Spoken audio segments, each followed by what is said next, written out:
The official IndyCar app, powered by NTT data, puts the pulse-pounding action of IndyCar right at your fingertips.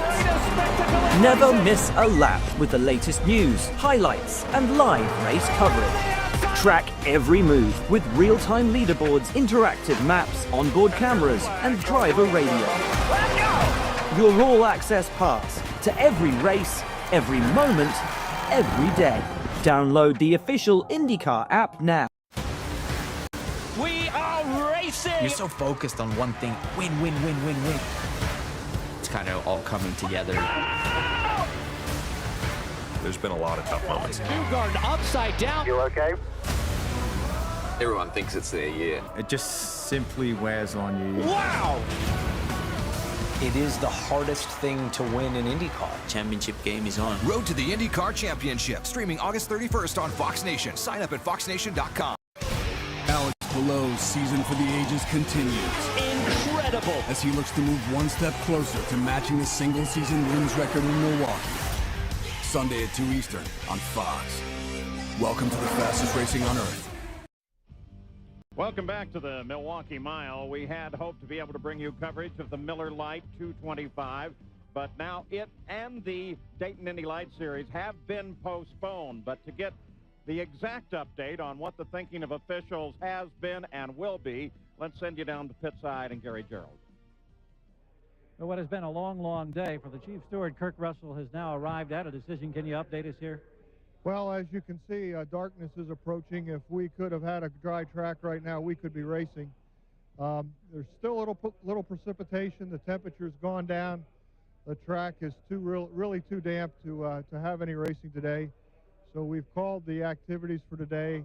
Right now, we're looking at trying to warm up as early as 8 o'clock tomorrow morning. We're going to need temperature, and we're going to need dry conditions, which we're not sure we're going to have, and we could race as early as 10 o'clock tomorrow morning. And in that warm-up session, concerns about temperature, have you decided how long or the duration of that warm-up session? Well, we're looking at 15 minutes tomorrow morning, and 15 minutes should allow people to get to finish what they started today. Thank you, Kirk. Paul. Kirk Russell, the chief steward, who has been under a lot of pressure today. The times he mentioned are central times.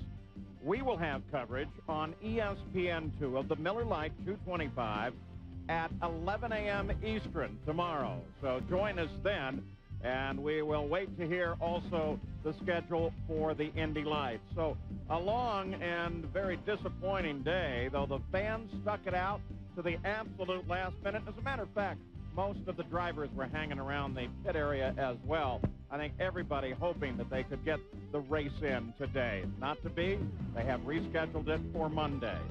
Hello and welcome. I'm Paul Page. You may remember that yesterday we did everything we could, the kart officials, the teams, even the fans, to try to get the race in, but the rain was not cooperating. It's a little bit better today, and the forecast is for much better. Originally, they had hoped to get the race started sometime during the morning, but that seems pretty iffy now. Let's get the inside from the chief steward of kart, Kirk Russell, who has, I suspect, been up since dark 100 this morning, trying to figure out exactly what to do. What's the plan now? Well, this morning when I did get up, it was raining pretty hard.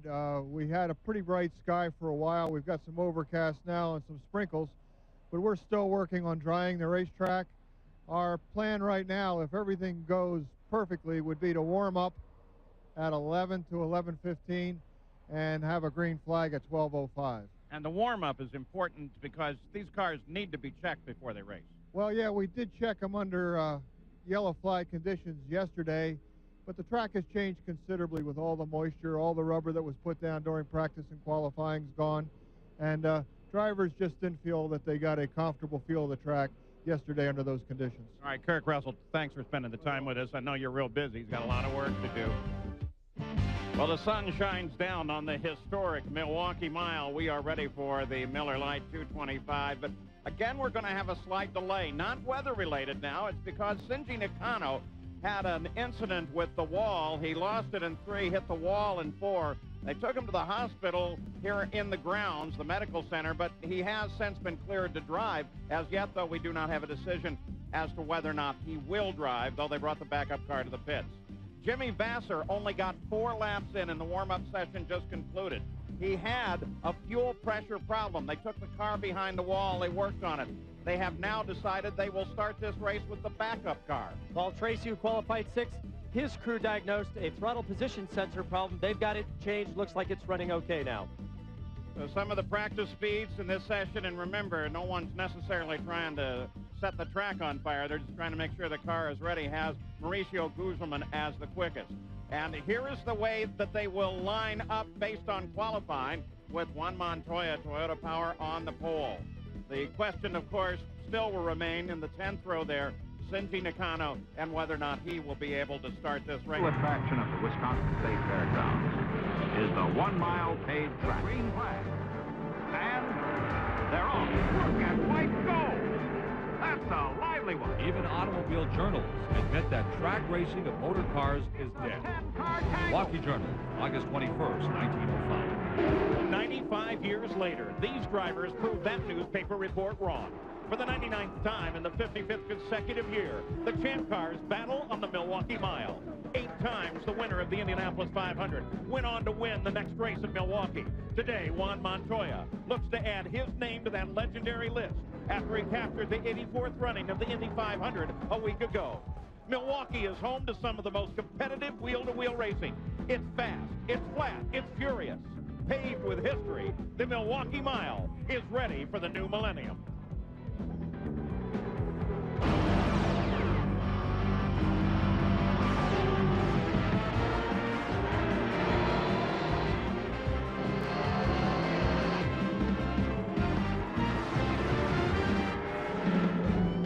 Well, welcome back once again to the Milwaukee Mile, and we're ready now, really, for the Miller Lite 225. The skies have cleared, the rain is gone. Hello and welcome, I'm Paul Page. The teams have had a tough time, long waiting, a lot of frustration, but we are ready to go. But with the weather, well, that'll affect the race, Parker. It will. The conditions are very different than we've seen all weekend long. Not only has the rain taken a lot of the rubber off the track, there's now a strong wind blowing down the pit straightaway, and also they've got to contend with the fact that they have not raced in temperatures this cool all weekend long. It'll make for a real challenge for the drivers and the teams. But it is so great to feel the sun on your face. Let's go down trackside. Gary Gerald. At the head of this field, Paul, for the 3rd time this season, Juan Montoya, last year's defending CART FedEx Series champion. But while he has led more than twice as many laps as any other driver in this series this year, when it comes to finishing laps, he's no better than 16th. Well, what he and this team want to do is build on the momentum of that victory at Indianapolis a week ago. They've swarmed over the car. They've got it race ready now. But he doesn't want to lead lap number 1. He wants to lead number 225 and get his first victory of this season and the first for engine supplier Toyota. Let's go to Jan Bikas. Gary, on Friday, everything was going perfectly for Michael Andretti. In fact, he got out of the car with 25 minutes to go and said, I don't need to run anymore. Don't touch it, guys. It's perfect. Unfortunately, Saturday morning, he goes out. The tire pressure's not quite up to where he wants to be. He crashes in turn number 2 and ends up here in the spare car for today. This morning in the warm-up, he had more problems with the spare car. In fact, back here in the side pod area, they had to change the ECU, engine control unit, because the car shut down. Michael is not sure how it's going to be. He starts from the 10th spot, but he'll be moving forward as a 5-time winner here. Well, the drivers are strapping into their cars, anticipating a green flag and a start here of the Miller Lite 225. Here's how they qualified with Juan Montoya on the pole and Dario Franchitti, his first time on the front row since Australia of last year. Patrick Carpente and Gilles de Ferran make up row number 2. De Ferran scored his first oval win at Nazareth a week ago, giving car owner Roger Penske win 100. Christian Fittipaldi and Paul Tracy are in row 3. Tracy is the series points leader and the defending champion at Milwaukee. In row 4, Roberto Moreno and Mauricio Guzman, the fastest in practice. Big Mo finished second at Nazareth, his first podium finish since Vancouver in '97. In row 5, it's Max Pappas and Michael Andretti. As Jan mentioned, Michael Andretti crashed Saturday in practice, but today he's ready to charge to the front. In row 6, Tony Kanaan and Elio Castroneves. In the 7th row, Alex Tagliani and Jimmy Vasser, who had the fuel pickup problem this morning, switched to the backup car, but he crashed hard in his primary car during qualifying on Saturday. He'll start 14th. Oriole Servia and Kenny Breck, 2 rookies, make up row 8. The 9th row, Mark Blundell and Tarso Marquez. In row 10, it's Adrian Fernandez and Senji Nakano in his backup car. He is okay. Cristiano D'Amata and Michel Jourdain Jr., the 11th row, and the 12th row, Luis Garcia Jr. So now we are waiting for them to command the engines into life. Montoya waiting to climb into the car. The sun is shining. The prediction is for a clear afternoon. If you haven't seen him run on the mile, you're going to love this. We'll be right back. Today's coverage of the Miller Lite 225 from the Milwaukee Mile is brought to you by FedEx, proud sponsor of the FedEx Championship Series. And by Miller Lite. For the coolest stuff in the world, go to the MillerGetTheGoods.com. Welcome back to the Milwaukee Mile. An interesting problem has just developed. Not one that's going to stop the race at all, but that large truck, the black truck just behind the pits themselves, normally would drive down the pits and top off the methanol fuel in each and every car. But when they started to do it a little while ago, it had collected so much water on top during the night that the water began to drain off. And so Chief Steward Kirk Russell said, "No, let's hold that right there, and let's do it by hand." And now they're running fuel to top off each of the cars up and down the pits. Let's go to Gary Gerald.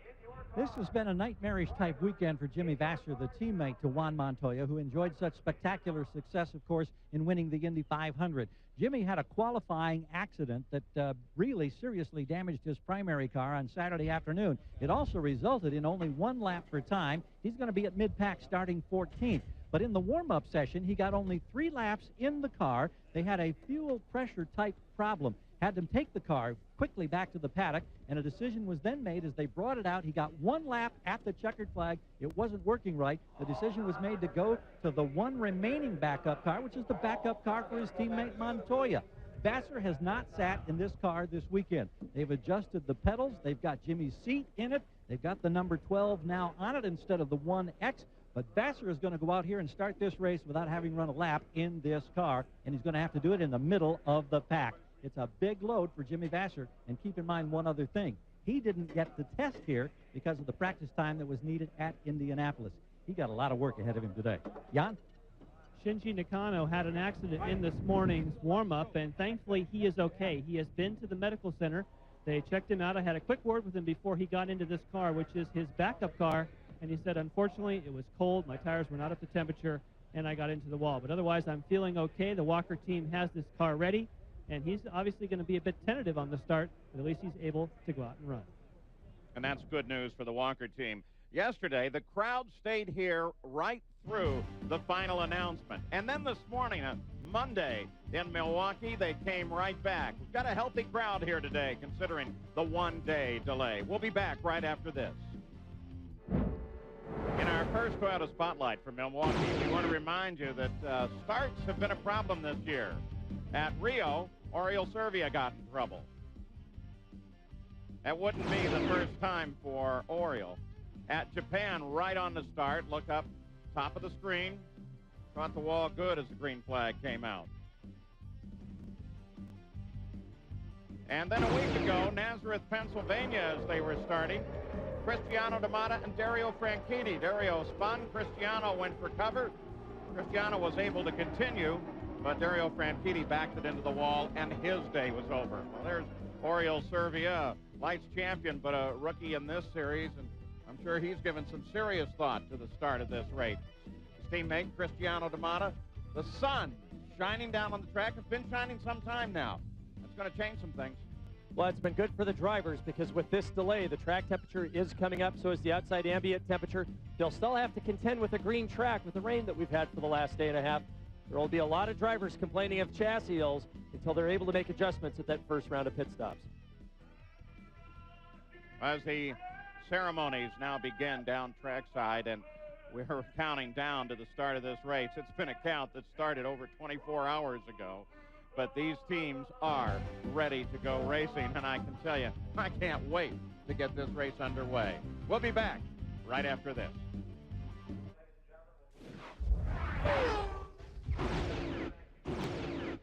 Paul Tracy comes to the line, and look at this. an amazing victory as Paul Tracy takes his 14th career win. Paul Tracy, the defending champion here, the current points leader in the series, has the command just given to start the engines. We are ready to go racing. Consider Paul Tracy, his 2 wins here, 2 poles, and 8 different starts. And Milwaukee's been significant for him, Paul. In 1998, he struggled all year long. It was in 1999 with his win here that he went on to be an incredibly consistent finisher, placing in the top 5, 12 of 19 starts till today. And perhaps, as you can tell by the cameras, the wind has begun to pick up and is blowing from north to south, which means it will be behind the cars as they come down the front straightaway. Take a look at the flags up there behind the pit area. The breeze has really picked up. So now with the engine started, we are finally set to do a 225 laps on the historic Milwaukee Mile. We'll be back with the start of the race right after these messages. I'm Cristiano Damara. I'm 5'4", 130 pounds. That's too short for basketball. Too small for football. Yeah, 20 times a year, I take on an opponent weighing over 1,500 pounds. My size hasn't seemed to hurt me. I kick.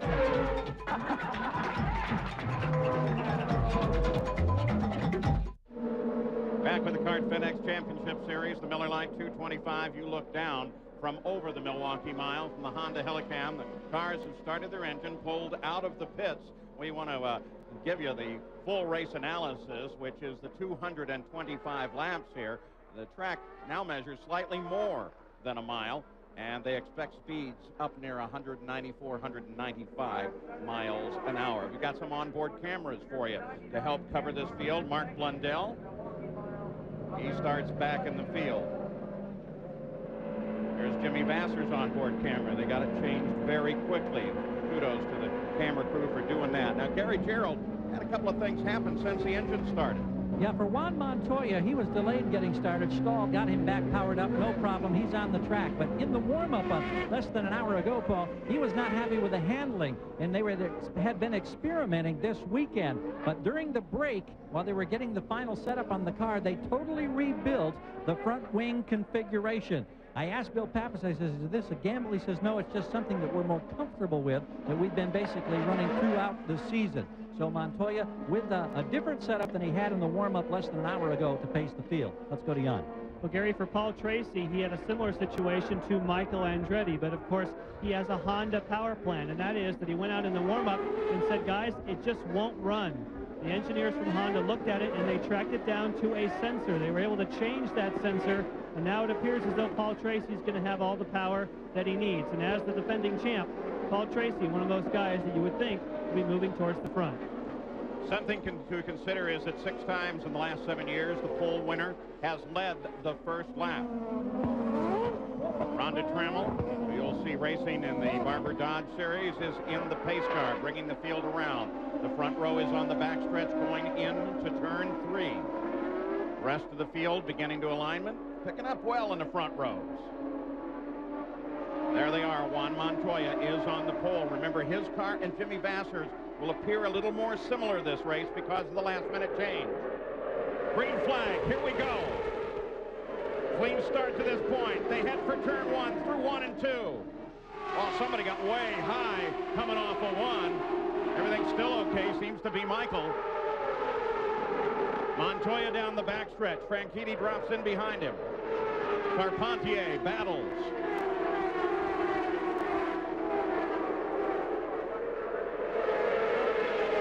Montoya leads the first lap. Michael and Christian Fittipaldi both running with one another. Gilles de Ferran running high, trying to move up.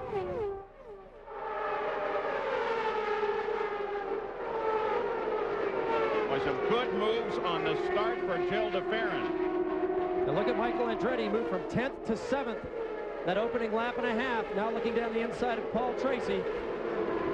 Michael Andretti pokes his nose down under Paul Tracy. Remember how well he normally is able to come up through this field. His teammate, Christian Fittipaldi, is just behind him.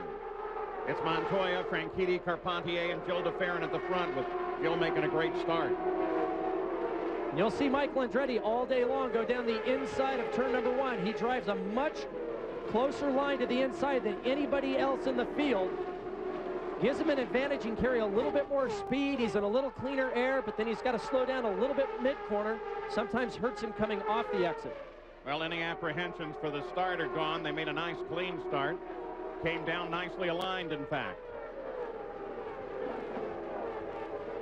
Max Pappas comes in to work on Christian Fittipaldi. This is a fight for 7. I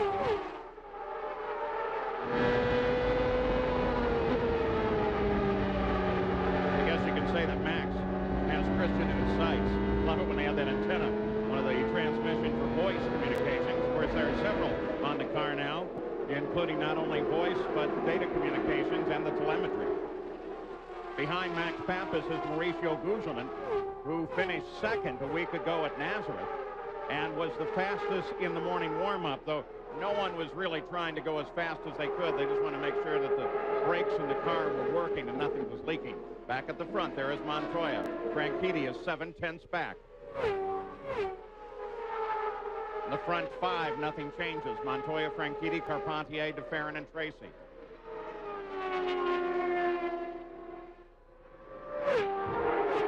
Dario Franchitti runs in 2nd place right now. Jan? Yes, and Paul, he has been very happy with his car on full tanks, as it would be now. But he does have a concern with the handling of the car once he starts to burn the fuel load off. They think they've made changes on the car to counteract that, but we'll have to see as the race progresses, can Dario run that fast? Remember that Jimmy Vasser has had 2 problems this weekend. There is Jimmy. He started 14, got a good start, now is running 12. Also making good moves early. Kenny Breck started 16th up to 14th. And Roberto Moreno fell backwards. He started 7th and is now 10th. The other driver we want to keep our eye on is Adrian Fernandez. He started 19th, currently running in 15th position. It's going to take about 30 to 40 laps into this run to really get an idea of whose chassis is working well and whose isn't.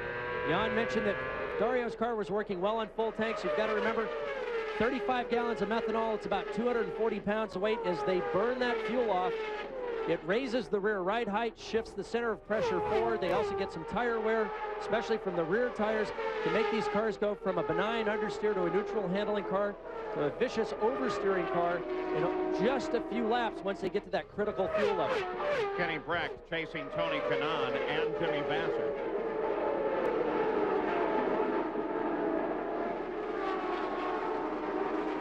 And just behind Breck, there's Adrian Fernandez and rookie Alex Tagliani behind Fernandez. And even this early in the race, you're going to see the teams adopt 2 different strategies. You're going to watch Montoya, Franchitti, Carpentier. They're going to stand on it, try to dominate, get track position early in the race. The drivers like Fernandez, these guys running in the back, are going to try a different strategy. They're going to try to go as lean as possible, still running as quickly as possible so they don't go a lap down. Remember, that was the key to Paul Tracy's victory last year, being able to go 101 laps on a tank of fuel. That gave him the all-important track position to lead the last lap. Juan Montoya at the front of the field. He'll be overhauling the back of the field very shortly here. When you saw Adrian Fernandez last night, we were talking to him in downtown Milwaukee, and he didn't think we were going to get to run this thing today. He thought the forecast was less than great, but the sunshine has come out, and we will, in fact, have sunshine throughout the afternoon. Gary Gerald. Adrian, in that warm-up, Paul was very concerned. He said the front wasn't working good, the back wasn't working good. I don't know about the middle, but that's a lot of concerns going into a 225-lap race. And because he's starting back in 19th, we also suspect, as Parker was mentioning, different strategies. If there's an early yellow, we may see Adrian go out of sequence with the rest of the field, trying to gamble for track position later on. Juan Montoya now closing on the last car in the field. That is Shinji Nakano, and I think properly so. He's taken it a little bit easy. He caught the wall pretty good this morning, and this is the backup car, and he didn't have any laps today in that backup car. But this is allowing, whoa, Montoya skates just a little bit off of 2. Franchitti now trying to close in. Montoya around Nakano. Luis Garcia Jr. is next for Montoya. Can Franchitti now handle up Nakano easily?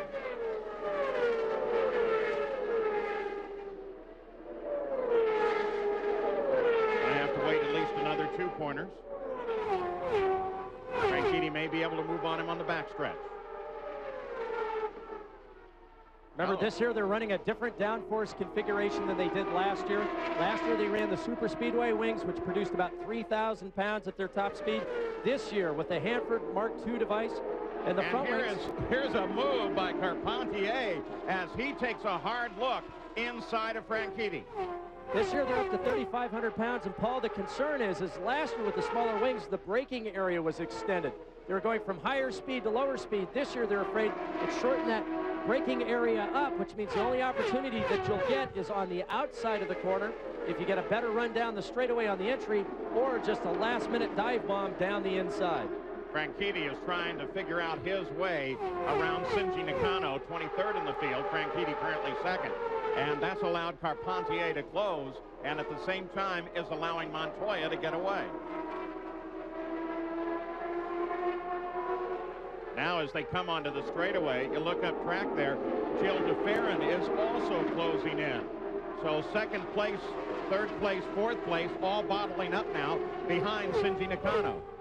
And the problem you've got is until they caught Shinji, they were running a full second quicker than they are now. If you can't capitalize on your momentum to get by the slower car, you get bottled up behind that car. You start running at the same pace, the same rhythm. And now, if you're in Dario's position, you start getting a little frantic because everyone's coming up behind you, trying to force the inside, the outside at the same time that you're trying to make progress on the car in front of you. And remember, too, the fields are so close in their qualifying and in their racing. You're only talking a couple of miles an hour different, just a few tenths of a second from fastest to slowest. Look there. Looks like Franchitti drops back to give him a shot. Carpentier takes advantage of it. He comes inside of Franchitti. Franchitti tries to stay on the outside. He battles with Carpentier. I think he's hoping for momentum that he did not get coming off of turn 2. Carpentier goes to second place.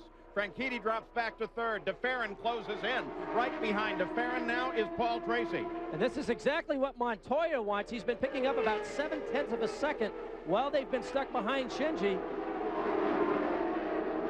And if you're leading this race, this is exactly how you want traffic to play into your hands. Dario Franchitti got snockered there on the main straightaway. And Jan Bikas, you've been watching him. Yes, Paul, remember, he was one of the drivers that has been very critical of the Hanford device, the rear wing that is on these cars on the 1 mile oval. He says it makes so much turbulence that you can't get up behind someone and run side by side. And effectively, with Shinji Nakano and all that turbulence, you can see why he doesn't like it. Okay, I got to think about this one because Franchitti is Scottish, and I think I said he got snockered when I meant he got snookered, and I don't want to get in any trouble with a Scotsman who has a great temper, I would suspect. Montoya leads, Carpentier second, Franchitti is third, followed by Gilles de Ferran, Paul Tracy. They are all running very tight, with, of course, the exception of Montoya, who is gone. As Jan said, Paul, the Hanford ice, here comes Michael. Michael Andretti comes looking down the inside of Tracy. Acceleration pays off here. Michael's got him. Now can he handle Nakano? Nakano has been the roadblock that they've all had to work their way around. That Hanford device puts up a lot of drag. It helps slows the car down the straightaways. On super speedways, it allows for a lot of drafting on these short ovals. It creates enough turbulence. Whoa! Whoa, whoa, whoa. Shinji Nakano coming off the fourth corner. Yep, that brings out the yellow, first yellow of the day. It's on the 26th lap. Nakano is able to keep it going after catching the car and brings it on around.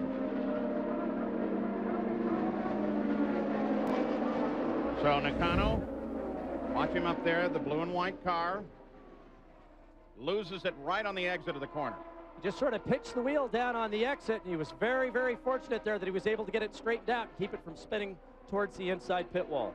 But Nakano is able to continue on. No doubt he has to head for the pits and get a fresh set of tires at very least. Juan Montoya, the pole sitter, has led every one of the 27 laps thus far.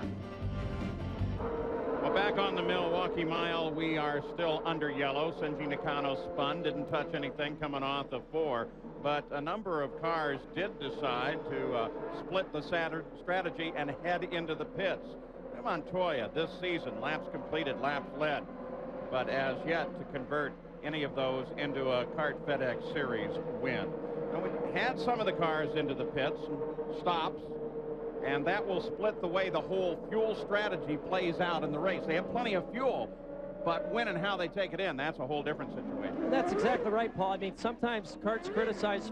People think that if they gave more fuel, the racing would be better. You'd have to understand, no matter how much fuel they put in the tanks in the pits, the whole idea is to try to pit under the yellow, gain pit position.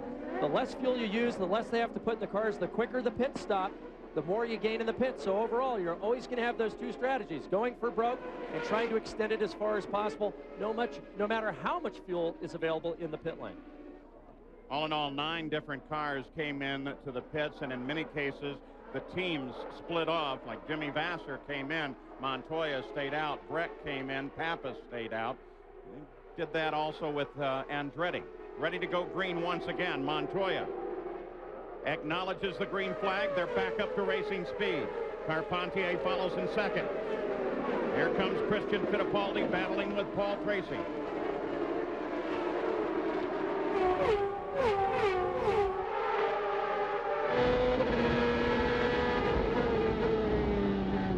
Oh, down 2 gears there. And you can see how he got pitched off right on the turn and lost a lot of speed. But look at him come off that corner with that lower gear. Max is fighting that wheel more than I've seen in a while. You've got to remember, tires are cold now.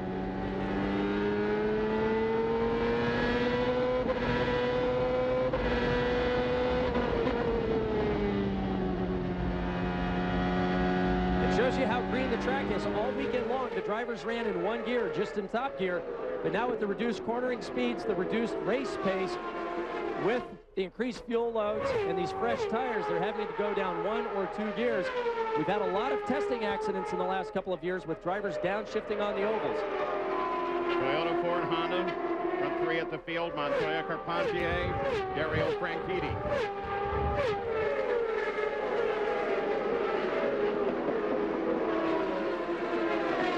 Andretti is 5th.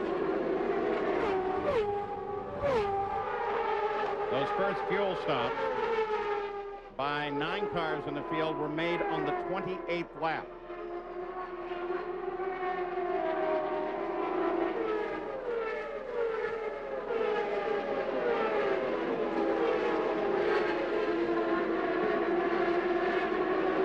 For the time being, almost everyone has lined up single file. But again, very shortly, Juan Montoya will begin to close on the back of the field. Jan Vikas. For Christian Fittipaldi, just before that yellow flag, he was having a handling problem. The car was pushing. So the crew radioed back on the radio and said, try your bar. That would be the anti-roll bar that you can adjust inside the car. It seems to have helped it. He also told the team that with the tires the way they feel right now, he does not feel you can go 2 stints on 1 set of tires. The Newman-Haas team was not one of those that elected to stop early on the 28th lap. 1 yellow thus far, Shinji Nakano. He had a pretty devastating crash this morning, chopped off the left rear of the car, but they cleared him out of the medical center and they put Shinji in the backup car. He's currently still running at the back of the field. It's interesting what Jan said about tires. I talked to some of the engineers earlier in the weekend. They had run 75, 80 laps on a set of tires. Said they had remained very consistent, not only in balance, but also lap times. But usually they do that short periods of a time. There weren't a lot of teams doing long runs. It'll be interesting to see how that strategy plays out, because if we get to the end and they need to do a short distance, will they elect just to do a splash and go, or also put on a fresh set of tires as well? Just behind 8th place Max Pappas, Mauricio Guzman, and Tony Kanaan, there they are as they begin to battle, and Oriol Servia pulls up. Look at this, Kenny Breck makes a move trying to get Castroneves. That's 15th place, but it's a nice little battle. And both of those cars are ones that stop on lap 28, both Helio Castroneves and Kenny Breck. And for that matter, Adrian Fernandez behind him.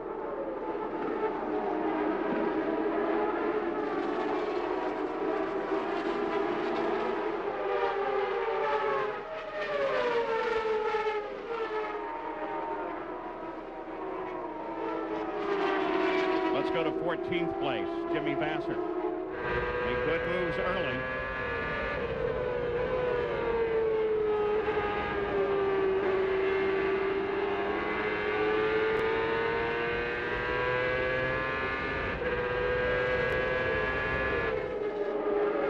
Back at the front of the field, Patrick Carpentier now beginning to inch up on Juan Montoya.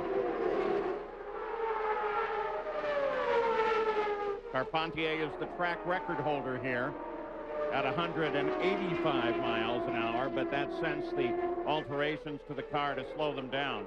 Here it slowed them down considerably. In fact, right now, running in traffic, well, out of traffic, the front runner, Juan Montoya, is at 158.5 miles an hour.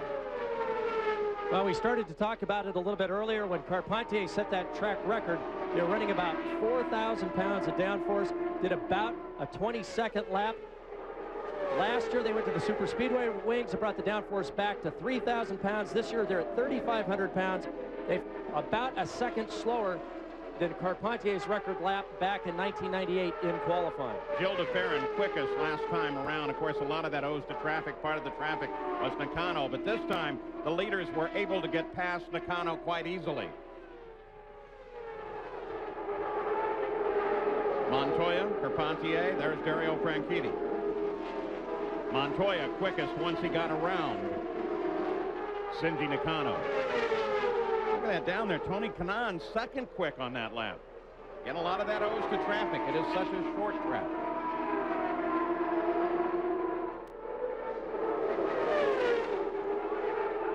Montoya around Luis Garcia Jr. Let's go back in the field. Jimmy Vasser. And right behind him, he has Helio Castroneves and then Kenny Breck. And right now, Paul, the entire field is running somewhere between a 23.5 to a 23.7 second lap. It's the same thing we saw at Nazareth. But once things settle down, the front cars start catching the back markers, everything settles down into this pace. And part of it's been attributed to that Hanford device. Whoa, look at this. Just trying to have a look down the inside, and the only thing you see is that every once in a while someone will make a mistake and get bunched up. That allows the cars behind them to group up. Vasser gets through, Castroneves gets through, Kenny Breck and Adrian Fernandez get caught. That Hanford device produces a huge draft as well as turbulence, but here on a short 1 mile oval where the straightaways are just over 1,200 feet long, the draft just isn't strong enough to allow the following driver to take advantage of it and make a move at the end of these short straightaways. Cristiano D'Amata gets around, Mark Blundell gets trapped. Well, you think right now Shinji is extremely gun-shy after his crash and warm-up and then having the spin coming off 4. Making a move, trying to grab the position from Blundell is Michel Jourdain Jr. They're back at 19th and 20th, but they are fighting for position.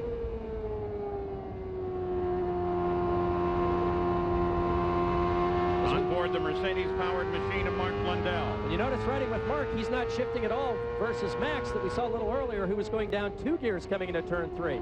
These corners are only banked 4 degrees. It seems virtually flat to the drivers. The corners are a little bit longer in length than the shortaways themselves, the straightaways themselves. Max Pappa says he works on Christian Fittipaldi. For Mark Blundell, remember that he was in a pretty hefty crash at Nazareth, and he's been sore all week, so this one extra day, the rain delay, helps him. He had a huge hit. It looked like a super speedway crash, and as you said, he's been trying to loosen up his neck, his shoulders, and this extra day should really help him. Christian Fittipaldi, the winner a year ago here in Wisconsin at Road America. And Max Pappas, the first winner of this year.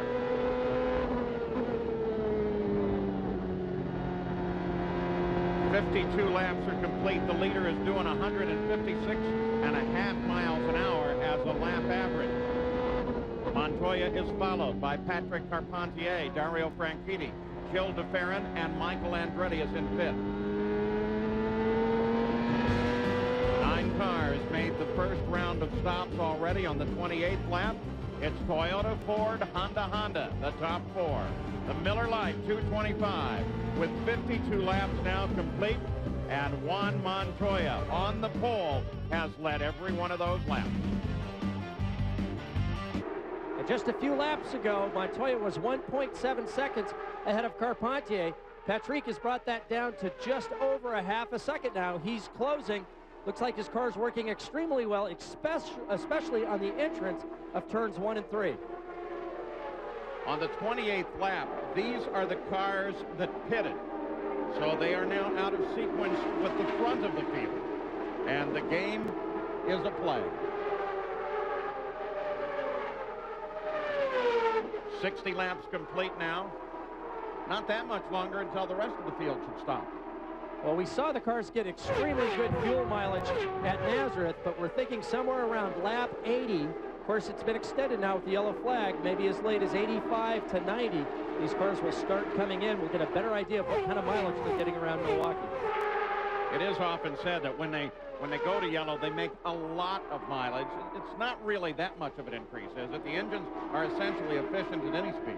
Well, we're talking about somewhere between 2.2 to 2.5 miles per gallon, and race condition occasionally more than that. The yellow sometimes 6, 7 miles per gallon. They go up to 6th gear and lead it out as much as they can. Really depends on the driver. If you look at percentage-wise, you're looking at a threefold increase that can be significant when it comes down to the last few laps. Montoya still having to work through traffic. Carpentier is right behind him, and Jan Bikas, he's having a good day. He really is, Paul. I have asked the team a couple of times if he has said anything on the radio, any kind of handling problems. They say no.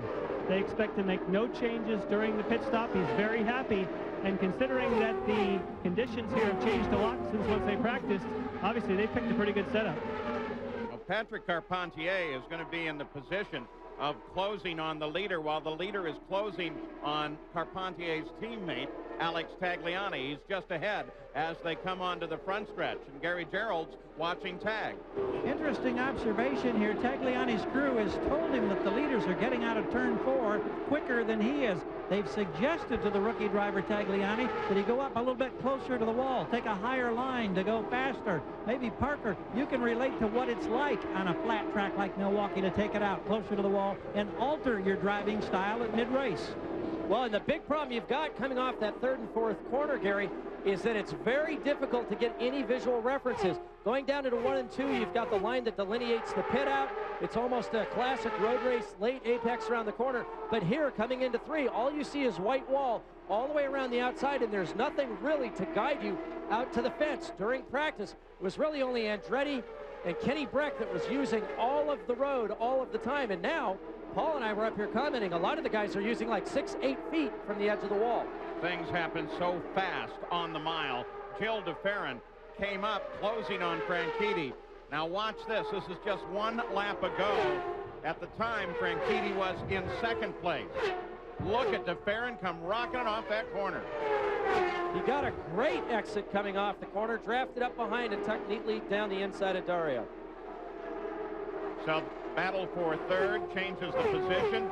Franchitti drops back to 4th. DeFerrin is in 3rd. Montoya followed by Carpentier, 1 and 2. 67 laps complete. They've got to be thinking about it in the pits. Next, be 10 laps away, and those laps roll off very quick. Numbers on the battle for 2nd.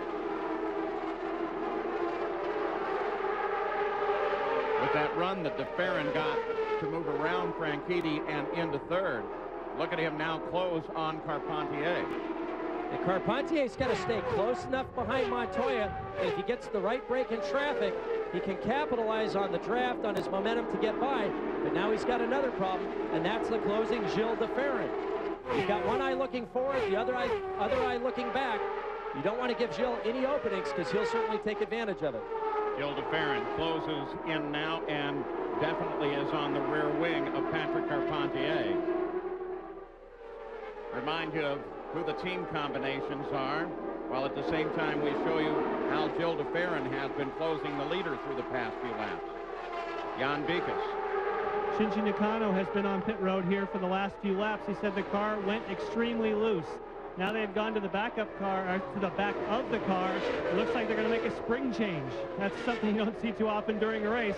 You might as well treat it as a test day to give him some miles. I had that happen once at Nazareth. From the drop of the green, the car was extremely loose, and then it got worse. And that's exactly what we did, as we turned it into a test session, tried to get as many miles as possible. Shinji, at this point, there's got to be very careful that he doesn't get in the way of the race that's going on, and I'm sure Derek Walker will be mindful of that. First 6 cars are all running right together now, led by Montoya, with Carpentier closing in as best he can. He's just about to the area, I would guess he's beginning to pick up quite a bit of turbulence. Yes, he's pulled it up now to just over 0.2 of a second. They've maintained just about a second over de Ferran. Gilles dropped back just a little bit. Once again, Carpentier hoping for the break he needs in traffic to take advantage of Montoya. And of course, as we've seen so many times on the mile at Milwaukee, third place, de Ferran just kind of watching what's going on up there, because if they close traffic and get bottled, he can grab 1, if not 2 or 3 right away. In this case, grabbing 2 would put him in the lead. And Paul, from our position, I'm looking across to the pits. I'm seeing guys starting to bring tires up on the wall, fuelers and vent guys grabbing the hoses. And I think we've got 4, maybe 5 laps. We should see the leaders come in. 74 laps are complete right now, 151 to go.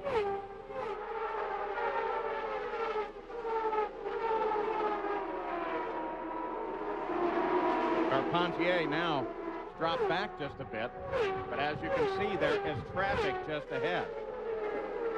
Dario Franchitti lined up just behind Gilles de Ferran, with Michael Andretti behind him.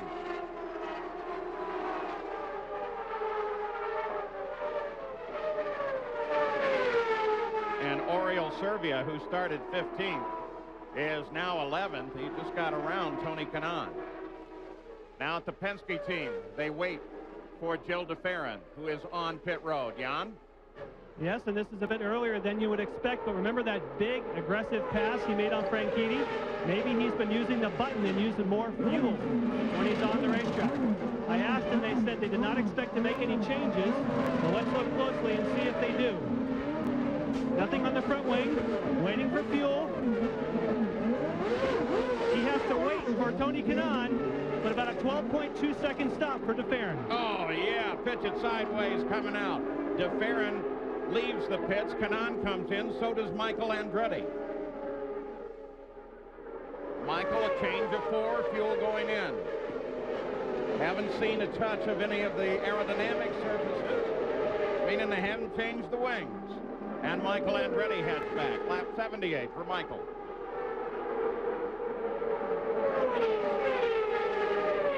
And Dario Franchitti comes into the pits now. That moves Tracy up to 3rd, Fittipaldi up to 4th.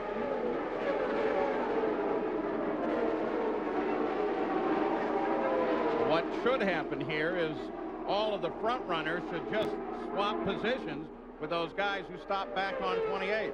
Here comes Christian Fittipaldi out of 3rd place. Jan Beekes. Also for Christian Fittipaldi, not expected to make any changes. No front wing changes. A little bit slow, possibly on the right front. Wow, that was pretty good. 12.2. Christian Fittipaldi comes out and around. Tarso Marquez and Paul Tracy is in.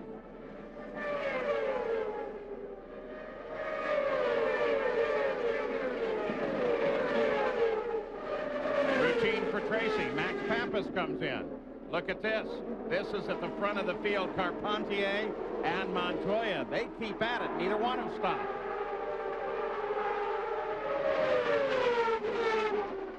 That's Oriol Servia. Montoya gets around him. And Carpentier heads for the pits. Montoya stays out.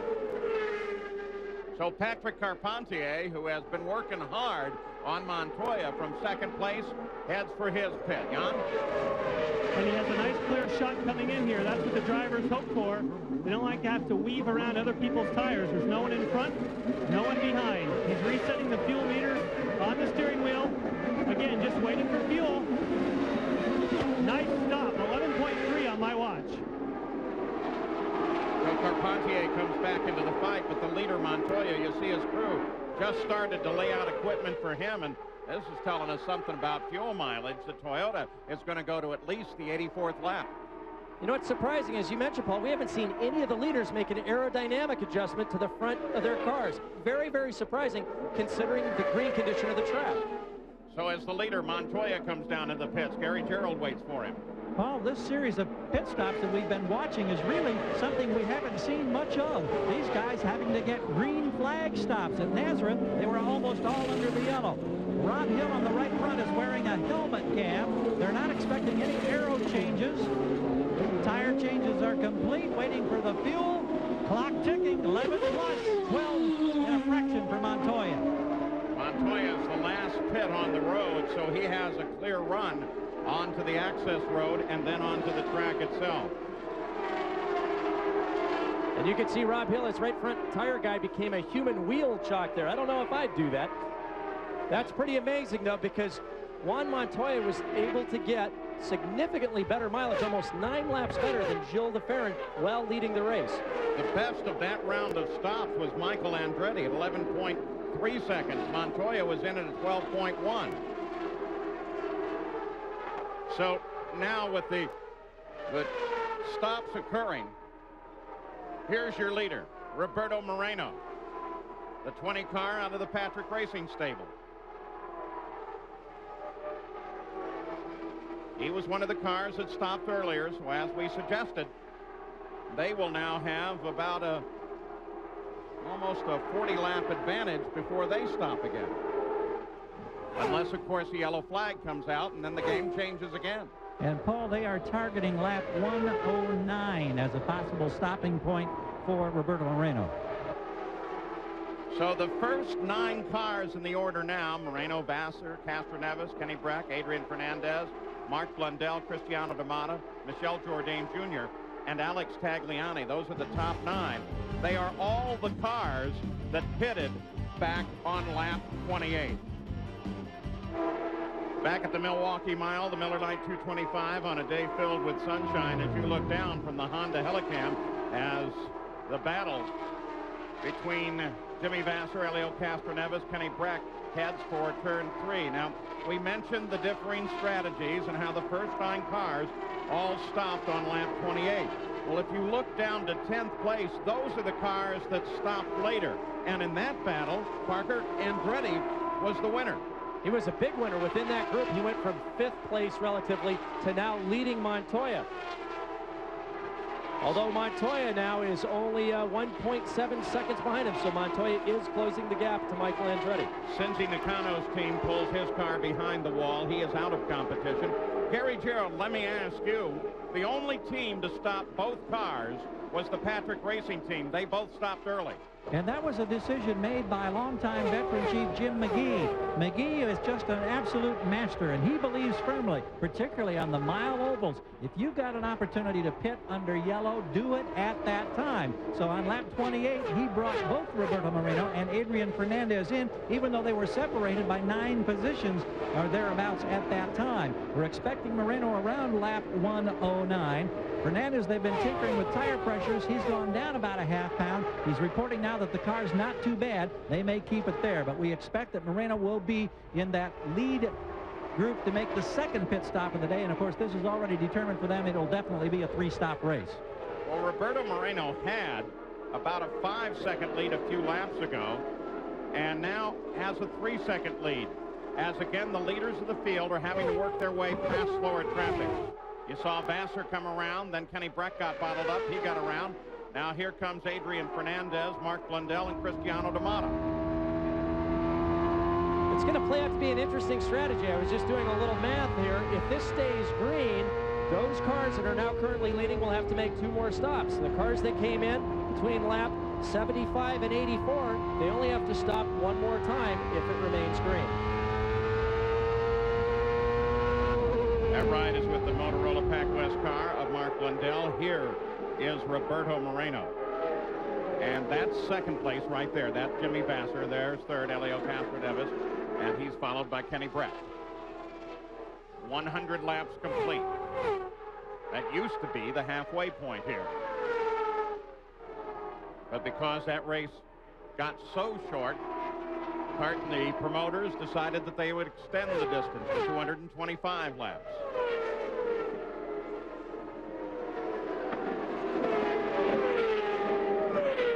Montoya with Michael Andretti, and Montoya grabs Andretti. So Montoya gets back into his position relative to the cars that started at the front and stayed there until the later pit stop. That makes sense? Yeah, I think so. Look at this. Look at this. Oh, Aaron working hard. And you can see Joe carried a lot of speed into turn 3, and the car just washed up high on him. Unfortunately, Carpentier had already cleared his path. And look at these teammates. Oh, let's be careful. Tracy and Carpentier. Elio Castroneves comes into the pits. Jan. Yes, and when they dropped it off the jacks, it rolled forward just a little bit, and now he can't find a gear. Oh, there's the first gear. Oh, he lost some valuable time under a green. It was a very quick stop. They were at 11.9, and then for some reason the car was not in gear. It sounded like it was in neutral. Elio Castroneves, one of those who stopped back at the 28th lap, the first of those from that group to stop again. He comes up to speed. Moreno still the leader. Vassar second, Breck third. Fernandez fourth, Blundell fifth, D'Amata sixth. Michel Jourdain Jr. comes into the pits.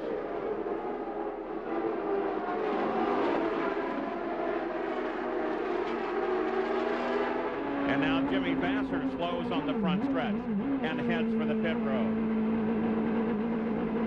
He was one of those that you got stopped. a clean shot at us, buddy. Clean shot at us. You got Ricky.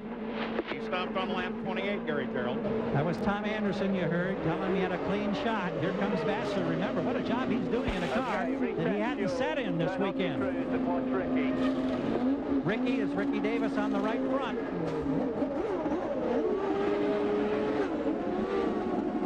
And now Vassar's out of here. Yeah, buddy. Good job. Slightly different style for Ricky Davis as opposed to Rob Hill. As Mark Blundell comes in, Ricky just kind of holds the front wheel in place. Blundell, too, one of those who stopped on 28. So these are routine.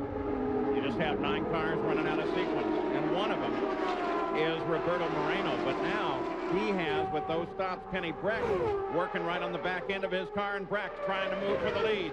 Kenny Breck, the rookie, slams it into the lead around Roberto Moreno.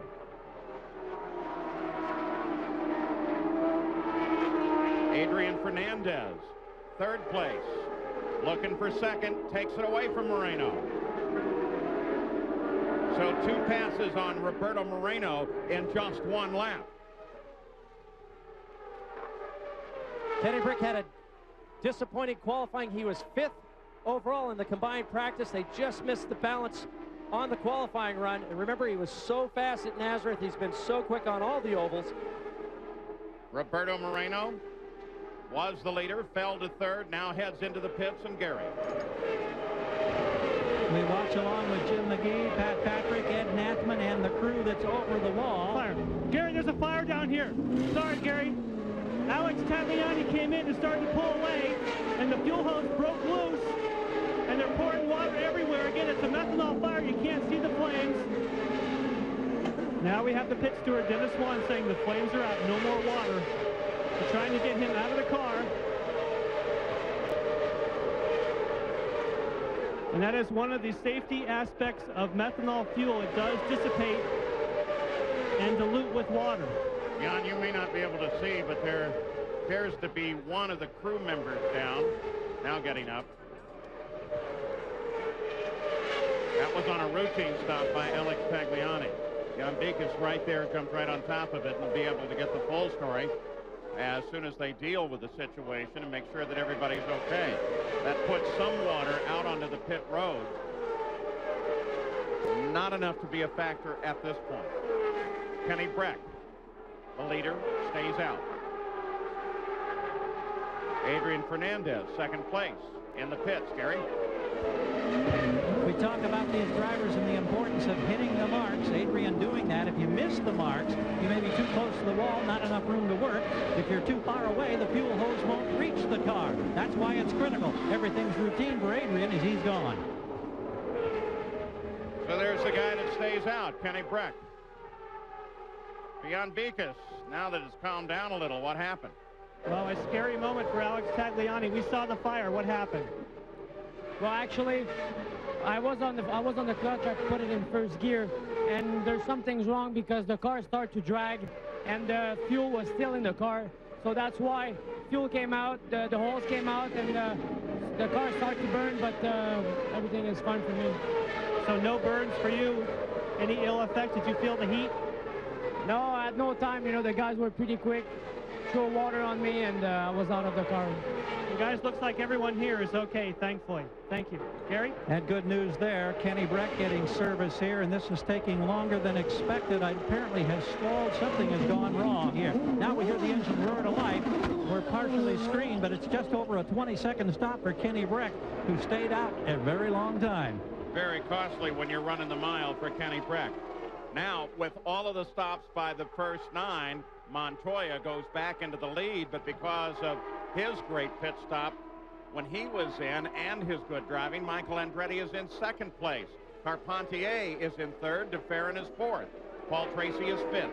There are 2 different sequences that a driver can go through during the course of a pit stop. We've seen 2 different strategies create 2 different problems.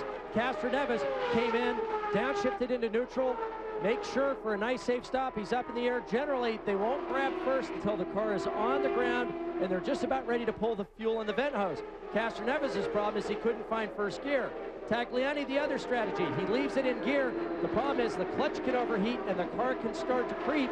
And if he does pull it back into first gear, if it's not engaged, the thing will lock up and start to pull away, even though you've got your foot on the brake. And that's what caused that problem. So 2 different strategies, 2 different problems. Both created the same problem. Slow pit stops, and in Tagliani's case, the end of his race. Juan Montoya is the leader. Michael Andretti moving in, followed by Carpentier, DeFerrin, and Paul Tracy. Toyota, Ford, Honda, We'll be back. Back at the Miller Lite 225. Nothing has changed since we left you. Montoya leads it. Andretti is still trying to run him down, but the position has remained pretty equal, first to second, in terms of timing the last several laps. Alex Tagliani is one of 2 cars out of the race, along with Shinji Nakano. Here's what happened, Parker. Now watch when they drop the car back on the ground. You'll see it lurch forward. They make a wing adjustment to the front, and it starts to creep. And what happened is, as he selected first gear, the clutch was overheated, and the car just took off. And there is fire burning at that moment. Methanol does not burn with a flame. I don't know how many times we've said that. I guess at the same time, I don't know how many times I wondered why there couldn't be an additive in there so that it would burn with color. But then the answer has always been, well, that affects the performance and can damage the engine. Montoya with Andretti a second and a half back. A little further back in the field, Max Pappas in 7th place is trying to catch that car just ahead. That's Dario Franchitti, who started in 2nd. And in fact, Max is getting it done. Line them up, Max. Be patient and line them up. Bobby Rahal, Max's owner, talks to his driver who won the first race this year. You can see from this onboard the difference in the line technique. Dario Franchitti stays out wider, more of a traditional road racer, doesn't even attempt to get close to the inside. Max going down a little bit earlier, diamonding the corner a little bit more like Michael Andretti. Car's a little bit more stable on the entry this way. It comes in a little bit straighter. Also, he's running in cleaner air, running in that inside lane from Dario Franchitti. From up above. And as a reference, use that repaved area, that long patch on the inside of both corners. Watch where Dario places his wheels versus the trailing car of Max Pappas. You can see Max is all the way down the inside. Dario about a half a car without, coming through turns 1 and 2. You'll see the same thing down 3 and 4. Max is even offset going down the straightaways. Dario that time a little farther to the inside, but Max all the way to the inside of the yellow curbing.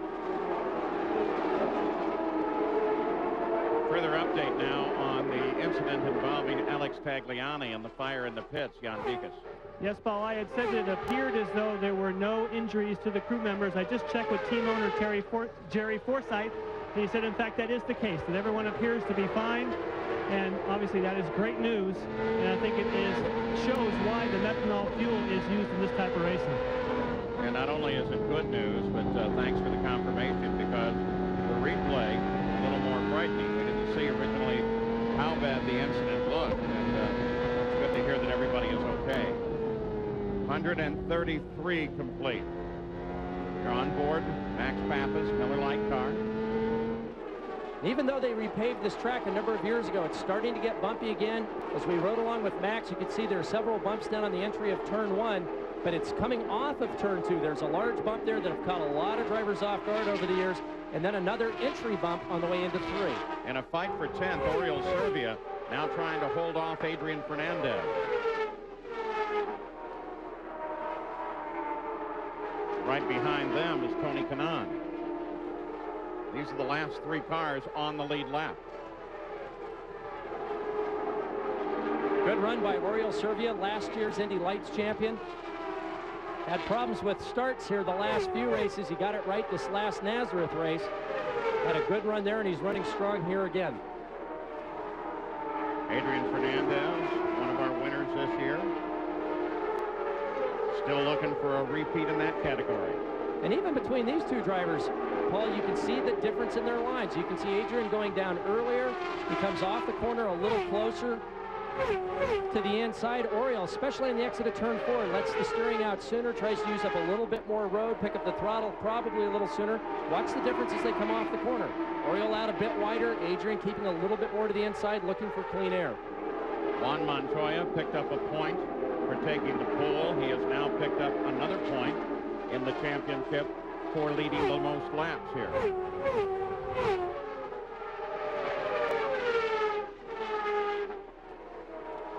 There's Tony Kanaan as he begins to join this battle. Jan Beekes. Yes, during the pit stop that we watched at the Penske team, we saw him swing around. I believe it was Gilles Defer and Tony Kanaan. And I was able to see that during Kanaan's pit stop, they put a whole bunch of front wing into that car. One of the few cars that we've seen chassis changes on here today. Tony Kanaan currently in 12th place, the last car on the leader lap. He drives Morris Nunn, new team this year. Morris, the engineer at Target Chip Ganassi Racing last year. Leader, Juan Montoya, last lap around 157.4 miles an hour average. Contrast that to their qualifying speed of 177.7 miles an hour. So down about 20 miles an hour, about a normal race pace. But once again, almost the entire field now is running somewhere between 23.5 to 23.7 second laps. Running through the engine manufacturers and who drives for them. The upper left-hand corner, Toyota drivers, now the Ford. Montoya looking for Toyota's first victory. We've kept track of that engine battle all year long. Ford's won 3 races, Honda 2. Toyota's been the dominant force, leading the most laps, with this driver, Juan Montoya, just trying to get the brakes. Every time they've been in position to win, something strange has happened, like the electrical connector coming off at Motegi. Maybe today will be their day. And if it is, I'm going to be part of that party. That's going to be a party. Well, Lee White and the whole gang at TRD have been working very, very hard for a long time for this day. And they know it's just a matter of time. Lee White going to smile? Oh, yeah. Oh, yeah. Separation remains about the same, Montoya to Michael Andretti. Just over 2 seconds. 142 laps complete.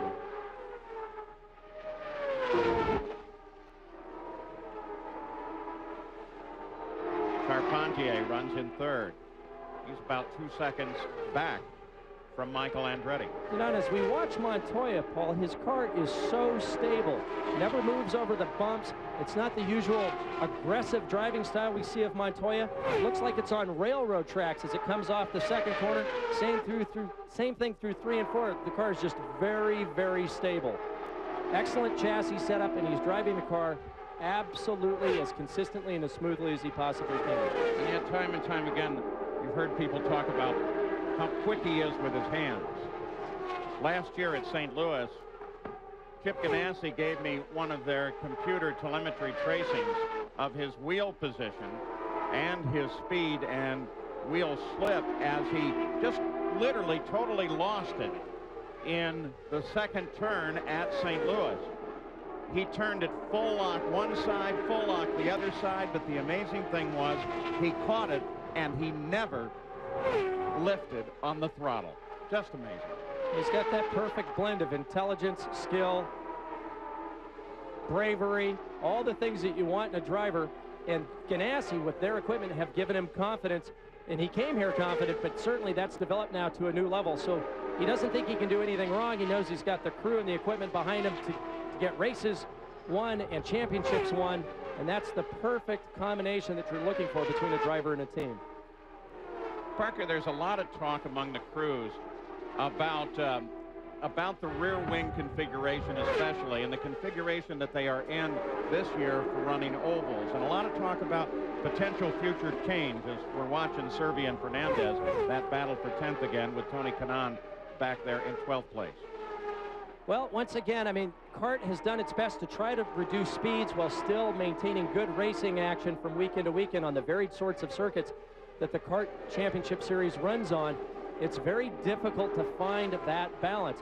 Now the idea is to try to reduce the horsepower, but doing it in such a way that it still leaves some technological challenge for the engine manufacturers, still gives the drivers control so that they're not just full throttle everywhere, but it brings the driver's ability back into the equation.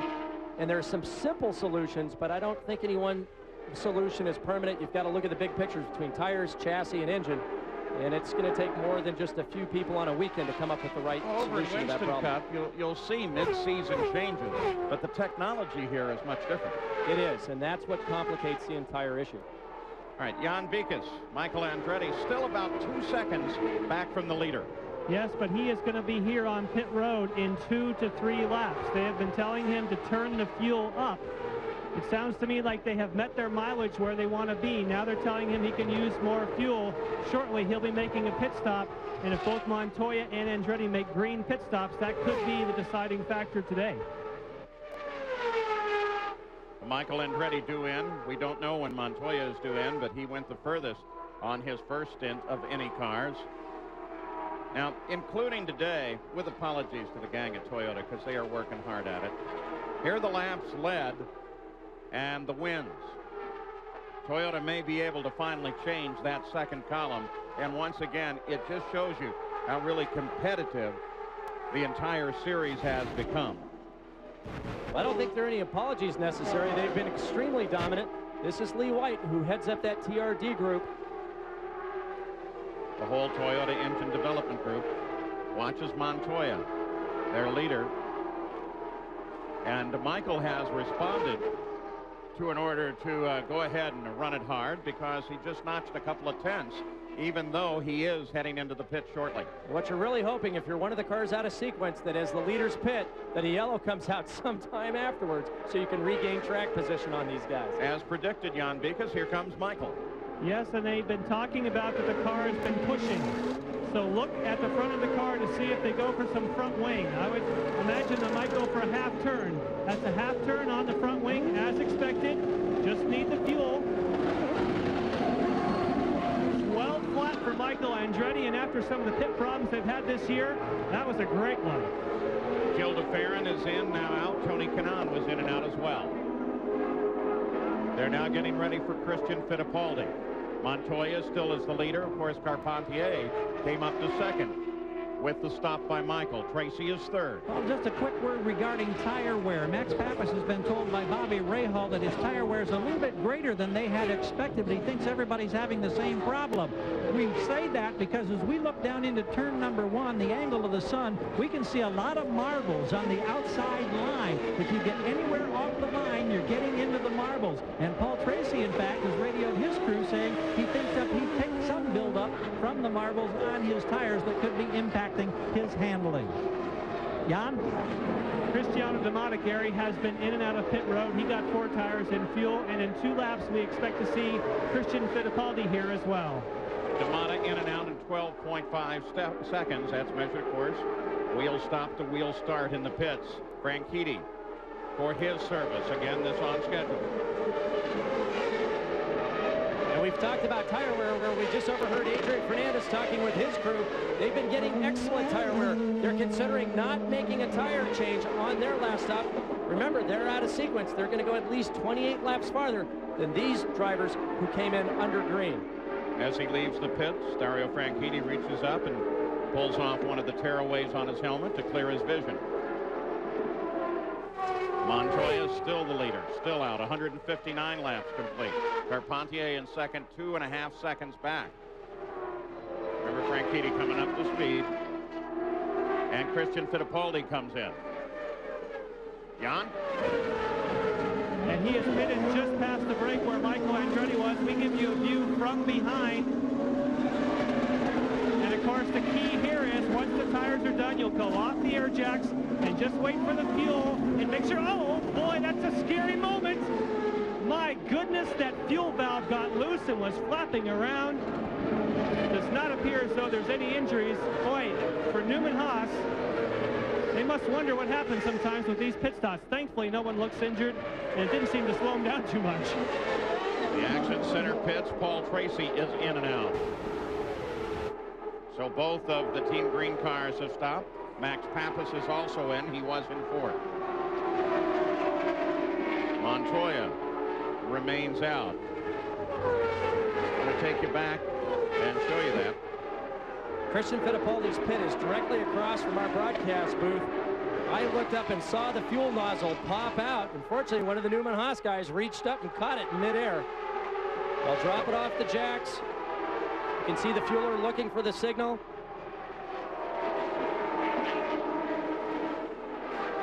Oh, good catch. Montoya continues to stay out. Now the word from race control is that they may be giving Paul Tracy a black flag for a pit violation. So Paul Tracy will be answering the black flag. They just gave it to him from the starter stand.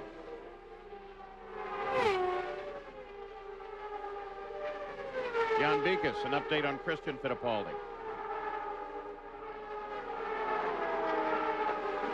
We'll get back to Jan in just a moment. Paul Tracy answers the black flag. Oh! Sorry, Paul, I watched Mo Nunn enter the pits. He slid wide, knocked the, Gugelmin knocked that left front tire out of the way.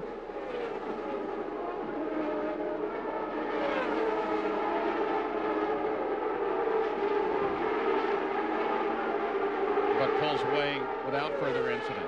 No, it's a difficult sequence for the drivers. They come in, they've got to get down onto the pit speed limiter. It's a big change from 157 mile average where you're doing 195 on the straightaways down to 50 miles an hour. They're resetting the fuel counter as they come in. They're trying to hit the marks, get the bars. Sometimes the weight jack are realigned, taking a quick drink if they need to. All right, here's a replay of Mauricio Gugelmin. He is up toward pit end, so he's going pretty fast until just the last second when he slows it down. Car on your right. And I looked up just to see him lock it up, and you can see him ricochet off that left front tire there, bounces off the wall and back in front of the car.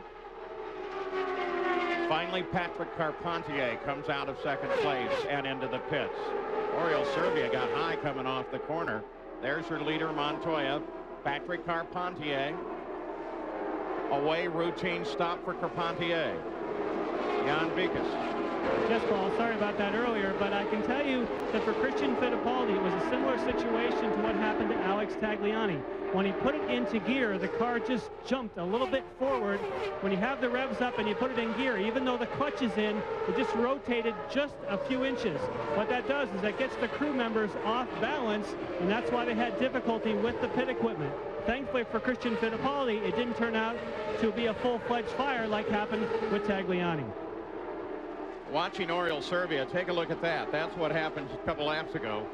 And, oh, excuse me, that's now. We were going to show you him going high in turn 2.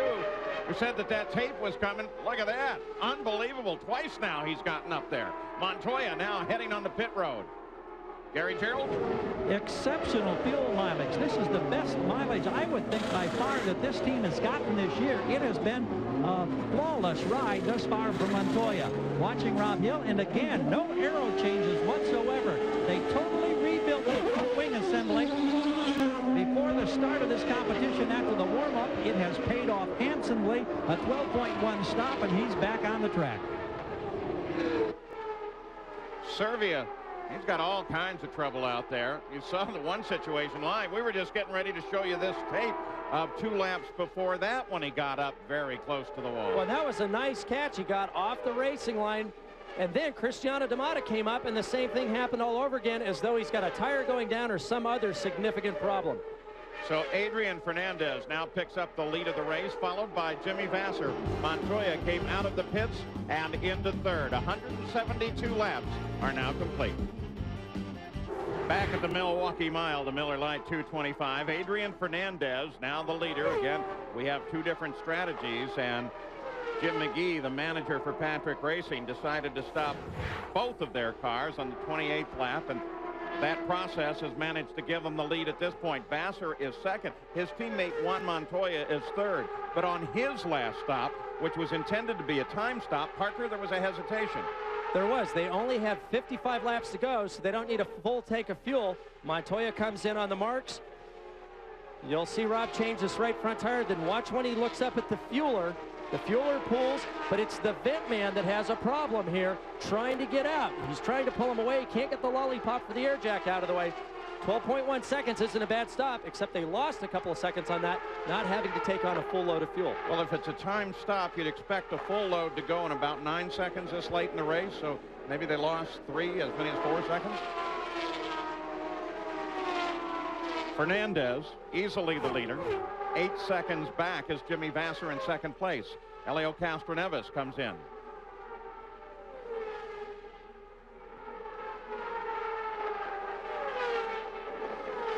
And again, this one routine.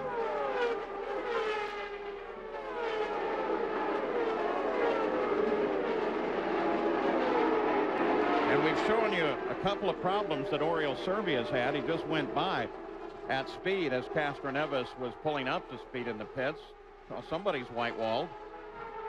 Whose tire is that? That's Oriol Servia's, Paul, and that was part of his problem.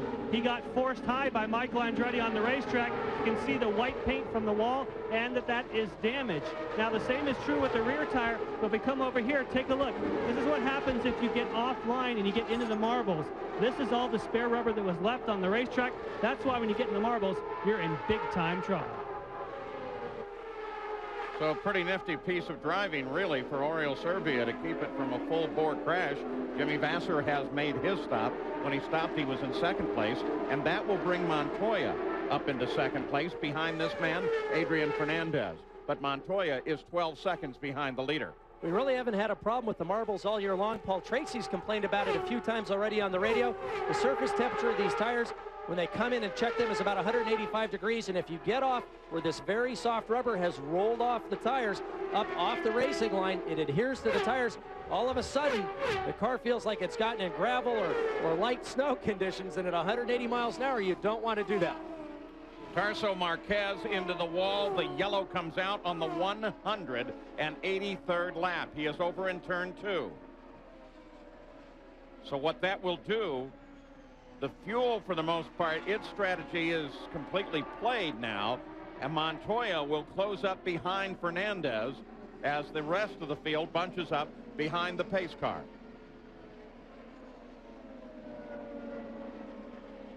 The view from the pace car, Rhonda Trammell at the wheel.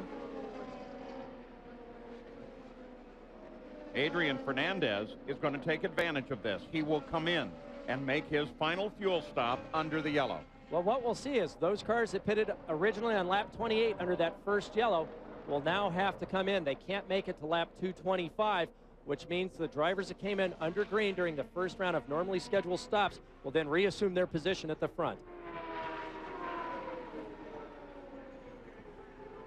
Shot looking back from the pace car, looking at Dario Franchitti. Adrian Fernandez. The pits are still closed. The field not completely bunched up behind the pace car. They won't open the pits until everyone is neatly up behind the pace car. Tarso Marquez now out of the car, and there is no report of any injury. So as we look down on the Milwaukee Mile, Adrian Fernandez due to come in. He is the leader of the race. There is the top 15 in the race.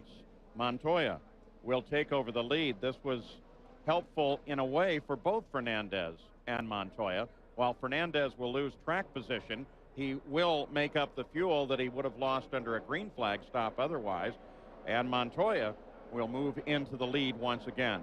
So Gary Gerould, he is waiting and watching as the pace car works its way off of the fourth turn, and I'm sure a very anxious Adrian Fernandez trying to get down on the pit road. And really the only decision the teams will have to make is whether to put on a fresh set of tires or try to go for fuel only. But from the complaints we've heard about tire wear so far, I would assume that they will go for all 4 tires. They do have tires laid out for Adrian Fernandez, Parker. There had been some speculation that possibly he wouldn't change tires, but all that is changed with the luxury of the yellow. So we watch the service being performed. Adrian, who won at Rio de Janeiro, off the jacks, and his teammate Roberto Moreno, he ducked in right in front of him, and now we watch from the backside of Moreno's car. He's off the jacks, and Roberto is rolling in just under 10 seconds, about 9.3. Kenny Breck also came in and made a stop with Team Rahal, and without incident, he is back into the action as well. 186 now complete. Back at the Milwaukee Mile, Juan Montoya has led 142 laps. We are still under yellow. Montoya leads Andretti, DeFerrin, Carpentier, Fernandez, and Kenny Breck. And when you think about the history here at the Milwaukee Mile, here are the guys that won the Indianapolis 500 and then came up to win the Milwaukee Mile in the same year. Is Juan Montoya really going to add his name to that list? Back at the Miller Lite 225, the Milwaukee Mile, the record for different winners to start a season is 6 at 91. Well, if Juan Montoya can win it, he will tie that record here today, but at the same time, he will score the first victory for the Toyota Racing engine. They've waited long, they worked hard. 1 lap to go until we're ready to go green once again. Kenny Breck was actually the last car to make a pit stop. Gary Gerould? Yeah, and just a quick note, he came in and just topped off with fuel, so there'd be no suspense about having enough to go the distance to lap 225. They did not change tires on that stop. He stayed on the set that they put on previously. 192 laps complete, 225 the scheduled distance. Montoya is working the car hard, trying to get those tires up to temperature.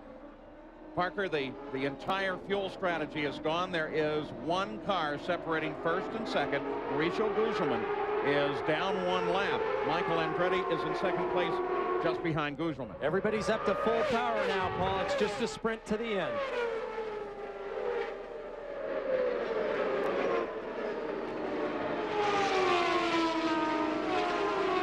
Everybody answers the green flag. Michael Andretti looks for room.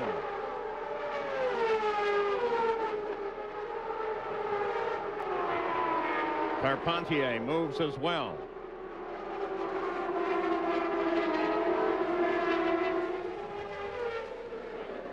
Andretti crossed the line 1.4 seconds behind Montoya. Then DeFerrin, then Carpentier. Adrian Fernandez looked like he had trouble. The tire's not fully up to temperature last time around. Fernandez back in 10th place. Watch this.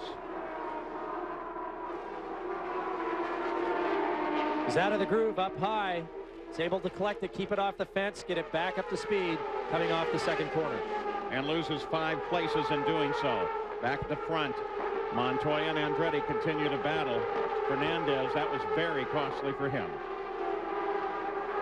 Michael Andretti still behind Mauricio Guzman. Now Guzman is off the rest of the pace. He is 1 lap behind in 12th place. Jan Beekes?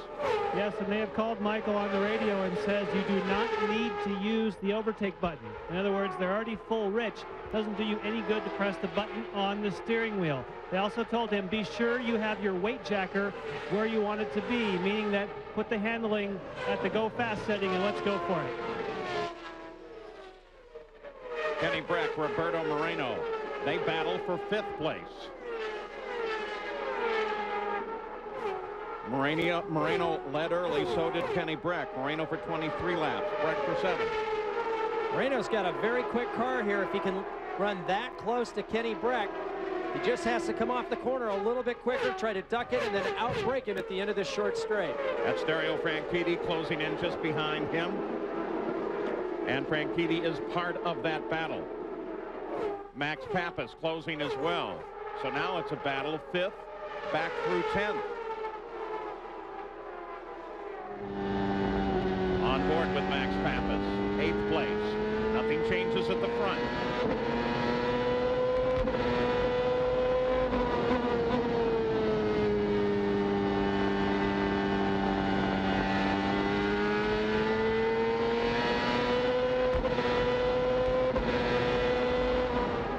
Now 200 laps complete. Moreno still trying to get around Kenny Breck.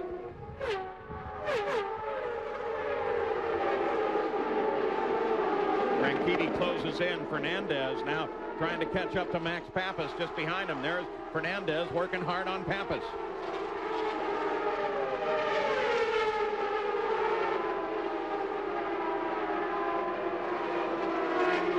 Moreno still working on Kenny Breck. Moreno's got a quicker car. If he can be that close running in that sort of turbulence and hang with Kenny, his car's working better. He just has to figure out a way to utilize it. He might have to wait until they start to lap the slower traffic, trying to use the slower traffic to his advantage. Fernandez did take a look to the inside going into 1. They're now coming off of 3 into 4. Montoya is pulling away at the front. Now 4.2 seconds ahead of Michael Andretti. Andretti is followed 3 seconds later by Gilles de Ferran and then Patrick Carpentier. There is no battle at the front. The battle is right here. With Max utilizing that early line down the inside, it's going to make it difficult for Adrian. You can see Max down the inside, Adrian a little higher. Adrian's going to have a hard time finding clean air. Looks like Adrian's car is running a little bit loose through 3 and 4. We're going to show you speeds at the line. Absent a yellow flag, we are going to take you all the way to the checkered flag. That's Montoya's speed. Boy, he's picked it up from the 155s he was running earlier.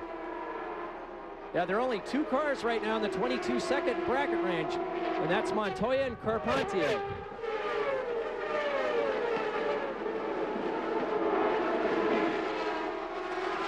Any question about who's quickest here? He's got a clear field in front of him right now. Fernandez still working on Pappas. Montoya picks up another 2 seconds with that 163-mile-an-hour lap.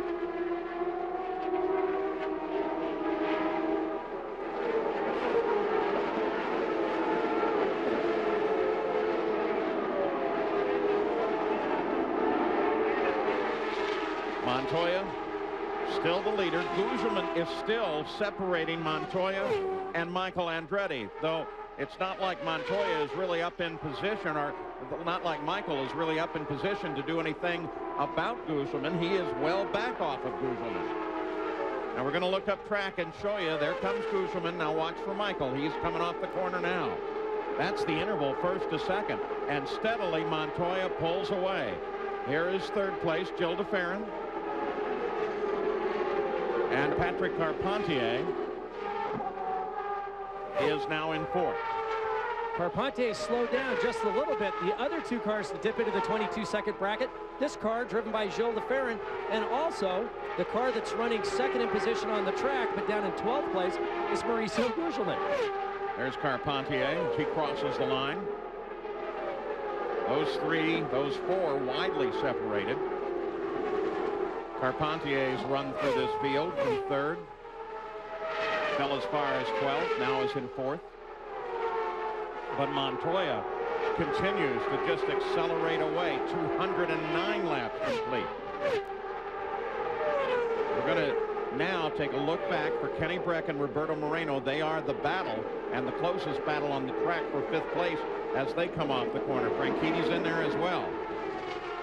I hesitate even to say it, but remember that Montoya, being propelled so quickly away from the rest of the field, has the Toyota engine.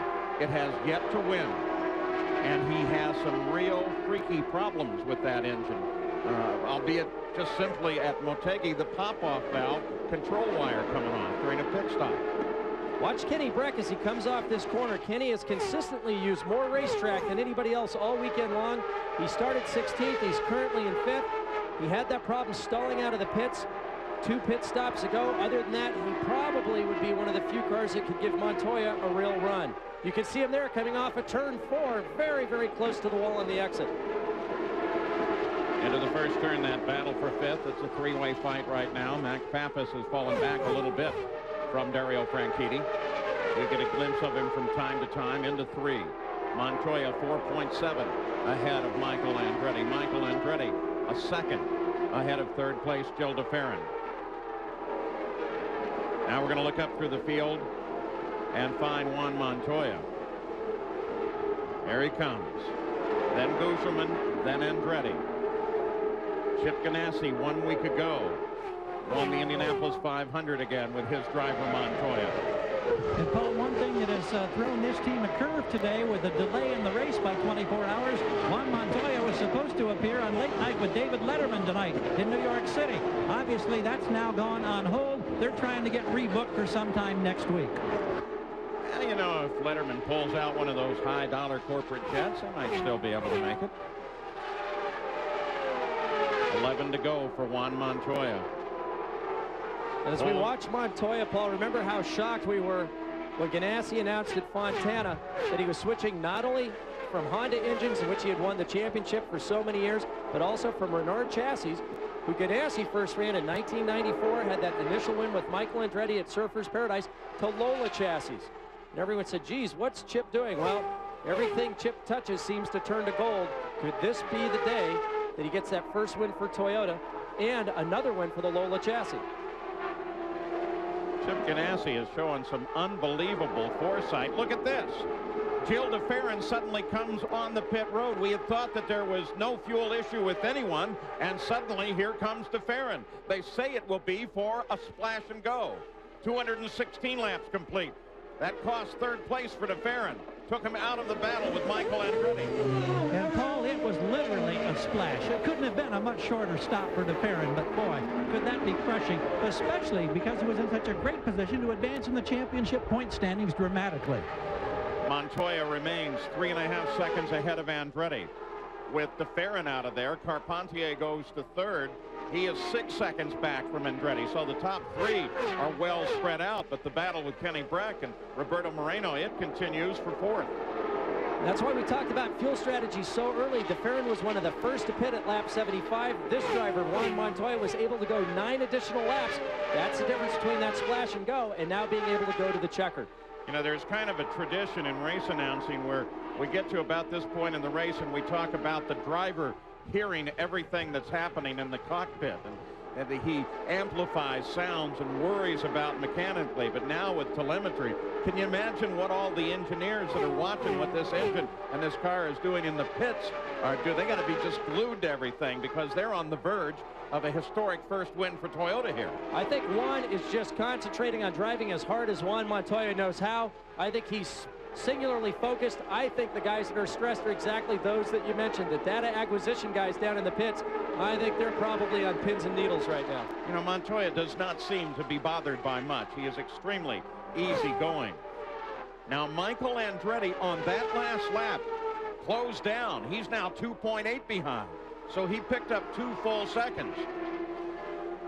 We're going to show you intervals at the line. Michael Andretti ran the last lap a full 2 miles an hour faster than Montoya. Almost 3. So now as the final lap's unreal, Michael Andretti is on his charge. The question is, will he run out of time? Doesn't look like he has that much of an opportunity to catch Montoya, especially since he has to get around Guzman to do so. But with traffic ahead, Montoya's got to keep charging here. He can't hold back. He's got to push as hard as he can to catch and get around Jourdain, to use him as a buffer between he, Gugelmin, and Michael Andretti. But Michael did close it down the last lap with 3 to go now. Boy, Andretti is just flying. 158.1 to 155.4 last time. Montoya will be looking for the white flag next time around. If he does so, he makes history a couple different ways. He's going to tie the record for different winners thus far in the season. 1 mile to go for Juan Montoya. The Indianapolis 500 champion may make it back-to-back wins here. Indy and then Milwaukee. And Toyota is about to see their very first victory. They have tried so hard and so long, and now they see a checkered flag. Congratulations not only to Montoya, but to TRD and Toyota. Chip Ganassi Racing, Toyota's first win in their 307th start. Moreno is not able to charge on Breck. That battle remains static. And Max Pappas comes through in 7th place. Jan Beekes? Chip Ganassi getting the congratulations of Wes Unger, all the Toyota people. What a great day for Toyota and for Chip Ganassi. Chip, Indianapolis turned right around and get this win for Toyota. How nervous were you those last few laps? Well, you know, Michael was coming there. We had Gugelmin between us, but Juan was just, you know, he was in top gear, not hitting the over limiter. Everything was fine. You couldn't ask for a better day. I mean, we suffered through this rain out, another rain out, and the Target team did a great job. Congratulations. Thank you.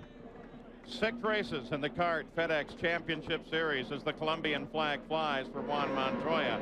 In those 6 races, 6 different winners as Juan Montoya now adds his name to the list. We'll be right back. Well, the results, of course, are unofficial, but Montoya took a major leap forward in points finally this year. He got the pole, he led the most laps, and scored his 8th career win and his first CART win since Vancouver last September. Let's go down to Gary Gerald. And Juan Montoya is alongside. What does it mean to you to give Toyota its first victory as an engine supplier to this series? A lot. You know, they worked so hard this year with us. You know, they came, you know, such a long way now. And we led so many laps, and it was just a shame we couldn't win. You know, we had Japan in our pocket, and things went wrong. And here, everything was good again, you know. I think we got something rolling, and I hope it just keeps coming. How important was the momentum of your success at Indianapolis a week ago leading into this weekend? It was important, but, you know, the car was good. You know, the only thing we were worried about, we didn't test here, so we thought we were like a step behind, and we changed everything for Saturday, and the car is just awesome all day long. Now this morning, I know you made a big change on the front wing after the warm-up session. How concerned were you before you made that change? The car didn't feel very good, to be honest. I wasn't very happy with the car, and I said, you know, need to figure out something new. We went back to what we knew to race on, and it was awesome. The car was just, didn't change it in the front wing or anything. It was really good. And here comes the defending champion moving up in the point standings. Great job. Thank you.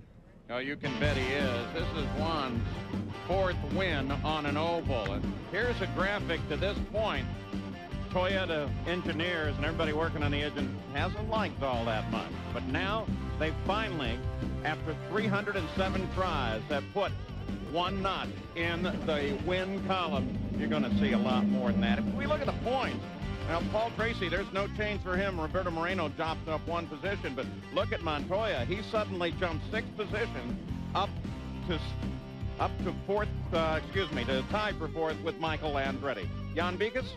Well, yes, Mike was just working out those points here with his team. It turns out you're tied for 4th in the championship. He tried to run after Montoya, but too much speed for you?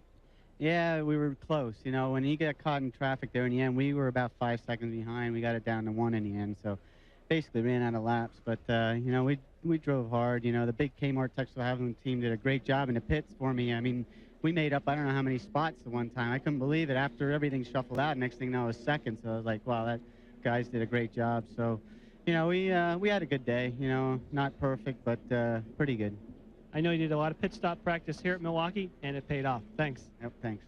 You see in the background there, Chip Ganassi apparently on his cell phone behind Michael, waving at the camera. Don't forget, just under 2 weeks now, and we will be at the Tenneco Automotive Grand Prix of Detroit on Belle Isle.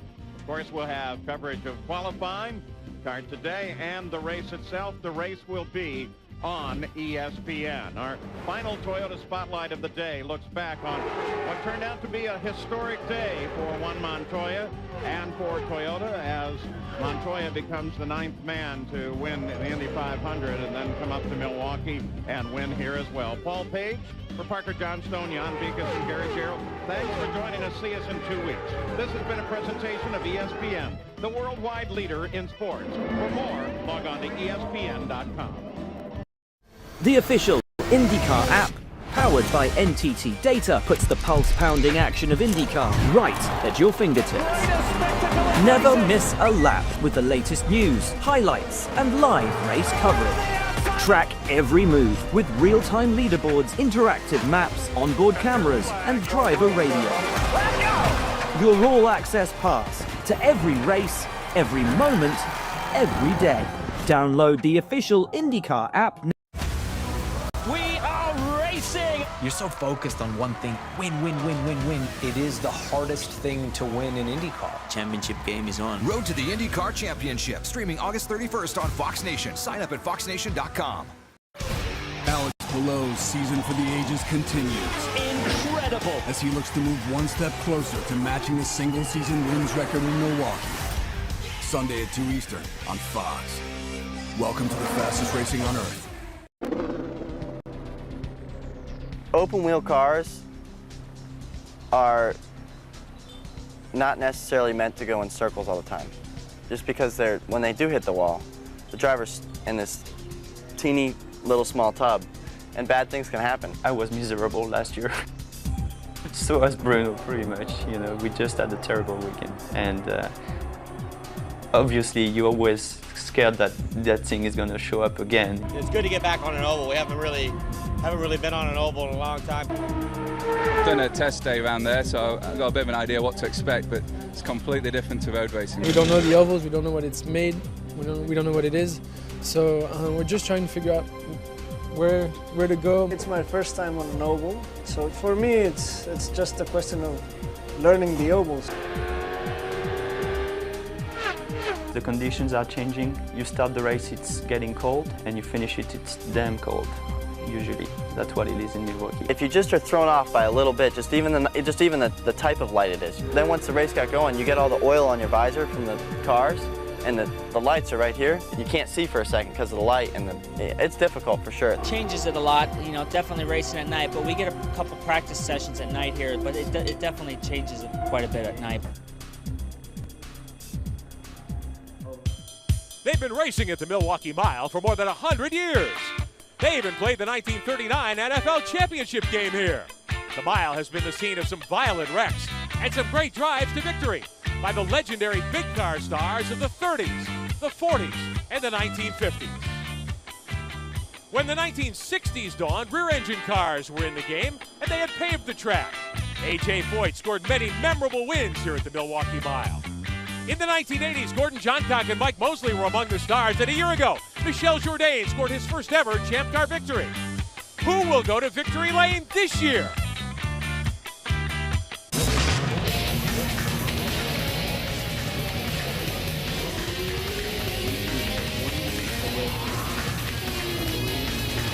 It's time for Bridgestone presents the Champ Car World Series powered by Ford. Tonight, the Champ Car Grand Prix of Milwaukee. Earlier, we began the season at Long Beach in California. 2 weeks ago, the tour went south of the border to Monterrey, Mexico. Now back on home turf, the Milwaukee Mile on the shores of Lake Michigan. They've been racing on the Milwaukee Mile, as we said, for more than 100 years. And tonight, the fans have turned out in droves to see the return of the Champ Cars. Always a lot of activity at the Wisconsin State Fairgrounds. A wedding staged here earlier today. A couple of Champ Car fans decided this was just the right place to begin their life together. The teams are ready. The cars are lined up.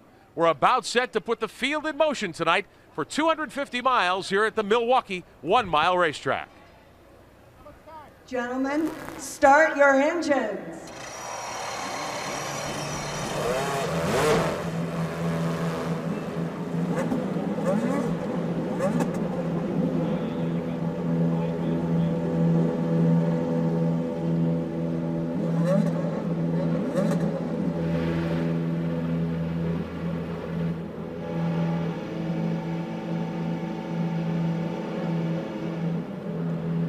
You're looking live at our field of Champ Car World Series competitors ready to roll for 250 miles of action under the lights. Hello again, everyone. I'm Rick Benjamin, joined by Trans Am star Tommy Kendall. Great to have you with us tonight for round 3 of the 2004 Champ Car World Series. Tommy, night race, oval, almost a short track. What do we see here tonight?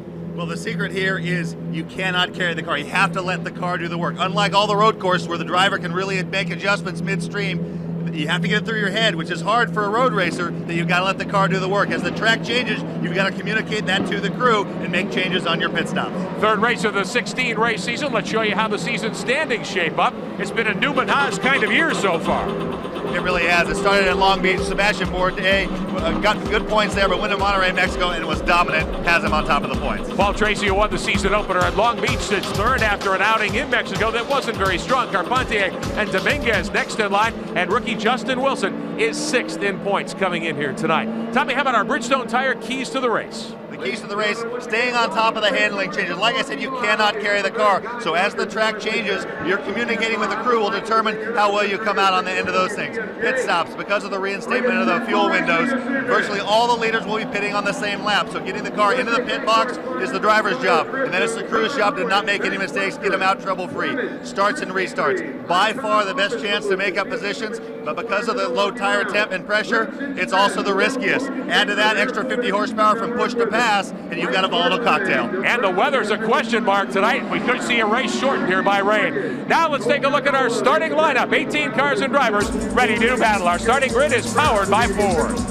On the pole, Ryan Hunter-Reay driving the number 4 Airdez Competition Lola, seeking to announce his arrival at the top echelon of Champ Cars. Row 2, the Milwaukee track record holder, Canadian Patrick Carpentier, driving the Index Forsyth Racing Lola. He knows what it takes to go fast in Milwaukee. Paul Tracy, who was absolute magic working the outside lane last year, looked for more of the same from the reigning champ. In row 4, another former winner in Milwaukee, Jimmy Vasser, in the Gulfstream Aviation Lola, was quietly confident after qualifying. In row 5, the defending champion at the mile, Michel Jourdain Jr. in the Gigante Lola, starting to round the Rousport team into form.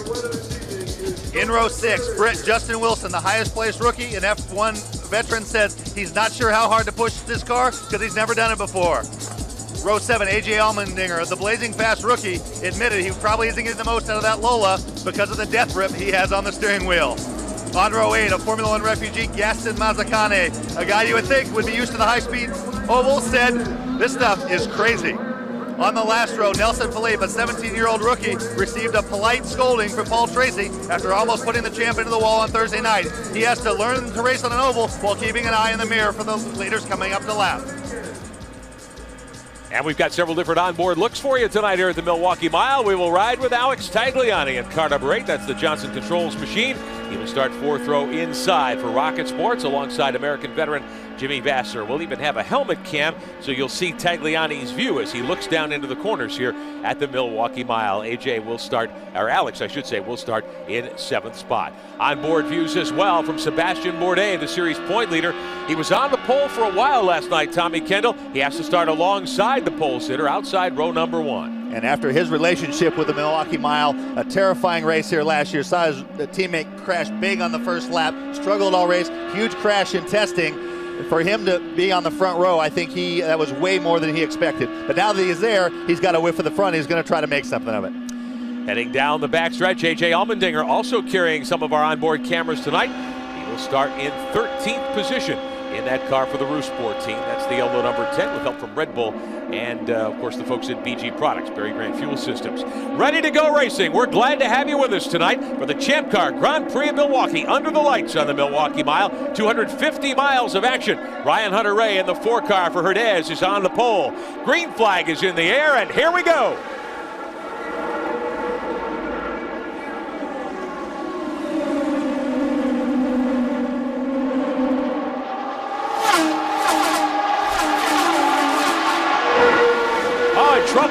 One car into the wall. It's one of the MyJack cars. Is that Justin Wilson? He's knocked off a winglet, spins the MyJack car to get it pointed in the right direction. Early trouble, and the yellow is waving after one lap here at the Milwaukee Mile. And that was what we had talked about, Tommy. Not on the air. You and I had talked about the possibility of someone on the outside getting stuck in the marbles going right to the wall. And now that's the first time that Justin Wilson has experienced that degree of turbulence. So he's been trying to sneak up on it a little bit by little bit, but now all of a sudden those wings and the underbody of that MyJack car were not getting clean air, and it's literally like someone just kind of reaches up and pushes up underneath the car. Not nearly as much grip. The car just kind of floating around. Now the MyJack crew quickly puts the car up on the air jacks. They will put a new nose piece on the 34. Show you what happened. Take a look. You're looking for the yellow and red car. There's Wilson. Just got away from him. Yeah, he was on the outside. You saw Allmendinger underneath him there, and that's what happens. Low tire pressure, low tire temp, and he probably thought he was being conservative. Could have been a very, very hard hit into the wall. He managed to straighten the car out a little bit before he got there. And the only contact was the nose on the wall, so that didn't hit either of the corners, so I think the alignment should be fine. Other than some frayed nerves, he should be okay. Calvin Fish. Well, it just looks like nose damage, but unfortunately it took him a while to get it off. I would believe that they would have tried to get him out, stay on the lead lap, then bring him in again. Right now, Justin is going a lap down. Looks like the change is being completed. Don't see any problems with the suspension, though, Derek Daly. Remember the reason they put him in the Reynard here, because it's uncharted territory. As we just saw, they put him in that car to save the Lola just in case something happens, which it did. So the caution is waving here at Milwaukee. 2 laps are on the board. Caution laps count, of course. And we see Wilson getting the car around the access road. As you leave pit road here, you no longer come right out into the middle of turn 1. You blend in on the back straightaway. The speeds are so high for the champ cars here now that you couldn't do it any other way these days. Wilson up through the gears. He will tag the back of the field for the restart. Interesting the way this developed, Tommy, I think, as we went through the first couple of corners. Ryan Hunter-Reay jumped out. Paul Tracy gained a spot, but Bourdais lost a bunch. Yeah, you had Carpentier was making a bid, and I think Bourdais was just being careful. The way the point system, I talked to Craig Hampson from his engineer on the McDonald's car, and he says the way the points are now, unfortunately, they're not rewarding aggression. So we told our drivers, we don't care if you win, all we care is do not make a mistake that puts you out of the race. So that's obviously gotten through to Sebastian Bourdais, and he's just making sure. Only 3 gears in the gearboxes here at Milwaukee, but up through the gears quickly. Ryan Hunter-Reay brings him back to the stripe to begin lap number 4. Tracy looking on the outside. They actually touched wheels. You saw a puff of smoke. He goes around Dominguez, taking a look on the outside of Carpentier. Oh! Almost ran out of road there. Tracy on the high side, Carpentier down low. Getting a little bit of a squeeze from his teammate. Can't make it stick. He's up in the gray. Carpentier stays in front of Tracy for second. Great battle in 3 and 4 there. And they're doing this when the cars are not optimal. Everything is not up to temperature and pressure, and the tires are part of the suspension, and so the angle of attack that affects those all-important aerodynamics that Derek talked about a little bit is affected by the tire pressures. Scoring, of course, at the top of your screen. The 2 Indyc Forsyth cars running in 2nd and 3rd spots right now behind leader Ryan Hunter-Reay. Carpentier with about a 0.6 of a second lead. There's the defending series champion Tracy. Now we're showing you how much time each driver has left in their 1 minute of push to pass time. Some drivers haven't used it at all yet. And Tracy has used, I think, 11 seconds of his, probably on the initial start and the restart. Remember, Tracy started 3rd row inside, 5th spot, wanted to jump around a few guys at the beginning, made 2 passes, got the help, of course, from having Justin Wilson spin toward the wall up in turn 2. Carpentier has used some time. Tracy, as you say, has used 11 seconds of it so far. Bourdais hasn't touched it. You're watching Patrick Carpentier run 2nd in car number 7. Tracy is 3rd. Your leader is Ryan Hunter-Reay off the pole, and he's built a 2.5 gap, Tom. He has, and he's pulling away. I was looking to see if maybe Carpentier, once he got settled out with Tracy, it wasn't side by side, if he could close that gap. But Hunter-Reay is just picking up where he left off in qualifying. A little bit closer that time, less than 1/10 of a second quicker, but 1/10 of a second here is quite a bit. Watching your 2nd place car haul down the backstretch here at the Milwaukee Mile. 10 laps are on the board. Ryan Hunter-Reay is your leader. More racing, and a look at A.J. Allmendinger and his cheesehead coming up. like under the lights 1 year ago. As Paul Tracy was on his way to the win, Bronte and AJ Allmendinger will take you for a tour of the fairgrounds. When we come back, with Tommy Kendall, I'm Rick Benjamin. 23 laps are on the board at the Milwaukee Mile tonight. The Champ Car World Series, the Grand Prix of Milwaukee. Riding with Sebastian Bourdais, the series points leader. Running in 6th position, Tommy, a moment ago, he had some problems. He did big time, and I'd like to add traffic to Bridgestone Keys in the race because I forgot about the speed discrepancy between the front and the back of the field. He was trying to get around Ricardo Sparrofico. Sparrofico came up, chopped across the front of him, lost all of his downforce, almost hit the wall. A bunch of guys went sailing by. He's got Michel Jourdain right with him now. This is a battle for position for 6th. Bourdais trying to hold off Jourdain, last year's winner, right behind him. And they're right behind Rodolfo Levine, who's running 5th. So 5th, 6th, and 7th, nose to tail. Lapping by Nelson Philippe as they head into 3. And those slow cars, once they start getting to pass, that really rattles a rookie like a Philippe or a Sparrofico, because instead of just concentrating on this daunting track, you got to worry about guys behind you. And so even they were running slower before, when this starts happening, they'll run slower yet. It's hard to get into a rhythm. Those end up being like moving jam cars in a video game. And the experienced guys will be able to use that to their advantage. It never works, always works out in your favor, but you can use them as moving picks. Watching the battle of Levine in the Corona car. That's the blue and yellow machine. Here's Bourdais, the points leader in the McDonald's Deuce. And behind those two cars battling, you've got Michel Jourdain and his Gigante number 9. He started in 9th. He's gained 2 spots. He's used a good bit of his push to pass. 22 seconds already gone from Jourdain's bank of 60 seconds. As we ride with Bourdais down into 3 and 4. I got to get a shot out of that car right in front of Bourdais is the Corona car, Rodolfo Levine, and Champ Car fans are used to him being one of the back markers who's being lapped, and he has been really good all year, and he qualified right next to Paul Tracy on the 3rd row, and he is running in 5th spot right now. Very competitive lap times with the leaders. And when we were in Monterey 2 weeks ago in front of his home fans, he was very impressive. It's Levine whistling by, running in 5th spot. Running right behind Mario Dominguez. Mario Dominguez and Michel Jourdain are the 2 big name Mexican drivers in the Champ Car Series. Levine with the adulation that we saw in Monterey, Mexico, that is afforded to the guys that run up front, the Mexicans. Levine is inching his way up there. Getting hooked up with the Forsythe team was very good for his confidence, learning from a guy like Paul Tracy as well. So there's Levine running in 5th spot. 4th belongs to Mario Dominguez in the green car that you see right there. So Dominguez in one of the 2 Urdez machines. It's a good battle for position. 4th, 5th, 6th, and 7th, all close here on the racetrack. Ryan Hunter-Reay, though, building a 4.5 second lead.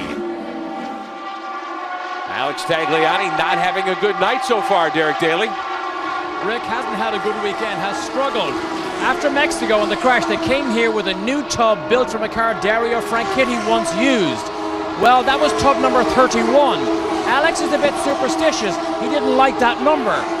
They rebuilt the car before qualifying, said it was a little bit better, but we're not sure now because he struggles. The question is, will speed win out over superstition at the end of the night? Calvin?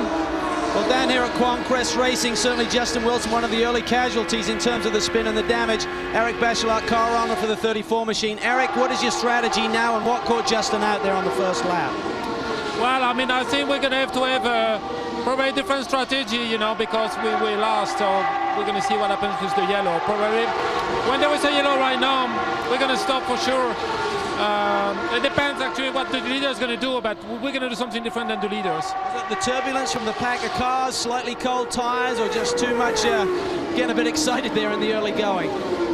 Well, he said he didn't know what happened. You know, it went so quick. So, and I haven't seen. I need to see the replay, so I don't know what happened. But I think it's the car is okay, you know, and it just didn't hold up in the traffic a little bit.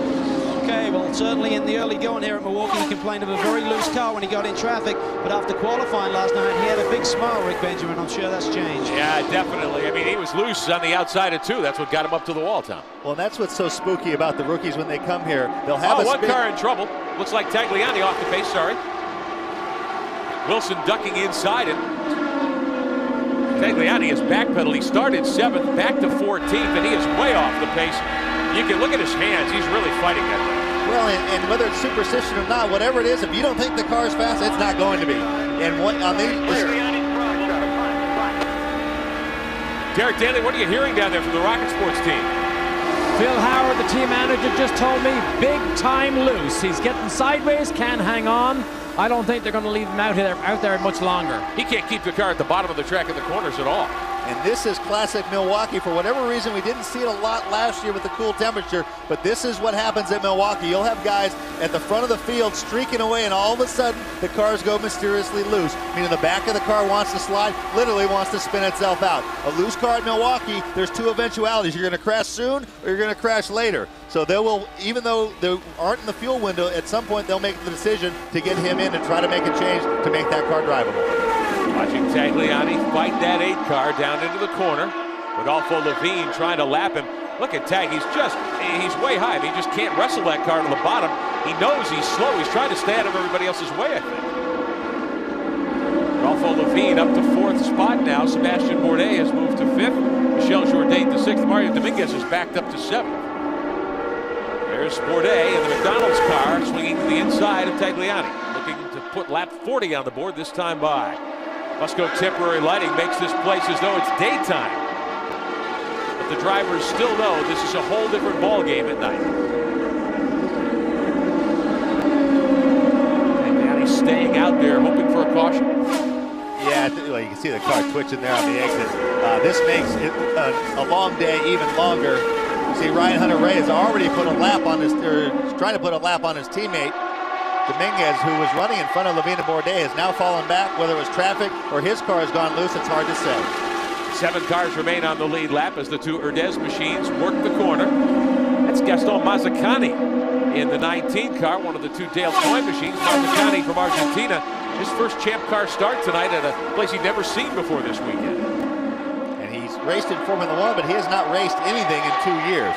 So I guarantee you things are coming at him pretty fast right now. Sitting in 15th spot, he'll give way to one of the PKV cars. Jimmy Vasser. Vasser swoops by, Jimmy in 8th position. Now we're 41 laps into this, Tom, and Hunter-Reay is 11.5 seconds ahead of the field, but he'll come back to the pack as we cycle through pit stops. Well, not necessarily. I mean, if we get a yellow, they will, but if everyone stops on the same lap and has comparable pit stops, then you would expect the gap to stay about the same. So if you get a yellow, he does not want to see a yellow at this point. Watching your leader, Ryan Hunter-Reay. This is Dominguez, who backed up to 7th.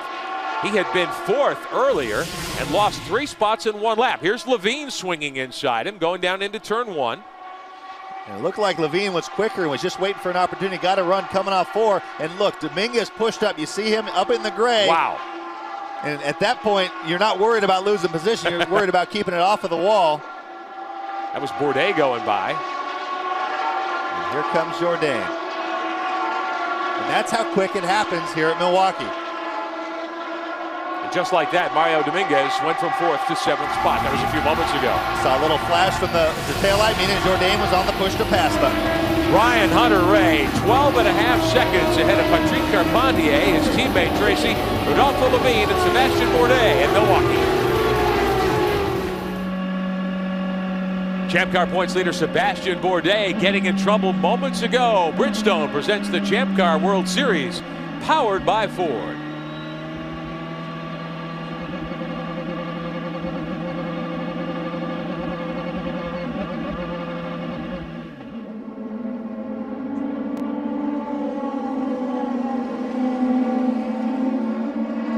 Points leader Sebastian Bourdais stopping on pit road, whacked the turn 4 concrete moments ago. May have broken something under the car, Tommy Kendall. As he was coming around to pit road, we saw sparks. We just saw the all done signal from the right front guy. You can see the wishbone there is wrinkled. What happened? He got a little bit wide up into the gray and wrinkled those wishbones. So there goes the points lead, just like that. Even though with instructions, you got to be conservative. I'm sure he was being conservative. This is an interesting thing we're going to have to follow. Guys getting even a little bit offline are getting up into the marbles. So it'd be interesting to see if Champ Car maybe decides to sweep the track. Marbles are little bits of rubber that come off the tires, and they act just like they sound. When the car gets on them, it's like you're on marbles. The car skates. No matter how much you do to the throttle, the car just goes the direction it's heading. Take a look at it. This is a fairly distant look at Bourdais, way up high, but you can see him scuff the wall there, and he's part of the tub dragging on the racetrack after he clipped the fence. That's the front suspension? That's the skid plate. Yeah. Oh, that's the suspension drag, and he's actually snapped the back half of the lower wishbone. Take a look at it from Bourdais' view. He's coming off 2 here, so we've got a few seconds to go. Look at the move inside. Levine made a slip off at turn 2, and he's trying to, and now when the car crosses in front, that messes up all the air going over the wings, and he's out of the gas, wheel crank, bang. You saw how slow it was going. That wasn't a love tap. That was a pretty hard hit. The leader's on pit road, Calvin Fish. Ryan Hunter-Reay hits his marks perfectly. Now he's gone to a scrub set of Bridgestone tires. This means they have a scuff on them. Got a few laps, could still see the line. He just beats Rodolfo Levin, who must have had an excellent pit stop a little bit further down. Carpentier's on his way, as well as Tracy, the 3 Forsyth boys. Well, that's how you can cough up almost a full lap lead on pit road. Yeah, that's exactly the ticket. And I'll tell you, that's a good insight. There's a guy, Sebastian Bourdais, who we've seen with incredible car control on a road course. It just shows you with the knife edge. He was trying to make a little move. He wasn't that close to Levine. Levine drifted up in front of him. All that dirty air going over the wings, only about half as effective as usual. Yeah, just about the rest of the field. 53 laps on the board. Rest of the field coming in. Alex Tagliani fighting a bad race car, Derek Daly. Major downforce change in the front of his car. Front wing, and he just beats out his teammate Nelson Philippe in a blaze of wheel spin.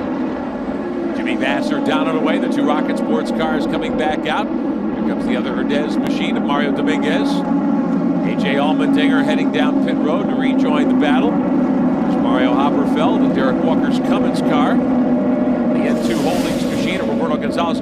This is the battle between Levin and the Corona car and the Herdez machine of Ryan Hunter-Reay. And that's just how close. A little bit quicker stop by the Corona crew. I'm not quite sure why they stopped a lap ahead of everybody else. We're hearing that Rodolfo Levine will be sent to the back of the blind. I think maybe both of them. The pits might have been closed.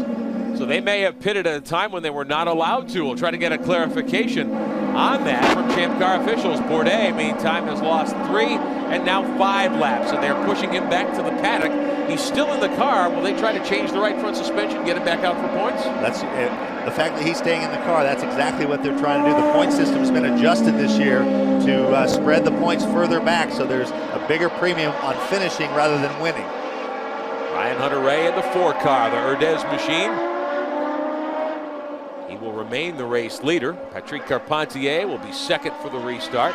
Rodolfo Levine still tucked up behind Ryan Hunter-Reay, but as we say, we're hearing that perhaps Levine stopped when he was not supposed to. Pit road may have been closed, so there could be a penalty forthcoming. We'll try to get word on that for you. 57 laps complete. The pit window at 59, but with the caution, most of the teams electing to come on a pit road right now. Yeah, the important thing is you can only go 59 laps at the most. And so if it stays green, everybody would go to lap 59. If you work backwards from the end, as long as you stop after lap 24 with those 59 lap runs, you can still make it to the end on only 3 more stops. So if you get a yellow anytime after 24 and before 59, you expect everyone to come in. Why Hunter-Reay stopped a lap before everybody else is something I'm not quite clear on.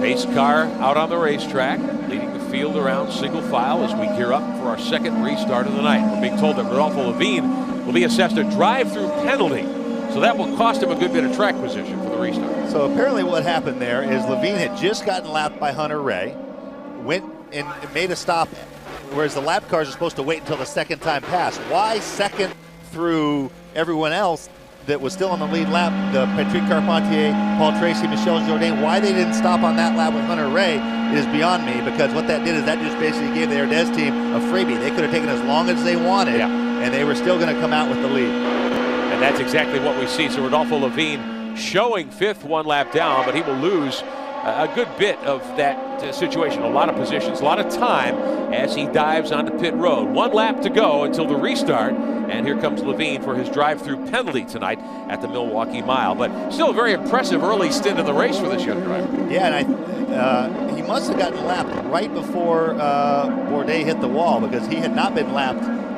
right before that. Hunter-Reay was approaching the back of the field. The pace he was running was incredible. And he was going to lap all the way up through 3rd place if it had stayed green, probably another 5 laps. Didn't get a chance to point it out, but watching scoring here in the broadcast booth, Hunter-Reay running laps in the 22s, where other guys were struggling to hit the high 23s under green. So that shows you the advantage he's got at least here in the early going. Now everybody's had a pit stop. Fresh tires, more fuel, a chance to adjust the race cars. Green flag back in the air in Milwaukee, and here we go. Tracy trying to capitalize again on this restart. The two Forsythe cars side by side in the first turn. Up in the marbles, is that Tracy into the wall? Yep. Wow. Carrying the car number 1, the series champion wrinkles up his index machine big time, and the yellow is displayed once again here in Milwaukee. Live by the sword, die by the sword. I said that's your best chance to make positions, but it's also the riskiest. Tracy was third, going for second on the restart. No grip. And that's purely a function of, last year there were 2 grooves. You could have gotten away with that move. For whatever reason, there's marbles now, so it's turning into a 1-lane racetrack. Car starts to drift up on him right here, and he's in trouble just like Bourdais. We saw on the in-car view of Sebastian Bourdais when he hit the turn 4 wall a few moments ago. He had that wheel cranked hard left. I'm sure PT had the same thing going there, but you just can't stop it. Nope. And if the front bites, the back's going to swing around, and at that point, it's just you just keep your fingers crossed and pray that you make it through. Hard damage, a heavy hit to Paul Tracy's number 1. We'll find out in a moment whether he has a chance to return tonight. Green flag back in the air at Milwaukee to begin lap 64 of 250 tonight here at the Milwaukee Mile. You're watching the Champ Car World Series alongside Tommy Kendall, I'm Rick Benjamin, Calvin Fish, Derek Daly on pit road for us. Hunter Ray with a narrow lead. Patrick Carpentier sits second. Michel Jourdain, last year's winner, has quietly worked his way to third after that round of pit stops. Mario Dominguez back in it at fourth. And Jimmy Vasser, who won his last race in 2002 on an oval, sits in fifth. Let's go back just a moment, and we will show you the last couple of incidents here in the Milwaukee Mile. Points leader Sebastian Bourdais getting in trouble off turn 4 just a few moments ago. Fighting it up in the marbles, clouts the wall with the right side of the car, and he looks to be done for the night, Calvin Fish. He certainly is, Rick. He brought the McDonald's car back to the team transporter. The guy said there's too much damage. Sebastian, what happened up there in the corner? Well, there was a bunch of cars in front of me, and we were just... we just established the contact, Lavin and myself, and I was low, and then when he went low also, he just took the air out of my front wing, and I just went straight, so downshifted, tried to slow down the car, but there was nothing to do, I was in the marble. Okay, well, a tough day for the championship leader. He'll rebound, and he heads off to Le Mans, his hometown and home track, for the 24-hour next week, Rick. One driver who certainly will be glad to leave the ovals. Now the series champion, Paul Tracy, trying to make a move on the high side to take second away from his teammate. He ran out of road as well, got up in the loose stuff, and took a very hard trip into the concrete. Derek Daly standing by with Paul Tracy. With a very dejected team, very dejected Paul Tracy. Paul, it was a brave move, but just not enough grip on the high side.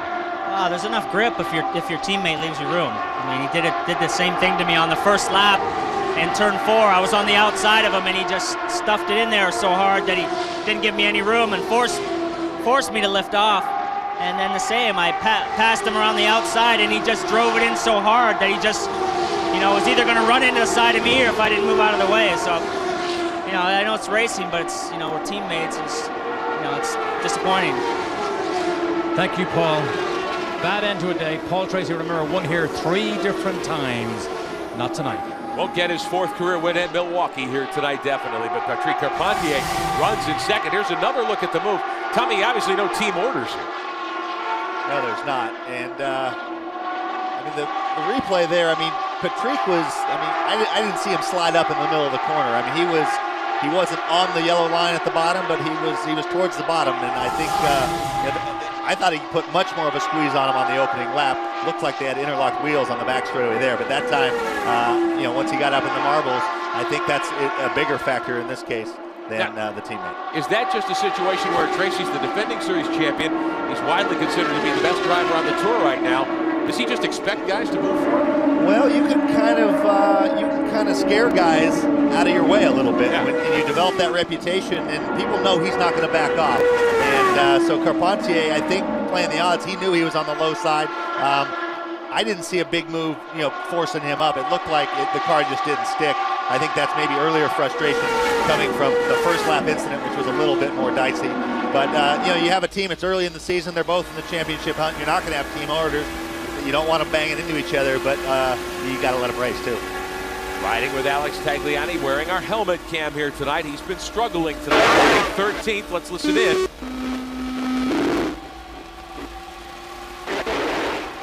Car does seem to be handling a little bit better. Our Ford telemetry, 6th gear here at the Milwaukee Mile. Tagliani back in 13th position, chasing leader Ryan Hunter-Reay.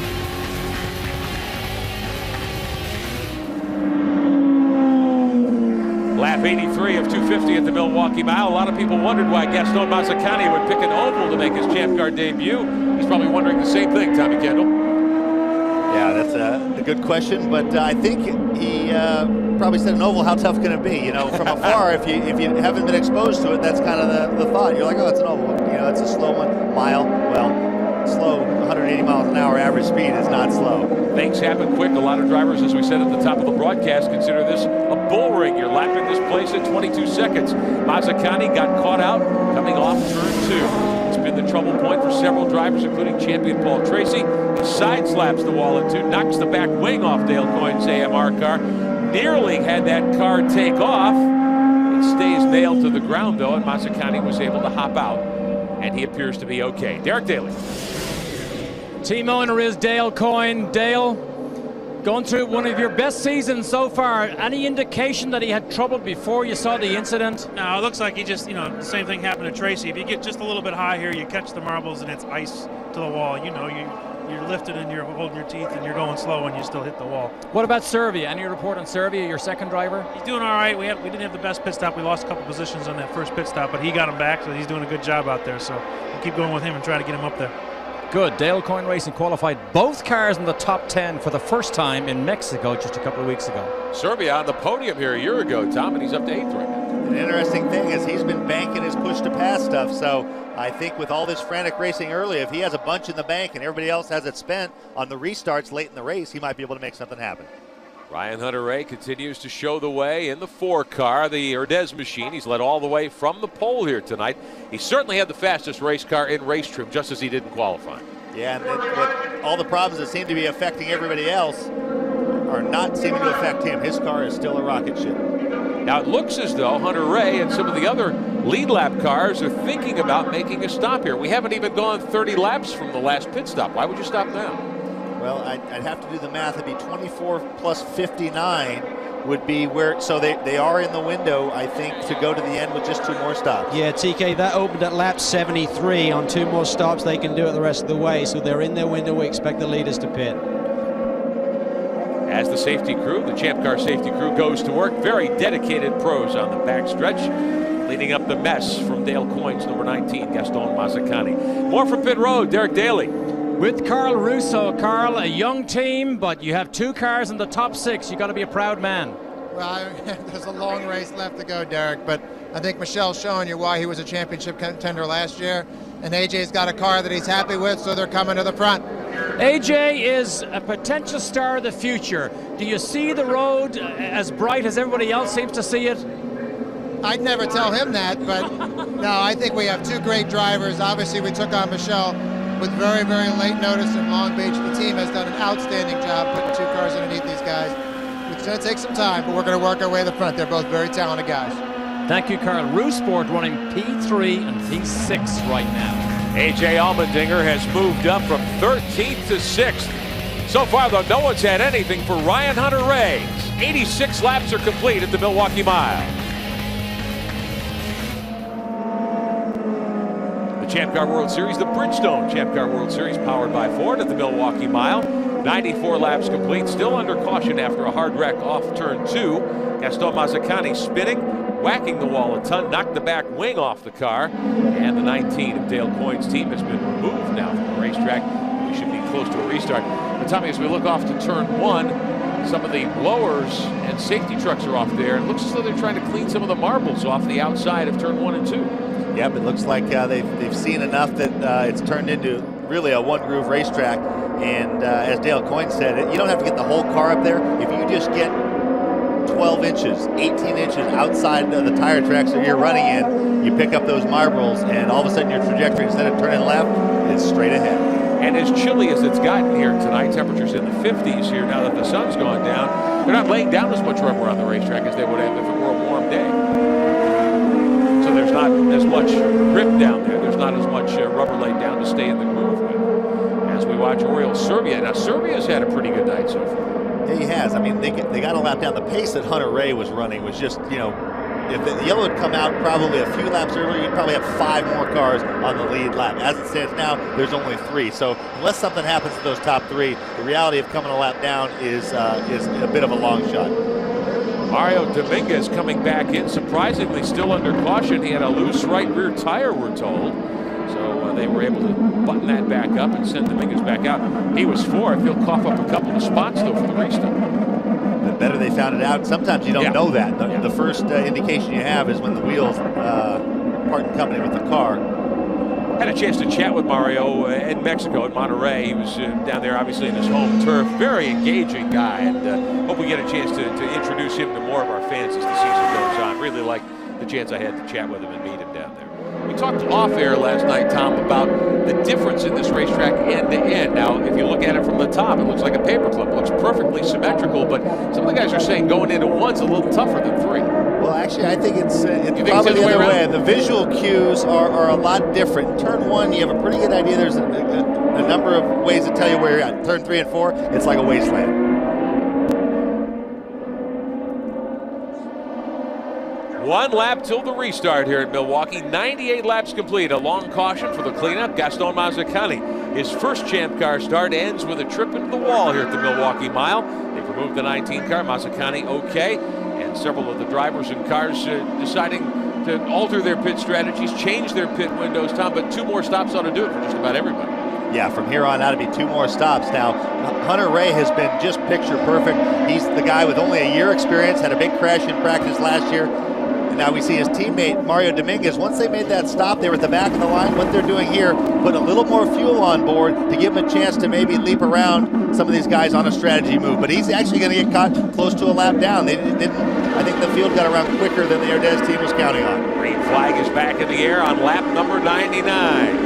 Dominguez back up on the racetrack, but not up to speed yet. He is going to lose a lap here in this situation to the leader. So he comes out onto the backstretch. Ryan Hunter-Reay has led all the way.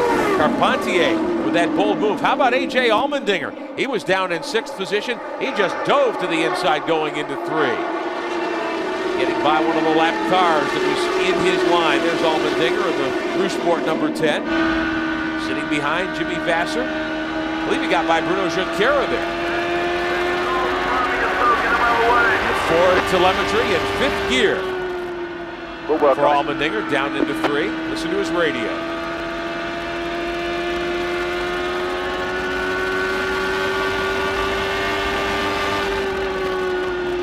Down into the first corner. Allmendinger reeling in. Looks like that may be the car of Roberto Gonzalez there that's up ahead of him. So. I think he was asking his crew, saying, hey, Gonzalez is in the way. Tell the officials to get him out of the way.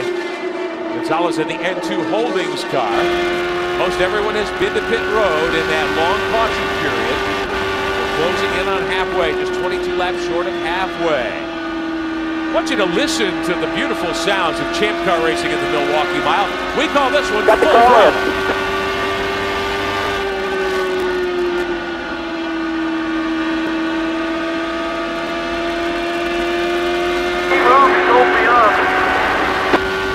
Got the call in.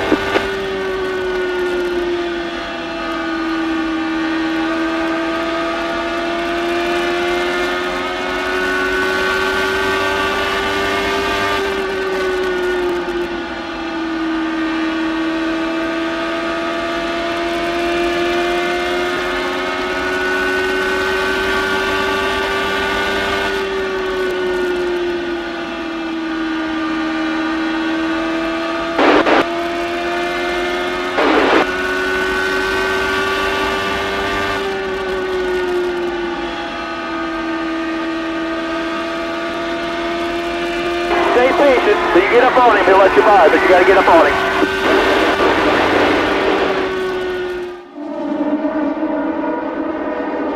Watching Rodolfo Levine down into turn 1. Levine was up in the top 4 earlier tonight. He's fallen back to 7th after a drive-through penalty, but he's turned in a great run so far here tonight. Nelson Philippe Struggling in 14th spot. That's the white and blue Rocket Sports car, the lease plan machine. Alex Tagliani, who's really fought an evil handling race car. He's starting to pick it up. Tags up to 10th now, Tom. This is the ebbs and the flows of racing on the 1 mile ovals. Mario Dominguez in the other Herdez machine, Calvin Fish. He had a good night going, but they had a couple of unscheduled trips to pit road. What happened? Well, we'll try and get a chat here with Keith Wiggins, who's the manager here at Herdez. Keith, it looks like there's a bit of a mistake there on the 55 machine. You tried to increase the pit window, but you may have got caught out a little bit. Yeah, we've got a radio, so I'm not actually sure, but I'm just talking to the guys, and it looks like we got caught out by 1 lap there by trying to gain an advantage. So. Certainly things looking good on the number 4 car with Ryan. He's run a tremendous pace. I know in the testing you did here, you did some long runs, 40, 50 laps. Is that paying off this evening for you?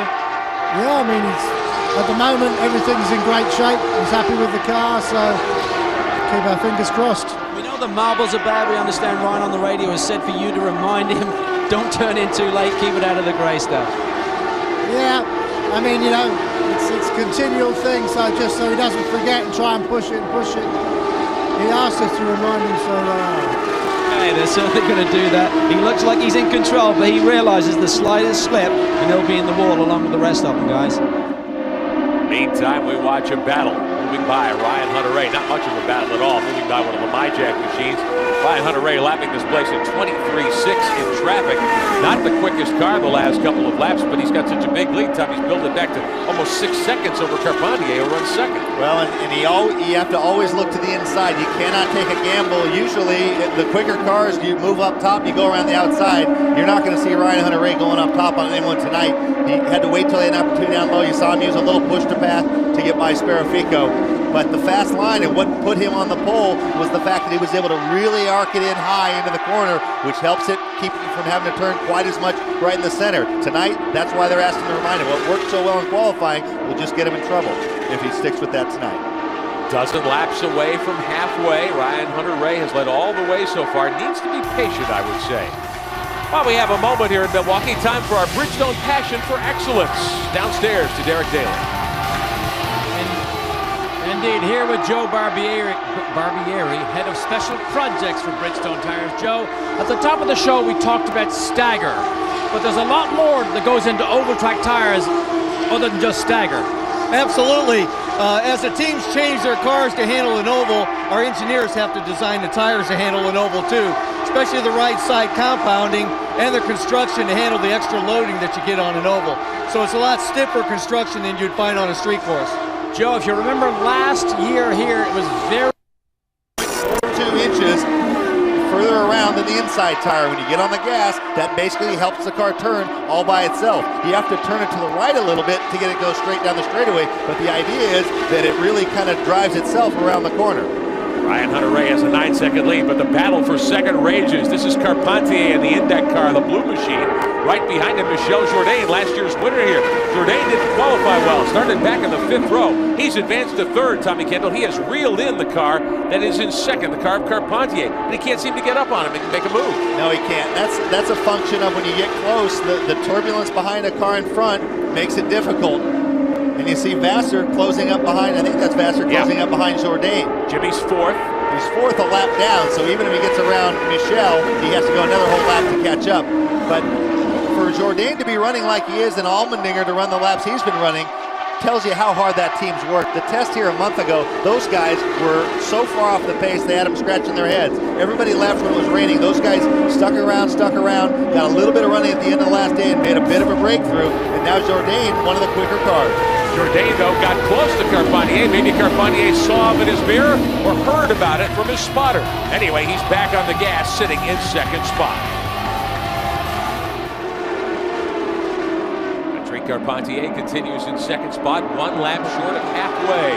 Ryan Hunter-Reay has led the entire first half tonight here at the Milwaukee Mile. That is a strong performance. It really is, and the guy that you would think that might have trouble, only in his 2nd year, Hunter-Reay has been inch perfect.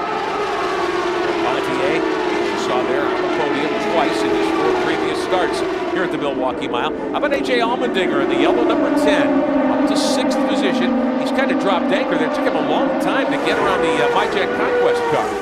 Yeah, and you heard him when we were riding on board with him. He was asking the officials for some help to get around Roberto Gonzalez, and his team says you got to get to him. If you get to him, he'll let you by.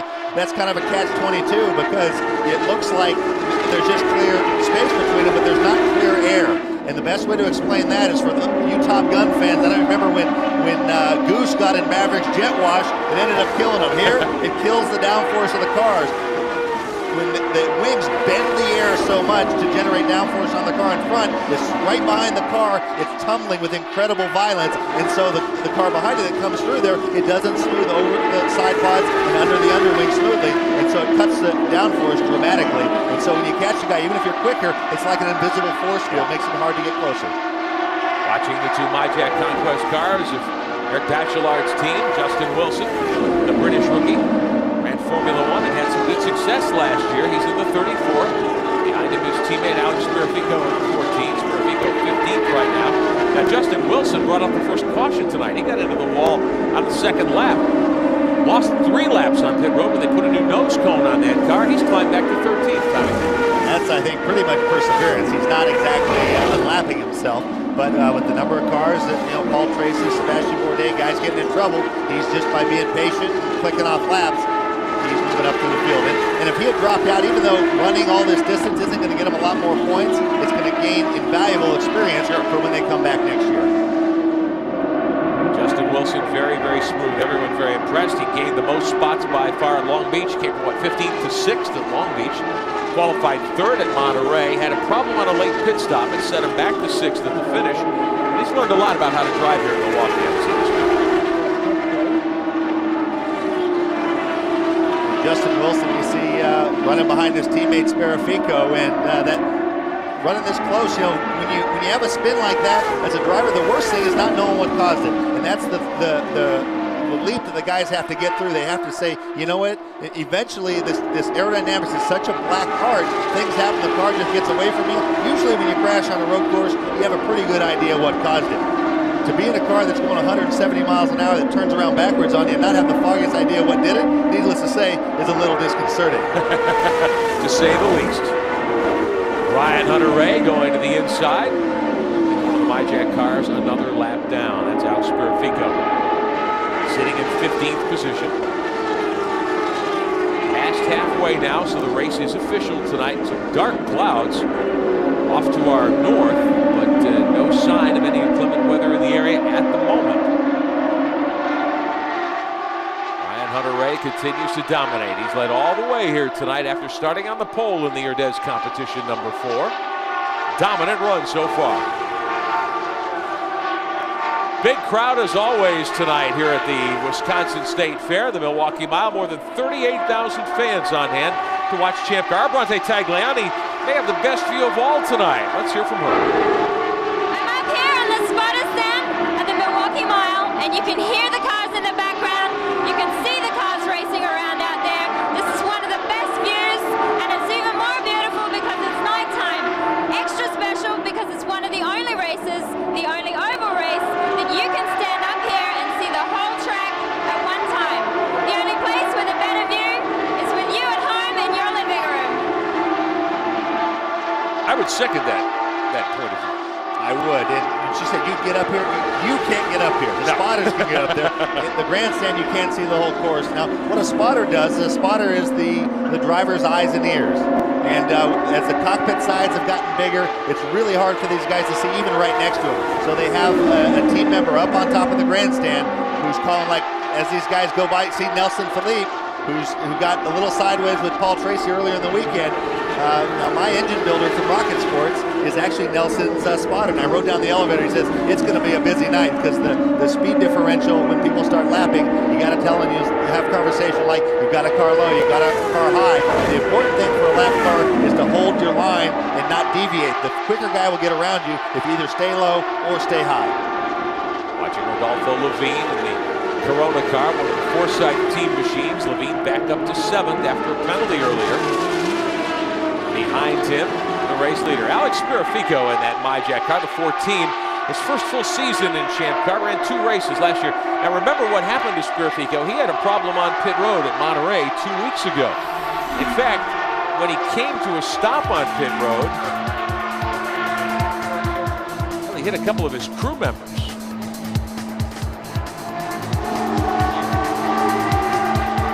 road was okay, but there were some minor injuries.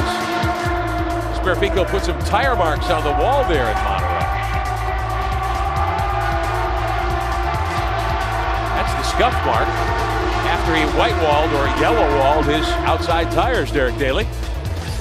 Well, you're looking at Russell Grossands. He was the fueler in that incident. He is not able to fuel tonight because of an injured shoulder. The man beside him is Garnett Beepud. He was the man that you saw do the gymnastics, and he had no injuries, but ironically, boys, this morning, he got 10 stitches in his finger when the side pod of the car come down on top of him. But Garnett, I know it looked like a very scary incident. Were you as scared as we were when we saw it? Actually, I was just getting ready to jump out of the way, so I wasn't thinking of anything or getting hurt. You weren't hurt at all? No, just my ankles. How's your 10 stitches in your finger? I'm sorry? How's the 10 stitches in the finger? Oh, much better. I mean, you don't think about it during the race, so you forget about it. Thanks, Garnett.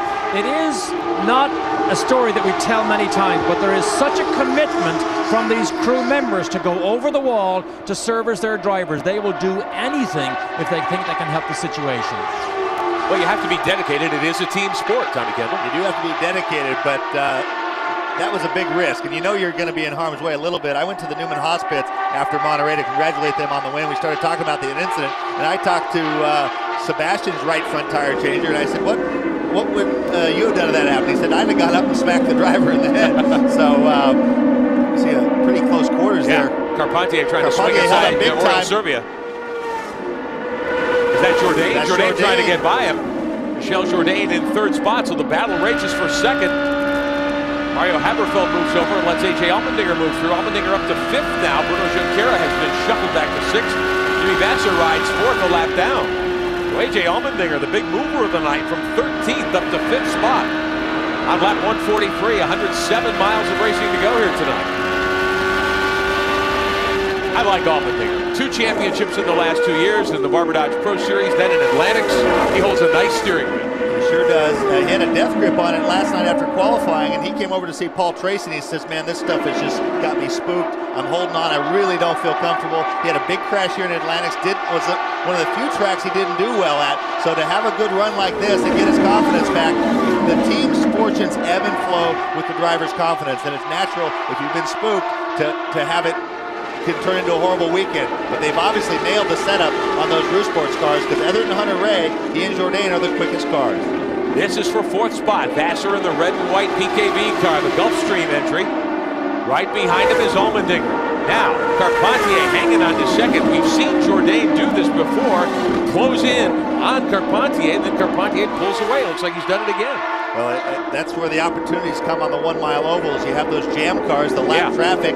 If you don't time it just right like Carpentier, he was able to not carry the momentum off turn 2, and you saw Jourdain make a big move down to the inside, but obviously was not able to pull it off. Ryan Hunter-Reay has checked out. He is more than 15 seconds in front of Patrick Carpentier, and we're hearing that Alex Tagliani has got a cut tire. Look at him wrestle the wheel down the backstretch. Yes, he does. His left rear is down. Monitor, guys, We'll see if Tagliani can get the 8 car onto pit road safely with a tire down like that. What's he facing, Tom?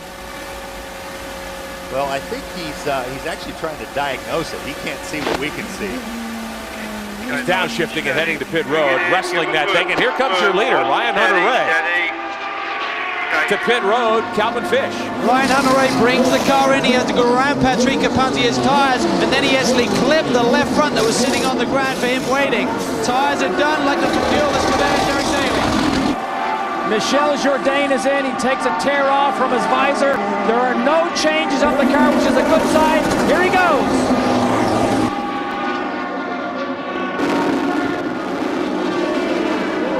Carpentier down and away. And there is Jourdain, your third place car. Carpentier hangs on to second spot. Now, Tommy, as they use the access road to get to the backstretch, the speed limit is still in effect here. Yeah, it is. I do not get that at all. I mean, I'm guessing they thought there might be a yellow, so they ducked down. But now this doesn't make any sense either, because if someone were to stay out, you lose almost 2 laps on making a pit stop. So all those guys a lap down, if they stayed out, they would get themselves back on the lead lap. If you get a yellow before you have to pit, you're golden. Justin Wilson has been to pit road. There we see Levine on pit road. Mario Haberfeld has stopped. Jeff Carter wearing our helmet cam tonight, one of the crew members on Derek Walker's team. He's the lead mechanic. Calvin Fish. Well, I think they pitted TK because their 59-lap window was up, so they needed to come in, and otherwise they had a penalty there, so that was the reason we saw the leaders on pit lane. So Haberfeld getting back up to speed. Mario Haberfeld running in 10th position. Paul Tracy has climbed to the top of his team's transporter. Watch the action here at the Milwaukee Mile. Your leader is Ryan Hunter-Reay. At the Milwaukee Mile, 95 laps to go tonight for leader Ryan Hunter-Reay. A.J. Allmendinger, you're on board with the 10 car. Allmendinger up to 5th spot after starting 13th tonight. He's gained 8 positions, not yet back on the lead lap. Leaders have been to pit road here just a few moments ago because they had reached the 59-lap pit window. That was it went by so quick, I didn't realize they'd got to the end of the 59 laps, so obviously they couldn't have gone further, like Calvin said, without being penalized for exceeding the 59 lap. A.J. Allmendinger continues to work hard here. He's tracking down Alex Tagliani, who suffered that cut tire a moment ago. Some of the teams might have thought a yellow was going to come out. Tagliani wrestled the 8 car around for about a lap and a half before he could get it to pit road with that cut down left rear. They changed the tire. I'll tell you, Tagliani has had the worst luck of anybody here tonight. They had that problem with the tub. They weren't sure the car was right. They worked on it. They got him pretty quick again. He marched his way up to the top 10. The cut tire has dropped him back to 13th spot. So Tagliani, as we ride with him down the back straightaway, trying to salvage a decent finish here tonight. Yeah, and he got, usually something like that happens, you get a yellow, even if it's your own yellow you can benefit from. He didn't even get the benefit of that. Mario Dominguez diving onto pit road in the 55, the other Herdez entry. Dominguez was up in the top 5 earlier. They got caught out on pit strategy too, and now they're an extra lap down to the leader. Riding with A.J. Allmendinger, there he is, the rookie contender running 5th. Hunter-Reay has led all the way up to lap 159 here tonight. Patrick Carpentier runs 2nd.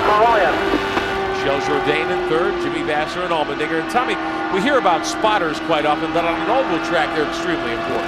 They're pretty much your eyes and ears. It's really hard to see much out of the mirrors on a champ car. So you rely a lot more on the spotter telling you when traffic is approaching you from behind, which way they're going, and then once they're clear. Let's call your attention here, top left of your screen, the push to pass graph. You can see that Allmendinger has used 40 seconds of the 60 he's allotted, and he's used it to advantage. He's gained those 8 spots. That's what it's for. He's going to consider using some by here if he can get closer to Alex Tagliani, because he's starting to get pressure from behind from Bruno Junqueira. Jimmy Vasser directly in front of Allmendinger, but it's about a 4-second gap right now. One more time, let's crank it up and listen to full throttle champ car action.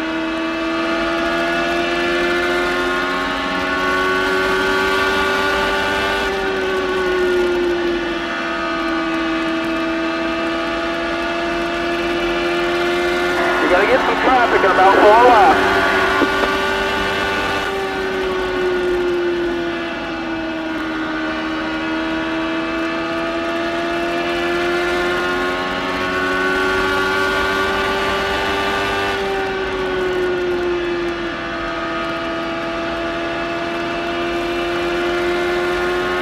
He gets surfing, go about a 1/4 mile up here, and he'll stack it up for you.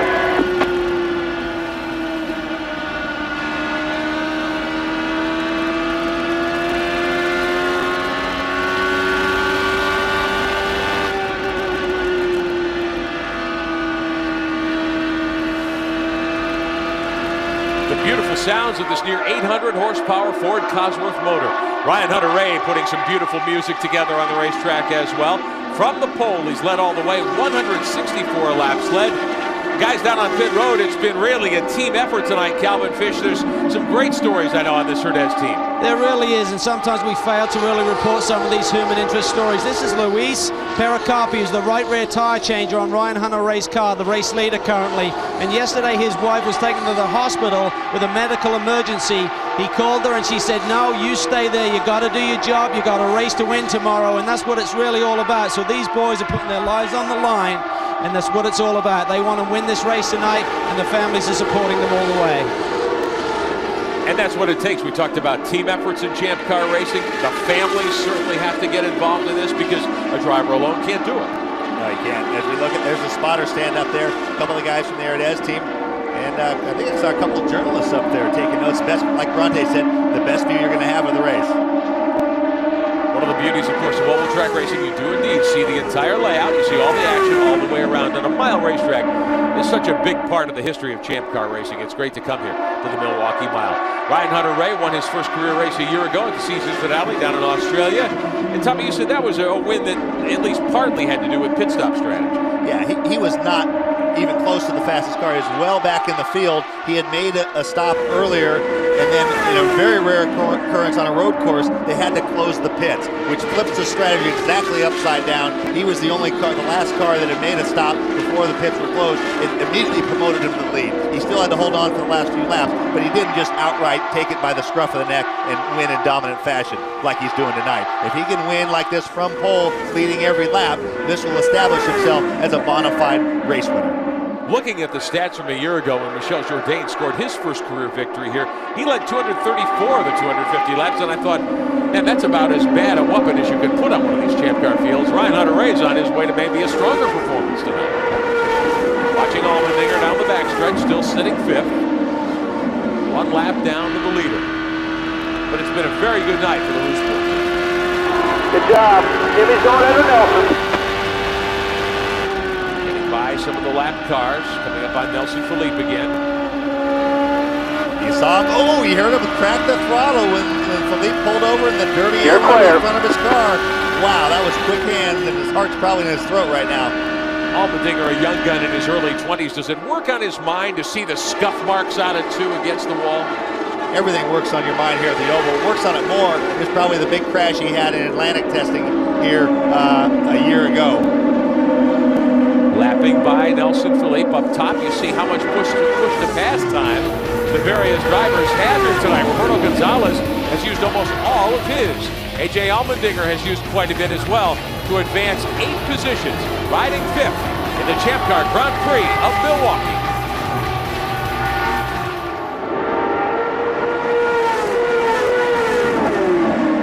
Back at the Milwaukee Mile alongside Tommy Kendall, Iverick Benjamin. 75 miles to go tonight. Ryan Hunter-Reay dominant here from the pole. He's led every lap. Patrick Carpentier, Michel Jourdain, Jimmy Vasser, A.J. Allmendinger, rest of the top 5. Carpentier's had a good night. Jourdain has come from a long way back. Vasser's turned in a strong run. Allmendinger's probably had the drive of the night other than what Ryan Hunter-Reay's put together. Watching Alex Tagliani in the Johnson Controls 8 car, tagged back in 13th position after just battling problems all evening long, including a cut tire just a few moments ago. One of the things we want to show you is how difficult it is for these drivers to adjust to the changing light conditions in one of these rare night races. We have some pictures put together, a time lapse, if you will, starting when this race began in daylight. Every 20 minutes, we've got some shots put together to show you just how little light is left. Here's Tagliani down into turn 1 right after the start when still daylight prevailed. 20 minutes later, dusk has started to gather. Another 20 minutes, pitch dark. And there's actually a switch on the steering wheel to adjust the brightness of the LEDs, because what works in the daylight would be really distracting and cause some eye strain at night. So there's a toggle switch right next to his right thumb that is dash brightness. Now we're using the visor cam in his helmet here, and we see the reflection on the visor. Team owner Paul Gentilozzi watching with the headset on from on high tonight. Does that reflection get in your visor and cause you problems? I think it has to do more with the angle. It shouldn't affect you because it's perpendicular to your eyes. If you get pits in the visor, which we do, the drivers run little clear tear-offs. Yeah. But if you get pits, those pits become like little diffractors, and they'll starburst the light. And if you don't have enough tear-offs, you can start getting, and that would be a real issue. You might have seen in other series, some drivers use a smoked lens on their helmet at night, but Tagliani not doing that. Derek Taylor. Well, one of the problems we documented was Tag went really slow. We saw a puncture tire. Have a look at this here. Look at the slice out of the left rear tire of Tagliani. This is not a Bridgestone tire failure. This slice here was a wing end plate from a car that we don't know who was responsible yet. So some debris on the racetrack evidently. Well, I think what they're saying is it was a wing plate where contact. Contact front to back. And I think it was Speed Racer used to have those little things. The spinners. The spinners. He gave the flat tires. The wing plate on a Champ car does about the same thing. Ryan Hunter-Reay putting Alex Tagliani another lap down. Tagliani mired back there in 13th spot of the Johnson Controls Lola. Hunter-Reay has led all 182 laps. 3 cars remain on the lead lap. Patrick Carpentier 11.9 seconds back. Michel Jourdain is 12.8 seconds back. Last year's winner. Still a long way to go, though, tonight. We've got 67 miles left. Calvin Fish, Ryan Hunter-Reay's car has been on rails all evening long.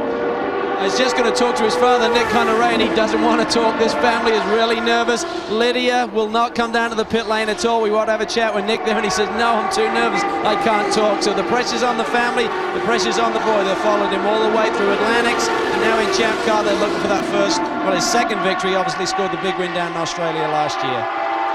The blonde girl you saw in the background there is Ryan's girlfriend, Becky Gordon, and she has been around racing her own life. Robbie Gordon's younger sister. Ryan Hunter-Reay in the Urdez car has been the dominant player here tonight. One driver we really haven't spoken about since the early laps. I've been impressed with the ride, Bruno Junqueira. There's Becky Gordon watching from behind the pit box here at the Milwaukee Mile. A little chilly tonight. Some folks going with the jackets. Certainly called for as the temperatures head into the 50s here. Late spring. A lot of parts of the country, it's summertime already, early in June, although the official start of summer is still a couple of weeks away. But here in Milwaukee, it's still springtime. It's been pretty cool all weekend long. I wanted to talk for a moment about Bruno Junqueira. We'll try to show him to you in a little bit. Junqueira sitting in 6th. He's been sitting there for quite some time, but Junqueira didn't qualify well either. Started 10th tonight. There he is in the Pacific Care car for the Newman Haas team. Sebastian Bourdais was the points leader when we dropped the green tonight. Started on the outside pole. He was caught up in that series of wall banging incidents we had early on over in turn 2. Junqueira could well end up as the points leader here tonight. Oh, trouble for Mario Dominguez. Off the pace down the front straightaway. Now you do shift a little bit. Usually in traffic, on a clear lap by yourself, you would, but the drivers run either 2 or 3 different top gears. We're hearing debris perhaps, and we might see a caution. We do. The yellow flag waves with 63 miles to go tonight. Caution on the speedway. Debris down the front stretch, and apparently Dominguez got into something. Safety trucks turning their lights on. They'll be heading up onto the racetrack, and it does appear that Dominguez, that's the call we're hearing on the radio anyway, got into some debris. Here he is moving to the outside of Tagliani's car in the corner and got sideways coming off turn 4. Just saved it. That's why he was off the gas on the front stretch. As they say in road racing, that was a moment. So Dominguez is okay, didn't hit anything. But the debris flag is out, as is the yellow. Your leader continues to be Ryan Hunter-Reay. A.J. Allmendinger on board, sitting in 5th position. That's correct. Whether to come to pit road or not after the debris incident. Ryan Hunter-Reay has come to pit road on the lead lap. He set the pace all the way, 191 on the board. This will take him all the way to the finish, Tommy. Yes, it will. That's the first lap they could stop, and it looks like he was the only car to roll down pit road that lap. You're watching race leader Ryan Hunter-Reay heading back to the racetrack. Calvin Fish. Well, a good clean stop there for Ryan Hunter-Reay. Everything looks smooth. The only thing I think that went wrong, the guy who squirts the water on after the refueling equipment comes out, squirted Ryan right on the helmet. So we talked about the debris on the helmet. He's going to be wiping that thing off as he gets back under green. But everything looks good. Team are very confident. No changes on this car all evening. They certainly had a great handle on the setup tonight. It's amazing when you think about it, Tom Kendall. We have said several times tonight about the changing conditions, daylight to dark, cooler temperatures, marbles on the racetrack. They haven't had to make an adjustment. They haven't, no. And that just underscores what an incredible job that Ryan is doing himself as we see all the cars a lap down heading for pit road. Justin Wilson's car. A.J. Allmendinger up on the jacks, Derek Daly. What a great run for A.J. Allmendinger. Very much in a learning mode. Left rear did not get on properly. We spoke at the top of the show about the American resurgence. Well, with Ryan Hunter-Reay and A.J. Allmendinger's performance tonight, it's in full swing. Watching Mario Haberfeld be serviced by Derek Walker's team, the 5 car, down and away. Jeff Jenkins with our helmet cam tonight. 58 laps to go, so they're inside the pit window. And Haberfeld who has been running back in 11th spot. Allmendinger continues in 5th. He's our featured driver this week on our Champ Car TV broadcast. He had an opportunity to act as sort of a tour guide here earlier this week at the Wisconsin State Fairgrounds with our Bronte Tagliani. You know, I wish I had a tour guide. Oh, look, AJ. I'm Ed John there. I'll be your tour guide today. I was wondering if you'd like some beef summer sausage or some Wisconsin cheese. Well, I have it all here. I guess the summer sausage because it supposedly makes you go faster. How about the world famous cream puffs? You know, to be honest, I've never had a cream puff. So we have burgers and soda and beer and brats. What's a brat? I have no clue what a brat is. I'm just a guy wearing a cheese hat. This huge slide here is the colors of my favorite NFL football team, the Green Bay Packers.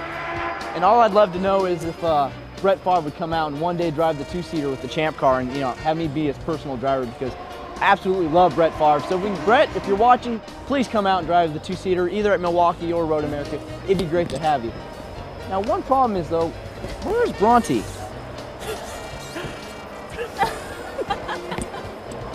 So thanks for the tour, AJ. I know you got to go back to racing. I can hear the cars back out there. Well, thank you. I'm glad to be your personal tour guide. Call me anytime you need to know anything about Wisconsin or a cheesehead, especially the Green Bay Packers and Brett Favre. So you can ask me, but you're right. There are cars out there. My engineer's going to be mad that I'm not out there driving right now. Oh, wait, give me the cheese hat. You got to get your helmet on, so All right. Thank you. Bye. I didn't know they allowed Californians to wear cheese heads. A little cheesy, I think. I think so. I think AJ is a lot more comfortable with his Red Bull helmet on.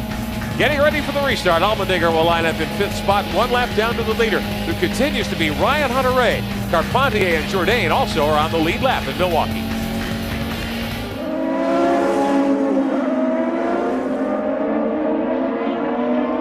Closing in on 50 miles to go in Milwaukee tonight. The Champ Car World Series. The Bridgestone presents the Champ Car World Series, powered by Ford. 1 to go to the restart. We've been under caution for debris on the front straightaway. Mario Dominguez got in a moment of trouble because of that. A few moments ago, all the leaders came to pit road. 2 cars came to pit road too early. Patrick Carpentier and Michel Jourdain running 2nd and 3rd. So Champ Car has given them a drive-through penalty. Now, Tommy, they're still 2nd and 3rd, but they're at the back of the line. Well, actually, it's the opposite of what happened earlier with Levine. These guys stopped later with the lap cars. They should have stopped a lap earlier. Not only is that against the rules, it's also a major tactical error because if one had done it, if Jourdain had stopped on the lap he was supposed to, he would have automatically cycled in front. Now, they have to go through all that traffic. Fans are on their feet here at Milwaukee. 50 to go. Ryan Hunter-Reay leads him back to the stripe. He's led all the way. Bruno Junqueira is next in line. Junqueira is still 6th on the running order of things. It's Hunter-Reay, Carpentier, Jourdain, Vassar, and Allmendinger. But now Carpentier and Jourdain have to come up through the field from the back. Ryan Hunter-Reay could put them a lap down. A lot of jockeying as they hit the back straightaway. There are the 2 cars running 2nd and 3rd. They've gotten by a couple of the back markers. They're on the hammer trying to stay where they are in the running order. Let's get a little more on the situation. Here's Carpentier swinging inside Allmendinger. Calvin Fish. Neil, make the right team manager for Forsyth. You tried to stretch it so you increase your fuel window there, Neil, but it cost you. What are the rules and why did you get penalized? Basically, we pitted out of sequence. Because we were on the lead lap, we should have pitted as soon as they opened the pits. As it was, we pitted on the 2nd lap, which was actually a mistake. The penalty for that is they put us at the back of the field.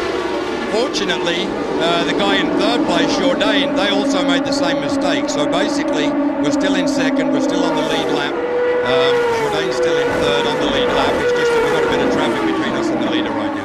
Yeah, well, still a great battle out there for that podium finish, Derek Daly. Jeremy Dale, who handles from Michel Jourdain. Was that a tactical error on the team's part to bring Jourdain in that lap? Well, we knew there was no way we're racing with Ryan, and we know we can race with Pat. And we did have a small communication breakdown, but we knew with only 3 cars on the lead lap, we're only going to lose some track position. So it's not a big deal, and he's racing with Pat right now. Okay, Jeremy, so I think the key was they lost track position, not race position. Well, if they had stopped when they were supposed to, they would be about a straightaway ahead in front of Carpentier. And I mean, he's downplaying it. They're the same place they were relative, but if they had done it the right way, they would have been behind Hunter-Reay with a zillion cars between them and Carpentier. Ryan Hunter-Reay has led all the way, but he only has 4 seconds of push-to-pass time left in his computer system. Up at the top of your screen, the running order, and then how much push-to-pass time, the extra 50 horsepower each driver has. Sebastian Bourdais, the points leader coming in tonight, is out. Ryan Hunter-Reay out in front, but there it is, just 4 seconds for him. Carpentier's got almost half a minute left. And that might be just enough. It looks like he has the speed to hold off Jourdain, but if they get bottled up in traffic, those extra push-to-pass seconds could come in very handy. Now the push-to-pass time left for Jourdain, who runs third, only 15, so he's got a deficit in that column to Carpentier of 12 seconds as the laps wind down, 42 to go. We've seen Jourdain, Tommy, several times get right up to the back wing of Carpentier's 7 car, the INDYCAR. Can't get by because of traffic, because of the no really outside groove to use here in the corners, or just the dirty air. Well, we saw him get up alongside at one point when Patrick didn't get a very good run on turn 2 because of traffic. Watching the field out of 4. With the lap cars, though, that's how it works. He's got a pretty good gap now between back to Jourdain. So, but what I was going to say is, when you have the slower cars like Gonzalez, like Sferifico, if you catch them at the exact wrong place and the guy behind you has a big head of steam, you're a sitting duck.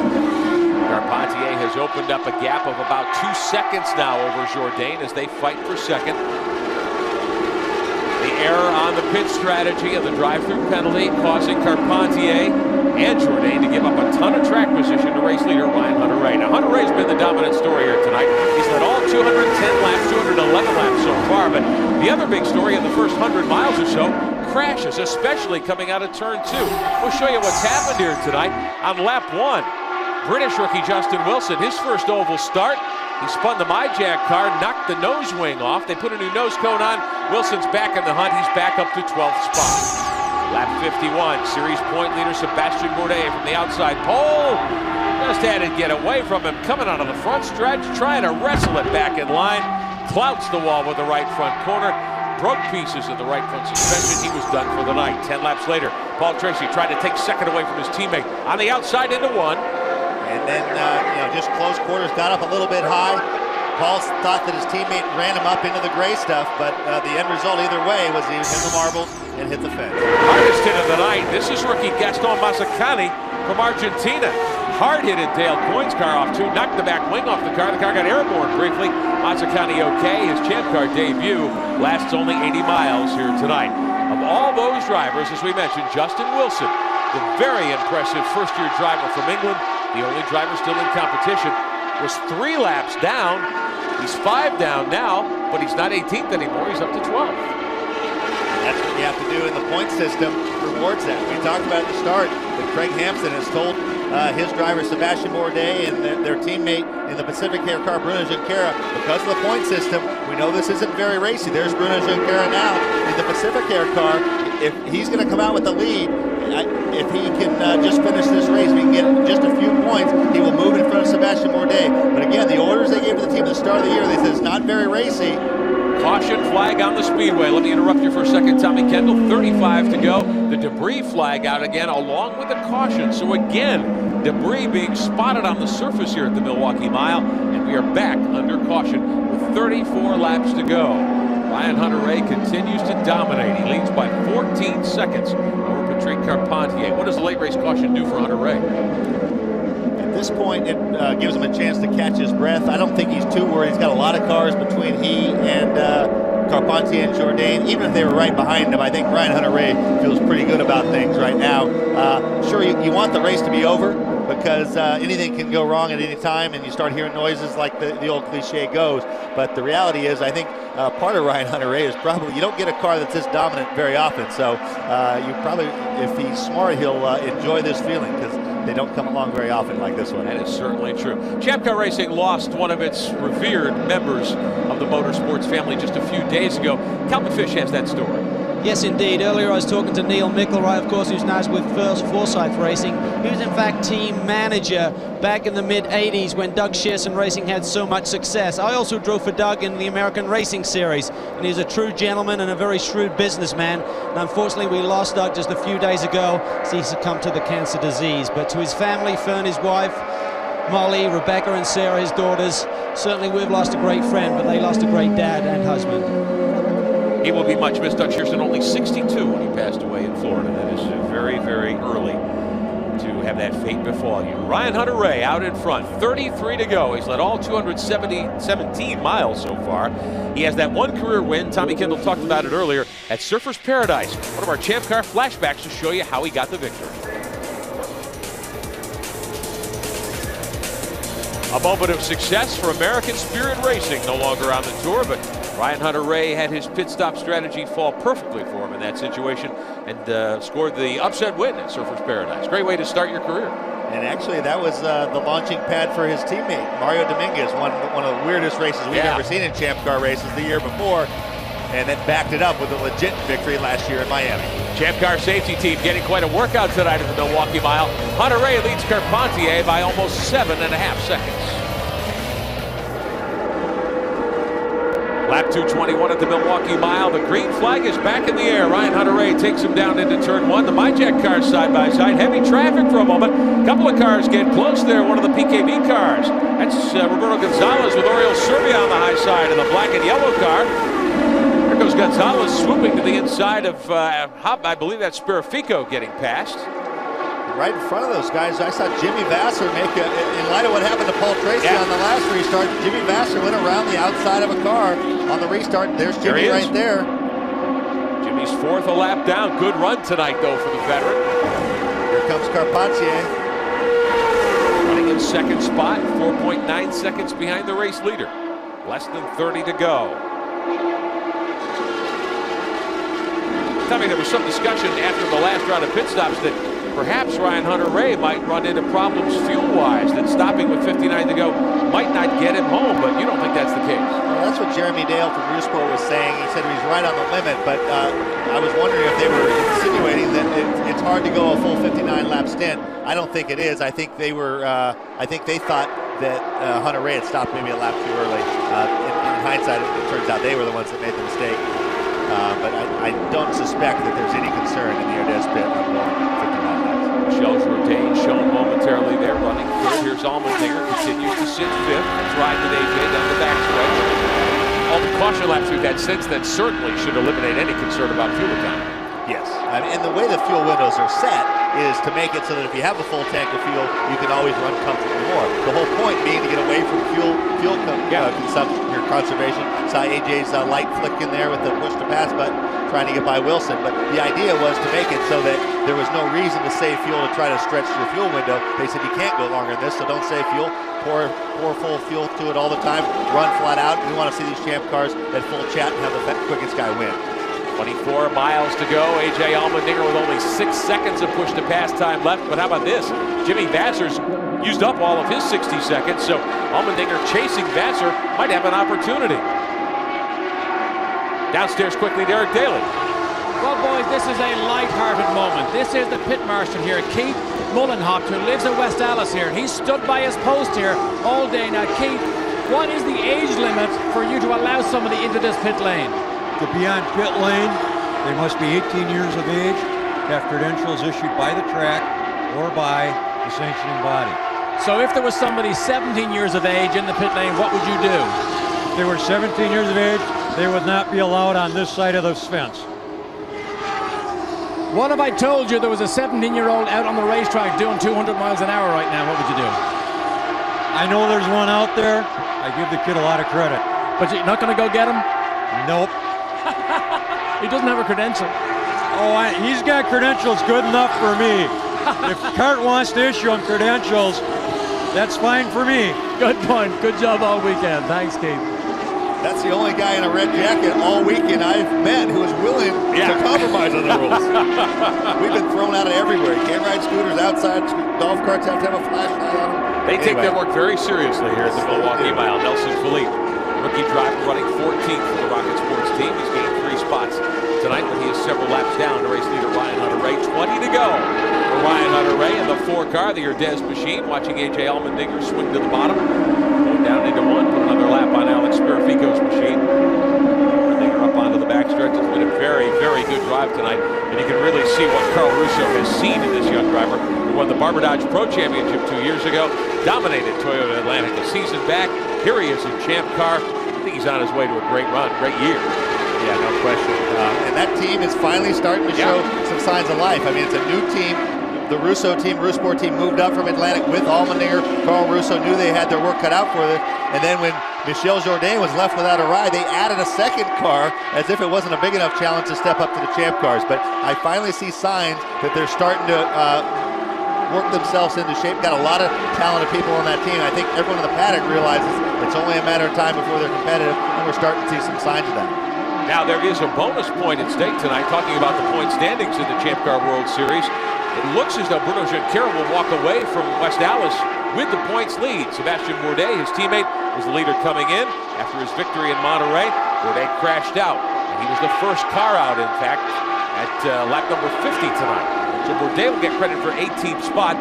If Junqueira finishes 6th, he will walk away with the points lead by a dozen over Bourdais. Allmendinger could well pick up a bonus point. He's gained 8 spots this year. Champ Car posting 1 bonus point to the driver who gains the most positions start to finish. And I think that's a good rules addition. I really do. It certainly encourages drivers to go for it, to try to pass, to try to gain as much as they can in the course of the race. Calvin Fish, 15 to go for Ryan Hunter-Reay. What's the mood like down there? Well, it's emotional. We certainly saw his dad run away when we wanted to talk to him. The crew members have been holding their heads in their hand. Last few laps whittling down here, they're just hoping that they can get a safe run here to the checkered flag. But if Ryan Hunter-Reay should win here this evening and go from the green flag to the checkered flag all the way, he'll be the first guy to do that on an oval since Bobby Rahal did it at Phoenix in 1992. And if he can put a lap on the field, the last guy to do that was Scott Goodyear in 94 at the Michigan Superspeedway. So a lot on the line tonight, but he's really coming of age. What a great performance. Derek Daly. Well, again, we mentioned earlier the American Revolution or the American Resurgence here. Ryan Hunter-Reay, I said it earlier, he has the world at his feet right now. If he can begin to put these type of results with the speed he has shown for the last couple of days, that man will go far. And I thought we had a little bit of trouble there when that yellow picture popped up. No trouble at all for A.J. Allmendinger, who continues to run 5th. Behind former series champ Jimmy Vasser, who runs 4th. And Derek, the American Revolution, as you talked, 3 Americans in the top 5. And there are a lot of detractors who would say that American drivers don't get their due in this series, that American drivers can't be competitive. 3 of the top 5 spots belong to drivers from the USA tonight. Definitely a good night, a week after Memorial Day, on the anniversary of D-Day in Normandy. So I think there's a number of guys, anyone in the know would be hard-pressed to count out the Americans, especially these 2 young guys. A look back at the eyes of young A.J. Allmendinger, races out of California. This would be his best finish in his brief Champ Car career if he can hang on and score 5th position tonight. Our Ford telemetry.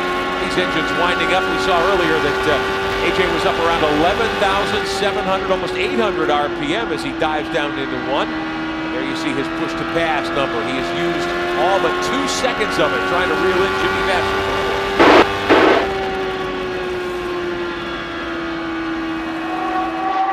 Back on the gas out of turn 4. 10 to go for the lead group of cars. Ryan Hunter-Reay. Let's lap 240 on the board here at Milwaukee. Based on my calculations, 1 silver lining to Carpentier missing his pit on that lap. I believe he has actually led a lap. He should have led that lap, would pick up a point, which would have him, I believe, based on my calculations, tied with Junqueira for the points lead. We will check as we get ready to put the wrap on this one tonight here at the Champ Car World Series Grand Prix of Milwaukee. There is Jourdain, last year's winner here. He rides 3rd. He's about 4.5 seconds behind Carpentier, who runs in 2nd spot. So we'll have to check with Champ Car scoring and see if Carpentier did in fact get credit for leading a lap. I don't know, with that penalty, do they allow him to be scored as the leader? I've been watching scoring all night. I have not seen anything other than the 4 cars shown in the top spot. Of course, scoring is done in a computerized fashion. There's electronic transponders on all the cars. There's a strip buried at the start-finish line that the cars pass over, and that's how the records are kept in Champ Car. So we watch Jourdain, 7 to go this time by. You don't get a good sense of how fast these cars are in this 1 mile oval unless you stand down in the entrance to 1. I did that for a while earlier today. It's unbelievable. this corner speed right at the center of 1 and 2 and right in the center of 3 and 4 is just mind-boggling. In fact, there's so little banking here. To compare a 1 mile oval, the pole, I believe, at Dover on a 1 mile high bank track for a Winston Cup car was 161 miles an hour. Here on a dead flat 1 mile oval, Ryan Hunter-Reay qualified 181 miles an hour.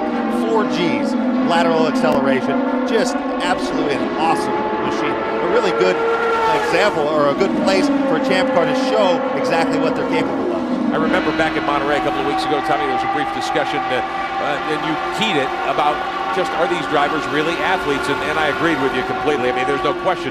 These are great athletes at the wheel of these race cars. Well, you know what 4 Gs mean? 4 Gs, 4 times the force of gravity. And what that means is that, a human head maybe weighs something like 18, 20 pounds. What it feels like to the driver's neck at 4 Gs would be 80 pounds. So twice a lap, they're in that corner, they've got headrests built up to help support the head. But if you weigh 180 pounds, the force against the side of the seat would be about 720 pounds. And there's a lot to tote around at these speeds. Late pit stop for Roberto Gonzalez. 2 to go. Next time by for Ryan Hunter-Reay, who has led virtually all the way tonight since the drop of the green. Qualified first. Got a great jump on the initial green flag. Had a couple of car lengths. Troubles for Gonzalez. Fire in the hole, boys. Dumping water on that turbo. Derek Daly. And they were well prepared because the Champ Car officials, as well as the team, had water. They had buckets of water and spray water. They knew he was on fire. And I don't see what it is, but it's something under the right side bodywork. Smoke showing from the rear panel, and the caution is waving with 2 laps to go. White flag being shown, and Rodolfo Levine has whacked the wall in the Forsyth Corona beer car. Levine, who was up in the top 5, he was shown 7th with a couple of laps left. Good run tonight for the young Mexican driver. Ends against the wall in turn 4. Wow, wild finish. So this one may well end under caution. The white flag being shown the field. And it looks as though Ryan Hunter-Reay will complete a flag-to-flag run tonight here at the Milwaukee Mile. They will not be able to remove the 3 car, Levine's machine, in time to finish under the checkered flag. And we will see the checkers next time by for Ryan Hunter-Reay. Surprising again, everyone had been nice and clean for a good long time. I suspect if we get a replay of that, you'll see here comes Ryan Hunter-Reay. Fans are standing here at the Milwaukee Mile. Ryan Hunter-Reay waving to the crowd tonight. He dominates in the Urdez number 4, his 2nd career victory. Qualifies fastest, leads all the way tonight at the Milwaukee Mile. Ryan Hunter-Reay is your winner. Patrick Carpentier gets credit for 2nd. Michel Jourdain, last year's champion here, runs 3rd. Vassar and Allmendinger, the rest of the top 5. 3 Americans in the top 5 tonight at Milwaukee.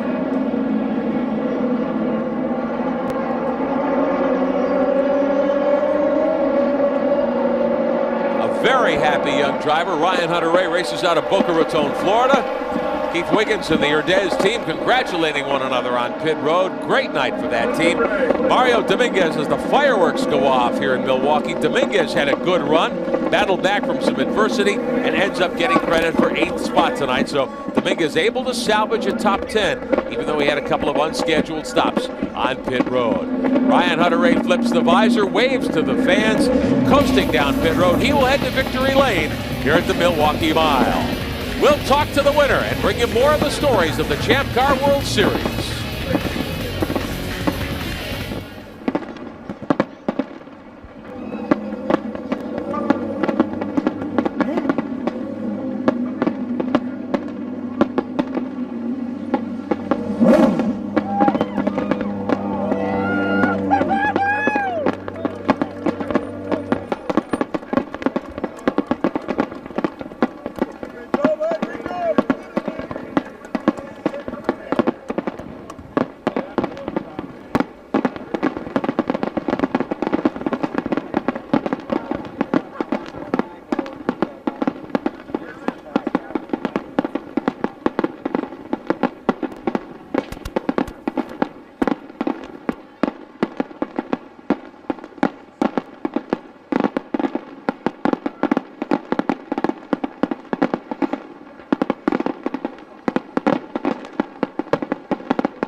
At the Milwaukee Mile, the fireworks going off to celebrate the second career victory, first on an oval track for the young gun from Florida. Ryan Hunter-Reay dominates a flag-to-flag win. He's in victory lane with Calvin Fish. Ryan, what a superb performance. The team call you the gringo. You got to come back for him now, I'm sure. Oh, it's great, man. What a day. Jeez, it was such a battle. I mean, with the traffic and you couldn't relax for 1 second. Unbelievable. The guys did a great job, though. Owe it all to them. It looked flawless, though. You took off at the start. You had total control. You had like a 15-second lead at one point, and then both Carpentier and Jourdain had a little bit of a slip-up in their pit stop strategy. Any concerns whatsoever other than just dealing with the traffic? Yeah, just traffic. I mean, geez, there was some squirrely cars out there. I mean, it was tough for sure. I just had to keep it all together and stay sharp the entire time. That's what we did. We had great pit stops. The guys did an excellent job. Will Phillips, my engineer, put a great setup on the car. Appreciate it all. Ryan, superb job. Let's go down to Derek Daly. Well, Patrick Carpentier is our lap record holder here from a couple of years ago. I don't care what car you had. I don't think anybody would have cut Ryan Hunter-Reay, but you had a great run. Yeah, I tried really hard, and for a while I was behind it, but man, I was trying, and I was getting a little bit too loose. The whole car was just sliding, and he was just going and going. I said, man, there's no way I'm going to catch this guy. So settled for second, and at the end I just stayed there and tried to save second place. Early in the race, we saw yourself and teammate Paul Tracy go in side by side. Paul was on the outside. He crashed. How did you see that incident from your cockpit? Yeah, I think it's a sad thing. I went really sideways at the exit there, and the car went sideways, and I just kind of stayed in the middle of the track. Went in there, and I think I went deeper than Paul thought I would go, and he tried to go faster on the outside, and he went way too fast. We didn't touch. He just, tried to make it, and then he couldn't make it, so that's too bad, but that's racing. Thank you, Patrick. Great race. Well, to Patrick Carpentier, that's racing, but I'm not sure if his teammate Paul Tracy sees it quite the same. Take a look at the top 9. Hunter-Reay, Carpentier, and Jourdain. Any surprises there for you, Tom? Well, I would say Jourdain, after a month ago with the test that they had, they were not very competitive, he and Allmendinger, and to not only just hang around, they were pretty quick during the race. So Junqueira, that's what Junqueira does well. He did not have a car that could challenge at all, yet he leaves here with the points lead. Bruno in 6th here tonight. Second 9, Mario Haberfeld, 5 laps down, but a steady run. Justin Wilson, back after wrecking early on lap number 1, comes back to finish 11th. Yeah, that's good experience for a guy like Justin Wilson. Didn't get many points, as I said, more points, but leaves here with a lot more experience than he arrived. Paul Tracy with a 17th tonight after a 7th in Mexico. Paul Tracy's bid to repeat as the Champ Car World Series champion. He's got to get going when we get to the next part of the schedule, Portland, in 2 weeks. Bonus points tonight. Ryan Hunter-Reay picks up 3 for sitting on the pole, leading a lap, and recording the race's fastest lap. A.J. Allmendinger picks up a bonus point for passing the most cars tonight, going from 13th at the start to 5th at the finish. Point standings unofficially, Junqueira by 1 over Carpentier. And that clean sweep by Ryan Hunter-Reay, those bonus points moved him all the way up to 3rd. Bourdais and Dominguez. Bourdais drops all the way to 4th now in the point standings unofficially. As we take a look at 11th on back here tonight, Alex Tagliani back a little further in the standings right now. Next up on the schedule for the Champ Car World Series, in 2 weeks we'll be with you from Portland International Raceway, the Champ Car Grand Prix of Portland at that 2-mile road course.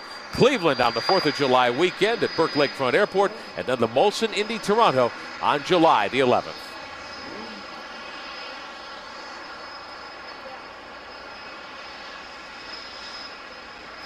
So a good mix of permanent road circuits and temporary courses coming up the next several weeks. Yeah, it's you look at the way the season opens up, and it's a little bit of everything. It gives a team, after probably the first 5 races, the teams will have seen a little bit of everything, and so you won't have a clear idea of the guys who will dominate later in the summer, but the best rounded teams will come to the fore. All right, let's get the thoughts of the driver who ran 3rd tonight. Last year's winner, he's with Calvin Fish.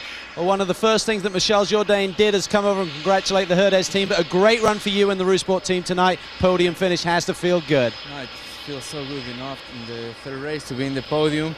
It's just Ryan made my win from last year look bad, you know. It's amazing how good he did, and you know, Rousport, great pit stops. I made a mistake there. Patrick didn't come in, and I didn't see Ryan. I thought he didn't stay out, so I thought, you know, it's like maybe it's lap 60, so I made a mistake there. We maybe could have gone second, but third is so good. You know, I'm so happy for the team and for Gigante, my sponsors. You know, it's great to be, and I think the team is just gonna get better.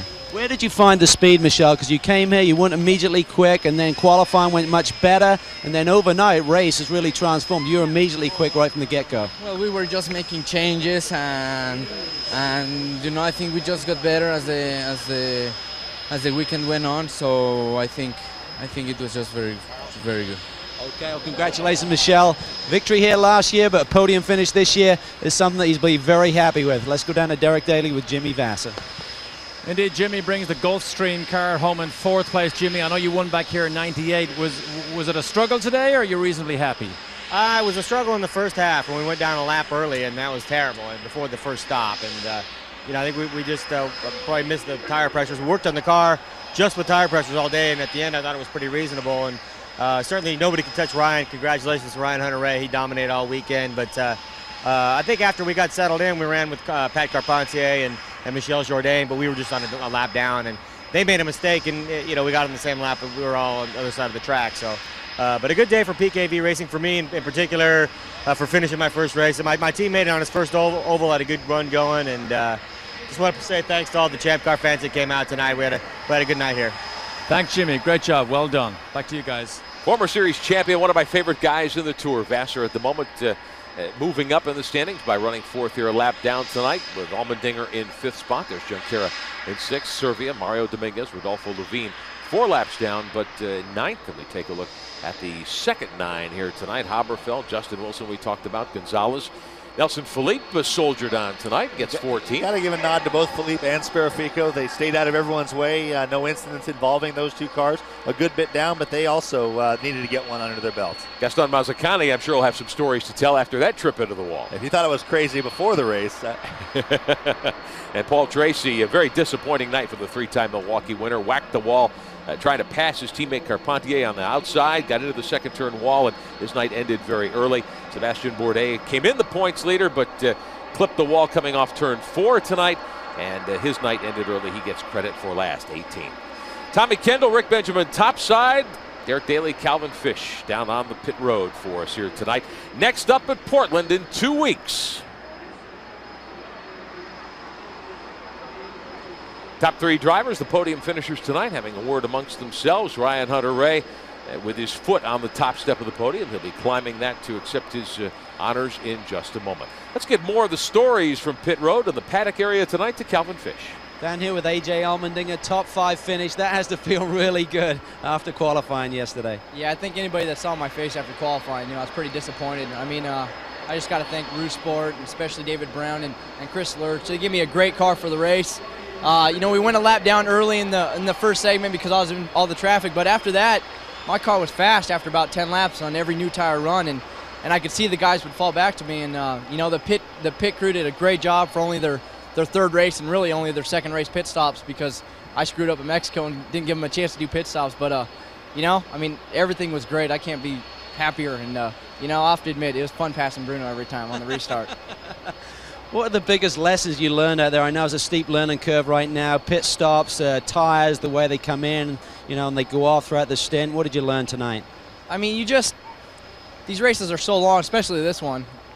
You just got to you can't over abuse the car. In Atlantics, it was just flat out sprint every time. And you know, these cars are pushing 100%, but you got to know how much to hold back. And like I said about stint 2, when I felt the car really good and knew that I wasn't faster than him on new tires, but I was a lot faster than him as the tires got older.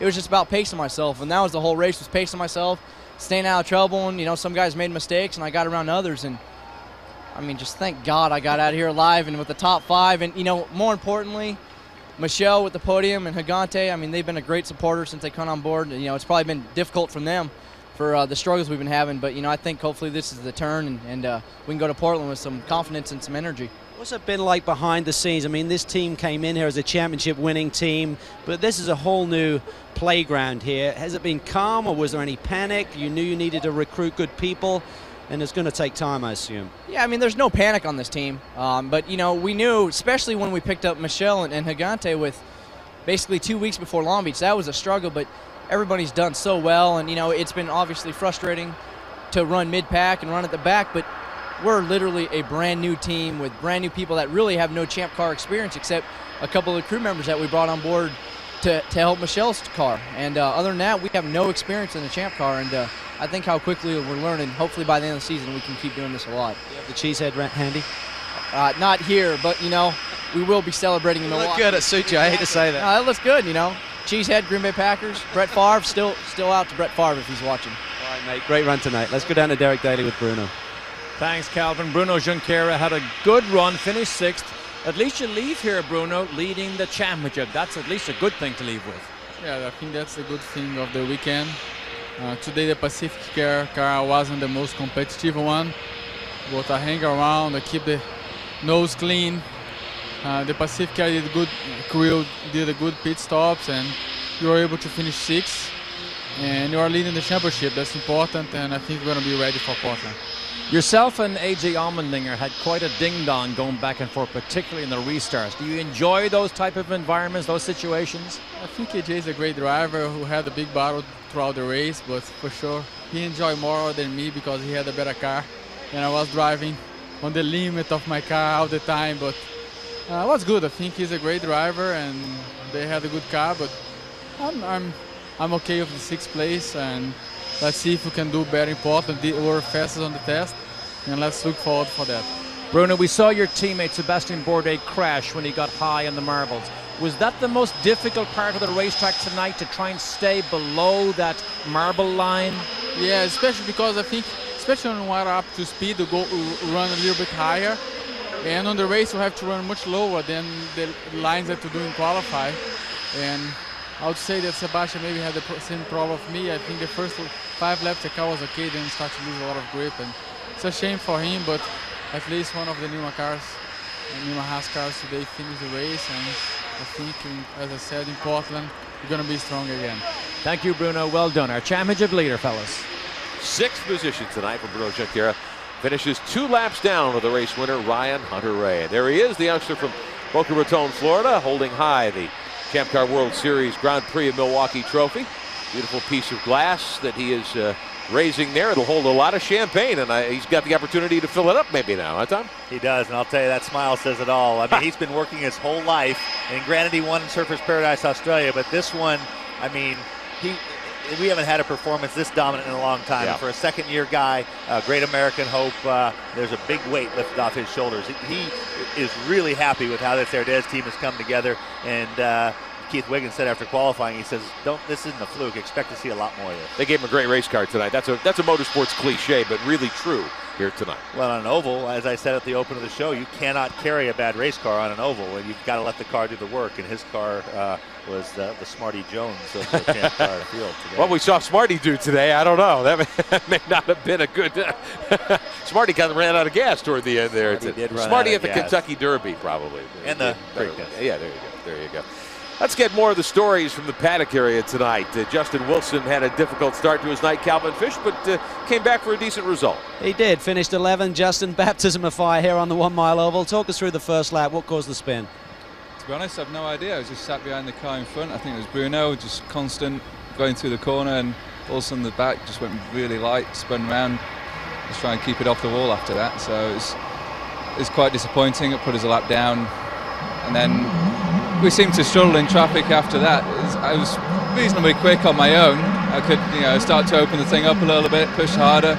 But then as soon as we caught a slower car, I get bottled up behind and everyone would go by. And, quite a few times going into turn 3, going through 4, and, you're just turning right as often as you're turning left. Coming from England like myself, I know when you sit back there, you think of oval racing, and we don't really understand it. Now you've had the experience behind the wheel, Justin. What is the biggest part of the learning curve? What do you really have to get on top of to be fast here? Well, the start of the weekend, it's just confidence, being able to carry the speed in. The car, as soon as you get to the corner, you start to relax on the steering wheel, the car dives into the inside. So that takes you back initially. And then after that, the racing is pretty much what you expect. But we had quite a frustrating day not being very quick. Well, they're certainly looking forward to getting that Lola back underneath him and heading off to Portland on the road course and have a strong run there. Meanwhile, further down pit lane, let's go down to Derek once again. The second of the PKV team members is Ricardo Rodriguez. It was a... Yes, I knew. It was a struggle for you, I know, and I was here when the car went on fire on the end. How much warning did you have that you were in serious mechanical trouble? Not much, you know, it just happened. But the thing is, I'm a little bit upset because we were running a great pace. It was at the end of the race, almost over the race. I think we had only like 8 laps to go, 7 laps to go. We were fighting with Oriol, just fighting for position. I was right up there, and then we couldn't finish. So it's a little bit upsetting, but I'm very happy with the work the PKV team did this week. I mean, Jimmy was right in front. I was right up there. We were fighting. I had a great car. It was my first time on a Noble, so I'm pretty pleased. Okay, so now we're going to give you a chance to talk in your native tongue because a lot of people in Mexico watching also. So why don't you tell us how the race went in general? Bien, estoy muy contento, la verdad. Mi primer carrera en un óvalo me fue muy bien. Estoy muy contento con el trabajo del equipo, PKV y Nextel. La verdad, me dieron un carro muy bueno. Íbamos a muy buen paso en la carrera, peleando todo el tiempo. En la posición 8, en la rearrancada, una bandera amarilla. Oriol me alcanzó a pasar, ya estaba justo ahí para pasarlo. Y desgraciadamente no acabamos la carrera porque tuvimos se incendió el carro. Couldn't have said it better myself. Calvin? Down here with a very frustrated driver, Rodolfo Levine. You've been strong all weekend long, had a great run going tonight. What happened there? Yeah, really, it's a shame, you know. We had a really strong car in the race. We got a penalty at the beginning. We went to last place. We started to going forward really quick. We went to 7th position and 2 laps to go, you know. Just had a problem entering turn 3. I lost the rear, I corrected, and I went really, really high, and then I touched the wall. You know, I just couldn't control it. Coming off your rookie season now in your 2nd year, certainly learning a lot, running with this Forsyth operation, I'm sure it's a big change. What are the biggest confidence things that you need to do now? What do you need to really find to get it to that next level? Yeah, definitely. It's a great team. You know, I feel very, very comfortable with them. They've been giving me a great car, you know, all the time. I mean, we were as quick as our teammates on qualifying. We were less than a 10th. You know, from Pat, he was the quickest, and I think it's just trying to get everything together to work well, and we'll be up there really soon, I think. I'm sure there's a lot of people watching down in Mexico, so in your own words, if you would, speak to your home crowd down there and tell us what happened this evening. Compañeros, pues mando un saludo a todos los amigos mexicanos. Una lástima, faltaban 2 vueltas y perdimos el coche en la curva 3, me fui a la grava y allá arriba, hombre, y perdí el coche, es una lástima. Okay, nice one. Okay, Derek, there's going to be some Ducati actually being drunk here. I'm sure there's some down there in the pit that you're at right now as well. I think the Mexicans are probably as good as the Irish for celebrations, but I have Keith Wiggins here. Keith is the co-team owner, team manager, team instigator, team everybody. And Keith, you must be a proud man to put this group together, to expand it to a 2-car team, and to build it to a point where you're so dominant today. Well, I think it's, as you just said, it's all about a team, you know, a group of people, and we've built up a good group of people over the last 4 years, and today's a result. You know, we've had some wins and these are better, but today's one, you know, he was dominant, he did a great job. Obviously we believed in him and took him, and hope it a little bit disappointed for Mario because he could have been a bit further up, but it's down to the team of people, and my job gets easier with the better the people get. So. Keith, what about the crew member whose wife was taken to hospital and yet she insisted that he stay here to be part of what you boys unfolded today? Well, I'd obviously like to thank her. I'd have to argue with her otherwise, but you know, I hope that most of the people that work within the team enjoy the team that we've built, and again, people have to be happy. I hope that everybody enjoys what we're doing and there's a good buzz about the team, because you know, the success from either car now, we're at full strength, so we can win every weekend with either, you know. Have a look at this trophy here, boys. Look, show us Keith, tell me what you're going to fill the trophy with tonight. Yeah, probably Scotch. Whatever anybody wants. Exactly. Well done. Great job. Domination. Guess they dumped the champagne out of it, Tom, if they're going to put something else in there tonight. Great run for that team. Yeah, I mean, incredible run, and it's pulled them right up into the thick of the points race. And the points race, on the bigger scheme of things, I mean, you have Bruno Junqueira, who was an absolute non-factor today, but he leaves with a points lead. The 2 guys that have won both races, Tracy and Bourdais, make little mistakes, and it costs them dearly. They finished 17th and 18th tonight. what kind of a hole does that dig for Tracy's Indycar team and Bourdais' McDonald's team as we watch some of the action from earlier in the Champ Car Grand Prix of Milwaukee, going to a place like Portland and then Cleveland and then Toronto? Well, there's a lot of talk, and NASCAR is moving their point system to try to reward guys, make them run harder. CART went the other way, and they are rewarding consistency more than aggression. And whether you like it or not, the right way to play it is you just can't take any chances. It's not in Paul Tracy's nature or Sebastian Bourdais' nature, and that probably will end up hurting him in the championship. Bruno is not as exciting to watch, doesn't go for the win, always plays it safe, but chances are that's the right way to play it this year. Gaston Mazzacani from Argentina met a difficult fate tonight in Dale Coyne's car. Whacking the wall in turn 2. He is okay. That car will require a lot of work, but Mazzacani got his baptism of fire here tonight at the Milwaukee Mile. Very interesting weekend for the Champ Car Grand Prix of Milwaukee. We hope you've enjoyed our coverage all weekend long. We've got a lot of stories to tell throughout the balance of the 2004 Champ Car World Series season. Great run tonight, certainly, for Ryan Hunter-Reay. 3 American drivers, only 3 in the field, finish in the top 5. Jimmy Vasser and A.J. Allmendinger come home 4th and 5th tonight. Patrick Carpentier runs 2nd to Hunter-Reay as he receives the checkered flag a few moments ago to the applause of the crowd. Carpentier, Michel Jourdain, last year's winner here at the Milwaukee Mile, ends up in 3rd position. So, this concludes our coverage of the Champ Car World Series from Milwaukee. We're back in 2 weeks, June 20th, 4 Eastern, live coverage of the Champ Car Grand Prix of Portland. For Derek Daly and Calvin Fish, Bronte Tagliani and Tommy Kendall, I'm Rick Benjamin.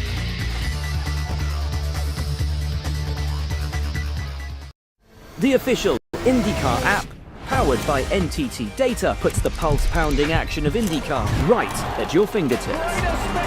Never miss a lap with the latest news, highlights, and live race coverage. Track every move with real-time leaderboards, interactive maps, onboard cameras, and driver radio.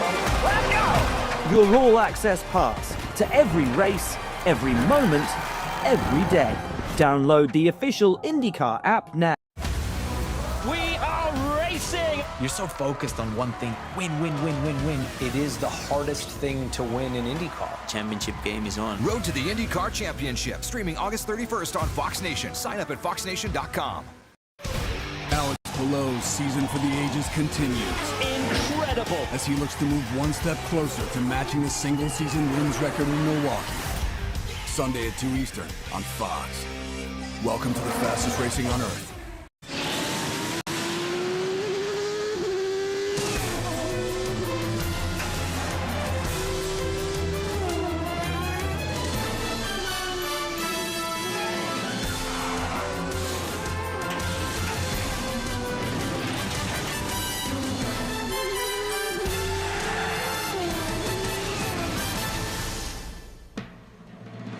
And we welcome you live to the Milwaukee Mile. This beautiful 9-degree banked 1 mile oval is the site of many historic races. And we are here for the IndyCar 225. It's race number 6 of the 2008 schedule. Great crowd on hand, and guess who's going to give the command? 4-time Indy 500 champion, A.J. Foyt. Let's go trackside. Race fans, it is time for those most famous words in motorsports. Please welcome 4-time Indy 500 winner, A.J. Foyt. Danica and gentlemen, start your engines.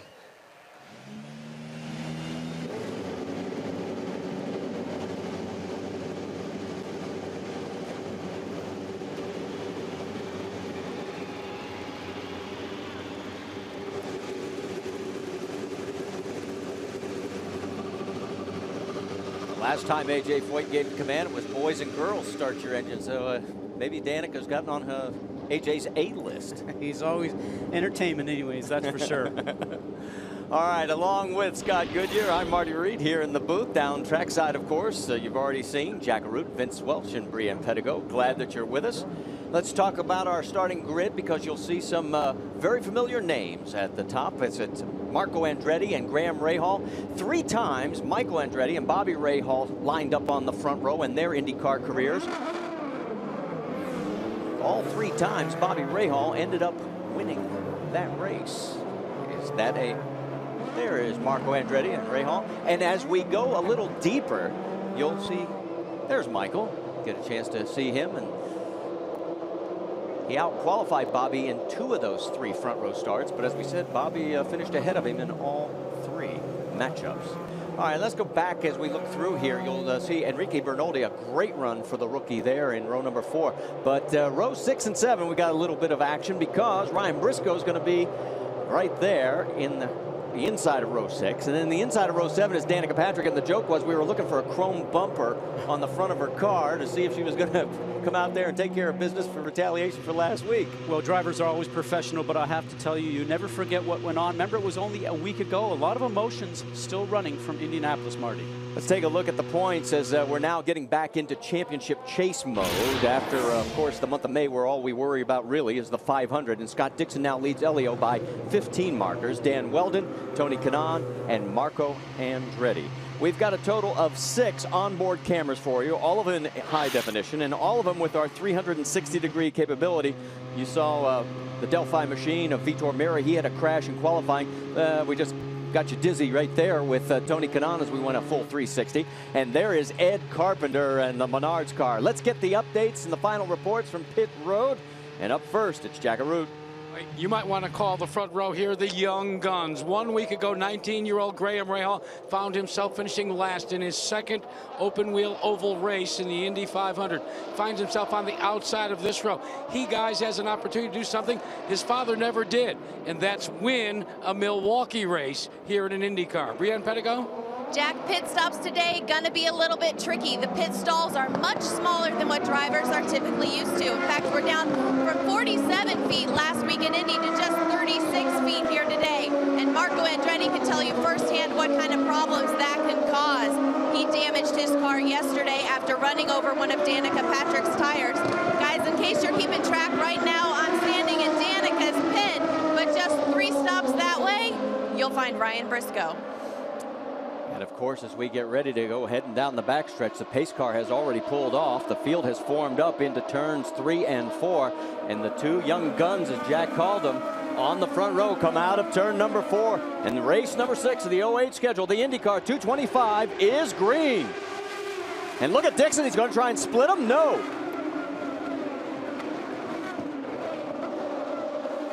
Turn 2 has been the problem area throughout practice and qualifying. More on that as the race unfolds. Everybody's made it clean down the backstretch. Will Power right now in that number 8 machine is showing a lot of strength as he was looking for different ways to get past Scott Dixon. Dixon maybe not with the strongest first lap start, had to start running a bit of a defensive line. Now he seems like he's got his speed up. And we have damage on Oriol Servia's number 5 as he has pulled his KV Racing Technologies machine into pit lane. There you can see it on the right side of your screen. So obviously some contact and debris out on the track. So already in lap 2, we end up with our first caution. So Marco Andretti, who had jumped out to a very strong lead, is going to lose all of that here in the early going. And well, I sure hope this isn't like Indianapolis. Remember last week in Indy, we had 0 green flag pit stops. Oriol Servia going back out now. They're getting the nose ready. Let's take another look and see what happened. Looks like a bunch of cars just backed up right there. And Oriol Servia already has damage as the Penske machine just starts to go past him. He does a very quick move right in front of Justin Wilson. Yeah, that was probably something that happened in that back section. It's disappointing because he started in the 9th spot. A lot of those transfer drivers and teams coming over from the Champ Car Series have had a very strong run this weekend and very strong qualifying effort. Well, you got to remember, Servia has run on this track 7 times. In fact, finished on the podium twice.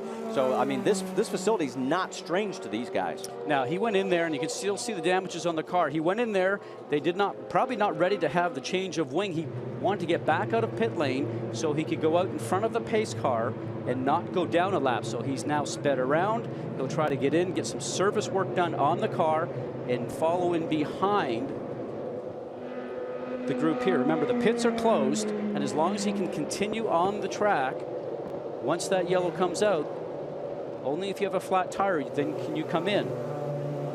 Wanted to show you Townsend Bell. The reason is because he picked up 11 spots since the start of the race, and that was 2 laps before we went yellow. He started 21st, and he is now 10th.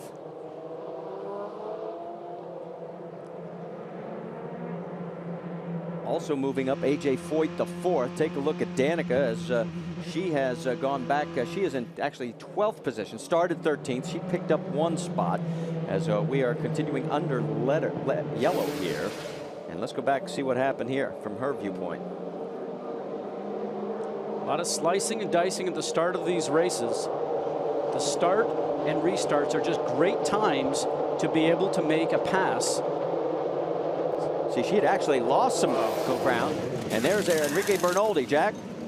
They were a little concerned he might have run over debris, seeing Enrique Bernoldi making his first start here at Milwaukee after qualifying very well. Brian Pedigo?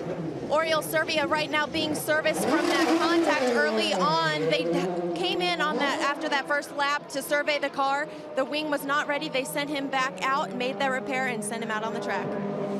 All right, thank you, Brienne. As we are going to step aside, go side by side. You won't miss a thing as we continue under caution here at the Milwaukee Mile. It's Marco Andretti ahead of Graham Rahal, Scott Dixon, Will Power, and Tony Kanaan. 1 to go this time by. Let's quickly reset it for you. It's Marco Andretti, Graham Rahal, Scott Dixon, Will Power, and Tony Kanaan. And if you were on board with Danica before the break, as we get ready to go back to green flag racing, you saw Townsend Bell whip around the high side. That's how he picked up all those spots. Green flag flies were underway again. Now that's Oriol Servia underneath trying to get his lap back, and right now he does. He gets ahead of race leader Marco Andretti. Now how long can he stay there? Very impressive restart. He timed it perfectly at 3 and 4, but right now Marco Andretti is going to charge down the inside. He certainly knows what Oriol's trying to do, but Oriol holds him off. And right behind this, you got a battle. We go on board with Scott Dixon, wheel to wheel with the 19-year-old Graham Rahal. That is 4th position, and Dixon takes over 2nd. Now remember, Oriol went down a lap because he had that damage to the front wing, went in the pits a few times to repair it, and what ended up happening was he got out and did not beat the pace car, so he was 2nd in the lineup, but 1 lap down. Great job on the restart. What he's hoping for now, guys, is a yellow, so that he can just go back around to the end of the lead lap. Will Power getting passed by Tony Kanaan, so that is a position change. Move TK up to 4th. And a little further back, Power is under attack from Elio Castroneves. And he looks like he's going to get on the low side and be able to take that spot. So Power backing up a little bit here. And here comes Dan Weldon. Weldon's on the high side. Power's going to look underneath again under Elio. Great racing in Milwaukee. It's why we love coming here. I always love this racetrack because if your car works, you can run high, you can run low. Now remember, all these guys are going to start running into lap traffic here very shortly. Leaders are going to come up to the tail end of the group. A lot of them have said when I polled them, traffic is going to be difficult because our cars do not work well sometimes when falling from the cars in front. Everybody's sort of fallen into step now as those 3 positions have calmed down. Just a little bit further back, Townsend Bell is on a move. Remember, he picked up 10 spots thanks to that high side move. And now as we move a little bit further back, he has now moved up to the 8th position ahead of Ryan Hunter-Reay and EJ Vizo right there. So Townsend Bell, as we go on board with Ryan Hunter-Reay in 9th. Impressive start. Townsend Bell in the 23 machine that's usually driven by Milka Duno on most weekends. Townsend Bell doing a great job with that car here this weekend, has been competitive. Listen to him on the scanner throughout practice days, working with the crew and really working that car well. The 33 at EJ Vizo right now starting to look on the inside. One of these transfer drivers over from the Champ Car teams, very strong on this flat 1 mile oval. Well, all this is going on. Nothing has changed up front. Marco Andretti is still the race leader as he's got a ½ second lead over Dixon. And a little bit further back, in fact, 2 seconds back, it's Graham Rahal. And here comes Tony Kanaan. You're on board with TK.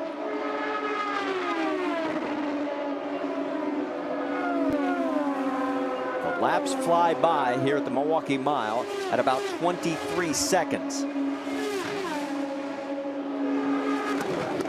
They do fly by, but I'll tell you, car consistency here is so very important. Over the fuel run, if you're going to go out there and run, say, 50 laps, the car, if it only works 20, is not going to do much for you. If you start to back up, you can easily go down a lap here. That's what a lot of the drivers said today when I polled them. They said, you know something, consistency is important. If you see somebody fall off the pace, that's what's happening to them. Jack, you've got more?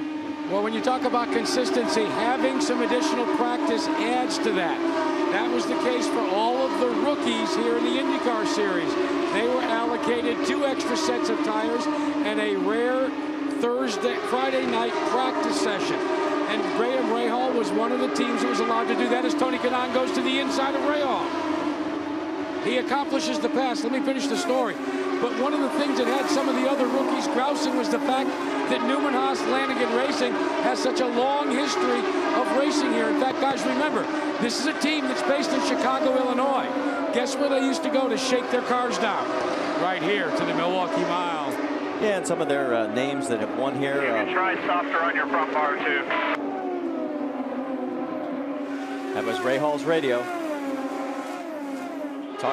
Talking about some of the teams, drivers that have won. Mario Andretti, Paul Tracy, Nigel Mansell, all driving for Newman Haas. We're moving back. There was Briscoe, and here comes Danica Patrick. So Briscoe is right in front of Danica. That could get interesting if she can catch up to him. But all weekend long, yesterday throughout practice and qualifying, she has not had the power. And there goes Briscoe right around her on the high side just a few moments ago. So obviously, Briscoe got the better of it so far. Remember, this is the very track last year where Danica got into it with Dan Weldon.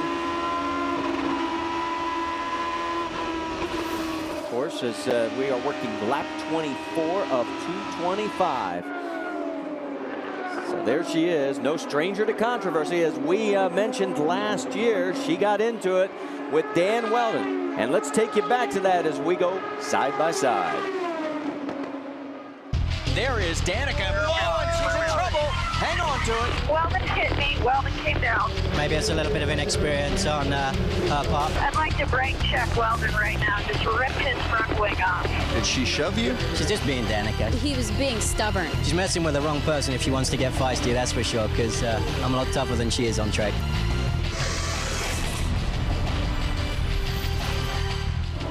Back in Milwaukee, Marco Andretti continues to lead Scott Dixon by half a second.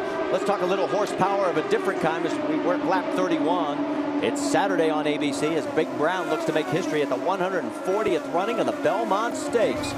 A feat that hasn't been completed since a firm did it in 1978. Can he win the Triple Crown? You'll see it all on ABC Saturday at 5 p.m. Eastern. On board there with Scott Dixon. Oriol Servia is still out in front of the race leader, trying to stay on the tail end of the lead lap. Then it's Marco Andretti. There you see how the gap is closing between second and third. Dixon and Kanaan, they're within a second of the leader. There you saw Servia flash through. There's Tony Kanaan in third. Then it's Graham Rahal in fourth. And then Elio Castroneves.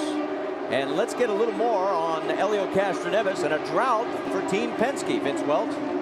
That's right, Marty. It's been a long time since Elio's been to victory lane. In fact, he's had a 20-race winless drought. He hasn't won since St. Petersburg last year. The 20-race winless drought matches the longest of his career. When he did break that previous drought, he won at St. Louis in 2003, a short track, and we're back on a course, a short track here today at Milwaukee. A year ago, Elio dominated this race. He led 126 laps and seemed certain to be on his way to victory when his rear wing inexplicably collapsed, and that took him out of what he thought was going to be a trip to victory lane. Currently in the top 5, being chased by Dan Weldon. Yes, he is. In fact, let's take you on a flashback to last year, because as Vince pointed out, he was in control of this race until this moment. Coming out of turn 4, the back wing just collapsed. The mount for it broke, and luckily for him, it happened as he was coming onto the straightaway. If that had have happened going into the turn at about 185 or 90 miles an hour, it could have been much, much worse.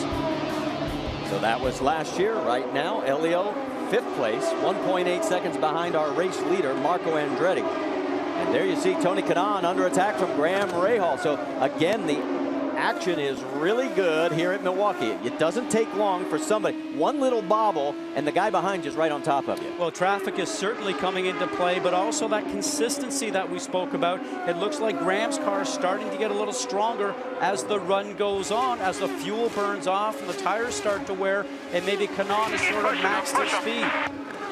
Now you can hear on the radio from the spotter, continue pushing him. What he's trying to say is, Graham, go after Kanaan. Try and make Kanaan make a small little mistake. That's all it takes here for you to carry the momentum to go on by. Takes a look down low. Can't get close enough to make the pass work. Behind Graham Rahal is Elio Castroneves and Dan Weldon, you can see from the onboard position. And then right behind Weldon is E.J. Viso. Viso had a good run going at Indianapolis last week until a mechanical took him out late in the race. And Viso will be coming around the corner. There he is right there, the rookie. Let's get more from Jack Arute. No question about the fact that E.J. Viso is beginning to enjoy oval track racing. But he had a chance encounter in a battle for the lead. Being challenged on the inside was Marco Andretti. And now it looks as if he's settled back, guys. You want to finish your point on Viso? Yeah, earlier today I had an encounter with a young female fan, and she gave Viso a commemorative bracelet that he'd stitched to his right foot. It simply said EJ. When I asked him about it, he said, Jack, relax. She was only 8 years old. He says, I want to win for her. It was her baby bracelet. She rearranged it to simply spell EJ. All right, take a look at the battle for the race lead, and there goes Scott Dixon flying around Marco. Let's get more from Vince Welch. Well, Scott Dixon really likes that part of the track where he made the pass on Marco Andretti. He told me today before the race he is a very confident driver, and this is a very confident team. And that confidence stems all the way back to last season when his team won 3 straight races as it chased Dario Franchitti for the championship. The confidence carried over to the season opener this year at Homestead, where Dixon won, and it has not stopped. And of course capped by the win at Indianapolis last week. He has never led a lap here at the Milwaukee Mile until right now. And he just put Enrique Bernoldi, the rookie, down a lap. So Bernoldi in 23rd position, so 22. And all of a sudden we're getting a report that Tony Kanaan has slowed. Kanaan back to 6th position now as he has dropped a couple of spots. You see a little piece of debris on the left wing plate. Don't think that has anything to do with it, but look at his last lap at 139 versus the leader's last lap at over 146. So we'll keep our eyes and ears pegged on TK to see if there's a problem there. Remember, he has won this race the last 2 years, looking to make it 3 in a row. The only guy who has ever done it here in Milwaukee was Tom Sneva back in 82, 83, and 84. Now let's watch the Firestone telemetry. Really off the throttle through the turn and staying off the throttle for an extended period of time. Not the fast way to get around here. As he's running behind traffic, you certainly are going to get on the brakes maybe just a little bit, but usually you're back on the gas. If you have confidence with the race car, you'll just nail that throttle. He is getting on the throttle, but much later than he would like to. And that little piece of debris, that's all it is. It's a little, it looks like more like a candy wrapper or anything on that left front wing plate. Nothing serious there. There you can see it, a good close-up shot of it as he's looking to get around Mario Dominguez. And that Dominguez already a lap down. So meanwhile, it is Scott Dixon over Marco Andretti by 1.3 seconds. So the man who won at Homestead and at Indianapolis is in the lead again. Is he going to win again? Stay with us to find out here at the Milwaukee Mile.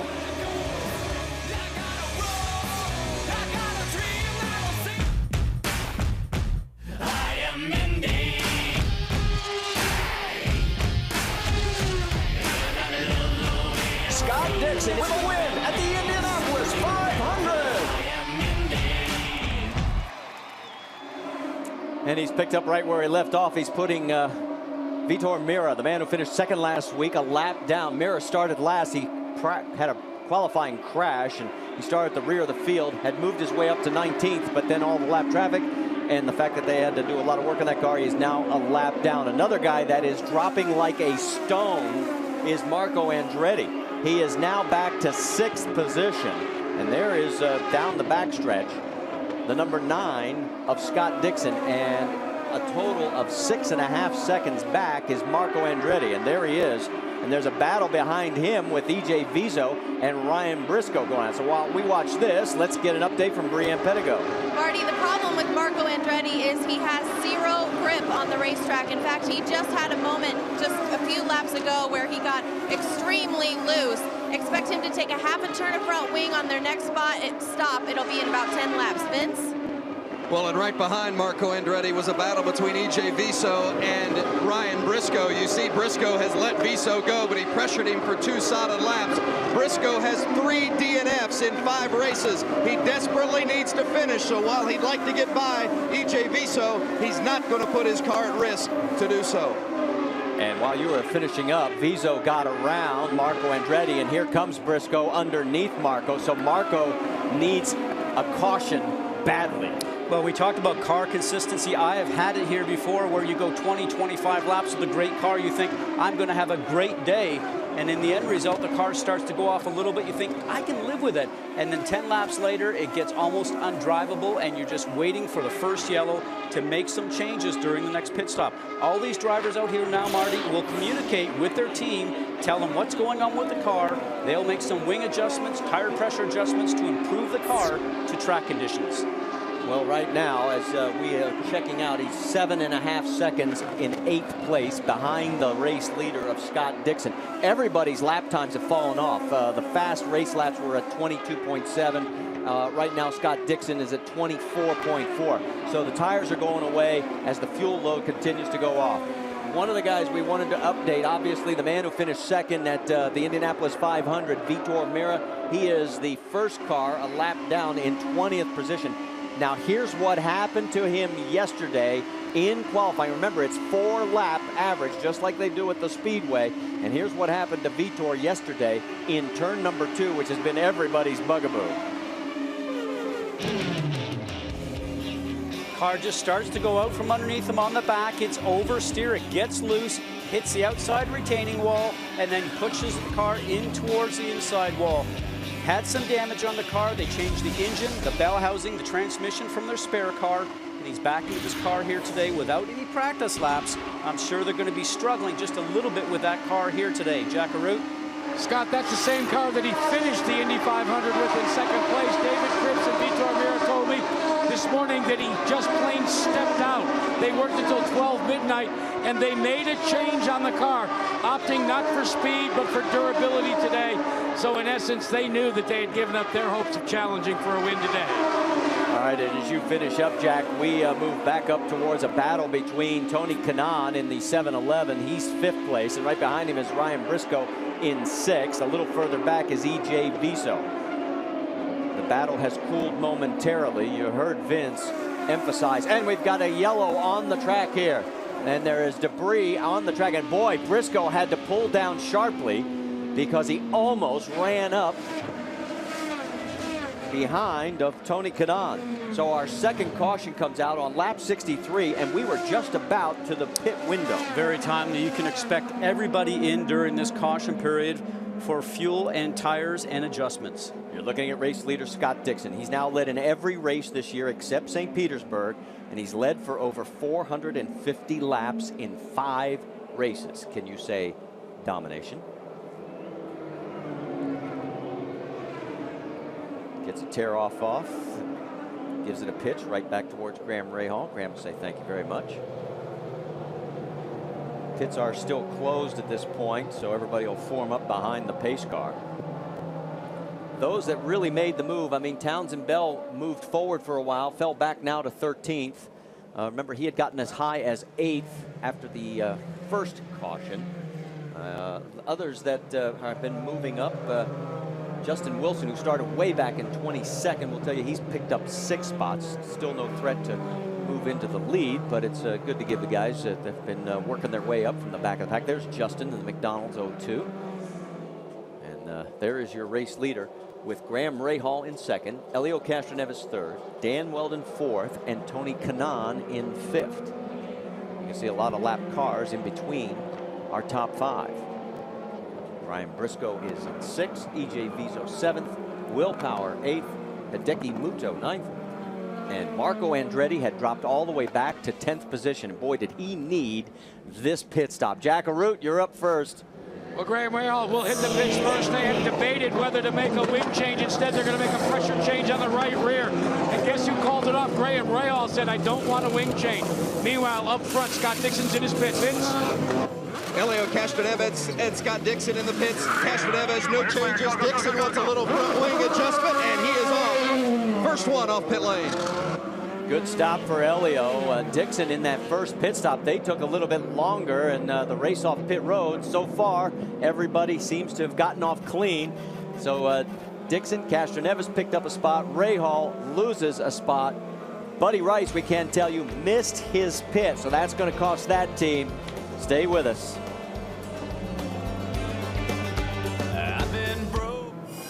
Well, as we continue under caution, Monday, 12 players will start on a mission, but one will try to sabotage them all. It's the summer's biggest mystery. You can play right along. Who is the mole? Season premiere is tomorrow night on ABC. All right, we are under a caution here, and the sweepers are out because you noticed it. In fact, we heard some of the drivers complaining about it on the radio. The marbles have really gotten bad. Just the small pieces of rubber that are the usual tire wear off of the tires. And see all those little black pieces, just small pieces of rubber. And this is actually starting to get down, encroaching on the racing line. And I even noticed it actually on the pit line itself, going into the pits and the pit exit. So it'll be interesting to see if the sweepers are sent to go around there to remove some of those rubber marbles, because if you get on those, the car just gets that up in the tire, as I call it. The marbles are on the tire of the car. You can feel raise off the ground, and you just become a passenger, and into the outside barrier you go. As we continue under caution, a couple of things I want to update you on. We were looking back towards the back of the pit lane, and I made a missed call. It was Dan Weldon that was still in pit lane. He did come out in 4th. Dixon did get out ahead of Elio Castroneves with Graham Rahal 3rd. Weldon 4th, and Tony Kanaan 5th. Danica Patrick and teammate Hideki Muto. Muto missed his box by about 3 feet. It caused a chain reaction. Muto is 9th, and Patrick is all the way back to 18th because they could not get her into the box cleanly. So we've seen our first incident where the narrow pit box has caused a problem. And also Vitor Mira, take a look at what happened to Vitor as he was coming in. One of the crew members from EJ Vizo's camp had a very close call.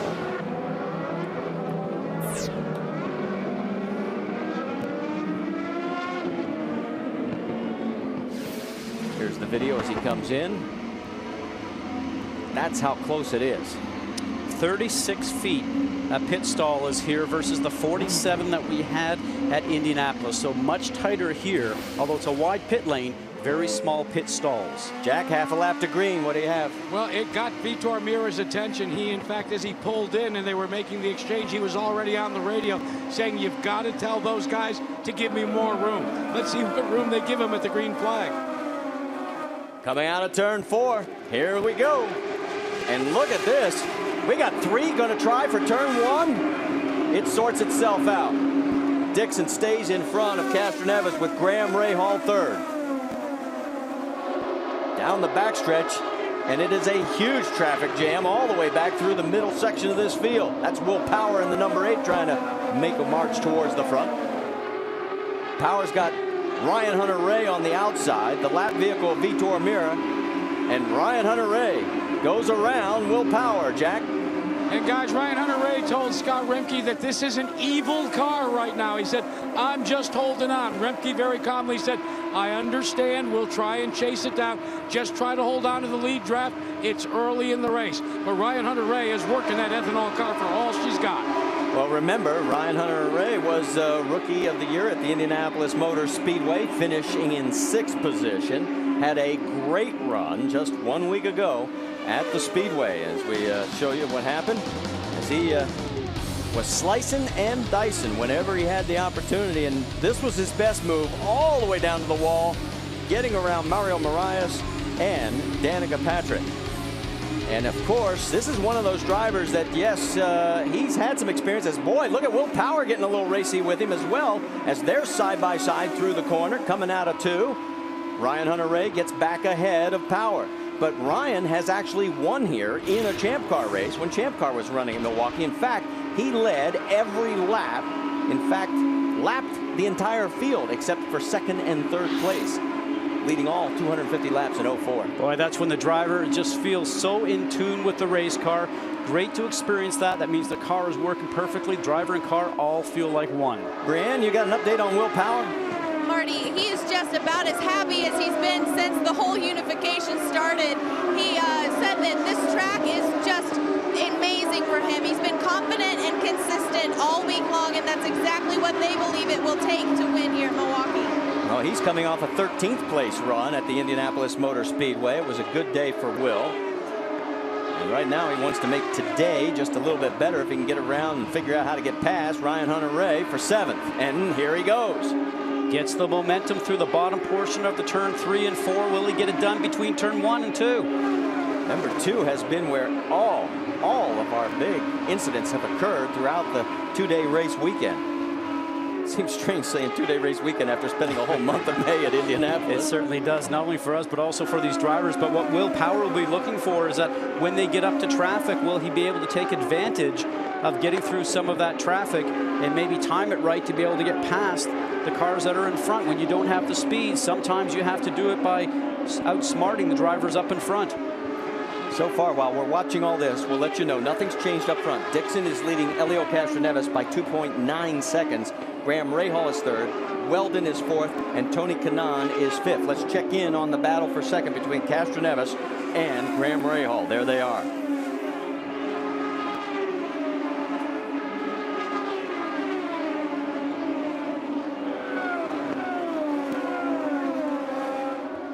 They come down the front straightaway. Let's get an update from Jack Arute. Marty, all week long, Graham Rahal has had little or no complaints with his hole-in-the-wall gang special. In fact, during the race, as I alluded to, Graham Rahal's crew chief, Tom Malloy, wanted to make a slight wing adjustment, and this 19-year-old waved off that decision. He likes the way the car is handling, and what his spotter is doing now is playing a little bit of cat and mouse. They let him go up and attack, then they have him drop off a little bit. Right now, they keep telling Graham it's still a lot of laps to go. Let's get the update on Helio Castroneves from Vince Welch. Well, Jack, it's a similar message from Tim Cindric, who handles the strategy for Helio. A lot of laps remaining. Keep an eye on your fuel. Helio wanting to chase Scott Dixon, who's now built a big lead, but Tim Cindric telling him, don't worry about Dixon, worry about fuel. Marty? So we're already talking fuel economy? Well, they do have driver adjustment aids inside the car. You can cut back on the fuel. We've talked about this numerous times. 100% fuel makes lots of horsepower. We've got Scott Dixon right now just starting to click off some of these laps. But if you turn it back in the cockpit, you end up with -1, -2, -3 on fuel. Yes, you save fuel, run a little bit less horsepower, maybe a little slower speed. Is Dixon concerned about that? We've seen him run out of fuel before. Obviously, Chicago last year running towards the championship. Maybe they're a different strategy here today, Marty. Maybe they're just going to go for it and run 100% fuel and see how that works out for them. You saw our Firestone lap leaders where Scott Dixon has led more laps than Marco Andretti. As you see our top 5 here at the Milwaukee Mile. Stay with us. We'll be back after this word and a message from our ABC stations.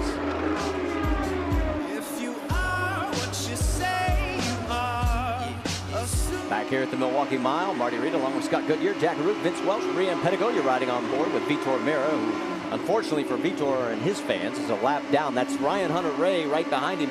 Ryan running a good solid 8th position. Now we look out the front of Ryan's car. And meanwhile, we can tell you that a little further up in the field, well, nothing's changed. Scott Dixon is running away by 2.3 seconds. And there's his teammate, Dan Weldon, who is 5 seconds back in 4th position. But if you remember that story of that helmet, we basically touched on it back at Indianapolis. And Vince Welch, I know you've got more. Well, Marty, the helmet that Dan Weldon is wearing today was designed by 9-year-old Sophie Banker, a pediatric cancer patient at Peyton Manning's Children's Hospital in Indianapolis. After a visit to the hospital in April, Weldon chose Sophie's design, which matches her favorite blanket that she used to keep as security and her strength during her surgeries, and certainly her long trips of chemotherapy. Represents strength and determination. Sophie's been here at the track this weekend. Dan spent some time with her.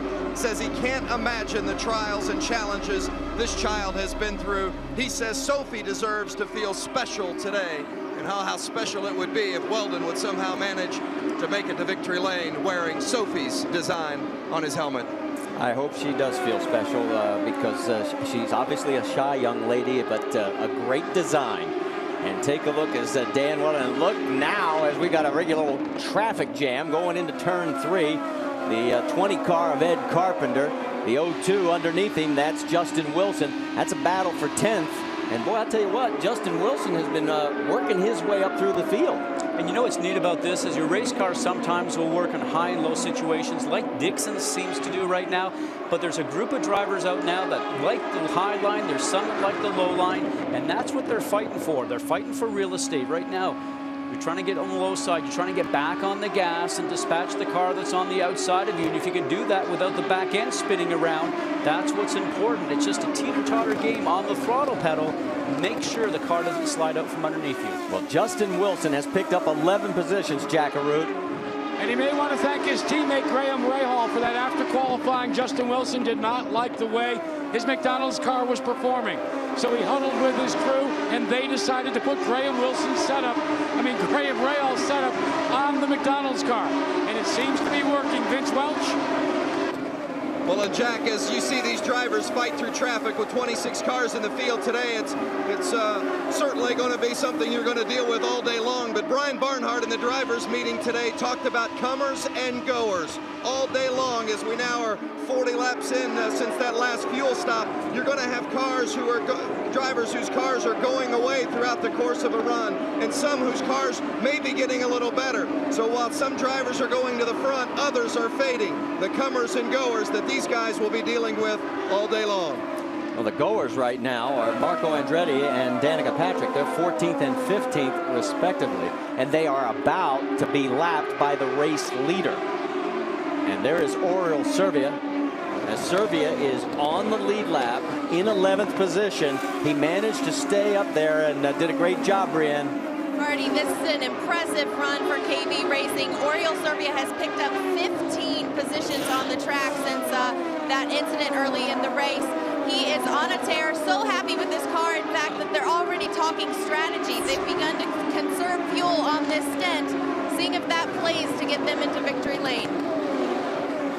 Okay, so meanwhile, while all this is going on, Scott Dixon is getting oh so close to Danica Patrick, as she is the next victim on the hit list. There are 15 cars on the lead lap, and there's Danica on the left side. In fact, there is the Mara Dominguez car. He's already more than one lap down. And there is Danica as she's in jeopardy of going a full lap down here, as we're just passing the top of the hour. If you're joining us here at the Milwaukee Mile, welcome aboard. I'm Marty Reed along with Scott Goodyear, Jaggeroot, Vince Welch, and Brienne Pettigo. And no, Danica Patrick's not leading the race if you just tuned in. We're telling everybody that she's just about to go a lap down, Scott Goodyear, to race leader and Indy 500 champion Scott Dixon. Well, Danica in the black and blue Motorola car and Scott Dixon's car behind the red and white machine of the Target car.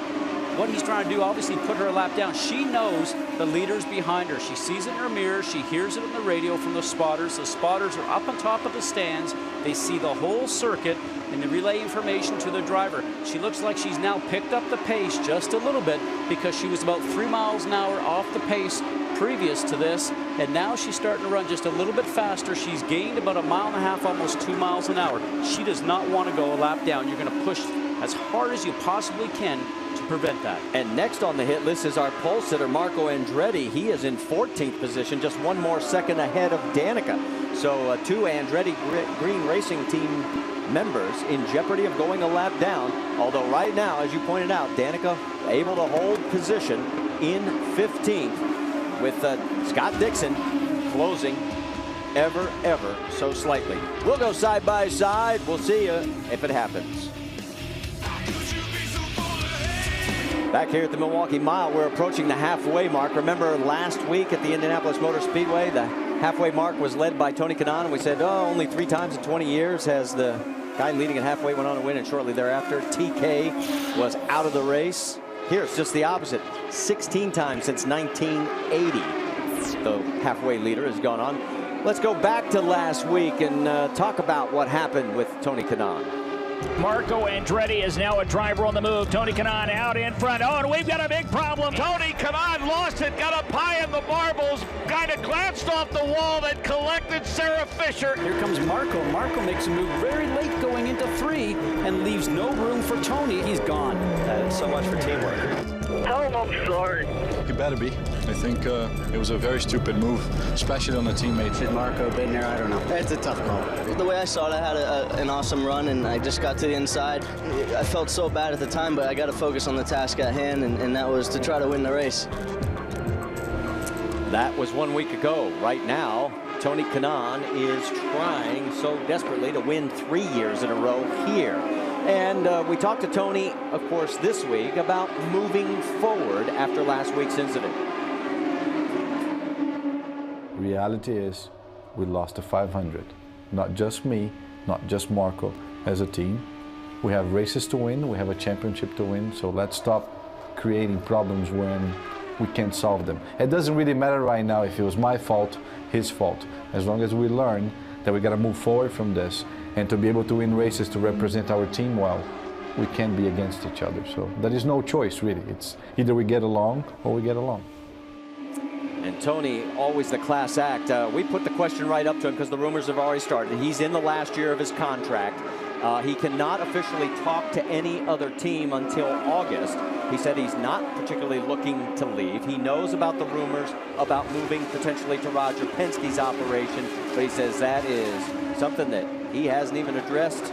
He's going to talk to Michael about a contract extension in the not too distant future there, and he'll see what happens from that point on. All right, so now as you saw all that action going on, Briscoe did get around Tony for 5th position. There is Oriol Servia. He is still running in 10th. We can tell you there are 16 cars on the lead lap. There is Justin Wilson right in front of Oriol Servia. And boy, Wilson in 9th has a great run going. You know, this is the first race where we've been able to not have to make an explanation or an excuse for our transition drivers that came over from Champ Car, because some of these guys have run here, and you're seeing some of the talent coming through. These teams, after a month at Indy, are really starting to shine. Well, they have experience here. They understand cars that are almost on this flat oval, as we call it. Look how close this is right now. Tony Kanaan trying to just get on the low side. The car pushes up. He had to get out of the gas. He'll lose a little bit of momentum, runs a blocking line now, just a little bit going into 3 to make sure Will Power doesn't take advantage of that. That was so close. Almost rubbed the Firestone logo off of the tires. Take a look at all this traffic. Remember, we had 18 cars here last year, 26. Now, there was originally 27. Marty Roth crashed in practice yesterday, decided to withdraw the entry, and so he'll move on to next week. You know, back to the transition drivers, as you called them, Marty's. We now look at Scott Dixon just continuing to run strong laps. This track is very familiar to them. A lot of them have run this type of track before. It's a flat racetrack, almost a little bit like a road course in that sense. Take a look at the rookies with previous experience here, and you can see quite a few of them have been on this track. Jamie Kamara won in the Indy Lights in 2006. So this is not a foreign track to a lot of these guys, and they're showing, and their teams are showing. After all that work that they have done, it's been spectacular efforts at Indianapolis. Some of those teams just learning what they needed to get to be successful. Now, as we get ready to go to break, Scott Dixon, we're being told, had a little bit of a wiggle. He's still in control of this race, though, by 2.4 seconds over Helio Castroneves and Graham Rahal, the rookie. Take a look. A lot of dirty air up there. Hello. Whoa. Saturday on ABC, Big Brown looks to make history at the 140th Belmont Stakes. Can he win the Triple Crown? A feat that hasn't been completed since affirmed. As we got a crash. No, Graham Rahal into the wall. Reminiscent of last week at Indianapolis as he pancakes the right side. Bobby Rahal from his position.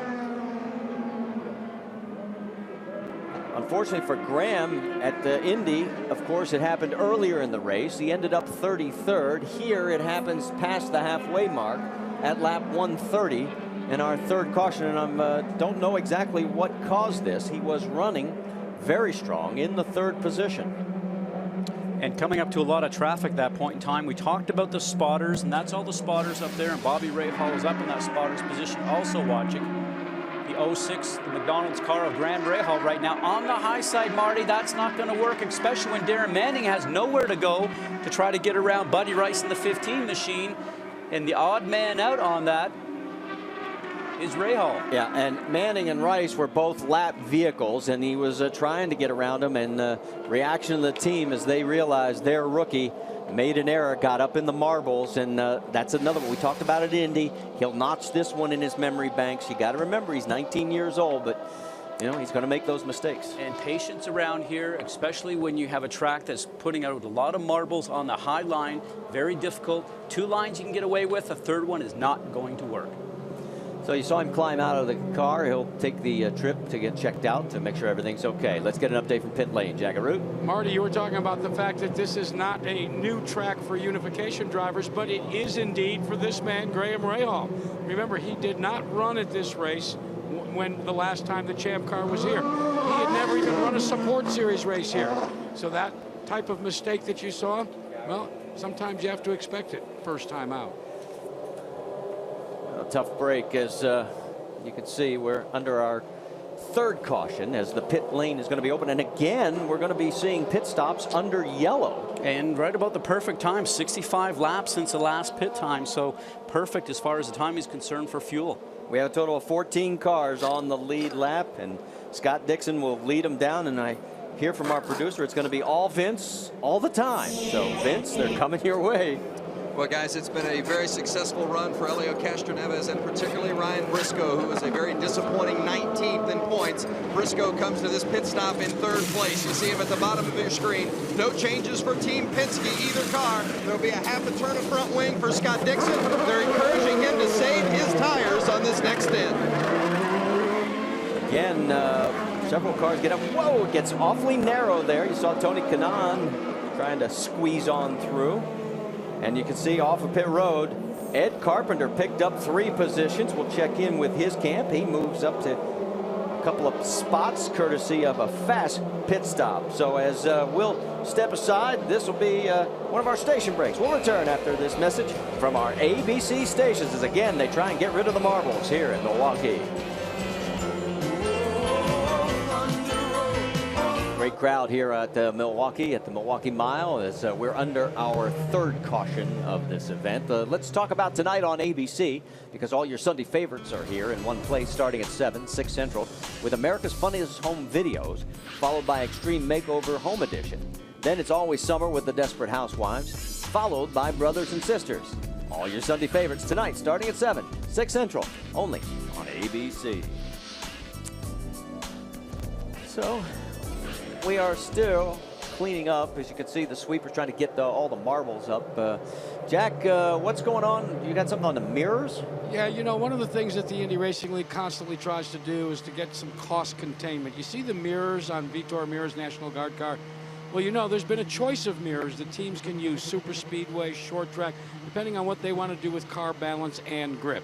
Well, these mirrors that you see on Vitor Mirrors car and the mirrors that you see on every car in the starting field will be the mirrors that they will have to use for the rest of the season. Short tracks, road courses, or super speedways. So what some teams have done is they've elected to try and get as much advantage as they can on the big tracks. Others have tried to do it on the short tracks. And for some, like Jamie Camara there in the 34, it happens to be whatever they happen to have when they took delivery of the car. Graham Rahal's on his way out, fellas. We'll try to get a word with him. All right, thank you, Jack. Let's Will Power as he makes a late stop, as does Bruno Junqueira. And Jack lived up to his word. He has caught up to Graham Rahal. Graham, let's talk a little bit about what happened down there in the corner. Yeah, I mean, obviously it's pretty upsetting. I mean, the whole guys, the hole in the wall Camp's car was running really well today, and it just makes me mad, you know, because Manning was all over the track and going the outside of him, and I don't quite think the officials are doing their part in helping us, you know, get through traffic, and as you can see, just getting the marbles, and it's gone. I mean, once you get up in that gray stuff, what as a driver can you do? I don't think you can do anything. I mean, I had the wheel turn fully off the throttle on the brakes, and it goes straight. I mean, You know, it's just frustrating. It's 2 weeks in a row. Guys, you're going back to green. Graham Rahal will not be at this green. No, that's for sure. It's Scott Dixon, Elio Castroneves, Ryan Briscoe, Dan Weldon, Tony Kanaan. That is your top 5 as we're back to green with 85 laps to go.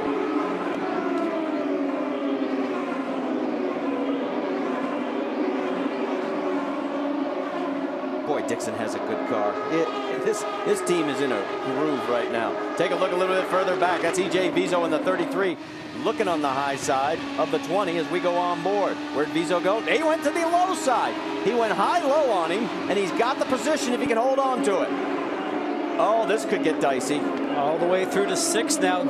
Very strong start for him. Just a lot of different various background the cars. And you see the number 4 machine, Vitor Meira. He is a lap down. And Ed Carpenter's going to try and get around him at this time. Jack, I'll tell you one thing. The one thing we've learned about EJ Vizo, he's not afraid. He is more fearless than Dick Tracy. But guys, did you see that move down on that new pavement? Well, EJ Vizo and his crew worked running their car down on that new pavement in the second practice yesterday. They're going through a racing oval tutorial for this kid, and he is starting to ace it. In fact, during the pit stops, they're still trying to teach him how to turn in and be courteous with people that are in front and behind him. No courtesy there, just making the car stick. He is up to 6th position right now. And his next target is 2 seconds ahead. That's Tony Kanaan, so he's got a little bit of gap to make up. Meanwhile, we drop back a little bit further. Oriol Servia in 8th position. Brienne? This might be the story of the day, Marty. Oriol Servia has made up every single position he lost, +1. His team in the pits has gained 4 positions for him on the track. When they came in last time, Oriol wanted a minor adjustment of it on his right front wing, but his owner, Jimmy Vasser, said, you know what, Oriol, right now, let's just focus on track position. That's more important, so that it was just tires and fuel for him. Meanwhile, as all that continues, the battle up front isn't much, well, it's getting better. I mean, Castroneves is 0.3 of a second. Look at Servia go underneath Ed Carpenter. That is for position. 7th place, to be exact. Perfectly timed, and they talked about his owner, Jimmy Vasser, one of the owners of KV Racing. Jimmy Vasser won this race here in 1998. Just a wealth of experience. Remember, he showed up at Long Beach for the final Champ Car race? Quite a competitor. And he did a nice job, I might tell you. And he's thinking about running Indianapolis next year. There you see Danica Patrick. She is running in 10th position. Her teammate Marco Andretti, our pole sitter, is up to 8th. So they have worked their way back up. There's Marco. He's got his hands full right now. Jamie Kamara just slows him up as the lap vehicle. Ed Carpenter gets underneath, and here comes Danica as he has to break momentum. All done because of traffic, and that's what all the drivers said between yesterday and today. It's all going to come down to traffic, the timing of the traffic, being able to get past people. And that's one thing I want to go back and visit with Graham Rahal. He's in control of the race car. He can see what's going on up there. He knows those 2 guys are battling. Even though they may be a lap down, there's a lot going on. And if you're an experienced driver, maybe you would sit back and play it differently and look for a different opportunity instead of putting yourself in harm's way. And that's what he did when he tried to get on the high side with 2 cars that are battling up in front. Looking out the front now of Danica's car, that is Ed Carpenter right in front, and that's for 8th position. Ed is in 8th, she's in 9th. Closes the gap. And takes a look, but not close enough, and then has to ease off the throttle going into 1. Down the back straightaway, here comes Marco also. That's Jamie Kamara in the 34. He is several laps down. But Carpenter not able to dispatch him. No, but he got lost the front wing going behind him when he crossed his bow. Now what ends up happening is Danica Patrick has the opportunity to move a little closer. Now Danica certainly picked up the pace once she saw that Scott Dixon was in her mirrors, and she's now running a speed up in the neighborhood of 155 to 156 miles an hour, very close to leader pace. So I think she saw that she was about ready to go a lap down quite a few laps ago when we talked about it. She put her foot down on it. And there you see Marco Andretti also getting around Jamie Kamara. And we've had some viewers ask us, I thought his name was pronounced Jaime. And we asked him, and he said, no, he wanted to Americanize it, so he has asked us to call him Jamie Kamara. So that's what we're doing. We haven't all lost our marbles. Well, not all of us. All right, we're going to go side by side. This race is far from over.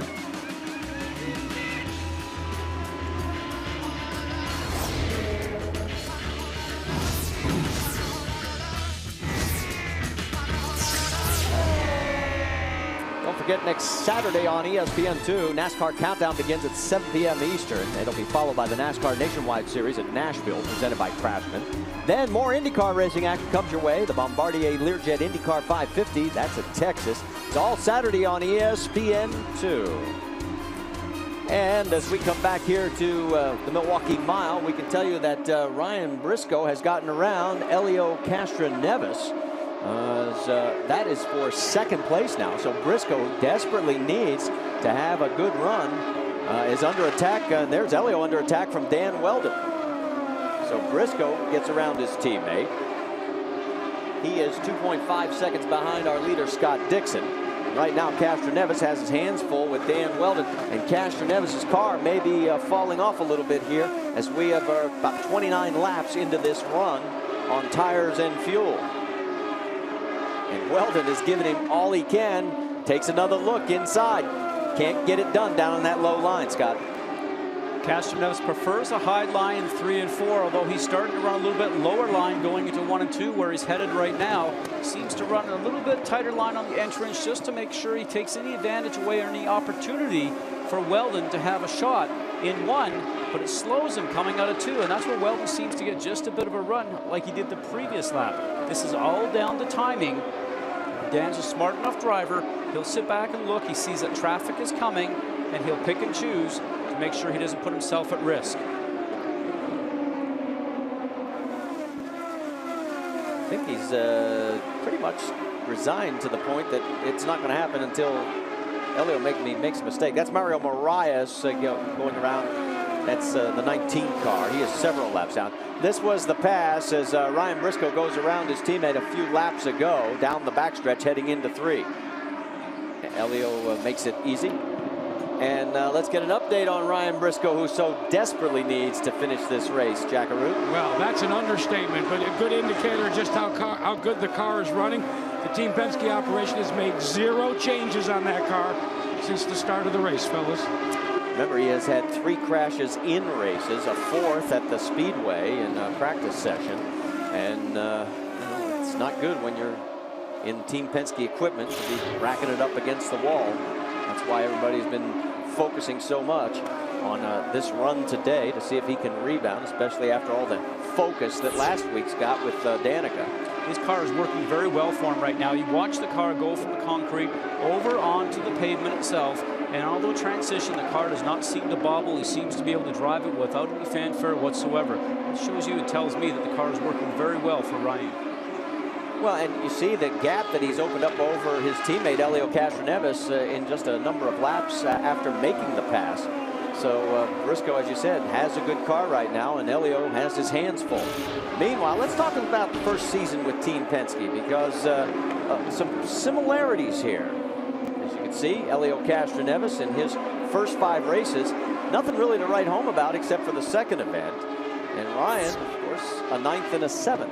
So comparable, but everybody's been speculating if Ryan keeps crashing, will Team Penske fire him? That's not Roger's style to fire somebody in the middle of the season. Now, and as we were looking at that graphic, Dan Weldon did a nice move to take over the position past Castroneves. And now Castroneves has the 7-Eleven machine, and Tony Kanaan started to look. And it seems like every time he comes out of turn 2, as I mentioned before, just doesn't get through there as well as his teammate car. You know, the one thing they've changed since last year here, we have the paddle shifters on these cars, and all these drivers said they love it, especially at this tight 1-mile oval. Do not take your hands off the steering wheel. Just reach your fingers forward and upshift, and then reach your fingers forward on your left hand to downshift. Pretty neat for these drivers. No taking their hand off the steering wheel, reaching for the gear shifter like we did in the past, Marty. Let's check back in with our race leader, Scott Dixon, as he is now the 4th race this year in which he has led more than 100 laps. He's led over 48% of all laps this year. And here we are in race number 6 of 2008. Right now his lead over Ryan Briscoe is 1.4 seconds. And we talked about it, the car is on a rail, but here comes Briscoe as he is trying to whittle into that lead. Briscoe's been turning laps faster than Scott Dixon for about the last 4 or 5. Dixon's about 156, and Ryan Briscoe's turning 158.3. So definitely the car is working well for him on the long run. Vince, you've got more? Well, and also while others are fighting for position back in the field, Scott Dixon has been in a bit of a fuel conservation mode. Mike Hall telling him to make sure and get as many laps as he can out of this tank of fuel. They know they're going to have to stop for a splash, but if you can conserve fuel during this stint, it's going to take a less amount of time to get that splash of fuel because you're going to need less fuel to get to the finish. So that's what Dixon is thinking now. Maybe going to turn it up a bit as Ryan Briscoe starts to pressure. But Dixon trying to follow up his win at Indianapolis with a victory here today at Milwaukee. Still feeling a bit relieved, if nothing else, that he finally got that win at Indy. Scott, I was going to ask you about fuel conservation.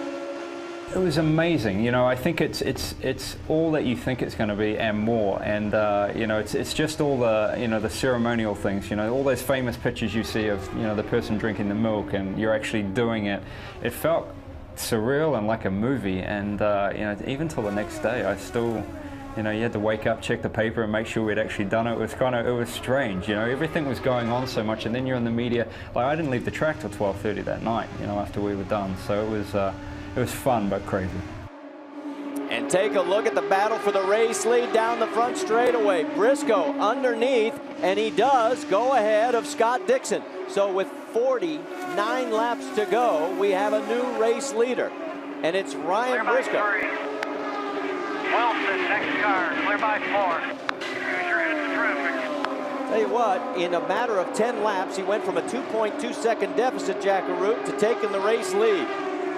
Although they made no adjustments, Ryan Briscoe knew when he sat in this car that it would be good in traffic. You saw how good it was in traffic, as you alluded to, Marty. And how about this from Roger Penske, the captain? As he took over the lead, he said, "You've got a really good car there, Ryan. Make sure you take care of it."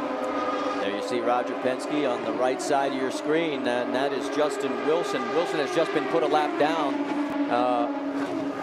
Just prior, he's right at the tail end of the lead lap right now and trying to keep from going a lap down, as he is the 13th and final car on the lead lap. So while all this goes on, what is Ryan Briscoe thinking about? Remember, a week ago he's embroiled in a controversy because of a pit lane crash. Now he's in the lead at Milwaukee. Back here at the Milwaukee Mile, that is Ryan Briscoe shooting around Danica Patrick, putting Danica a lap down. She is in 11th spot, 10 cars on the lead lap. And his lead over second place, Scott Dixon, is now 0.6 of a second. There was nothing close about it. Ryan just neatly went around Danica and said, "No contact this time. Thank you." Her car certainly is not working as well as the leaders right now, but I've also noticed that Ryan Briscoe's car is working so much better through the turns than Scott Dixon's at this point in time. Dixon seems to be slowing down in the center of the turn, which is usually where you can carry some speed and make up time. Briscoe just seems to get about 2 car lengths in the center of each turn, but on both ends, tells me his car is not working well. And I know Dixon's in fuel conservation mode, but in my belief, we've seen this before, long runs, he fought the car. I think he's fighting it again, Marty. Well, he is pulling away, Ryan Briscoe is right now. Second race he has led this year. The other was 11 laps back at St. Petersburg for Ryan Briscoe. And I'm wondering if, as he went by, putting Danica Patrick a lap down, he flashed back to last week. There was a crash coming out of the pits. Ryan Briscoe came together with Danica Patrick. And for the first time in 4 tries here at Indianapolis, Danica Patrick will not finish the race. Danica Patrick getting out of the car, and she is not happy. She's walking down here, so just put your helmet, just put your visor down. His fault, not hers. She did. It wasn't her fault. She did it. She was doing a good job. Danica, from your perspective, tell us what happened. From what I know, it looked like it was pretty obvious what happened, and it's probably best I didn't get down there anyway, isn't it? Well, of course, that was the heat of the moment last week. Right now, you can see that he is well ahead of Danica, as she is a lap down, and now 2 seconds ahead of Scott Dixon. We talked to both of them when the cooler heads prevailed about last week. I, as a driver, wouldn't even think to pull out of my pit stall and go all the way out to the wall, because the likelihood of somebody being there is pretty darn good. And it is what happened. And I moved over, and even moving out into for 2.5 lanes, 3 lanes out from the inside line was still not enough. The worst thing about it was bad timing on all accounts, really. I think it was half a foot either way. The accident would have been avoided. My rear not kicking out a bit, Danica slowing down a bit. There's a lot of everything put together that could have avoided the accident. So that was last week. Right now, with about 31.5 laps to go, we're hearing word that Ryan Briscoe may be coming into pit lane. And yes, the race leader is peeling off. So this will be his final stop. So he is the first to blink. And how long will this pit stop take, as it's a long way down to the far end of pit lane? We'll send it to Jack Arute. 60 miles an hour. 60 miles an hour is the speed limit. Now Roger Penske tells him to watch him. Watch him. They add fuel. They have got a problem with the left rear. The problem with the left rear is done. McCrinnis having a problem. And it took at least an extra 4 seconds, fellas. 10.4 on the clock, Jack, and there is Scott Dixon as he goes blistering past Ryan Briscoe. Now remember, if a yellow comes out right now, Briscoe's day is toast.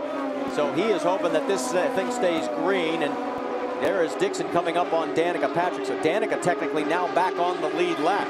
What I liked about that was that Briscoe was coming up to a group of cars that were fighting for position. They were all a lap down. There was 8 of them, and Penske very smartly called his driver in because he knew he had to bring him in for one more fuel stop anyways. And instead of getting caught in that gaggle of traffic, he elected to bring him in and now hopefully put him out in an area where it's a little cleaner for him to continue running strong laps. But the flip side of this coin, if you're Scott Dixon's camp, the longer you stay out, the less time you have to stay with that fuel hose in that tank. So that's going to make that pit stop shorter, as long as they don't have a mistake like what happened with Briscoe. Vince?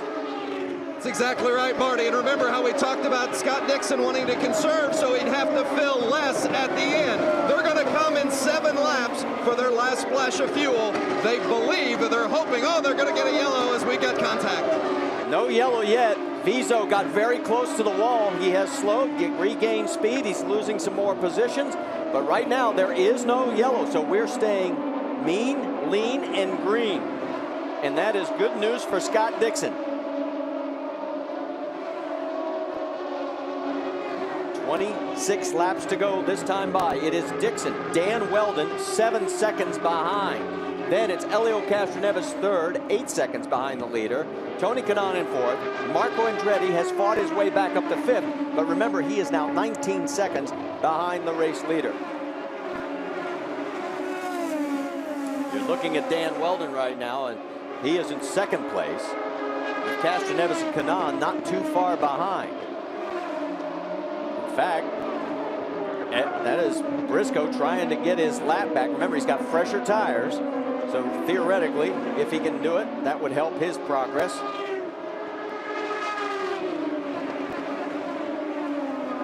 This action continuing now with 24 laps. Brianne, Danica Patrick's last stop.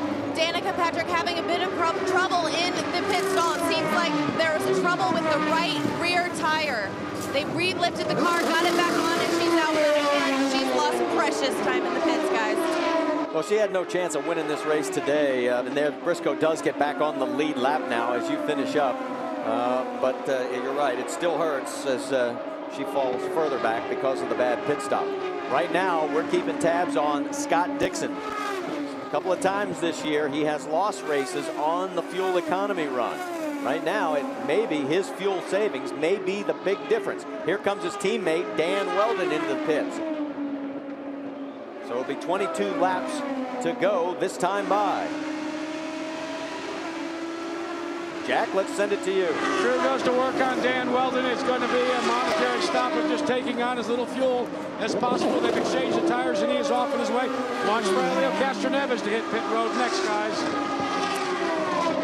All right, so we see all this action unfolding. Whose chances do you like the best? You know, I don't understand with Dixon right now, fighting a car that's at the end of the run. He looks like he's heading into the pits right now. Why wouldn't you come out a little while ago and run a faster lap? All right, Vince, he's coming your way. Mike Hall reminding Scott Dixon to stop right on the board. Hit your marks. This is the time you've got to be perfect, whether you're the crew or the driver. Just enough fuel to cover the tires. They had a little problem on the right front, but away goes Dixon.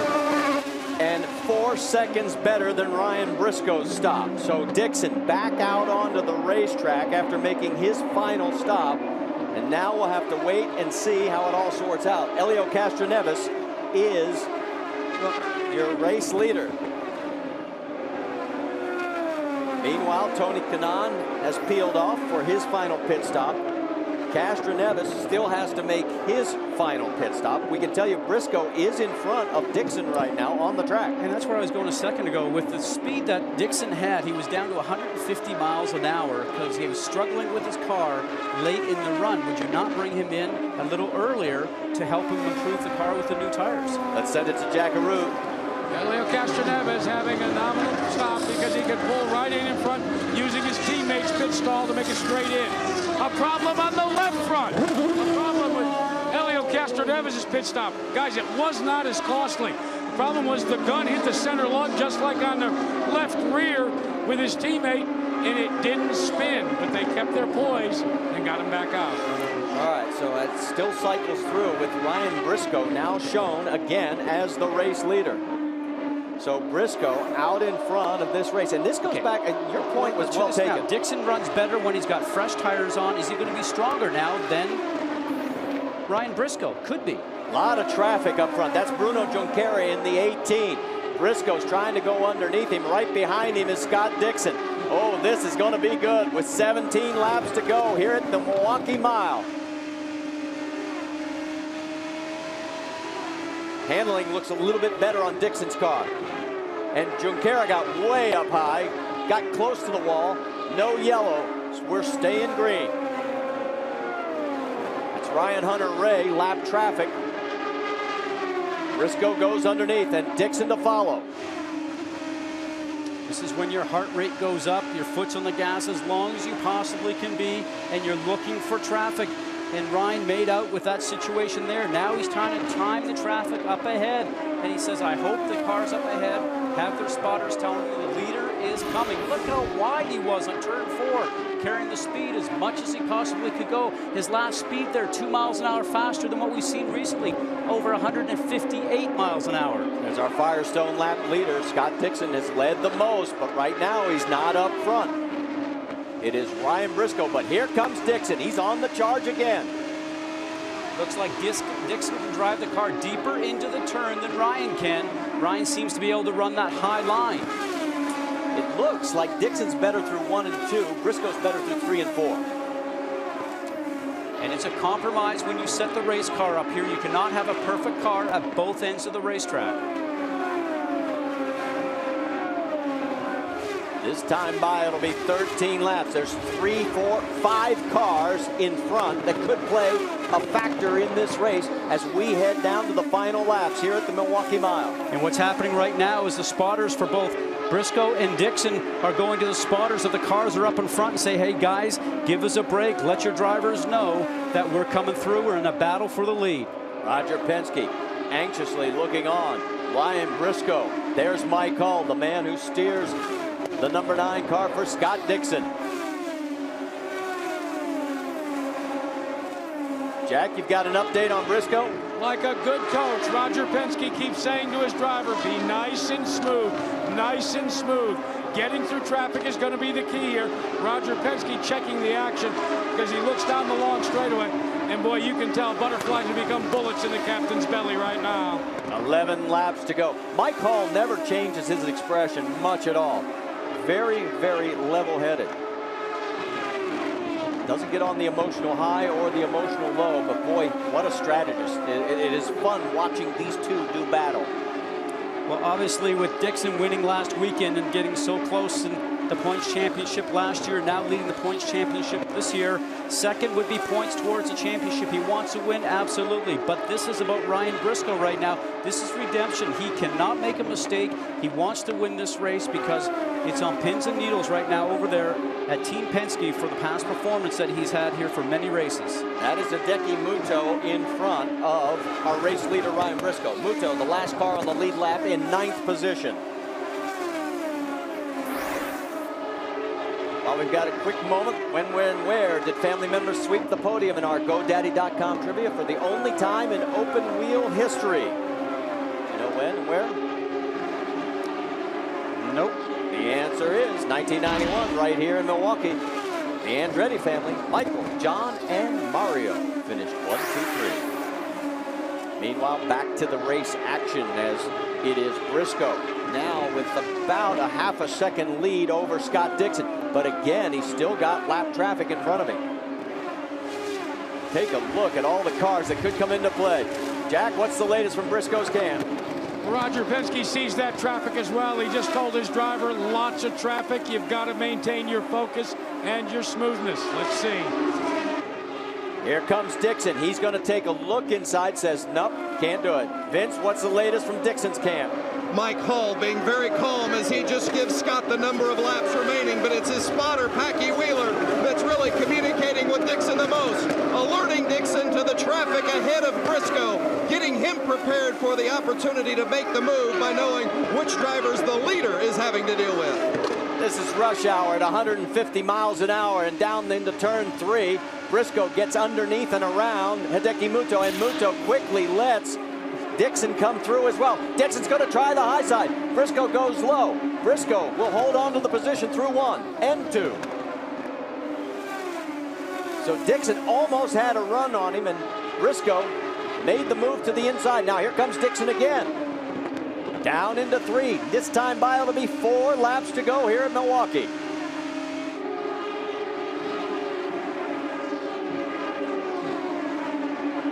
The lead, 0.3 of a second that time at the stripe.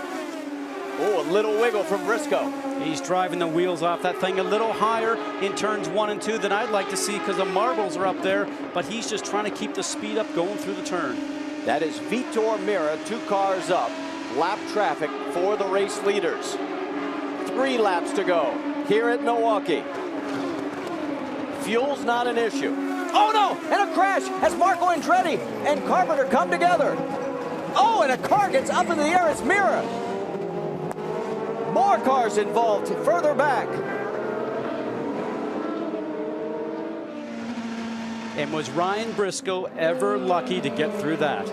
So Briscoe and Scott Dixon make it through the carnage with 3 laps remaining. There is Vitor Meira's car, the second time that car has been crashed this weekend. Our pole sitter Marco Andretti right behind him. And there is Ed Carpenter. Tough break for Ed. Ed was running 8th. Pace car is out. It's a ton of debris on the race course, but with 2 laps left to go, the most important thing is not to drive over anything, to get a flat tire at this point. So for Ryan Briscoe, who had his hands full with a hard-charging Scott Dixon, Mike Hull calling the shots for one camp, Roger Penske the other. And here comes the white flag and the yellow. This race will end under the caution.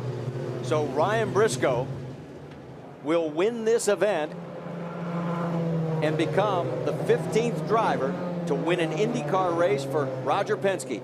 He joins a list that includes Sam Hornish, Elio Castroneves, the likes of Mark Donohue, Mario Andretti, Rick Mears, Al, Bobby, and Al Unser Jr., Danny Sullivan, Gilles de Ferran. Pretty exclusive club to be a member. And there is Marco Andretti with what is left of his pole-sitting car, as we thought it might be a day for the young guns of the IndyCar Series. But instead, as he comes out of turn number 4, it is redemption for Ryan Briscoe. A week after crashing with Danica Patrick, he will take the checkered flag and win here at the Milwaukee Mile with Scott Dixon close behind in second.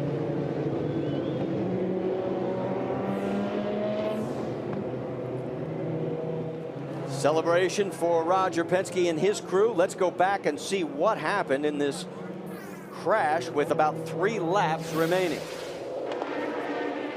Going into the corner, Marco on the low side, just drifts up just a little bit, catches Ed Carpenter. When it gets late in the race, you're going for position, and poor Vitor Meira always seems to be in the wrong place at the wrong time. But that is some luck for both drivers, and nobody was seriously hurt. Yeah, look at this view. Look at Vitor come up and over Marco. And then they just go parallel park on the wall beside each other. Never seen anything like it. Here we go again. Real time. And the smoke that was in front of Vitor Meira, he didn't know where he was going, just started to slow down. That was out the back of Ed Carpenter's car. There's Marco on the underneath. Both go up and touch. And there you see, just going up and over again, was Vitor Meira. Okay, we're going on board with Vitor. Hold on, this is an e-ticket ride.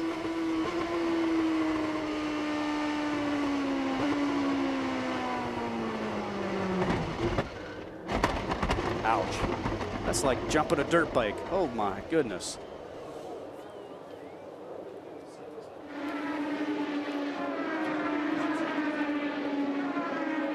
Now here is Briscoe, and there is Vitor. Look how close he is to Meira. Oh, and he just gets by. All right, so Ryan Briscoe, the man of the hour, after being the scourge at Indianapolis for Danica Patrick fans. We'll talk to him when we come back. Back at Milwaukee, Ryan Briscoe's made it to victory lane. Vince Welch, you're there. Ryan Briscoe celebrating his very first win as a major open wheel racer and getting the hug from Roger Penske and Tim Cindric. It's the 300th major win for Roger Penske and Penske Racing. And Ryan gave congratulations and thanks to Penske on the radio afterwards. You see it's a little body surfing going on here in victory lane. Ryan, come down here. Come down here. On the radio, you reference 2 people. You reference Roger Penske and Rick Mears. What did each of those mean to you today? Well, Roger, I mean, he's just the man. Rick Mears, 30 years since his first ever IndyCar win.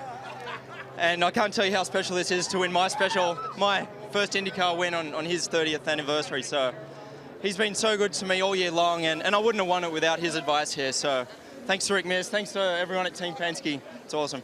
You've been under a little bit of self-imposed pressure, being 19th in points and some frustrating finishes. How sweet is it to get that pressure off your back with a win today? It's nice, I tell you.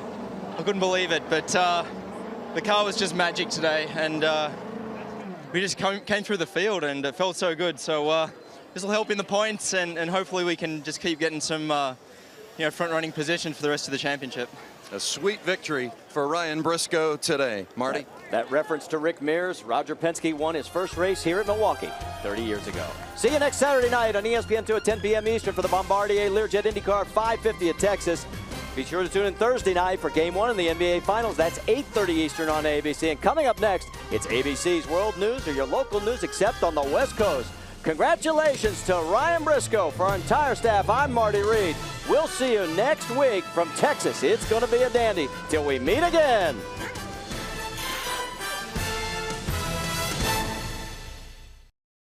The official IndyCar app, powered by NTT Data, puts the pulse-pounding action of IndyCar right at your fingertips.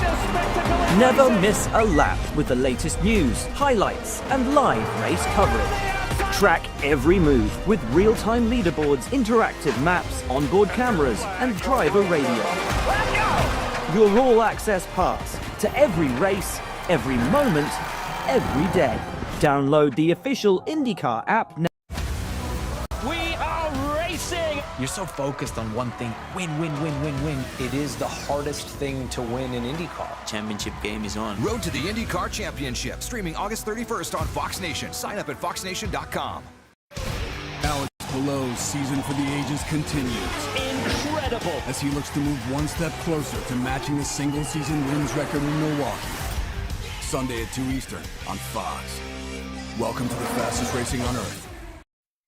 The Honda Grand Prix of St. Petersburg. Here to start the 2011 season is green. It is all about Dario Franchitti. Is this a sign of things to come? The Honda Indy Grand Prix of Alabama is underway. Will Power, you couldn't ask for any better. Will Power goes to victory lane. We are green at the Toyota Grand Prix of Long Beach. Conway takes the lead. England's Mike Conway will celebrate in victory lane.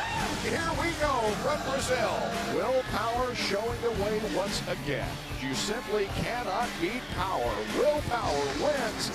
You are looking live at the world's most venerated racing venue. Dan Weldon is going to win the race. We're underway at Texas Motor Speedway. Franchitti wins the first of the Firestone wins. Green is out. Here we go. Will Power, he was the man here in race number 2. And that catches you up with what's happened so far in the 2011 IZOD IndyCar Series season. And there is the points leader, Will Power. He's got a long way to go, though. He's going to be starting 17th today, deep in this field of 24 cars.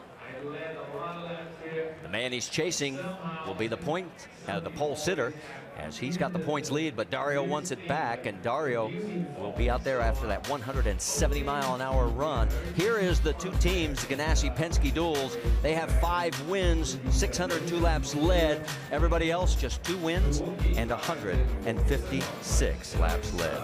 Across the top of your screen, you'll see the starting field coming in, and in that period, you'll see the name of Mr. Andretti. That's right, Marco Andretti. In 1991, the family swept the podium here. Michael won the race. Cousin John was second, and Grandpa Mario was third. And I think that's where Rick DeBrule is going to start us off with our final check down on pit lane. Well, Marty, when you talk about the history of the Milwaukee Mile, the name Andretti comes up an awful lot. Let's start with Mario. He won here 4 times, starting back in 1966, his last victory coming in 1985. And then there's his son, Michael. He did him one better. He won 5 times. Well, that's as a driver. He got 3 more as an owner. And while Marco does not have a victory just yet, he does have a pole. But, you know, owning a big chunk of this track's history over the last 5 decades really is not enough for the Andrettis. They want the future. Jamie Little? Well, Rick, of the 4 Andretti cars in today's field, Ryan Hunter-Reay is the only one who's won here at Milwaukee, and he told me that race back in 2004, it was the perfect race. Started on the pole, led every lap to take the win. But it's been over a year since he's been back to victory lane, and today he hopes to change that at his favorite racetrack. Vince Welch? Dario Franchitti knows and appreciates the history of this sport, so he holds particular value in this race and this place. If Franchitti would happen to win today, he would tie Rick Mears for 9th on the all-time win list. An honor not lost on the man who hopes to continue his assault on the record books today here at Milwaukee, Marty. All right, thank you, Vince. As there is the pole sitter, there is Tony Kanaan. Now, this is the best that the KV Racing Technology team has qualified all year. There's Tony in 4th, and right behind him is E.J. Vizo. You know, that team has done a lot of work here in the last little while. With the arrival of Tony Kanaan on that team, those guys are saying what a team player Tony Kanaan is. He's rallied everybody together. He gets together with the drivers. They turn around, and they think they have something for the big teams here this weekend. And Takuma Sato is starting 5th. So they're 3rd, 4th, and 5th. And that's why Kevin Kalkoven is smiling. Let's go trackside. Milwaukee Mile race fans, are you ready? It's time for those most famous words in motorsports. Please welcome back Charles Woodson, defensive back from your Green Bay Packers. He's already strapped inside the Honda IZOD fastest seat in sports to give the command. Ladies and gentlemen, start your engines!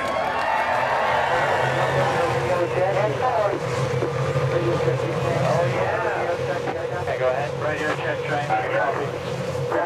Clear. Monitor the car, you have a copy? B, man, you got a copy?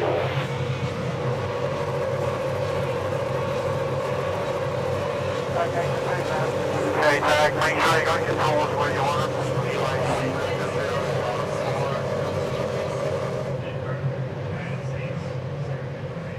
So The engines have fired on the 24 cars, and we want to welcome everybody who's been watching the NASCAR race. Denny Hamlin wins over there. Congratulations to him and the 11 team. Stay with us because we're getting ready to go racing for 225 laps around the historic Milwaukee Mile. Got a moment? Let's take a look at our GoDaddy.com rules of racing. Well, the Honda overtake assist, the push to pass to get 20 pushes, 11 seconds per push. That lasts that long. 10 seconds for the recharge time. Now 3 pit stops. We're expecting the drivers to try and get towards 65 to lap 70 with that. The bumpy pit lane, 60 miles an hour here, but I can tell you from driving here, it is a chore to get down this pit lane with all the bumps. We've heard many of the drivers talk about having patience in traffic, Marty, simply from the fact that if you make one small mistake here, you'll find yourself in the wall very quickly. The cars roll off. We have a total of 6 onboard cameras for you today on our 225-mile race. And from the back of the field to the front, on board with Charlie Kimball, as Charlie will start 21st in this field. Moving a little bit farther forward, in the 18th starting spot, on board with the National Guard car with J.R. Hildebrand.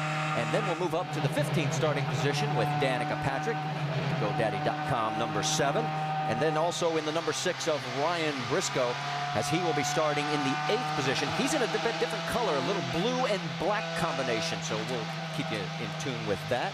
And then moving farther forward in the field, Ryan Hunter-Reay, 7th quickest in qualifying, and he is running GoDaddy.com colors, and it's going to be a little confusing because Mike Conway is running his usual livery. We'll keep you up to date on that as well. And there is our pole sitter, Dario Franchitti, as he also has an onboard camera for us. All right, there is the asphalt that we were talking about and the drivers have been talking about having absolutely no grip. And everybody's going to want to run around the top side of that black area because that's where the grip is. Now, to get past people that are in front of you, you're going to have to run on the darker color to make sure that you can get underneath somebody. The thing is, will it stick? Will you slide up the track and run into the competitor that's on the high side of you? We have spotters here. The spotters will be very busy talking to the drivers, telling them when drivers are trying to charge on the inside of them. So it'll be a very active day for drivers inside the cockpit today, not only driving, Marty, but also listening to all that chatter on the radio as they circle around here at about 23 seconds per lap. Well, we mentioned the fact that Joe Gibbs Racing won today's NASCAR race, and there's a little connection with J.R. Hildebrand. What about it, Jamie Little? Well, he told me that he actually called J.D. Gibbs this week to ask him about Denny Hamlin when he tore his ACL last week. He wanted to know what kinds of things he can do to rehab it, and he told me, J.R. Hildebrand, that is, it was very helpful. And because of what happened at the 500, he didn't need an introduction. He was able to pick up the phone, get great information, and if you remember, Marty, last year, that torn ACL worked out all right for Denny Hamlin. Yes, it did, as we're on the backstretch getting ready to go ring. Now, the farthest back a winner's ever started here, 25th and last, Mike Mosley, back in 1981. So everybody's got a shot as we come out of turn number 4. Pace cars pulled down the pit road. They come down the front straightaway, and the Milwaukee 225 is green.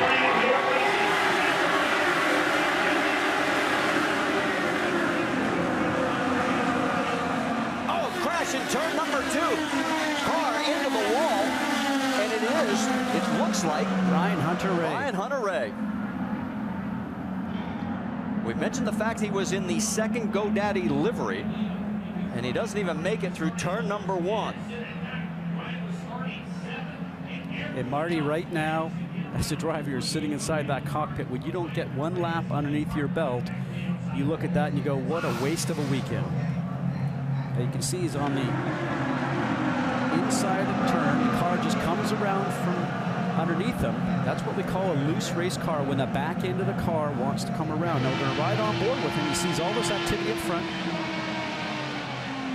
Off the throttle, not too much though. The back end just comes around. So, got to say, don't want to call it a driver error, but certainly the back end of the car is very loose. Let's watch ahead from Ryan Briscoe's car.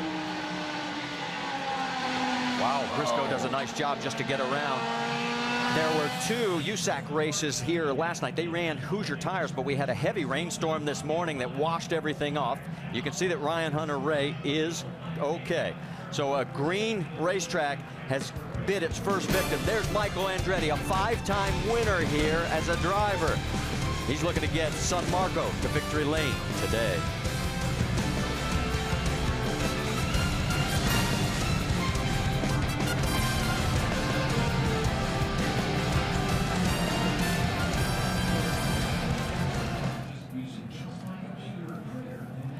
ESPN's coverage of Major League Baseball continues on ESPN Sunday and Monday night. First Sunday, 8 Eastern, Robinson Cano and the Yankees are at Wrigley Field to take on Starlin Castro and the Cubs. And then Monday Night Baseball at 7 Eastern, you've got Alex Rodriguez and the Yankees continuing their road trip in Cincinnati. They face Joey Votto and the Reds. Both games are part of the AL-NL Showdown, presented by State Farm on ESPN Sunday and Monday and available online at ESPN3.com and on your phone.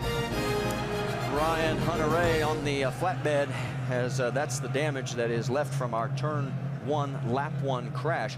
Let's take you on board again with Ryan Briscoe. This is a nice save. Just watch the back end of Ryan Hunter-Reay's car. Just starts to slide out, and how difficult that is for Ryan Briscoe to ride along and know exactly what to do. Now, the track is clean, Marty, because yes, we did have the Firestone Indy Lights race here earlier, but for Ryan Briscoe, he was able to go on the high side because there's no marbles up there. If that was later in the race, that would have put him in the wall. It's not the first time that he's had to avoid disaster here at the Milwaukee Mile. Let's take you back in history to 2008. And as he comes around, watch what happens with Vitor Meira getting airborne. He's in the 6 car, dives to the left, and just gets through and ends up going on to win the race. A big day for Ryan Briscoe. Is this an omen of things to come? Remember, we talked about Simona Di Silvestro. Well, she is pitting right now as some of the cars are taking advantage since they're further back in the field. Rick, what's the update?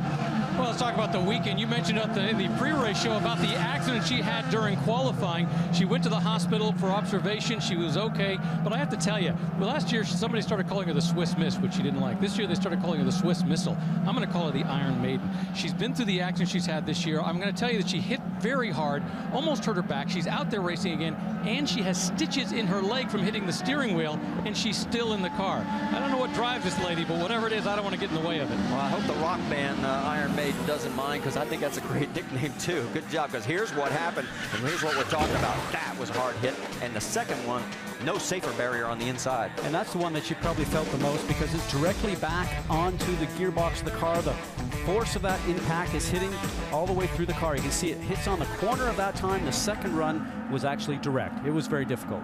Okay, let's get ready to reset it for you here, because up front, it is Castroneves and Franchitti, Dixon and Kanaan, Sato and Vizo. That is your top 6, and Franchitti comes down and takes the lead as we go back to green flag racing.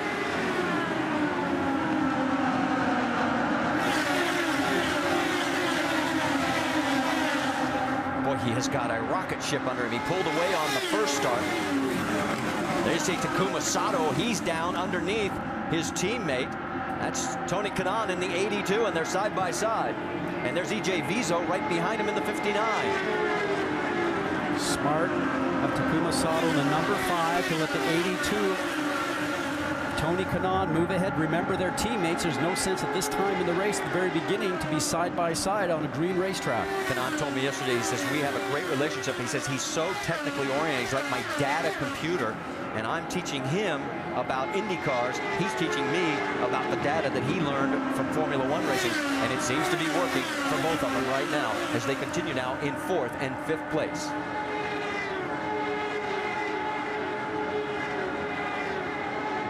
Will Power and Alex Tagliani going side by side with each other as they're trying to work their way up through the field.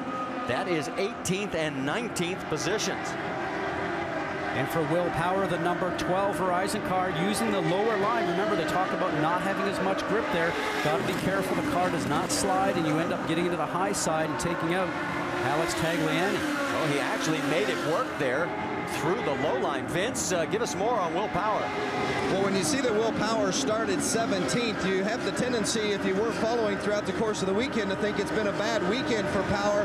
That hasn't necessarily been the case, but during his qualifying run, he had a big moment in turn 3, and that hurt his qualifying time, and that's why he had to start near the back. I talked with Clive Howell, who handles his strategy, just a short while ago, and Clive said, we don't want to get off sequence. We're racing for the championship. We're racing Dario today as much as we are racing for the win. The 12-car Power will certainly be keeping an eye on Franchitti, who is your leader.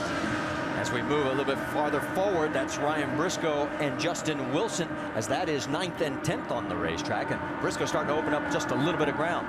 I like the way Ryan Briscoe drives. He's a smart driver. Reminds me a lot of Rick Mears. Very calculated in what he does. Very smooth. He's got good feedback. And really thinks about the whole race. I think he really divides things up and marches forward. And you can see Simona Di Silvestro now, Marty, out of the car. Rick, what's happened down there on the 78? Well, you have to understand a couple things. Number one, this car was damaged pretty severely yesterday. Last night, the crew was here working on it, trying to put it back together until 3 this morning. They really didn't have a backup car standing by ready to go. She went out, she did a few laps. They just realized the car is not where it needs to be. You can imagine how frustrating this is for Simona Di Silvestro, who've gone through everything she's gone through, being willing to go back out there. And I can tell you, every time you meet Simona, she is a cheerful, friendly person. This morning, I think this had kind of gotten the better of her. I think she was in that state of mind where she was going to try really hard, but the car just wasn't there. All right, thank you. And a tough break for Simona Di Silvestro. Let's correct one other thing. Scoring had Castroneves as the leader. That has been corrected. Franchitti has led all 15 laps here. And then we'll be back after a word from our ABC stations.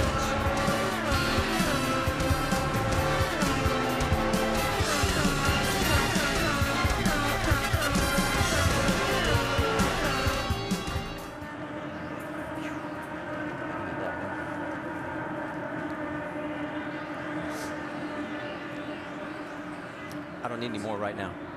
No, I'm good. It's good.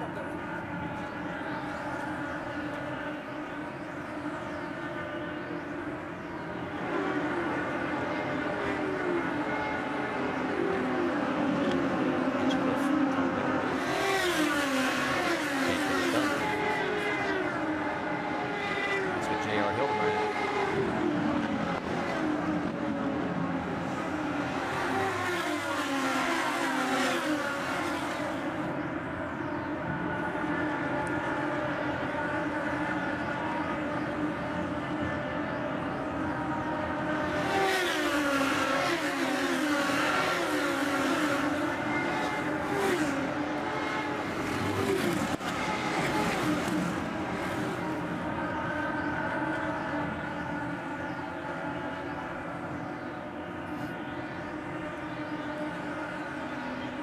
We got an overtake here if we get close.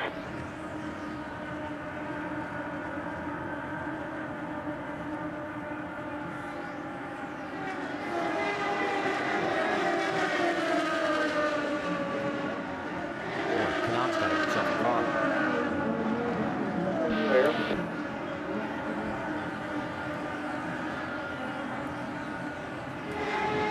No one coming. Inside. Inside. Clear. You have a 2 cars. You got about 15 cars before the next one. Let's go. -2. Inside.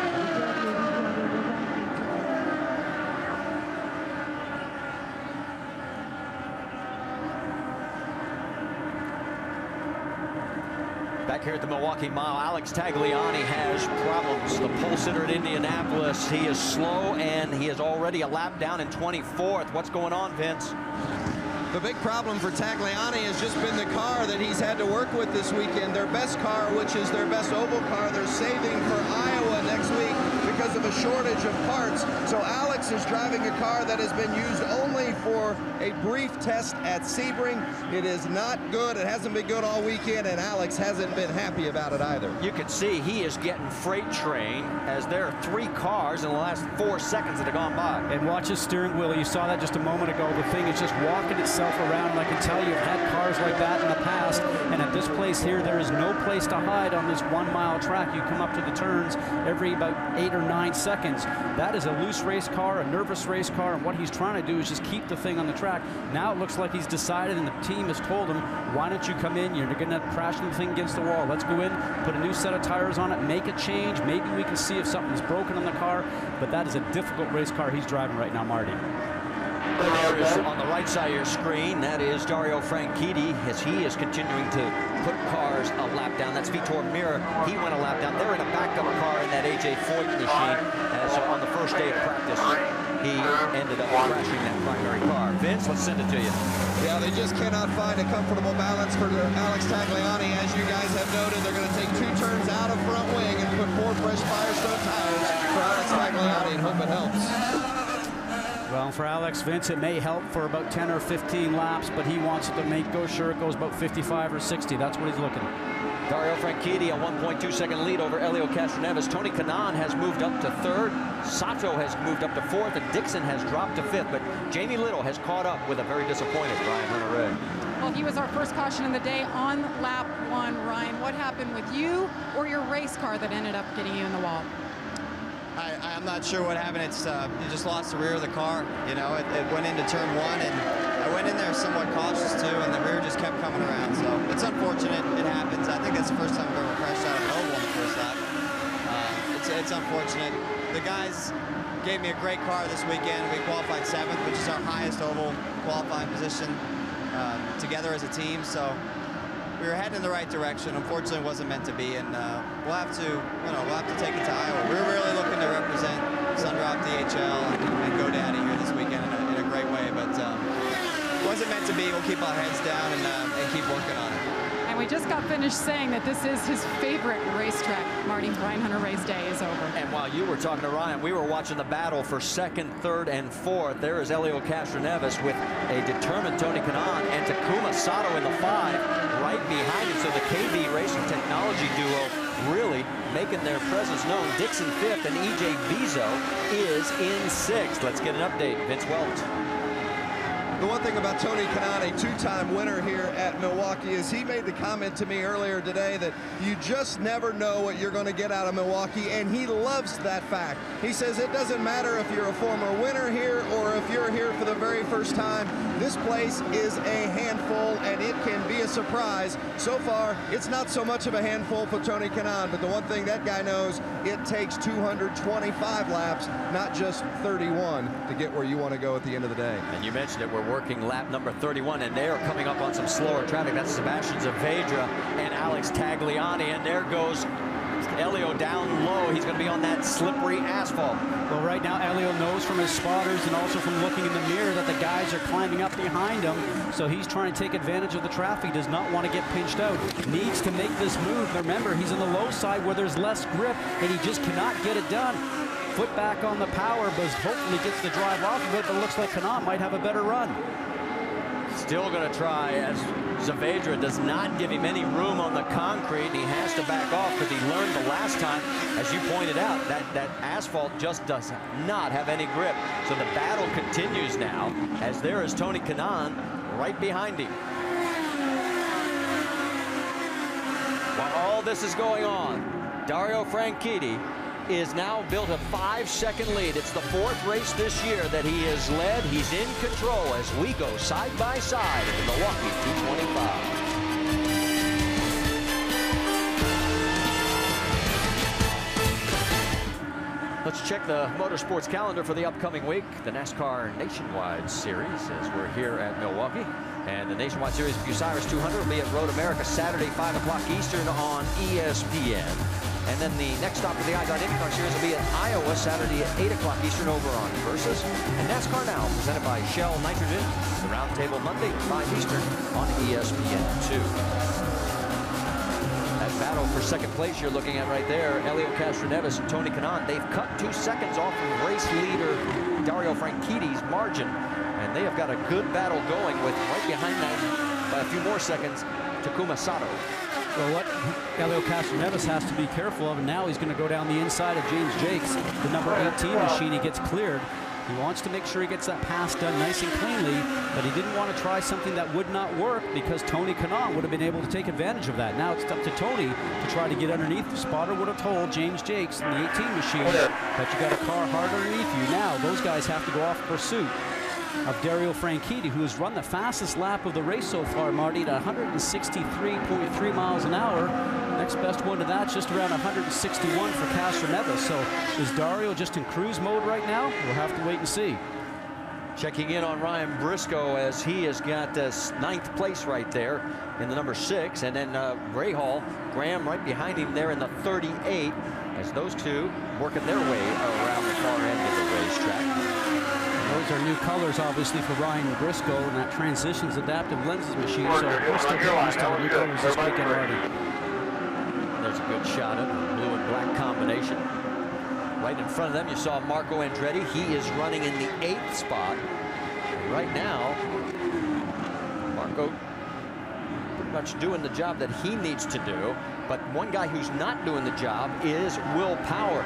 Power is now 16th, and with Dario Franchitti now in the lead, instead of being in the lead by 21, he would be trailing by 18 right now. So Power's got to get on the horse. And you know, Marty, when we had that yellow at the very first lap, I was surprised because Power was so far back in the queue at that point in time. We ended up about 10 or 12 laps before we got going again. Why they didn't bring him in for a splash of fuel? Because he was so far back, and maybe try to run off sequence. Well, let's talk to Will Power. We talked to him earlier about having the confidence after winning his first oval last week. Getting a win definitely gives you confidence when you're not at the track, when you're thinking about it. But I think when you're in the thick of a weekend, it's all the same. It's all about getting the most out of the car, and you know, obviously having a solid race car, and just working through all those little details that make you confident. Working lap number 48, and we talked about the fact that tires would start going away about this time, and we could see some pit stops here early. They can go deeper on the fuel run, but you may be giving up too much in the traction department, as we'll find out. Oh, and look at Ryan Briscoe. He got high in the corner, and boy, now he's off the pace down the front straightaway. Now remember, he did that in the third. That's Danica Patrick going underneath him. Spotter information. Remember we talked, we did that in the first lap. The track was clean, no marbles. 50 laps, a lot of spotter information coming to him. What happens when you get up there? You end up getting top of the marbles. Let's wait and see what happens. The number 38, the Service Central machine, the Graham Rahal comes in, leaves him a little bit high. I'm not saying I like that move. You would have thought that Graham would have been back down on the low side in the dark area to make the turn. He really left Ryan Briscoe, the number 6 machine we're on board with now, high and dry. And I don't think Ryan A, expected that, and B, probably appreciated it, because now it's going to take him a few laps to get all those marbles off his tires. And as a driver, Marty, you'll remember that one. Briscoe drops back to 15th. That's Anna Beatrice right behind him. Danica Patrick in front of him, and Will Power has now gotten around Danica, we can tell you, for 13th. There is Scott Dixon, as he is running in the 6th spot. There's Ed Carpenter in front of him, and all of a sudden, look at Marco Andretti, as Andretti takes the spot away from him, just diving underneath onto the asphalt. And here's Graham Rahal putting pressure on Dixon. So the racing has been interesting. Dario Franchitti hasn't seen any of it because he's led every single lap.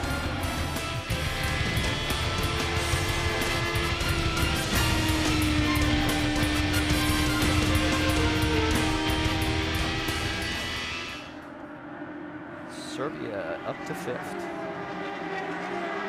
Boy, Scott got snookered there. He was not ready for that. Well, but if we could at least get to Serbia, because he has moved up. And maybe even Vizo, because we've not really given him a whole lot of love this year, because he's doing a darn good job at 5th. Well, we mentioned him. We haven't mentioned I know, Serbia. I mean, Serbia started 10th, he's up to 5th. Feeling bad because I've beaten him up a lot this year. Do you think just taking out more aero will help, or do you need more than that? I need a lot more than that, Rob. This car is really violent. 10-4.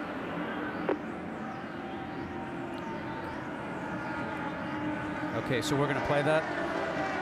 Perfect.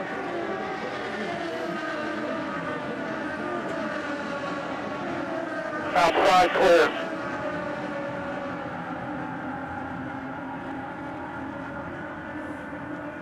Fourth place, 12 seconds back.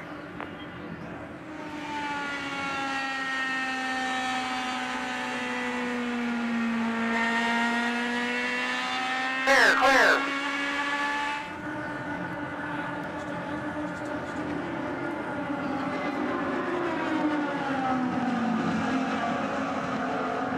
P2, 2 back.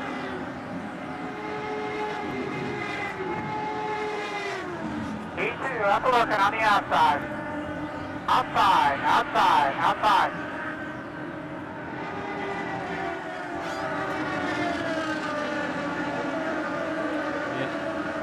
Yep, keep it going. I'm watching. We're right now right there. That's what I wanted, yeah. So call that close moment. Not sure they touched, but that put him a lap down.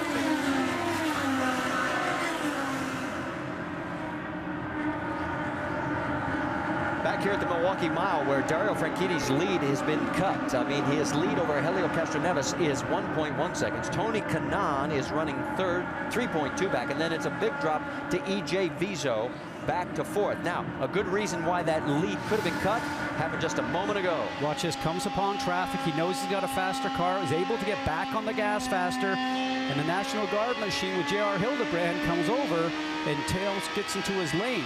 Those two guys almost hit tires. Now watch the left front going past his right rear closely. Now watch Hildebrand's right front right there. He wanted to come up high. Franchitti wanted to go low, and that was almost a disaster right there for Dario Franchitti. Dario Franchitti has led every single lap of this race so far. That's Anna Beatrice right in front of him.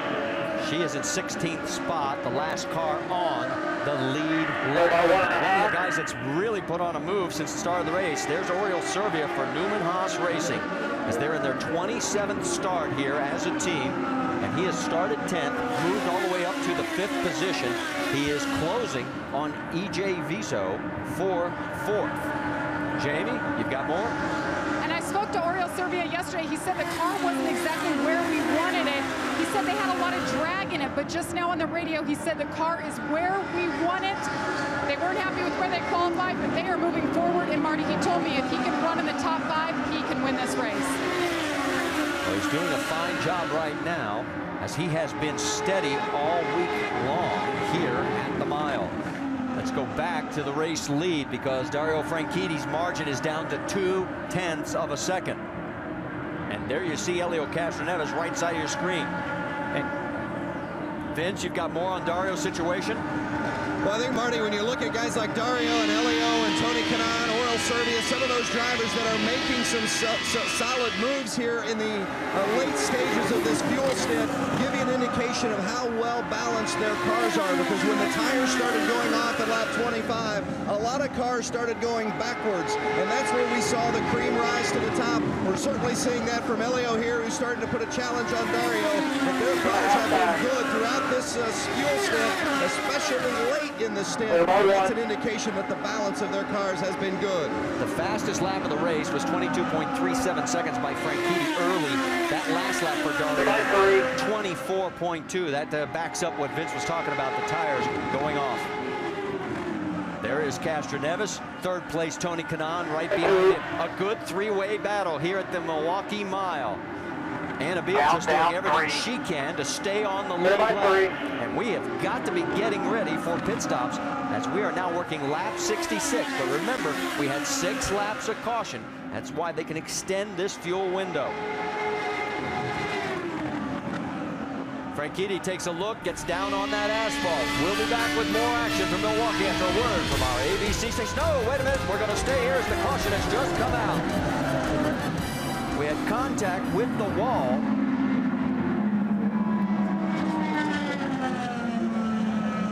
That's Anna Beatrice right there. She was in the process of going a lap down, and I think it's her contact with the wall. We just got a glimpse of it. If you can stay out and pass up so we don't have to come in right now, would be good. See if you can just pass up and let the cars really come. Here we go back, and yes, it is Anna. And she's up on the high side. Remember, we talked about that being down in the groove area. You get up into that high gray area, and she was probably looking in her mirrors, leaving some room for the leaders that were coming up behind her, because she was getting the blue move over flag from the starter stand. But as a rookie here, she's also raced on the mile ovals before, but first time here in IndyCar, she just learned a very hard lesson. Now, she entered a closed pit, so obviously she'll have to go to the back of the field for the restart. But obviously she needed to get in and get those tires and everything checked. And we'll get ready for our first round of pit stops here under the caution, our second of the day, as we have completed 67 of the 225 laps. And it has been a dandy race. This lap, as Milwaukee got Dixon behind you. You'll have to get around his guys, but car brings him around turn number 4. And here they come, and we'll send it down to Jamie Little. And Elio Castroneves' best start of the year is second right here. He was closing on leader Dario Franchitti. Says the car is just a bit loose. They're going to put 4 Firestone Firehawks on there for Elio Castroneves. Vince Welch. Tony Kanaan in the middle of your screen loves his race car. They'll just put 4 Firestones, no changes. Dario Franchitti on the bottom of your screen says it's sliding on both ends. He doesn't know what to change, though, so they just gave him 4 fresh Firestones, and off they go. Issues on pit road for Scott Dixon, as they have just finally gotten him turned, and they had to even come out and jack him up and turn him into the box. Have a good stop here, guys. That was fucking Sato. A huge problem, and I think we had a word on the air there that we didn't want. We apologize for that, folks. That was one of the spotters. We'll take a quick break. We'll sort it out for you after this word from our ABC stations.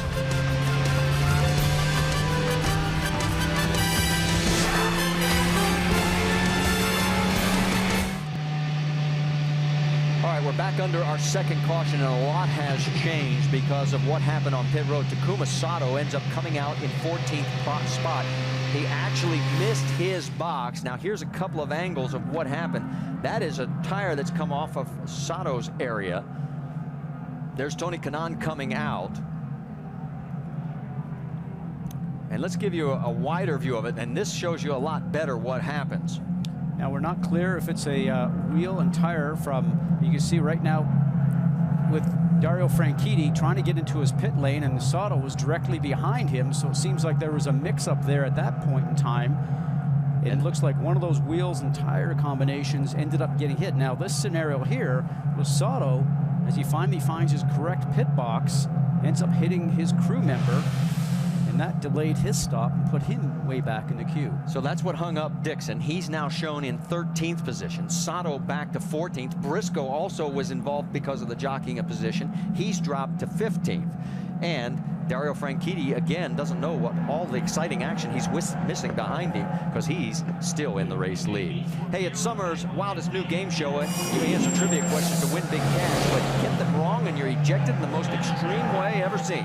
It's the premiere of 101 Ways to Lead a Game Show, and it's Tuesday, June 21st, 9 Eastern on ABC.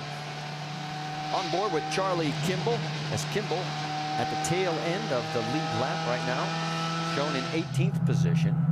James Jakes shown in 19th. For Charlie, when I spoke with him yesterday, he knows he's a rookie here. He says, I just want to complete the race and get it finished so I can understand what goes on at this racetrack. Anytime you're a rookie here, you're really going to school on this 1 mile track. There's no track like it. We've heard the drivers talk about it before. Really no banking here, what to speak of. It's not like being at Texas the other weekend where the banking helps and assists you. You really drive Texas by the front of the car, a lot of load in the right front because of the banking. Here at Milwaukee, the track is so quick that you drive it off the right rear, and sometimes you have difficulty believing the car will be okay through the turn. Vitor Meira is out of his race car. Don't know exactly what the reason is. As we mentioned, they crashed the primary car the first day of practice, and he has climbed out of the 14 AJ Foyt machine. So no chance for victory for AJ. Now, there are several cars in front of our race leader as Dario Franchitti, and those cars have not pitted yet. Hildebrand, Conway, and Kimball. Now we talk about as we get ready for the double foul restarts, we asked Tony Kanaan about that situation and the issue. Here's his reply. It will take time to adjust, and as a race car drivers that we have no patience. Our first thought was, oh, this is not going to work, and right now it's definitely, in my opinion, I was the first one to say that I didn't think it was going to work, and then it's working. And we'll be seeing that double foul restart in a matter of moments when we go back to green flag racing. We'll go side by side as they're still making cleanup and repairs here under our second caution. Stay with us.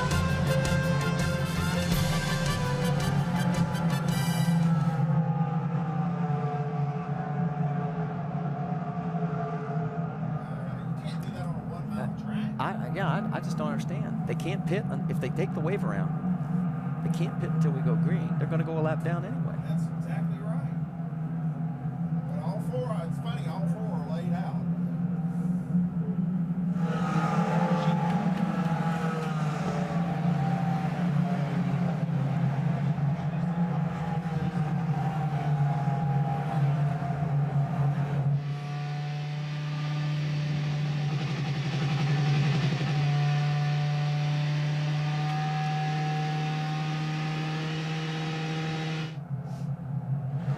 getting ready to do the wave around.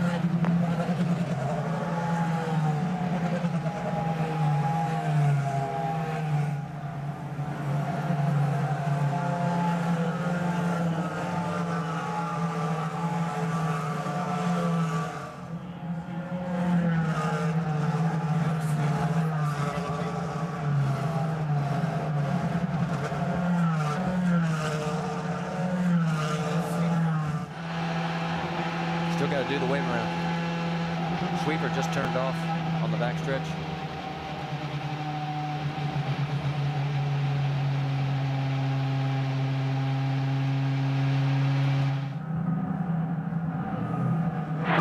That's a good move.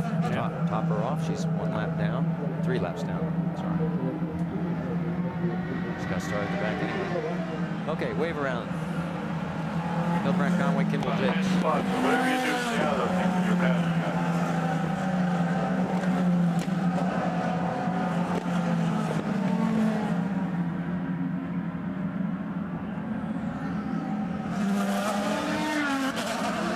It'll be green next time. There'll be 79 laps in the books.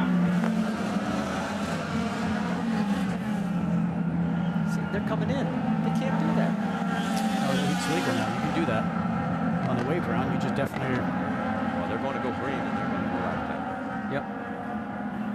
Make sure one. Well, the other side of it is they're going to be in the wave. All this group coming out.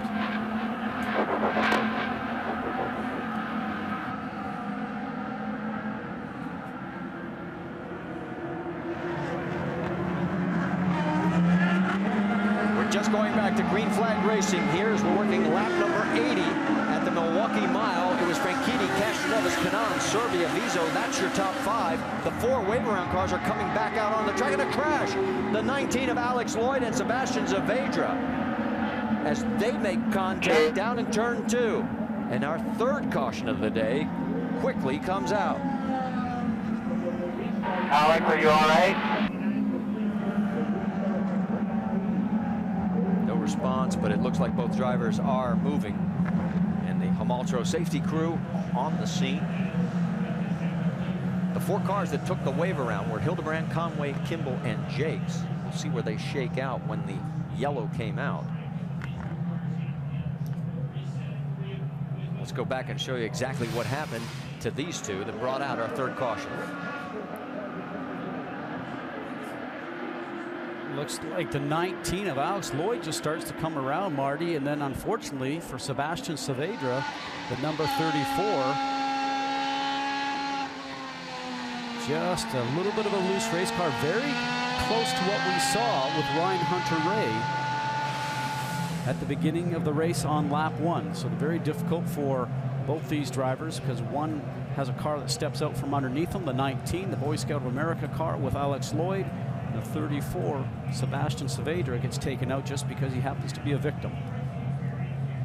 And we're still waiting for Alex to get out of the race car to make sure that he's okay. The crew is still working. Looks like they're having a little trouble maybe with the steering wheel. Let's go back and take another look.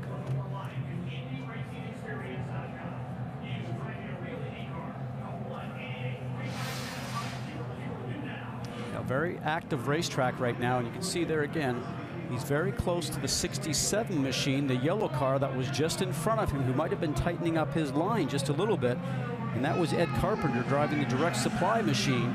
So maybe he just didn't get enough of an outside track where he wanted to get up towards the wall with cool tires and everything of that nature. But regardless, the car came around. He ends up taking out the 34, Sebastian Saavedra, as you mentioned. It's a situation where Sebastian really had nowhere to go, Marty. All right, we'll keep you posted on what's going to happen here with Alex Lloyd. There's also a possible development. Those 3 of those 4 cars that made the wave around. We'll bring you up to date on that as we go side by side. There's the damage, and you saw on side by side that Alex Lloyd is out and on his way to the infield medical care center. And there is A.J. Foyt still talking it over with Vitor Meira. And we talk about the fact he's won here 4 times as a driver. And take a look at the owners and the number of years they've been competing here at Milwaukee. He's second only to Roger Penske. And Jamie? And AJ Foyt talking to his driver, Vitor Mir. They crashed in practice, went to a backup car. AJ, what finally led you guys to decide to park it? Well, actually, I brought it in because the weight jacker was reading backwards on the numbers. We weren't correlating with him, and he was having so much trouble out there. And well, I crashed another car because we were having so much tire buildup that, you know, we wasn't running fast enough to keep the tires clean. That makes it that much worse. So there's nothing we could do. And, you know, the points pay about the same 12th on back, and they don't pay no money. So why take a chance of crashing another car? We just look forward to Iowa next weekend. Well, AJ, you're a dad, you're a grandpa, you're a great-grandfather. Great story this weekend on the tire ramp. You see there, you're racing for all dads. Somebody actually came to you in memory of his dad, Kenny Jacoby, and wrote you a check, but you sent the check back. Why? Well, that's quite true. You know, you like to do good things. People's done a lot of good things for me, and you know, the guy sent us a cashier's check for $5,000. I said, no, I'm just glad to do something for other people too. And you know, I wish it would have turned out better for all of us, but you know, you got to take the good and the bad in racing. That's the reason they call it racing. That's right. A lot of dads on this team, including their driver Vitor Mir and AJ Foyt. Marty? Great stuff, J-Man. Nice touch by the legendary AJ Foyt. We're still cleaning up our third caution. Stay with us. Dario Franchitti is still the race leader. After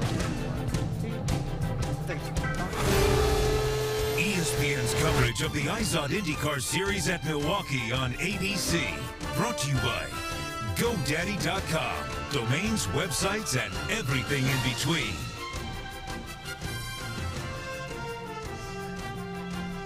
That's Milwaukee today. This is what Milwaukee looked like through the years, as of course it started out as a dirt track, and boy, I'll tell you what, some of the names that have won here, as we told you, Roger Ward right there, he won the most times here, 7. Michael Andretti won 5, 8 others with 4 wins, including the man we talked to just before the break, the legendary AJ Foyt. All right, as we get ready to go back to green flag racing, let's update you quickly on one of the guys who had a major issue, Takuma Sato. You saw that he struck the crew member. Well, that is a penalty, and he is going to have a pass-through penalty after we go back to green flag racing, and this is what got him the penalty.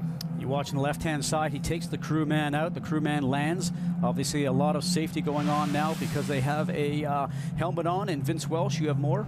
Well, Takuma Sato is going to come in and just get a top off of fuel.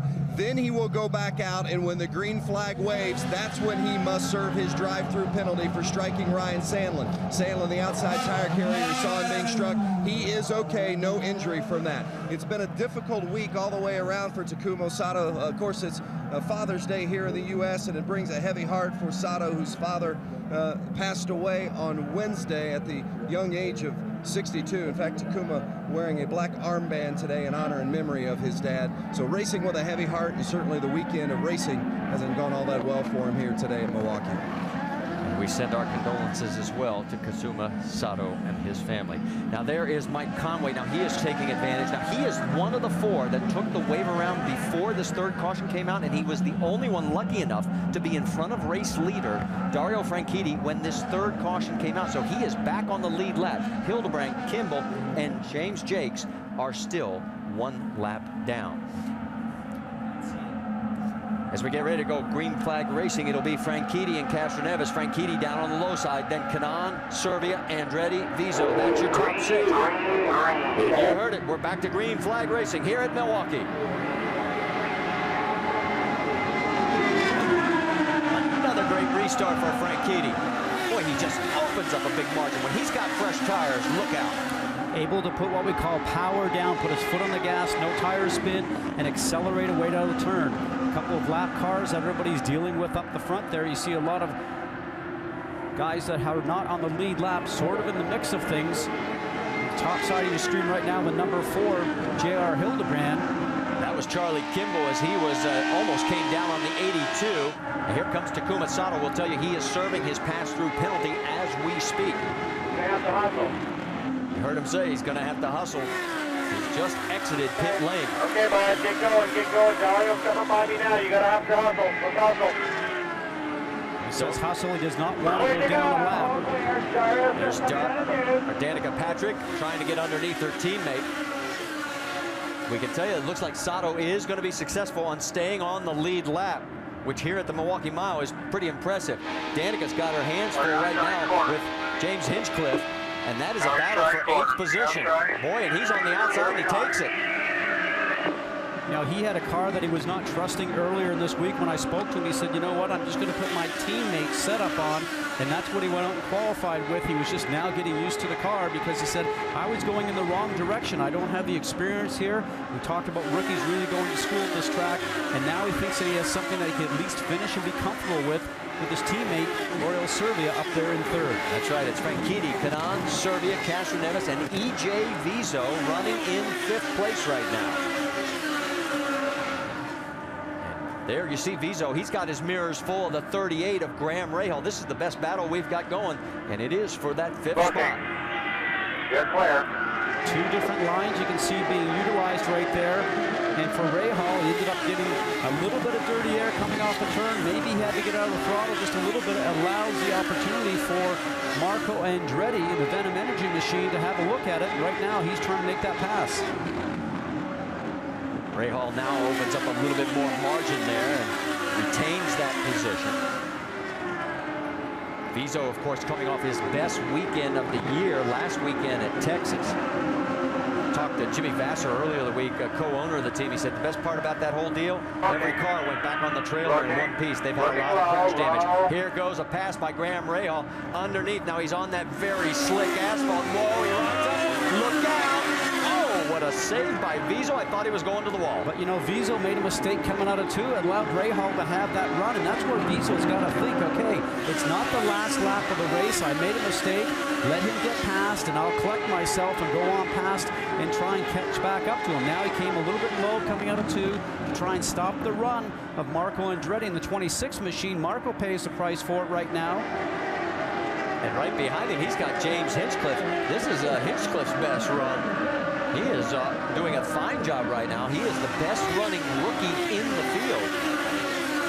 This track is all about momentum, Marty. You have to carry the speed in the turn, through mid-turn, and the exit, or you'll be a sitting duck by the time you get down to the next end of the track. Getting closer to the midway mark, and let's show you our Firestone lap leaders. It won't take us a lot of time, as you'll see only one name on this board. It will be that man right there, Dario Franchitti. He has led every single lap since the drop of the green flag. Both Scott Dixon and Dario Franchitti. 3.4 back with a lap car between you. Talking about Tony Kanaan being 3.4 seconds behind them, but talking about Franchitti and Dixon the other day, and talking about the colors of Dario's car, who we ride along with right now. And Scott says, yes, it's the Downey machine. It's a soft and cuddly car. I think that maybe Scott Dixon thinks that he wished he'd be in the soft and cuddly car right now. Just to update you, Will Power is running in the 13th position right now, and the points would swing with Dario taking a 15-point margin unless Power can gain more ground. While we're watching the action on the track, you see Scott Dixon. He's trying to fight his way back. He's now back into the 10th position, and there is Alex Lloyd. Rick DeBrule's caught up with him. Yeah, standing by with the very obviously disappointed Alex Lloyd. You're saying you're not really sure what happened. No, I mean, we had contact with JR at the beginning of the race, which was my fault. I came up, I didn't know he was on the outside of me, and I came up into him, and that hit my right rear. And we had a huge vibration during that first stint. I was hoping it was something to do with the tires, and I don't know. Honestly, we changed tires. Obviously, it just got started there. Somebody told me Ed may have come into the side of me. Again, I have no idea. All I know is we got loose, and I caught it once and then couldn't catch a second time, and then unfortunately, you know, we were in the wall and we took Sebastian with us, which was a shame. But it's disappointing for the Boy Scouts guys. It was a big hit that we didn't need. We were having a bit of a tough start to the race, but we were hanging in there, and I think if we could have continued to hang in there, we could have had a decent result, but not to be. Alex Lloyd out of the race. All right, it is on the left side of your screen to see the nose damage on the number 9 of Scott Dixon. And usually what ends up happening with that, if it stays there, then he can maybe make some adjustments inside the cockpit for that with his roll bars, and also has what we call a weight jacker to move some weight on the front wheels from left to right or right to left. He can probably adjust for that. If it comes off completely or starts to drag in the ground, he'll probably have to come in and change it. That will certainly cost him time on the racetrack. You're on board with Danica Patrick. She's running right in front of the number 9. As she's 9th, he's 10th. They're all chasing Dario Franchitti at lap 108.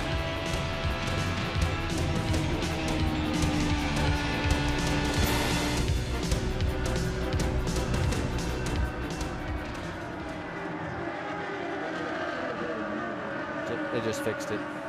They just fixed it. It now says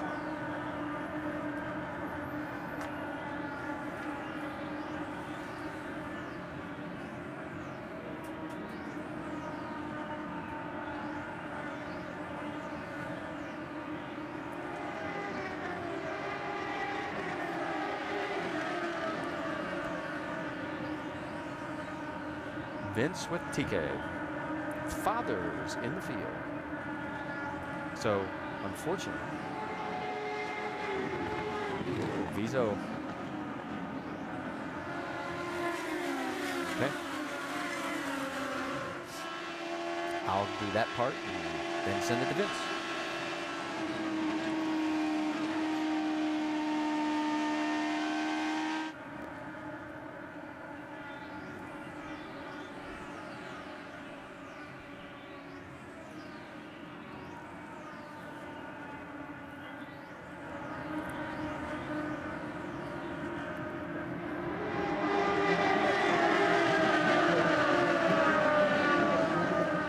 Hinchcliffe's best oval run by far. He's up to 7th. Oh, give each other room.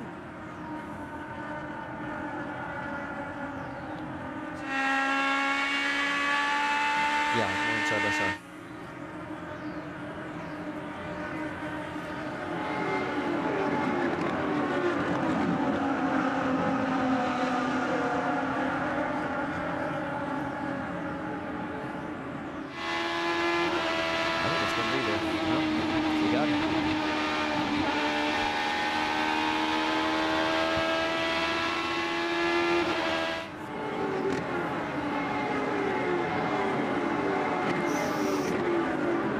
Dixon going after each other.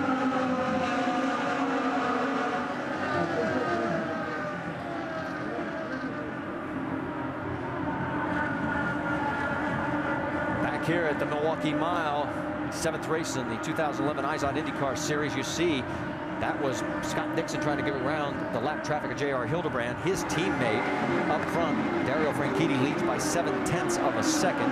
You see that Dixon has now cleared that lap vehicle. In second place, it is Tony Kanaan, and all of a sudden, Kanaan shoots around the number 10 and takes the lead. So our first lead change right after the midway point. Dixon, or I should say Franchitti, has clinched the 2 bonus points for leading the most laps. But all of a sudden, Tony Kanaan, a 2-time winner here in Milwaukee, shoots past Dario Franchitti. And again, it's as we're getting into this run, the tires seem to go off quicker on that number 10 car. And I think we saw a little bit of that in the first segment when we had a long run. It was Elio Castroneves at that time, seemed to be able to gain a little bit closer to the backside of Dario Franchitti. And in that scenario, it looks like maybe their long run is not as strong as they would like it to be. Now, they will start thinking what they need to do to change that car to improve it for this next pit stop to hopefully help Dario Franchitti be able to keep that car at pace throughout his whole fuel run.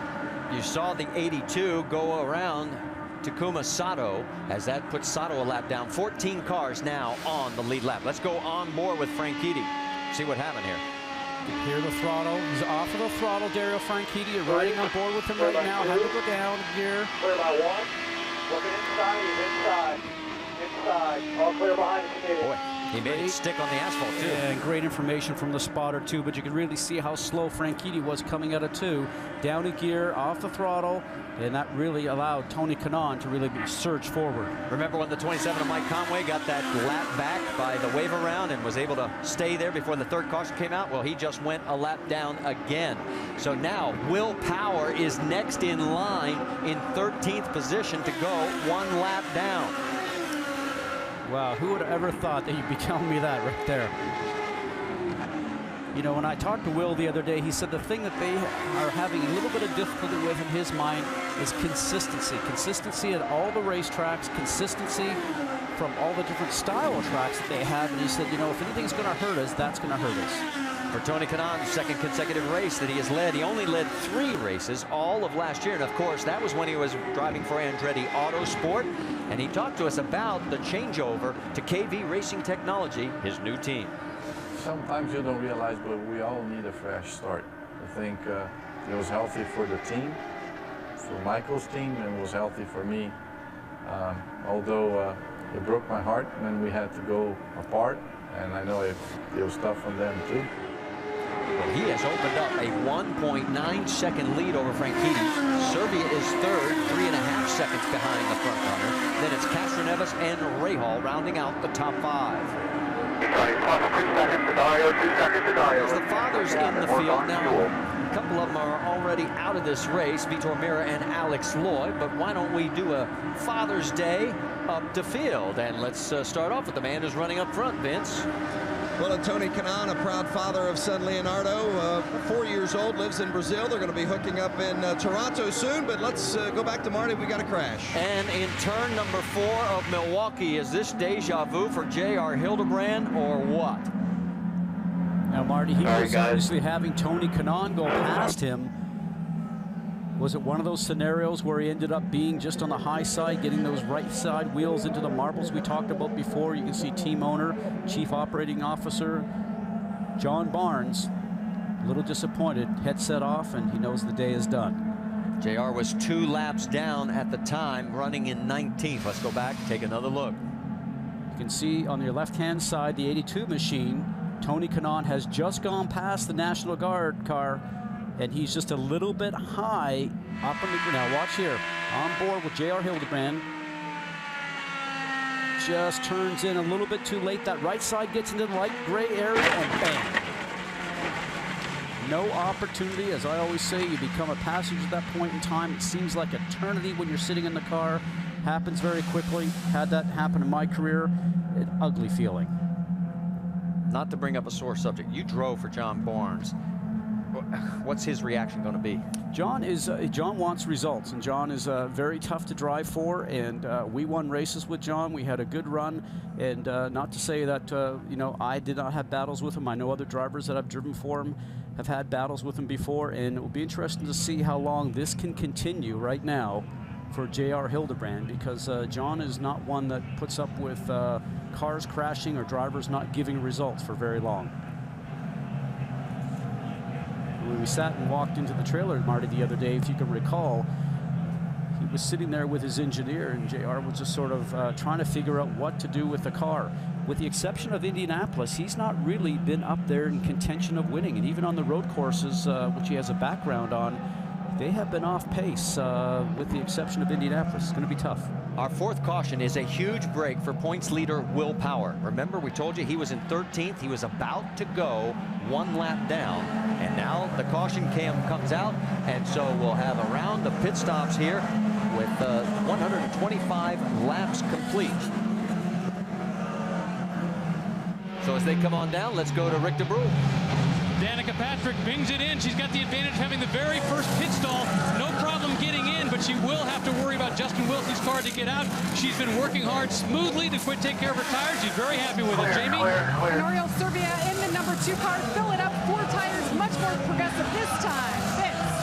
Franchitti, bottom of his screen, took some front wing with 4 fresh Firestones. Tony Kanaan, no changes. That's how good his race car is. The Sunoco race off pit road. You can see Kanaan Franchitti holds station. Castroneves picks up 1. Vizo picks up 2. And look at Briscoe. Good stop for the number 6 crew. Rahal drops 1. And there's the number 4 National Guard car on the hook here as we go back to a bad memory for JR. The final corner, the final lap, trying to get around Charlie Kimball. He got back on the hammer, but there came Dan Weldon as he gets the win, and the heartbreak goes to the number 4 crew. Stay with us.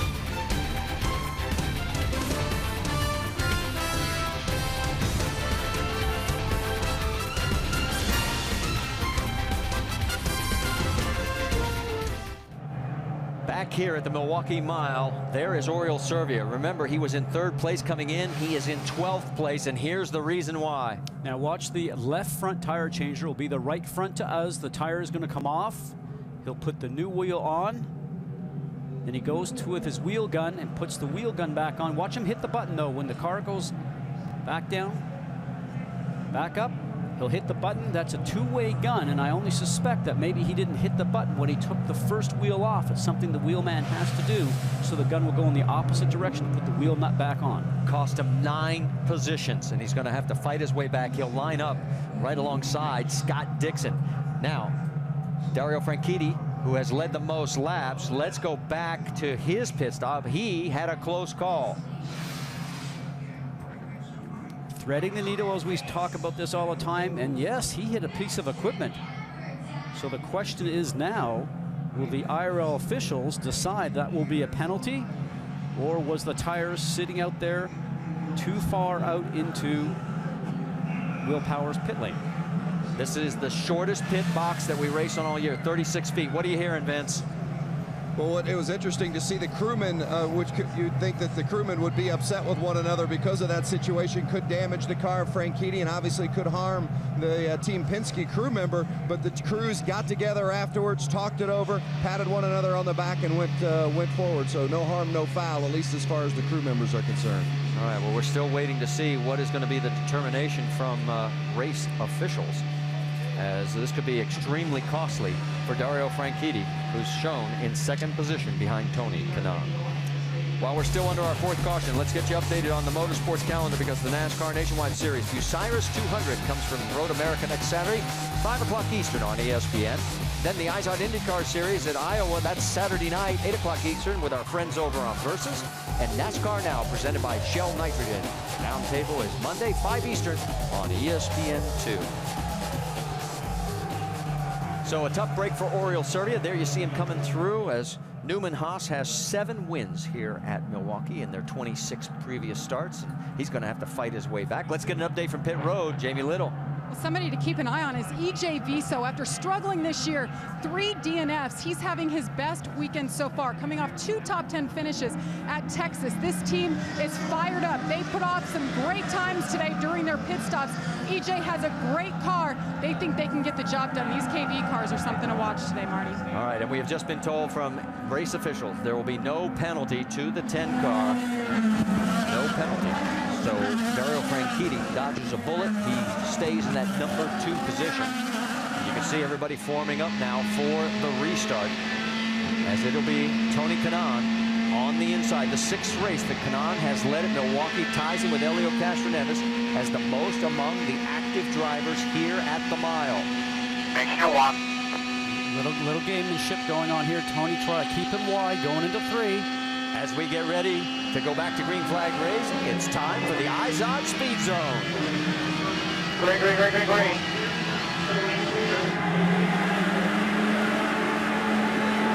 We talked about the acceleration of the 10 car with Dario Franchitti. Even though Tony Kanaan got the jump, it's amazing what the car does on the restart.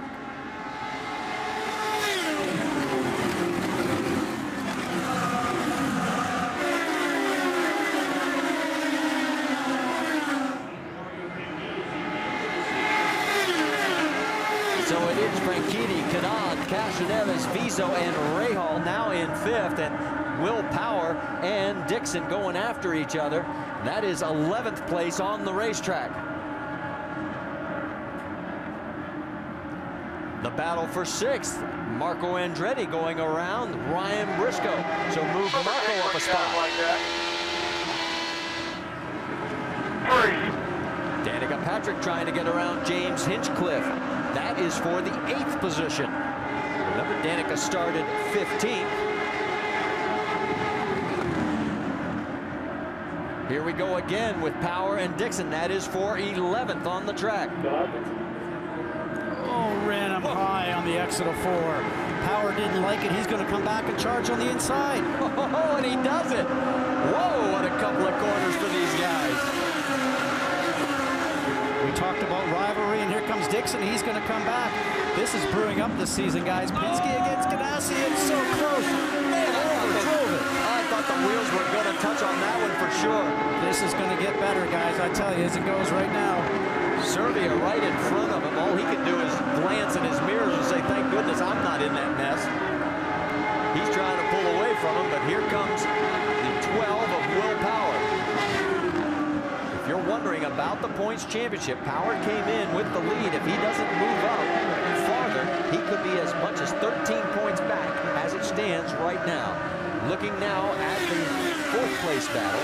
That was Vizo and Rahal. Vizo in the 59, Rahal right behind him. Remember your overtake, you're getting some good runs now.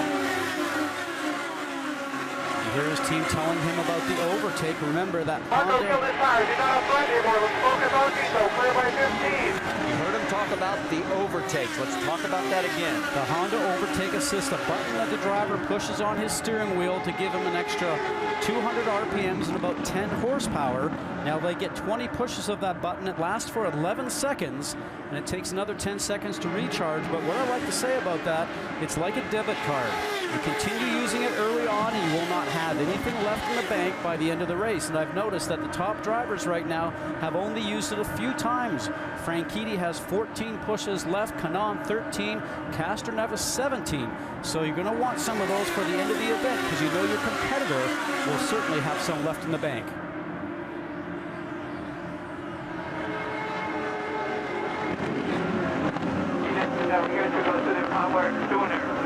You're running fast laps, dude. You're as fast as Tony is. Just we need to work on timing your pass so you can get it close to people.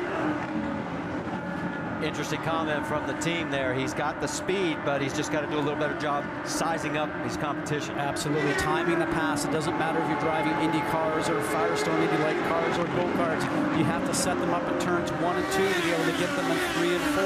Time your pass so you have the momentum, you have the speed on corner exit down the straight and surprising going into the next turn. Well, Vizo's best finish here was back in 2008. He came home in 8th. The guy chasing him, Graham Rahal, back in 2009. Finished in 4th, so they both can get around the Milwaukee Mile. But the guy they're all chasing right now, Dario Franchitti. We'll be back after a word from our ABC station.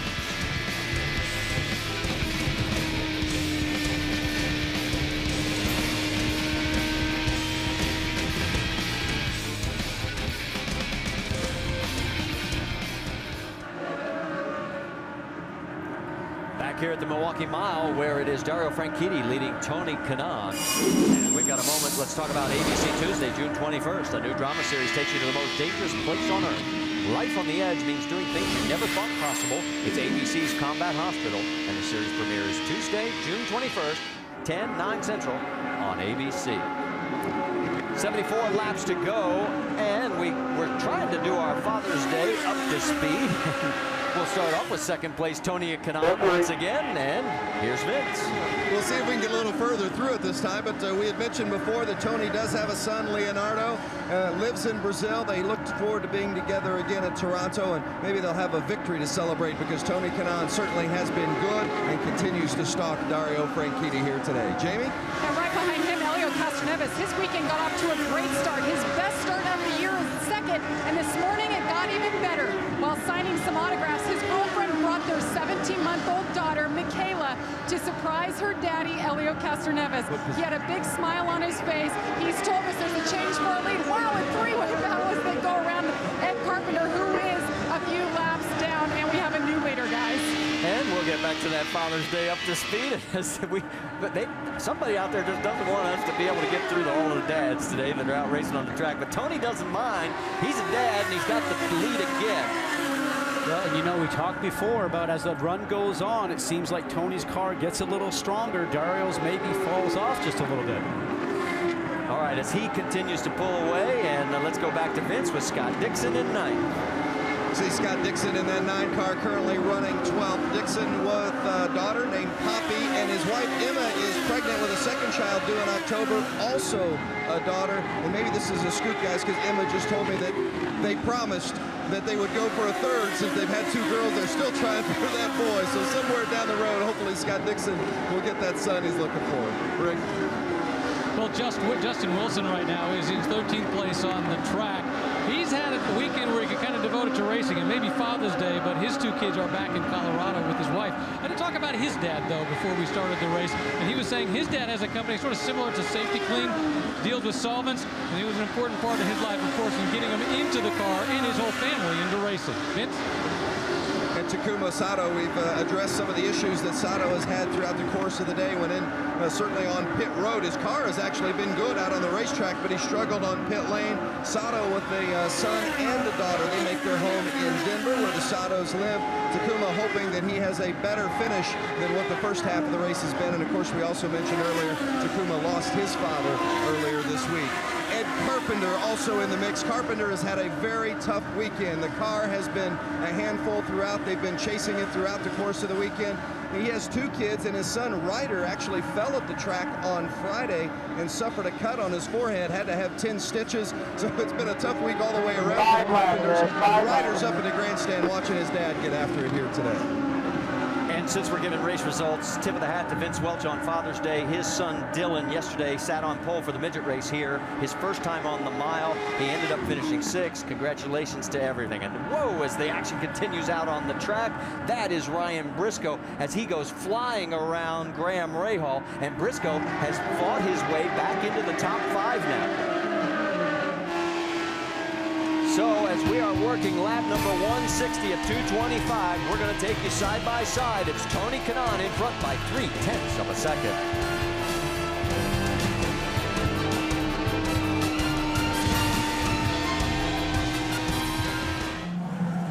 Pits are open, 59 to go. This could be the money stop because we've gone longer than this, even with the caution laps included. Jamie Little, send it to you. And Elio Castroneves says he has understeer up high, but he said just leave it. They're going to put 4 tires on and fill it up with Sunoco fuel, Vince. Tony Kanaan in the middle of your screen, no changes. Those 4 fresh Firestones, they haven't touched that race car today. Dario Franchitti on the bottom of your screen says the car's a little bit tight. They're going to give him a half a turn, a front wing, and race it off pit lane. Wow, and the race off pit road. As you can see, Castroneves picks up 2. Kanaan drops 2. Hinchcliffe. And boy, James is making his presence known. And Will Power, boy, did he need a big stop. Ryan Briscoe lost a half a dozen.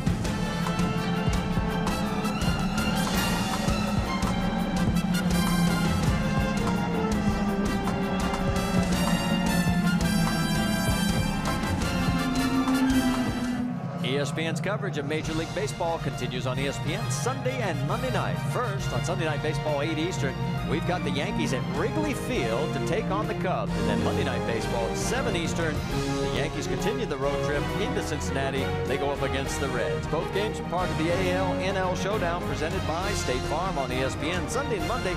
It's available online at ESPN3.com and on your phone.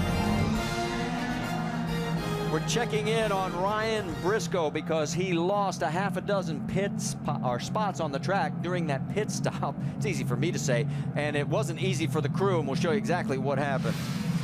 Well, this scenario comes in, he hits his mark perfectly. All the crewmen go to work, and you'll see the jack man. Air jack is starting to go in there.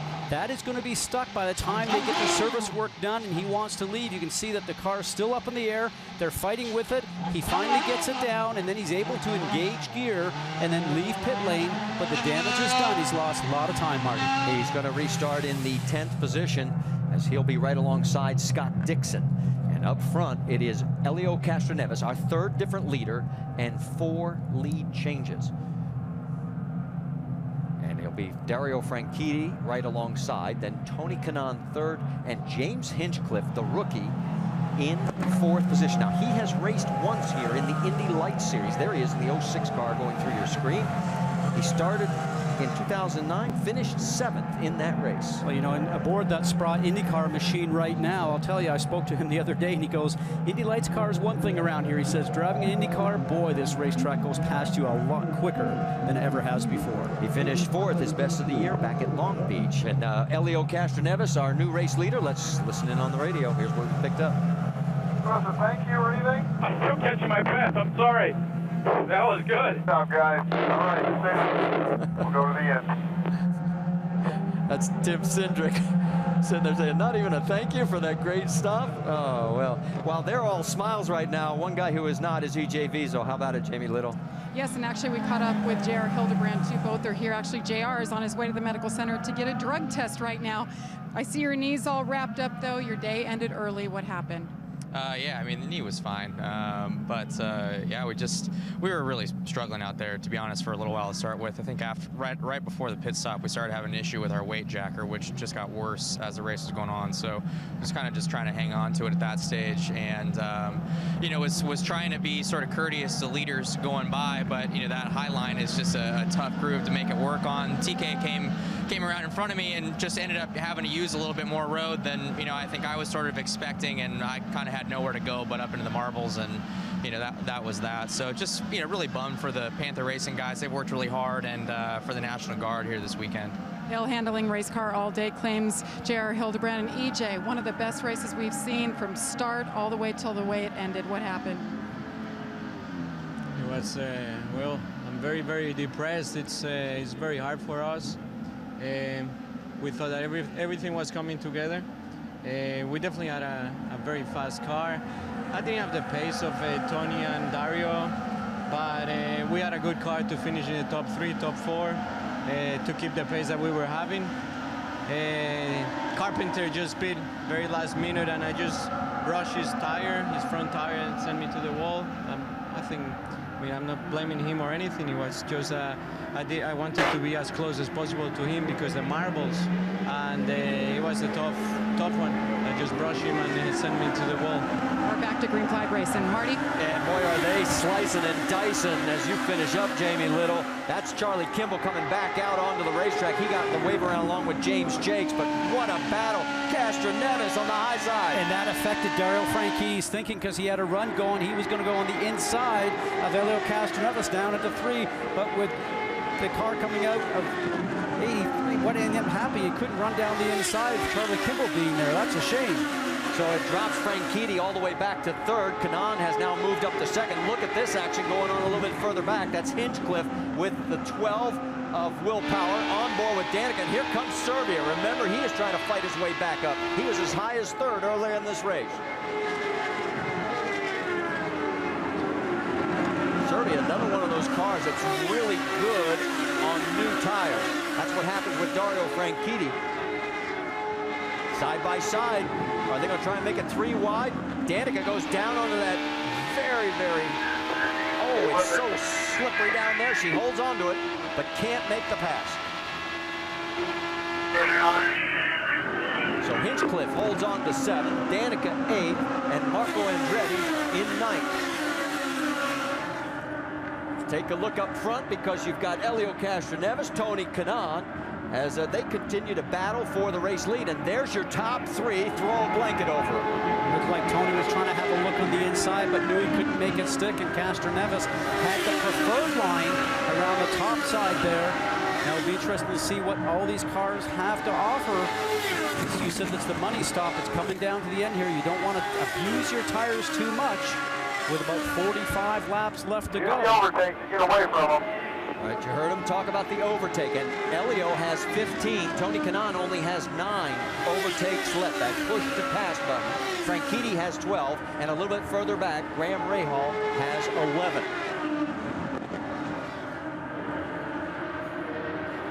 All right, we were talking about how costly the pit stops can be. Before after this last pit stop, Dario Franchitti had the points lead. Right now, with Willpower getting back into the mix and moving into the top 5, Power would come out of here with a 13-point margin over Franchitti if Franchitti stays in 3rd. And Power was very smart as you're riding on board right now with Dario Franchitti, but on that restart, it's a great time to pass cars. And for Willpower, he used up 5 of his push to pass to be able to move forward and march past the cars in front of him. As you ride on board now with the Firestone telemetry with Dario Franchitti, just let's watch his throttle application. It's 100% now. Tells you how the car is working. Off it completely, touching the brakes. He'll do that with his left foot. Sometimes you do that to put the weight shift forward on the car to get the front to bite, to get through the turn. tells you the car is not working for him down there in turns 3 and 4. We just went through 1 and 2. Again, as we watch this Firestone telemetry, let's see the same characteristics are here in 3 and 4. Tells you the car is not working there. He mentioned to us, Marty, he's having problems in that turn all weekend. Well, one other thing he mentioned to us earlier in the weekend when we talked to him was how tight this competition is, and this has been a great example of it here today at the Milwaukee Mile. Most of the guys out there on the track, there is a very, very intense competition. When we get out of the car, some days it spills over to out of the car too, and we have a little exchange maybe. And other times we just sort of shake each other's hands and say, "You're doing a great job there." Right now he is 2 seconds behind the race leader. His car definitely works better when it has on fresh tires and out in clean air. We're getting reports that Helio Castroneves may be having a tire go down, Jamie Little. That's what we just got a report on. Elio saying he has you hear Tim Cindric talking to him right now. Elio came on the radio and said, "My left rear is going down." What do you guys think, Scott Goodyear? Well, his last speed's 160 miles an hour. There's a couple of things happen here. You have the information on your dash for the driver, and then you've also got real-time telemetry, the information. The real information They just told him the rear tire, and it looks like that left rear is going down. Well, right now it certainly is. You can see that coming down. Now, if that was the right-hand side, he certainly would be into the wall right now, but important to note, he's telling him to pit. The left rear tire pressure looks low. Does it feel okay? Yeah. Focus in on that. They'll see that on their television screen. If we get a tight shot on that to show the sidewall is going down a little bit on that. Now what they're saying is they see it via real-time telemetry back in the pit box. All that information is sent back to the engineers. They monitor it, and they'll see that happening as the race is continuing. We mentioned at the top of the broadcast, for 11 straight years, Helio Castroneves has won at least one race every year.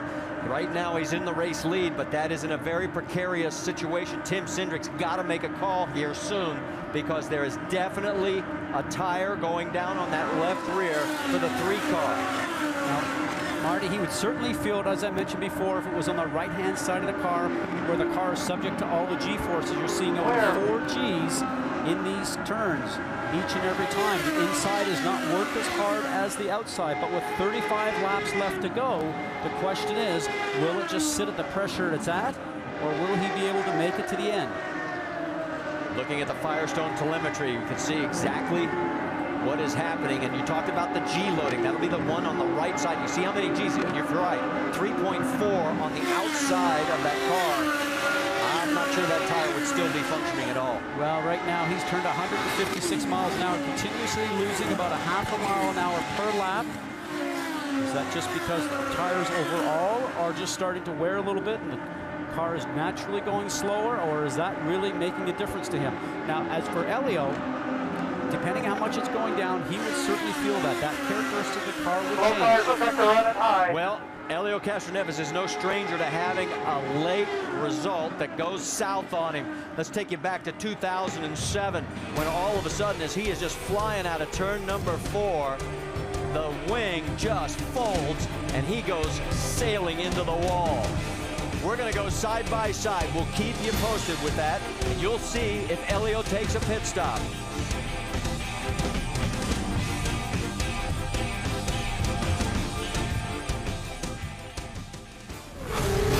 ESPN's coverage of the IZOD IndyCar Series at Milwaukee on ABC.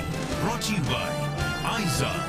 Visit IZOD.com to find the latest in IZOD color and performance. And OnTheLine.com, because your health is on the line. Well, we were thinking that maybe it would be Helio Castroneves that would have the issue. And you saw it on side by side. All of a sudden, second place, Tony Kanaan. You could see the damage to the race car on the front. An unbelievable turn of events for the 82. Let's take you back and show you exactly what happened in turn 4. You'll see the car come into view here very shortly. It's already going sideways as he's chasing Helio Castroneves. In this situation, the car comes back around, hits the left front. Now for Tony Kanaan, underneath this yellow, yes, it was a break for Helio Castroneves, but he had to go into the pit lane to change that left rear tire, we suspect, and then Tony Kanaan would have taken over the lead, and it didn't seem like his car was having any issues whatsoever.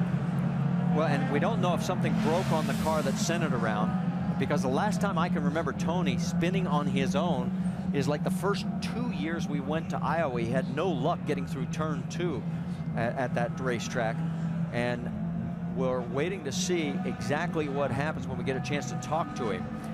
You saw what was already the beginning of the spin. Now, for Helio Castroneves, the good news is he gets to come in and change the tire. The bad news is there aren't that many teams that are going to come in because they can go the distance. Jamie, here we go.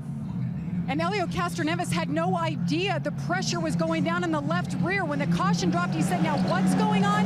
He said, your tire pressure is low. Then he said, can I run on 3 tires? They really contemplated staying out. But you see there, Tim Cindric made the call, be safe rather than sorry. They came in and got 4 fresh tires for Helio Castroneves. Marco Andretti also comes in as he was on the lead lap as well. He gets fresh tires and goes back out. Alex Tagliani also has come in, but he is 19 laps down as he has been struggling all day. Let's check in with Vince Welch. With Mark Johnson, who handles the strategy for Tony Kanaan. Mark, it had been such a good run for TK throughout the course of the day. You guys hadn't even touched the race car. Any indication as to what might have happened with that incident? No, absolutely not. I haven't talked to Tony. He just said, guys, I'm sorry I crashed.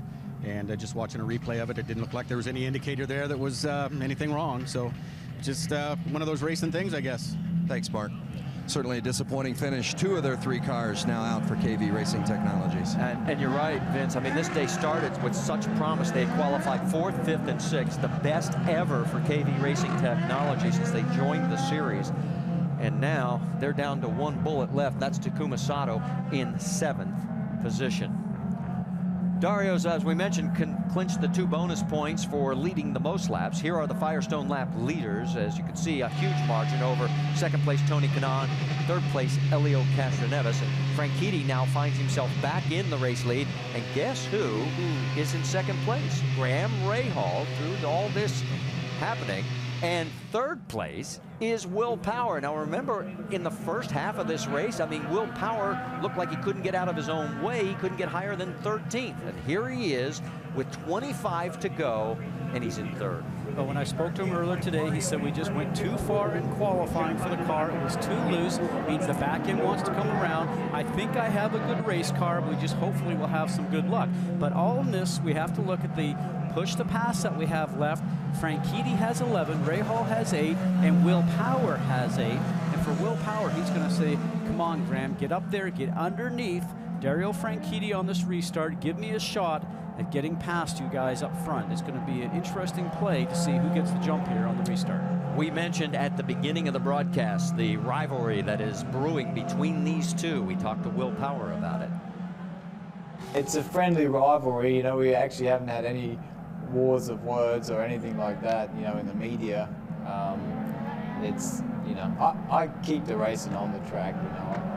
Dario's a good guy. He's actually a guy that I looked up to a lot when I was coming up through the ranks. You know, very, you know, he's always fast, always a good driver, and you know, I'm glad to be racing him. He's a clean but tough racer. Got half the season left, but remember that Dario Franchitti at Texas made a big issue about the points that he lost to Will Power. The net loss was 5 points. The only guy that scored more points than Dario that night in that 2-race set was the man in 3rd place, Will Power, and that was 5 more. Well, guess what? The way they run right now, Dario Franchitti doesn't want to hear this, but again, it's still got 23 laps to go. The margin is 3 with Will Power in front of Dario Franchitti. Go back to the moment, and you can see Dario Franchitti's look on his face when he went to turn that wheel. The fan said yes, and he goes, oh, no. So he tried to make a good face out of it, but you could tell. And he just sliced and diced his way as best that he could, fought his way back to 7th after winning race number 1. But it was Will Power going on to take the win in that 2nd race. Mentioned the points, and there they are as of right now. And Oriol Servia, who is running 4th, would move ahead of Scott Dixon into the 3rd position. well back, though, of the two front runners. All right, let's get an update on the 12th car. What about it, Vince? Well, they've certainly been patient today in working your way up now, Clive, in third position. Do you have enough to get to the front? We'll see. He's done a good job so far, but they're tougher. The further towards the front you get, the tougher they are. That's for sure. And remember, before the race today, Clive Howe told me we're racing with Dario. Not necessarily the win, but that could end up being one and the same, and it certainly looks to be the case here, Marty. Well, and what's going to be interesting, let's set this restart because we're getting ready to go. Remember, when Frankitti's had clean air and fresh tires, he's been a rocket ship, but these tires are not fresh. And the other side about that, remember, this is double file restart now. Usually, for Will Power, he'd be third in the line, but right now he's going to start directly behind the guy he's chasing the championship, Dario Franchitti. All right, we go back to green flag racing. There'll be 20 laps remaining. Up front, it is Franchitti alongside with Rahal. Frankitti's chosen the inside, as everybody has. Then Power and Servia. Danica Patrick is fifth, and James Hinchcliffe is sixth. And we're green. Here we go. Rahal right behind you. About less than half the car length back. You're all clear. Well, you saw Graham Rahal in the Service Central car slice right behind Dario Franchitti and take the air away from Will Power, allowing Servia just to get in between them. And Danica Patrick had to get on the binders hard. She almost ran into the rear end of Power, and it allows Franchitti to open up a sizable margin here with now 19 laps to go. Scott Dixon trying to get around the 5 of Takuma Sato. Sato running in that 7th position despite the fact he had to serve that pass-through penalty after striking the pit road. The last hope for KV Racing Technology to come out of here with a good finish, the 5 of Takuma Sato. How about that James Hinchcliffe also running in 6th right in front of Sato and right behind Danica Patrick. The rookie doing a fine job here. The best run he's had on the oval so far since his rookie season started. Danica Patrick, she started 15th, has made her way into the top 5. If she could stay there, it'd be her first top 5 of the year, Scott. She certainly loves the ovals a little bit better than road courses, although she came through in the road course type of series, Marty. For some reason, she's just not really as run as strong. Helio Castroneves, of course, he pitted because of the tire. There's a conversation on the radio. Let's listen. Dude, that thing was flat. Yep, nothing I can do now, guys. Good job, everyone, but let's keep going. Still 3 laps to go. So the move was good, and they got him back out. He is 5.5 seconds behind, but he's got to get around teammate Ryan Briscoe. That's going to be no easy task. You're on board with Briscoe. Jamie, you got more? Well, Helio Castroneves, when he came in, remember, he had no idea that was going down. So to say it was flat, that's pretty shocking. But they put on 4 scuffed tires. He lost 11 positions there, but Helio's staying optimistic. He'll make some move as he darts to the inside, Marty. Side by side with Briscoe. He's on that soft asphalt that just has no grip, and he can't get the pass done. Remember, that's his teammate, so he'll probably not put him at risk in that. Inside, looking. You can hear him shifting down, using the paddle shifters on the steering wheel. Now looks like he gets clear. Oh, and look on the outside, the 22 of Justin Wilson trying to go around the 6 of Briscoe. You're not missing anything up front. Frankitti's lead is 1.5 seconds. This is the best battle he's got. Inside. And Justin Wilson is going to go around Briscoe. So in less than a lap and a half, Briscoe has dropped 2 spots down to 11th.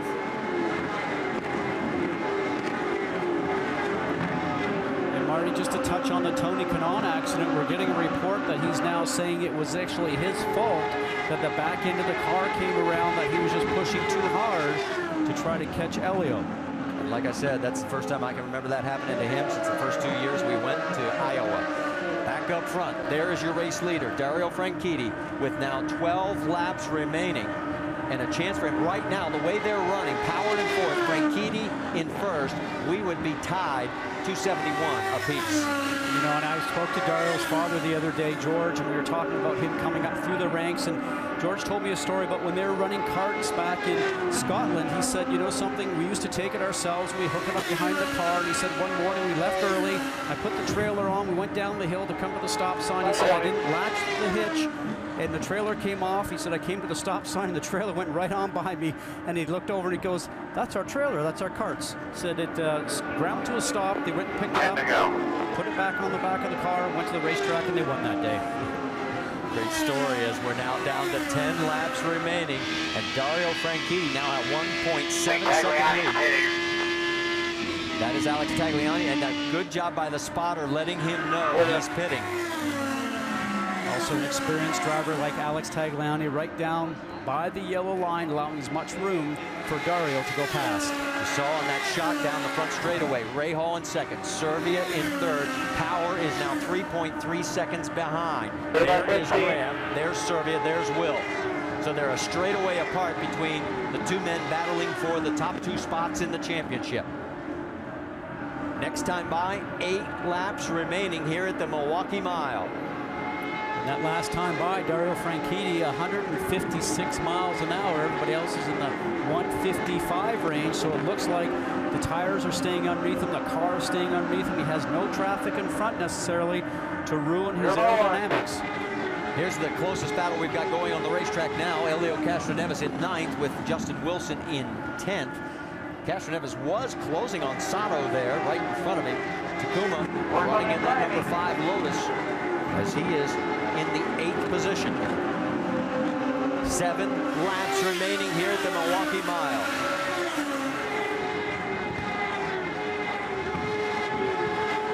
Looks like Wilson cannot do anything to close the gap now. He did for a moment, but all of a sudden, Castroneves pulls away. In fact, Castroneves gets closer to Takuma.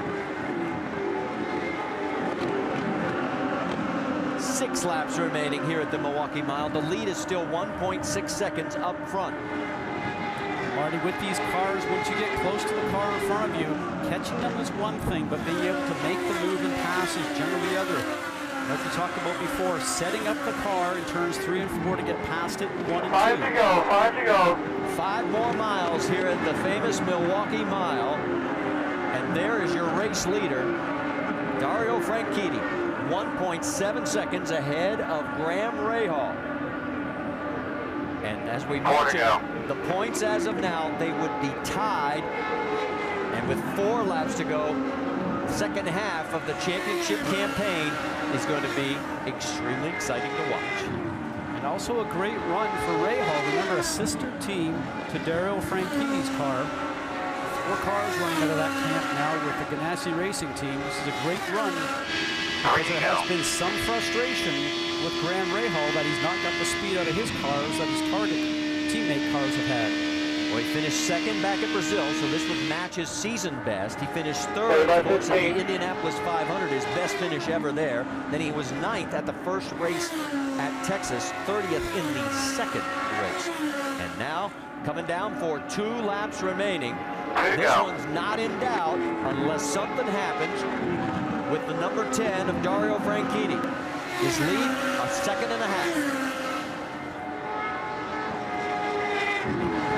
Dario down the backstretch into 3 and 4. This time by, he'll see the white flag as he'll have 1 mile to go here at Milwaukee. Last lap. He won this race back in 2004.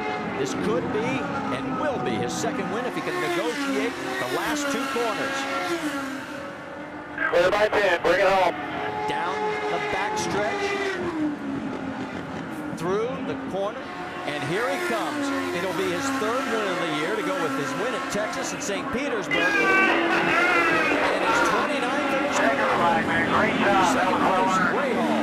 3rd place, Serbia. Power, Patrick with her first top 5. Then Hinchcliffe, Dixon, Sato, and Castroneves as they come across.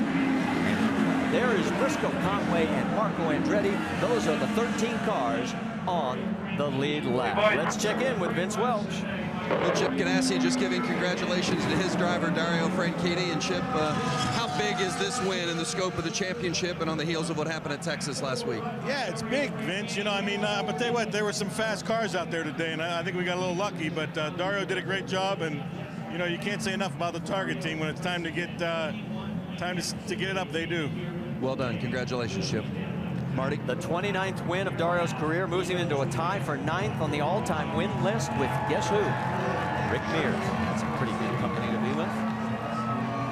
So a great run for Dario Franchitti and Graham Rahal. Oriol Serbia Boy, he did a nice job today, giving Newman Haas a third-place finish, and Will Power coming back from what was a dismal first half of this race to end up tied for the points lead with a fourth-place finish, and Danica Patrick getting her first top 5 of the season here at the Milwaukee Mile.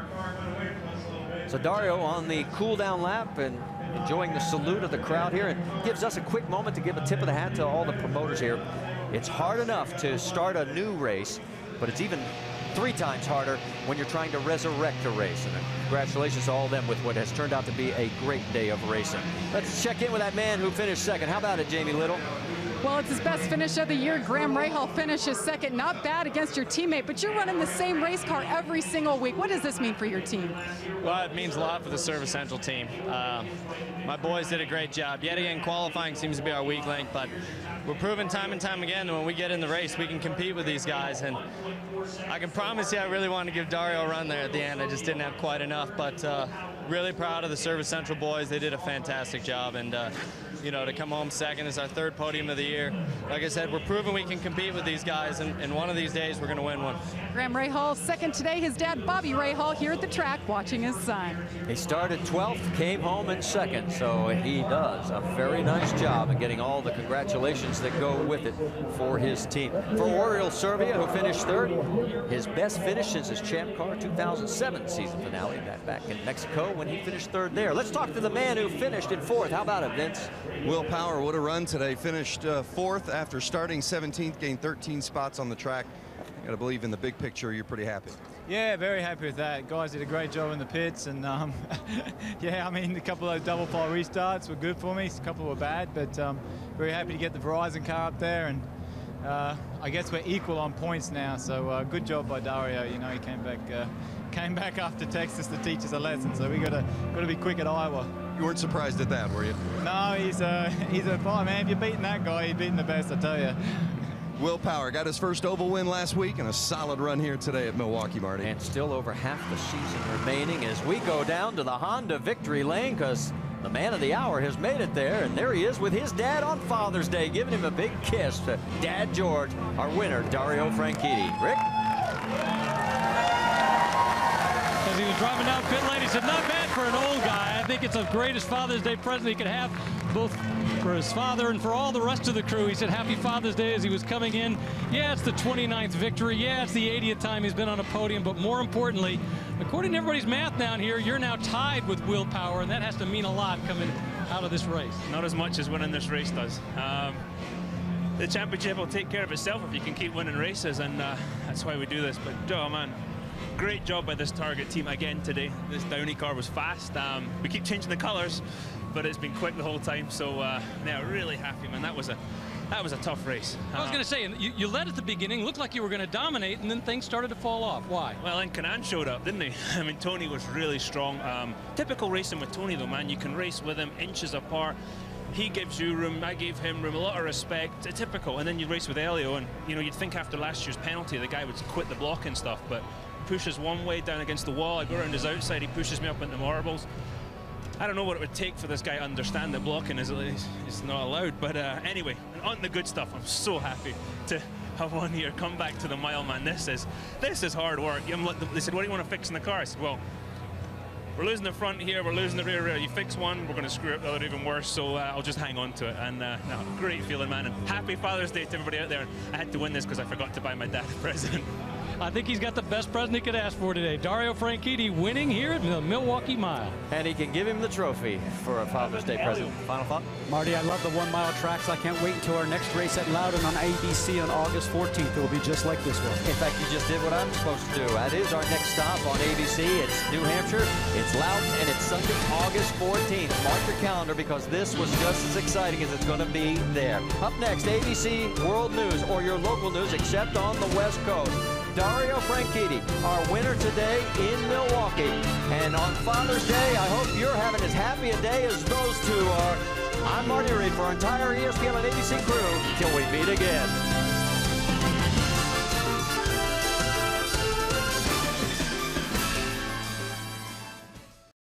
The official IndyCar app.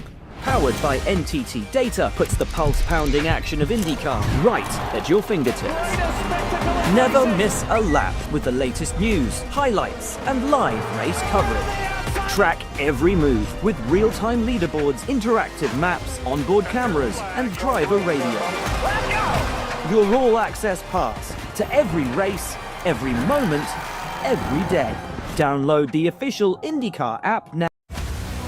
We are racing! You're so focused on one thing, win, win, win, win, win. It is the hardest thing to win in IndyCar. Championship game is on. Road to the IndyCar Championship, streaming August 31st on Fox Nation. Sign up at foxnation.com. Alex Palou's season for the ages continues. Incredible! As he looks to move one step closer to matching the single-season wins record in Milwaukee. Sunday at 2 Eastern on Fox. Welcome to the fastest racing on Earth. The Milwaukee Mile. She's as old as the sport of open-wheel racing and has seen her share of events and winners over the last century plus. From Rex Mays to Rick Mears, myself, and AJ Foyt. For the drivers today, welcome to the mile. It may seem simple enough on paper, but don't let that fool you. The 4 flat corners are wide and inviting, but there is risk in every pass. Get it right, and you'll join a long list of legends that have been victorious at the iconic Oval. And Michael Andretti has won here in Milwaukee. Al Unser Jr. has won. After a 9-year pause, IndyCar is back at the historic Milwaukee Mile. Thank you to the legendary Mario Andretti, a 4-time winner at the mile. His son Michael won 5. Roger Ward, a 7-time winner. And IndyCar is back. Welcome to the Hy-Vee Milwaukee Mile for race number 1. Let's look at the track preview of this tight, short 1-mile oval brought to you by Honda.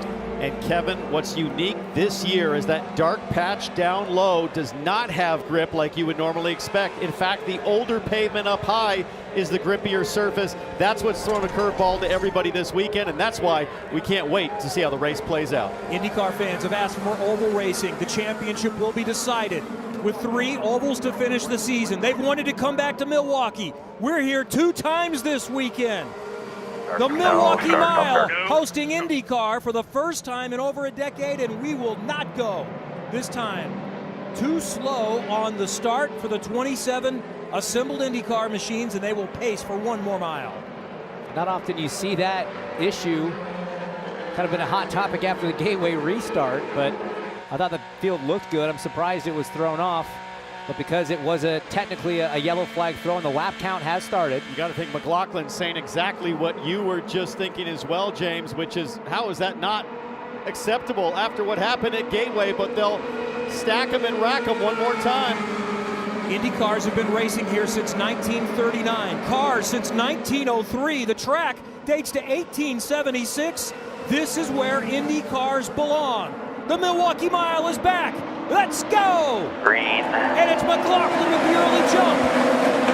Malukas tucked in at second. Battles further back. Here comes Linus Lundqvist going way high on David Malukas to try to take second place. Some tire smoke as they go 3 wide further behind. Almost certainly contact mid-pack there as Pato O'Ward tries to take a look, and they're 3 wide. Rinus VeeKay down the inside as Josef Newgarden, the blue and white car, trying to find his way through. That's Connor Daly running it way up high in the JHR machine, trying to make some moves early.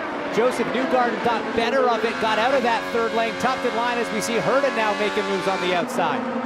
And Linus Lundqvist jumped up to second, right behind the red and white Odyssey battery car of Scott McLaughlin. But Colton Herta on the move. The Gamebridge driver, that white, black, and yellow car, is pushing along with Connor Daly. The track is perfectly clean right now. He's up 11 spots in 4 laps. That is an incredible run from Connor. He was up in that third lane. Nobody went there in practice. You see there, I think that's Santino Ferrucci trying to make it happen. That door is going to close. Jack Harvey has Kirkwood on the inside. Frantic first laps here.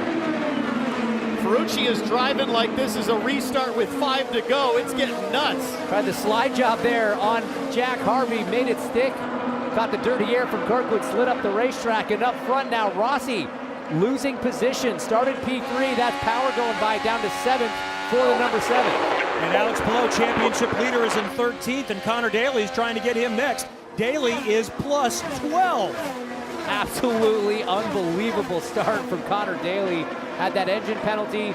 Wasn't a great qualifying effort anyway. Started all the way back in 25th position. He's already now running in 14th. Did you see the sparks there, I think, on Ferrucci's car? Almost like the right front wing end fence was dragging a little bit as we ride on board Kyle Kirkwood, thanks to Auto Nation. And Ferrucci up 4 positions so far. He's currently 15th as Nolan Siegel, rookie, and Christian Rasmussen, also a rookie, start to battle it out. You know, watching that onboard from Alexander Rossi and Nolan Siegel here, the McLarens, James, in qualifying and in practice, they just have a lot of kickback through the steering wheel. It's almost like the dampers not quite absorbing things as much as some of the other cars. It's been a battle on board for a lot of the drivers, and I wonder if Rossi is already feeling some ill effects from that early on. Look, it was a huge qualifying effort from Alex Rossi, getting that car up onto the 2nd row there. Watching Nolan Siegel battle with Rasmussen side by side. NTT providing those pictures for us, and it's going to be a lot of this side-by-side action all night. But just going back to Rossi, I honestly think that you mentioned it, whether it was Siegel, O'Ward, Rossi, all of them seem to be struggling with the compliance on the front end of those cars. Rossi did a great job hanging on to it for a few laps, but hanging on to it for 250 is a very different deal.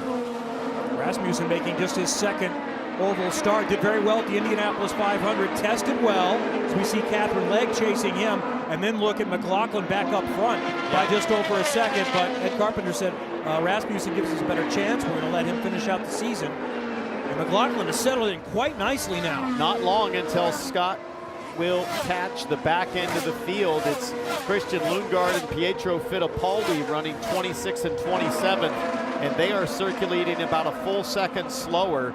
So only lap 10, and it feels great right now for Scotty Mack, but in a few laps he will be falling into the clutches of dirty air as Josef Newgarden and Ferrucci battle it out. Newgarden surprisingly hasn't made any progress. Let's take a replay from the start. That's Newgarden and Romain Grosjean. That's the puff of smoke that we saw. A little bit of contact.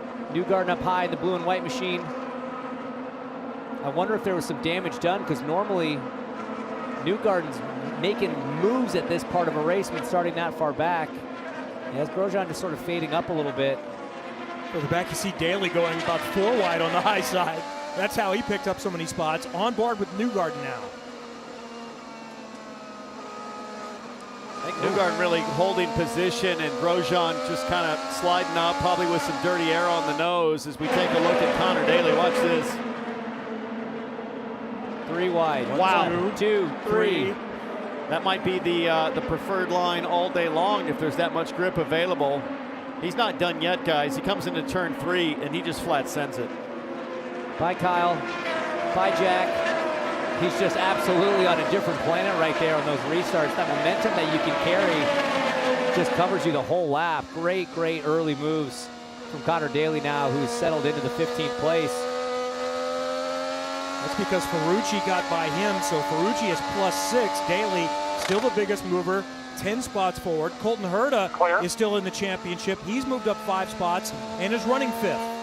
And watch Josef Newgarden here. This is where his experience, his ability, and the Penske setup is really going to start to eat into the field, James. Newgarden just in 11th right now, but you can tell Grosjean already struggling, and Joe New's going to try to just start picking them off one at a time. This is where he really got a lot of help in practice, Dylan, running in these conditions deep into the tire stint. This feels right at home for him. Well, and Newgarden said he felt like their car was going to be good. The raceability he felt was really strong. We saw him racing with Ferrucci just a few laps ago. This was the radio right before that happened. All right, he's back to the 14. He's making the 3rd lane work both ends. He's better in 3 and 4. Yeah, let me know if he keeps hanging up there. Yeah, he still is right now. And it's interesting that these cars that charge from the back have sort of stabilized. And talking about Ferrucci, too, as you see Tim Cindric there watching over his driver, Newgarden. Ferrucci mentioned wanting to have a car that was built in with a little bit of looseness and freeness to be able to move around on the racetrack. I think you saw that early, but you don't want to be too free because there's several cars that are already complaining about the fact that they are too free. So finding that balance was going to be really tricky for a lot of these guys that started deeper in the field. And Dylan, it's really great to see how smart Newgarden is about asking about a driver who's 2 spots behind. The reason he wants to know if Ferrucci's going to stay high here is he wants to know if the groove is clean. Because if Ferrucci's running there, that means Joe New can use that to find clean air behind Rinus VeeKay. Newgarden's been running low, but as long as the lane is clean now, you see Scotty Mack running up high. So it's really opening this groove to almost 2 to 2.5 car widths wide. As our leader catches the tail end of the field, guys, this is when everything changes. It's easy when you're out front, you've got that clean air, but to be successful at a short track like this, you need to be good and efficient in traffic. That's what Josef Newgarden was always so good at, so strong when we raced at Iowa, and it had the high tire degradation like we're expecting to see here today. It's part of the reason why I think maybe Newgarden's not trying to push too hard early on this first set. He's trying to take care of those Firestones and let it come to him. As we get these pictures from Odyssey Battery, your pole sitter, you see that lap car right in front. That is Pietro Fittipaldi. Watch the throttle trace on telemetry on the left-hand side. Listen to just how gently he rolls in.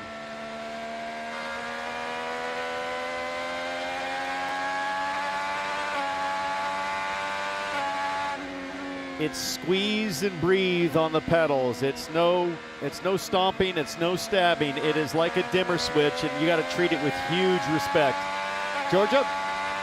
Well, I just wanted to piggyback off Dylan a little bit, because after Scott McLaughlin set the pole time for today, I asked him, qualifying was amazing. How do you feel your race pace is going to be? And he said, I think I'm going to be better than most. There's still some unknowns, but we are so confident going into this race. So it seems to be a trend for the 2 and the 3 teams. So McLaughlin has been in charge since the jump. Lundqvist picked up a spot on the first lap, and Colton Herta continues to move forward, now up 6. He just got Pato Award not long ago to move to 4th. Okay, Colton Herta has been looking really strong in these first 20 laps as he got Pato Award right there, and now tracks the back of the sister teammate David Malukas. The partnership between Meyershank and Andretti. Meyershank had the measure of Andretti in qualifying, but now with Colton Herta on race pace, he looks very, very sporty. And he's getting much farther down onto that darker asphalt, trying to get that clean air on his front wing. So even if he's the only guy going down there, it's slowly going to get better and better. And right now, he is chasing down David Malukas. And Dylan, what's happening with the 66? Yeah, he runs in the 3rd spot right now, and a lot of talk on the radio as the field begins to navigate through this slower traffic. This was the conversation on Malukas' radio a moment ago. It's in a little bit on the edge, a little bit of worse there. The marbles are probably pretty bad. We'll make sure we stay low and make our passes here. Be heads up. So you heard him say a little bit edgy kind of towards the oversteer, but the marbles is the bigger concern. You see Malukas running the low line in the black pavement. That's going to be the tricky challenge as the leaders work through the slower traffic. The bottom hasn't been the preferred line, so the lap cars are going to run the high lane. You got to be able to move around, though. How about the car ahead of Malukas, Linus Lundqvist, coming off his 2nd podium. That was on the short oval at Worldwide Technology Raceway a few weeks ago. He's running 2nd right now, and he's keeping pace with McLaughlin. And listen, midway through the season, a lot of questions about Lundqvist in terms of getting another opportunity to stay in IndyCar. Well, he's giving Chip Ganassi Racing, and frankly, this whole paddock, plenty of reasons to consider the rookie suite, because he just keeps delivering. I mean, listen, to have a podium your rookie year, super impressive. 2, pretty rare, and now he might be making a move for the lead of this race. He's thinking about it. Scott McLaughlin all boxed in by Pietro Fittipaldi. He finally clears him now. Both drivers do, though. The 5-hour energy machine just falling backwards. Now a lap down to the leaders, and it's going to be hard to recover from this that early in the race. 1/10 of the way through the race and already falling a lap down. It's been a rough weekend for Ray Hall, Letterman, Lanigan. 3 of the bottom 4 in the race right now, so more traffic coming up with those cars. And they just haven't been able to find grip. The 3 of them all saying the same thing. Front end, back end, no grip, sliding around, and that really starts to reveal itself right now. 28 laps in as Josef Newgarden working the back of Marcus Ericsson for 9th.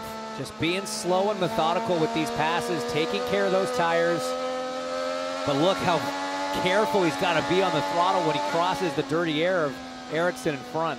The last 3 Indy 500 winners right here. Ericsson might dispute one of them when he finished second in Newgarden's first win, but Newgarden's a 2-time winner as we ride the Delaware Life on board from Ericsson looking back.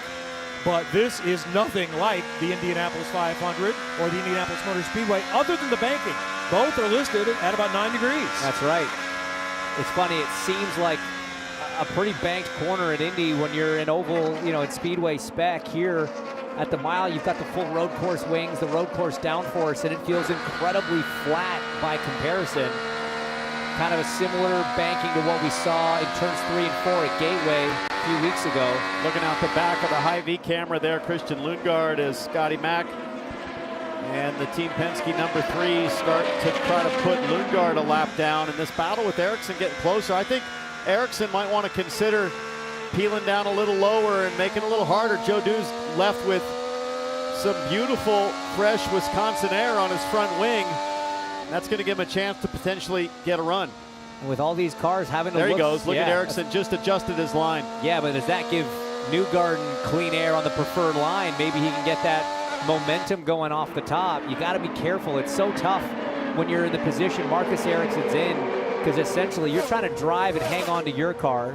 You're looking at what's happening in front of you, trying to position accordingly, and then you're also got one eye on your mirrors looking at the car behind you, and you're almost trying to drive it at the same time, forcing him to go where you want him to go, not where he wants to be. All the while, Ericsson trying to find clean air for himself as he gets closer to Felix Rosenqvist. Now we get a chance to see what Pato O'Ward can do on Colton Herta. He's coming back after Herta got him a little while ago. The arrow on board shows us the line for Pato O'Ward. Is there a path forward?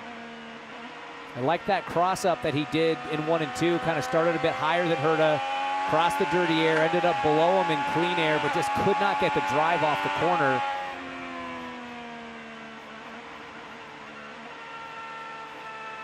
Let's talk more about Pato O'Ward with Georgia. Well, I talked to Pato before qualifying, and he said he feels like their qualifying car is going to be better than their race car. There were still some question marks on pace and balance, but it seems post-qualifying they figured it out just slightly a little bit. Last weekend for Arrow McLaren was not super happy on the road course, the last of the season, but they've been better on these types of courses and come in with some confidence. This is Herta in the yellow and black Gainbridge car dealing with lap traffic. And this is what's so cool about Milwaukee. 10 laps ago, we talked about how strong Colton Herta looks. Now, all of a sudden, Colton looks to be struggling at this point in the stint. This is only lap 35. Kevin, if it's going to be a 3-stopper for these guys, they have to get to about lap 64. The 4-stoppers, lap 50. So long way to go. And the evolution of balance, the evolution of degradation is fascinating to watch it all play out. And what's so funny, Townsend, is to make the number, to make it a 3-stop, it almost happens naturally as the tires degrade. You see Pato now clearing the 45 of Lundgaard to continue the lap downfall for this guy here. But yeah, you don't have to consciously save as a driver. The grip goes away so much that all you're doing is trying to save yourself mid-corner. Let's face it, you're off throttle. You're driving as fast as you can. You know, you're hustling it, but just the grip's not there. You can't use the fuel, but are you bleeding so much time that it's actually worth it to dive in the pits and try to make up a pit stop's worth of time on track? Dylan, how's Grosjean doing so far tonight? Well, he's gone backwards from the start. Started 9th, runs 13th right now. A little bit of miscommunication, it sounds like, about their plan early on. Listen. What are we doing in mixed fuel saving? I can't pass a big pass for everyone. We're not fuel saving, mate. Yeah, we are map 3. Map 3 is not a fuel save this week. Then you send me the wrong email. Uh-oh.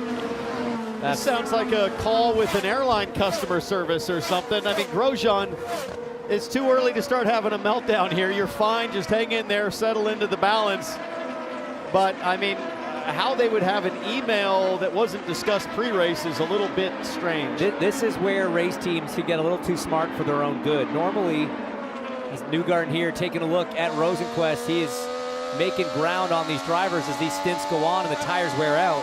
But normally, you know, you have switches, you have dials on the steering wheel, they'll have different engine maps in them, some for fuel saving, some for a variety of different things.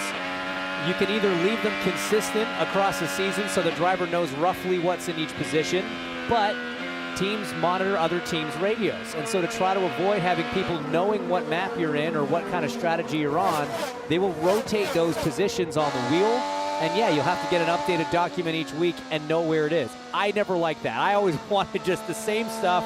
So if I lost radio communication, at least I had some idea. You didn't have to remember a different set of codes and numbers and colors every weekend. And right here, it seems to have had a bit of a miscommunication on the JHR side. Again, they're doing fine. Grosjean's 13th, Connor Daly 15th. Long ways to go here. So I think it's important everybody stay calm, whether you're on the stand or in the cockpit. Settle in, figure out the balance. Most importantly, today what you have to do is get your race car to work, not how far can you go on a tank of fuel. So that's one of the questions. How far can you go on a tank of fuel, and can you make the Firestones last long enough to use all of the fuel available? Let's look at our pit stop window prediction powered by NTT. You mentioned we're hearing 3 stops, we're hearing 4 stops. So this strategy would be for the 4-stopper, which is what most people think it's going to be. Even that's going to be a little bit tight if there's not a yellow at some point. So we could see our first stoppers anytime. And Kevin, you said it, if there's a yellow. This is when we start to think there might be a yellow, and the reason for that is the tire deg. All of that spent Firestone rubber starting to build up, and where it catches a lot of people out is on the entrance to turn 1. Right when you peel your car into this corner, if you get your right front tire just 6 inches too high, it just starts to take off. And I'm talking right here where these guys peel off. There is a seam right now that is a go or go home seam in terms of where you turn in. If you get it wrong, your day likely over. Likewise, if you turn in shallow and carry a bunch of speed, you get that mid-corner understeer that by the middle of the corner creeps you up a little bit higher than you want to be running, and your right front can just catch that marble groove, and you're off. The question is, well, why would you ever consider getting that high? Because you want that little bit of clean air to help yaw the car and get it to arc and come across the dirty air coming off the back of a car in front. Look, the fact of the matter is the preferred lane, even by yourself right now, is that higher groove. It's going down low where the clean air is to try to make these passes. And watching the Odyssey onboard here with Scott McLaughlin, I see a driver very respectful of that turn in. He's not even going to flirt with that marbled groove. He's just going to turn early, pick up clean air, and play the high percentages. Let's look at where the championship is at this point. It was 54, the advantage for Alex Palou coming into the day with 3 races to go. 54, by the way, is the most that can be scored in a single weekend as they run, with Power right now in 6th and Palou in 14th. A little bit closer. Also, I think of interest, Scott McLaughlin and Colton Herta. We knew they weren't out of it. It's going to be tough, but you're not out of it. You're within a race, and a lot can happen. And here comes Linus Lundqvist taking a look at Scott McLaughlin, who has lap traffic in front of him. That's Kiffin Simpson in front, trying to stay on the lead lap, and Lundqvist is trying to take advantage and pounce. And Lundqvist just lunged into the jet wash of the Thirsty Threes there. You saw his car wash up the track, and he had to check up big time, but he's gathered it back up, and he's got a big run coming out of 4. If he can cut down low here, that clean air, the acceleration off the corner for the Honda, the number 8, Linus Lundqvist down low, trying to make it stick here. He's got the clean air, and look, all boxed in is McLaughlin from Kiffin Simpson, and there is a pass for the lead. And that's his teammate with Ganassi in front. Kiffin Simpson trying to stay on the lead lap. McLaughlin looking to fight back, can't do it right here. Rookie Linus Lundqvist is leading at Milwaukee. And he did it honestly, guys. He drove up to and around the Penske. Tell that guy, tell him again. I'm not sure what Scott wants him to tell that guy. I'm assuming that guy is Linus Lundqvist. Or is it Kiffin Simpson? Maybe. But you're right, there could be some team games here now. You got the leader is trying to put his teammate a lap down. There might be a little more give and take between the 4 and the 8 than there was with the 3 when McLaughlin was there. And I don't think Lundqvist should try too hard here to get around his teammate Kiffin Simpson. He's got the position, just manage that bubble of clean air that you can find and protect your tires. It looks like they're going to go for the 3-stopper now. Kiffin Simpson moves out of the way. Let's take a look, guys, at this very impressive bit of racecraft from rookie Lundqvist here. And as it's happening, guys, he does not show that same courtesy to McLaughlin. But look how close these two are. I think there's slight contact there. So maybe McLaughlin not happy with how Linus was coming up the racetrack. But that was good hard racing right there. He established himself down low to the inside. He knew McLaughlin's in the dirty air of Kiffin Simpson. Here's the problem is, I think Lundqvist starts to pick up a little bit of Simpson's dirty air. His car is going to start to wash up. And they just touched that Hitachi front wing end fence, just scrubbing the right rear of Lundqvist. And by the way, Inside, Simpson he's there, corner. had no requirement to get out of the way. He's on the lead lap. So it is very much within his right, and it would be expected for him to continue to race.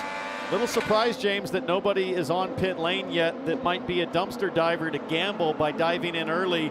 They're in range now to make it a 4-stopper if you want to gamble. Careful there. That's the other thing. We've talked about the key here is getting through that lap traffic. Lundqvist just looks so much more comfortable putting the car wherever he wants. He can run low, he can run high. He just seems to have a little bit more grip at this stage, 50-plus laps on these tires. Okay, I wanted to hear again what Scott McLaughlin said, so we re-racked that. Let's listen to that communication again from the 3. Oh, okay. Just keep racing here. We're fine. Down in front. Okay, copy. We'll get it to you. Did That's he a say different I need message. front? Like I think need front wing on the next pit stop, so lap 55, and James, here's another replay. Well, look, he may have been a little bit upset with what happened here with Linus Lundqvist, but I think more so what happens next is more infuriating. On the next lap, actually, it's when Kiffin Simpson let his teammate go by, stayed low, made it look like McLaughlin was going to be given the high line to go around as well, and then just drifted right up the racetrack in front of him, killed the momentum of McLaughlin, and that's helped allow Linus Lundqvist to just pull out that lead and put a few more lap cars in between them. Hey man, it's football season. Let the blocks fly. I told you the Packers used to play her at one point. Inspired was Kiffin Simpson. Well, this is a nice little cushion for Linus Lundqvist, who has led in the last 3 oval races. The second race at Iowa, at Gateway, Worldwide Technology Raceway, but those were off sequence. It was not the same today. He has raced to the front. The fact that nobody has pit tells me everyone's trying to make that fuel number. They're trying to make it in 3. Nolan Siegel did just pit, and all of a sudden he is carving through the field. This could give inspiration for others to dive now and try to do this 4-stopper on pace. Look at Siegel chewing everybody up on fresh tires. Yeah, that was just McLaughlin that he drove around, and then Kiffin Simpson. So he's got mad pace, but he really needs somebody else. We need other people to do this to try to get these leaders, Dylan, to come to pit lane and try to spice this up a little bit. Well, and I think it's going to be interesting. Everybody seemed like they wanted to wait and see who was going to be the first to commit or try this 4-stop strategy and see just how much better it may or may not be. So all of these teams up and down pit road are going to be watching Nolan Siegel and seeing kind of what he does and how he carves through the field. I've heard about lap maybe 70 or 75 for some of these teams before they'll make their first pit stop. The pace has slowed down so much that that's now an option, as you see Siegel get one of his laps back driving by Linus Lundqvist there. So it's on a 3-stop plan now for a lot of these guys. And Kevin, to make it work, Nolan Siegel knows you've got to go fast. The 4-stopper is all about speed on the racetrack as Roman Grosjean ducks in right now. And the fear for those that are stopping here, they need it to stay green. The yellow comes out, they're in big trouble, and they are off that lead lap. Yeah, it's about 33 seconds you lose to do a pit stop here at Milwaukee. It is a 2-stage pit speed limiter on the way out. Right there, you hit the button once to get from 45 up to 80. Then on the exit of turn 2, 80 onwards as we see the 7 of Rossi come into pit lane as well. And if you're more than 13 seconds roughly behind the leader, you're actually going to go 2 laps down. So that's something to consider when you're making these stops under green flag conditions. But the fresh Firestones are creating pace. About a second better Siegel has been than the leader, about 7 or 8 miles per hour. Just enormous amount of pace difference.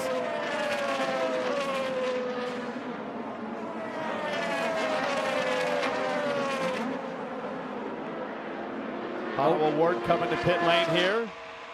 Saw Rossi and Siegel, his 2 teammates, have already pitted. Again, it's not a question of fuel because you're just trying to survive to the lap you need, as our championship leader, Dylan, has come to pit lane. And this is sort of opening the floodgates as a bunch of cars are coming in. Alex Palou, who's been mired at about the 14th position for most of this race, has not been happy with the handling of his race car. Said that there was understeer early, was just trying to take care of the rear tires, and then he really started complaining about the right rear burning off later in that run. They'll change 4 tires at Shell Fuel for Palou, and he's back out. How do you like that for Palou and Kirkwood? Green flag stop, 6.6 seconds for tires and fuel as Lundqvist stays out. I just really think part of the reason these stops are so quick is it's not a full tank of fuel going in. They haven't burned a full tank of fuel because they're not going fast enough to use it all. So this is really putting a lot of pressure on the pit crews to execute these tire changes as quickly as possible, even more so than on a normal race condition. Remember how Will Power won the second race at Iowa is because he stayed out longer than everybody else. He's one of those that has not stopped yet. Check out this close call for Linus Lundqvist as Stingray Robb makes a very late move for pit lane, and this is Nolan Siegel getting high in the marbles. Keeping it off the wall, though. Those fresh Firestones just having enough grip at that stage. But right now, with Lundqvist still out there, everybody from 9th place down is at least 1 lap down right now. So that's why we talk about a yellow at this stage would be devastation for anybody that's pit, in the sense that they're trapped there until the wave around. Now the leaders would come in, as we see one of the leaders coming in, Scott McLaughlin. Odyssey batteries on that car. George, ace to you. Yeah, Scott McLaughlin coming in on lap 65. They went for a slight tire pressure adjustment and a front wing adjustment. Tires and Shell Fuel going in. He's down and away. He matches Alex Palou's 6.6 as other cars also come to pit lane, and this is where it's so tough, that 2-stage limiter, and then the moment you get off the button, it can get really squirrely on cold tires out of the pits with all the bumps. As we hear, Linus Lundqvist might be boxing along with Josef Newgarden.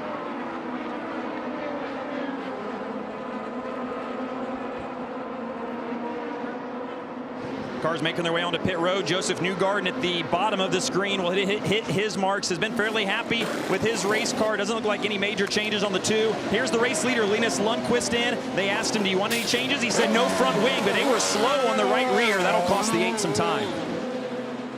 We're okay. Don't speed. Don't speed. Will Power second in the championship. Stays out the longest of the leaders. He's in.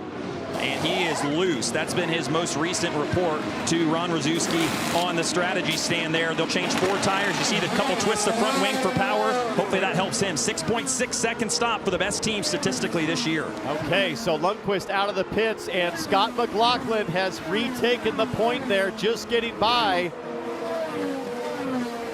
It's such a double-edged sword. It's such a tough decision for these strategists. If you stay out longer, you are going to lose time to the cars that pit earlier and come out on fresh tires. That's the disadvantage. The advantage is if, and it's a big if, that yellow comes out, you essentially get a free stop. So those that came in earlier, the undercut as we call it, works. So Pato Award is leading Colton Herta.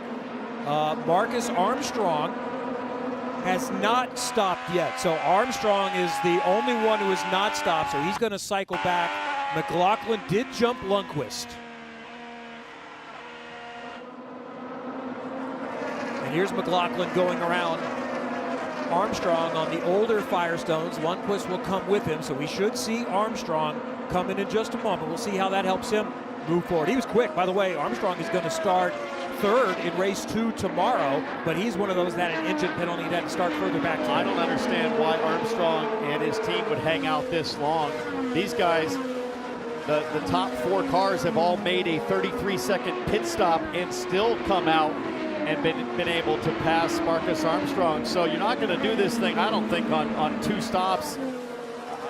Unless they're really rolling the dice. You'd have to go to lap 85, but I just don't think that plays out. Even a yellow at this point doesn't really help because there's 21 cars on the lead lap, so when he did come into pit, he fell all the way to the back of that line. So I'm with you, T-Bell. I'm not sure what they're trying to cook up there in the 11th pit. Not to mention, you put your young rookie, in terms of oval rookie experienced driver, Marcus Armstrong, in a position where he is just hanging on out there. It is desperate times as a driver. I think Newgarden almost got in the wall there, guys.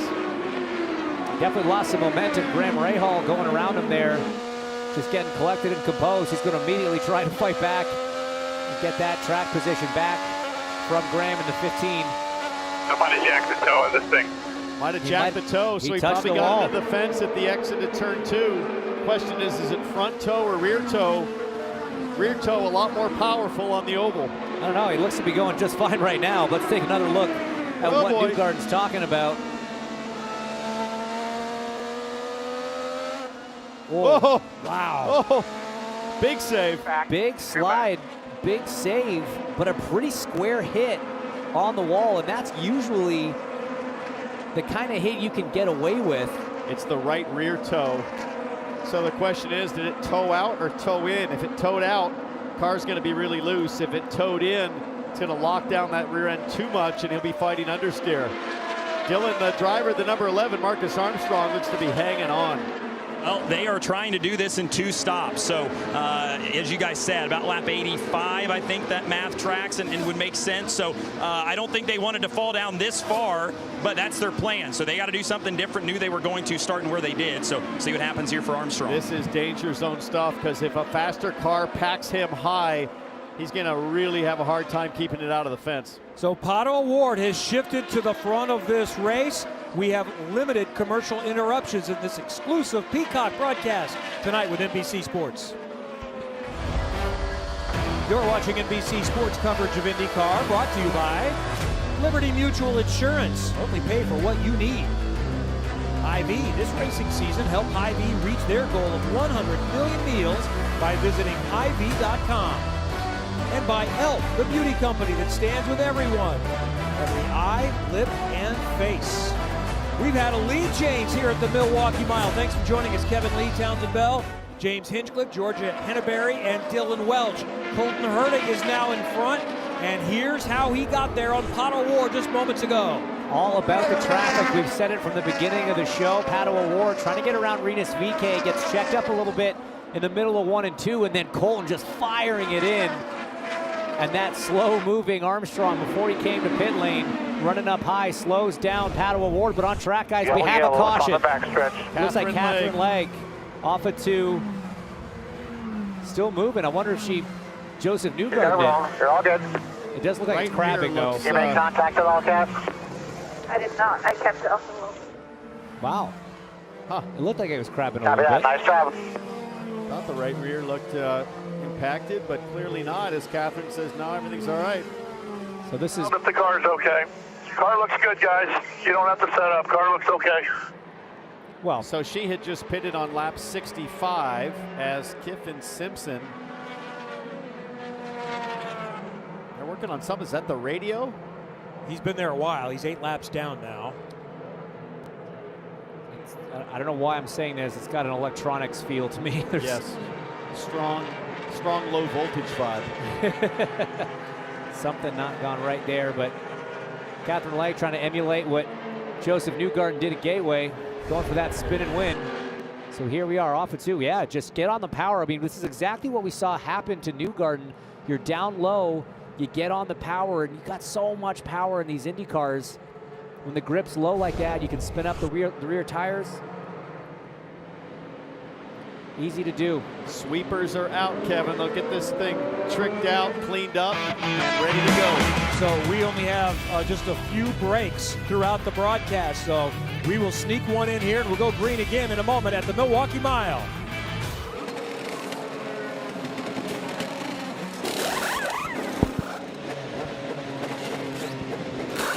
right, welcome back to the Hy-Vee Milwaukee Mile 250 Race 1. Pit stops are happening. Colton Herta, your race leader, one of those making that stop. He took tires, and when asked if he wanted any other changes, he said none. The car feels really good. Dylan.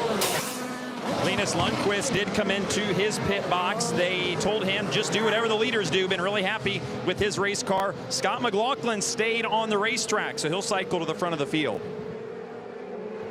And I think I noticed Alex Palou in front of Will Power. I'll tell you on what, the exit of pit road there. I'll tell you what Alex Palou almost had was hitting a crew member as Will Power's right rear tire changer just almost got run over.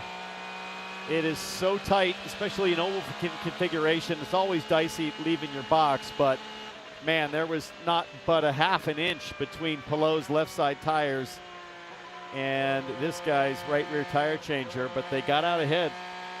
Interesting move from McLaughlin to stay out on track. So he inherits the lead. Second is Stingray Robb, also elected to stay out. Last pit on lap 61. It was 65 for this guy here. So now about a 20-lap advantage to all the cars behind. That's a big tire advantage. Let's take a look at that stop again. So they had to hold Power, right, for traffic? No, they were just holding until he came off the jack stand. They weren't done with the stop? Yeah, so okay. he still, watch this. See the right rear tire changer? Watch him inch forward. Whoa. And, wow. Oh boy, the air hose is right there. That was as close as you wanted to get. Pit lane, a treacherous place at the Milwaukee Mile. It's this point in the season where the gamesmanship tends to percolate and creep into pit lane. Think back to Sonoma in 2013. Will Power, the Rising 12 team, and that outside rear tire changer, very casually carrying that rear, gets in the way of Scott Dixon. They go down like bowling pins. Luckily, no one injured, but fingers pointed both directions. Ganassi saying, hey, Penske did that intentionally. Penske saying, hey, that's the way we always do our pit stops. And right here, look at how far the right rear changer is. He starts to inch forward. Yeah, you're right. He looks like he's pretty far away from the far tire. away. I don't think he would be interested in using his legs, though, as a chicane. I know, but that's why he started moving in as soon as the car was moving. That looked dicey. Understand the pit stop from the 27 of Kyle Kirkwood is under for review as we take a look on board here. Around the 2, here we are, 3, 2, 1, in. Oh. Okay, whoa, stop, okay, we're okay, keep going. Got into some of the crew members there. Looks like the fueler went down. The fueler. Amazing to still get the stop done as quickly as they did. Hats off to the 27 crew, staying calm. You heard the voice of Brian Herta there on the radio, talking everybody through it, keeping everyone calm. Hopefully everyone's all right down there. So just resetting top 2 in the championship for a moment. Palou had gotten in front of Power even before that stop. So in the pit exchange, Palou was 10th, Power was 12th. Georgia, let's talk about the leader. Again, Scott McLaughlin. Yeah, let's talk about the leader. Let's hear what he has to say about 3rd through 18th pitting, but they decided to stay out. Yeah, I was a little confused. Okay, we're fine, Tim. Gosh, that was a lot, I'm sorry. It's way too complicated, I'm sorry, but that's on me. So it seems like McLaughlin might have been one of those takers that did want to come in, but ultimately he's still leading this race right now. We'll see how it shakes out. We always like multiple strategies, and we've got it. Top 2 did not stop. It's McLaughlin and Stingray Robb of AJ Foyt Racing running second. There's a lot of uncertainty in the voice of Scott McLaughlin, as I'm sure he feels like Colton Herta is going to be really tough to hold off on this restart. So everybody's on a 2-stopper along with us. We just split ours a little bit different than theirs. It doesn't change how we many stops. Go as hard as we want. We'll go to the tires go, and then we'll decide to open air on our exchanges and keep this lead. And honestly, it could actually work out to his advantage. He's going to have to stop earlier, and that undercut was so powerful in that first round of stops. It gave Colton Herta and Pato O'Ward so much track position. It might inadvertently actually work out kind of well. Thank you for joining us on NBC Sports coverage on Peacock of IndyCar. This evening brought to you by Big Machine Music City Grand Prix, September 14th and 15th. Tickets are on sale now for the season finale. NTT, official sponsor and technology partner of the NTT INDYCAR Series. And by Hy-Vee, this racing season, help Hy-Vee reach their goal of 100 million meals by visiting Hy-Vee.com. We've had our first caution, a little bit of a reset. We've had some lead changes.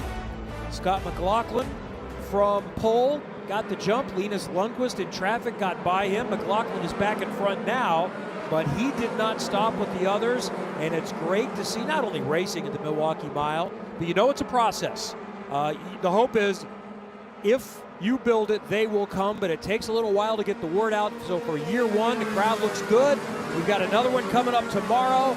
Next year, it's a week earlier. So already make plans for 2025 to join us at the Milwaukee Mile for a single race. Green flag. All right, time to go again. Scott McLaughlin in front, Stingray Robb in second. Then we'll keep an eye on Herta, Award, Rossi, and some fast cars coming. Down there. It's Marcus Armstrong trying to unlap himself. He got unlucky with that yellow. Perfectly clean racetrack, though, by virtue of the sweepers, James, and they're stacking wide.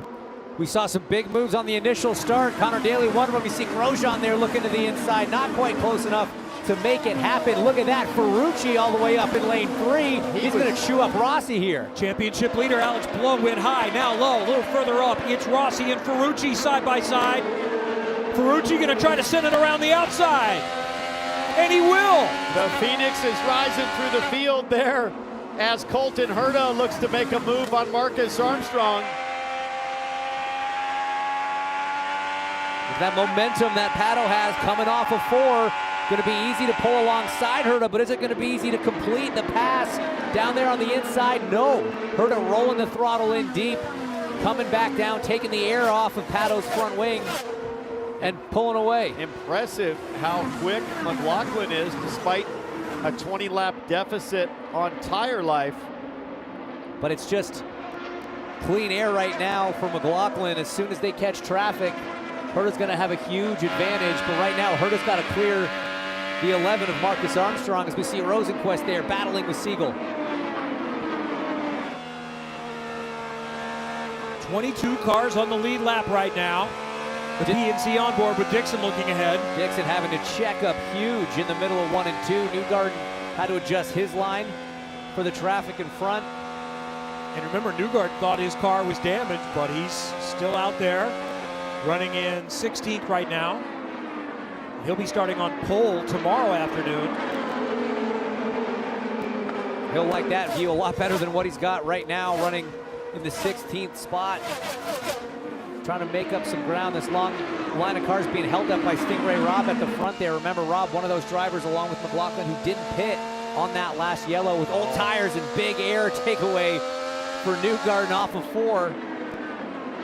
Rosenquist pulling inside of Nolan Siegel there, exiting turn 4. Newgarden trying to find clean air. A lot of crisscrossing going on as everybody working this nice wide Milwaukee racetrack, trying to make their front wing as efficient as possible. By the way, Kyle Kirkwood did get a drive-through for hitting personnel. Dylan, let's talk about Josef Newgarden. I'm wondering how that car is. He's still certainly being aggressive. He's been pretty happy with the race car, but they are now buried in traffic, running 16th. But he and Tim Cindric are often masters of strategy. This was their conversation under yellow. Well, I'm just saying right now, with it being this far in the race, most of these guys are going to make it on, I would say, 2 more stops or 1 more stop. Yeah, I think you could beat it the other way, do you guys not think so? We'll see how it sorts out here. So one thing he can do in traffic like this, even though he is racing cars and Stingray Robb loses another spot, is try to save fuel. So the one thing that Cindric always emphasizes, it's all just about finding as much clean track as you can. That will dictate their strategy and ultimately what they do. Harder to find on an oval, obviously, than a road course, but that's at the forefront of their strategy focus every single weekend. So we'll see how it shakes out here for Newgarden. It sounded like Newgarden was suggesting we can beat those guys going the other way, meaning which is go fast, pit more often, break up into those 50-lap stints or maybe even fewer and just take advantage of raw speed and racecraft. It looks like Newgarden's comfortable to pull that off. His team will be running the numbers as Stingray kind of hanging on here in this stint. restarted in second and has dropped back to 17th. McLaughlin, meanwhile, has already caught the back almost of the field. He's about a second and a half a lap faster than Christian Rasmussen, Christian Lundgaard. Well, the next car in line, I believe, on track that McLaughlin will have to navigate is Kiffin Simpson, who he wasn't able to get around when he was leading at the start of the race. That was the car that Linus Lundqvist used as a pick to take the lead. Can Herta do the same thing with those 20-lap newer tires once they catch the back of the field? Now, command blue flag, meaning the pull-over flag, will go to Kiffin Simpson because he's 9 laps down after what appeared to be some electrical issues. If you remember, he was sitting in pit lane. So race control should make it a lot easier on the leader when he comes up. Both Grosjean and Ericsson have been racing against each other across multiple continents for a few years. They're together right here, running in 8th and 9th. You know, it's so disappointing for Marcus Armstrong because, as you say, Townsend, earlier, he was 2 laps down because of that going long strategy. But right now, on track, he's running right behind the leader, McLaughlin, and absolutely keeping pace with him. Scott can't get away from Marcus. Their lap times are almost identical, so the pace is in the number 11. He's just been trapped 2 laps down because of a strategy faux pas.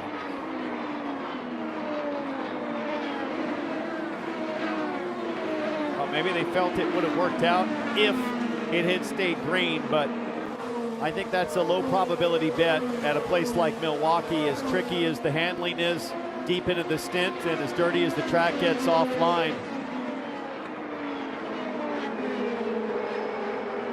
And I should correct myself that on the ovals, no command blue flag, even though you're 9 laps down. So that's just for the road and street circuits. But McLaughlin, now that said, should probably be quick enough, but we'll see. When you're 9 laps down, you probably want to be sporting because others remember if you are a little bit too difficult to get around at that point. Kind of comes around, goes around. These two battling hard. They've already passed each other back and forth a few times this race, but just behind them, guys, Santino Ferrucci running up in the top 5.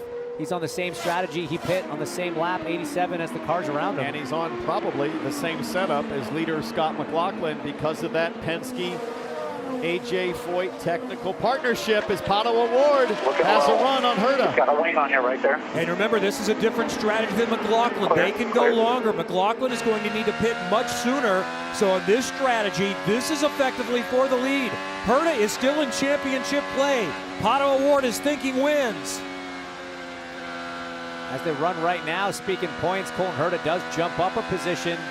P2 in the championship, 52 behind Palou. If the checkered were to fall right now, you see Herta there in second, Palou down in 7th. And Kev, even though they're separated by about 20 laps on tire life, I do think they're still all on the same strategy with McLaughlin. It's just that Herta and Award have fresher tires for this stint. McLaughlin will have more laps by the end of the stint, but I think it's still 2 pit stops to the finish for these guys. And that was him, I think. Oh no, sorry, somebody dove into the pits there. Was it? Oh, it was one of the Rahal cars. I apologize. Thought me, red and white car. I thought maybe. Oh, Herta checked up big time. This will give Award a really good shot. Easy breezy. Award is going to use the traffic in front of Marcus Armstrong. Herta's not quite ready to give it up. Award is through for seconds. And this is what's tough. That car in front, 2 laps down. But because there is no command blue, absolutely no reason to give it up if you don't have to. Now he's going to race Pato Award hard, and maybe Colton Herta can have the same situation where the 11 checks up the 5 and gives him a run. Absolutely. Here comes Colton down the back straight.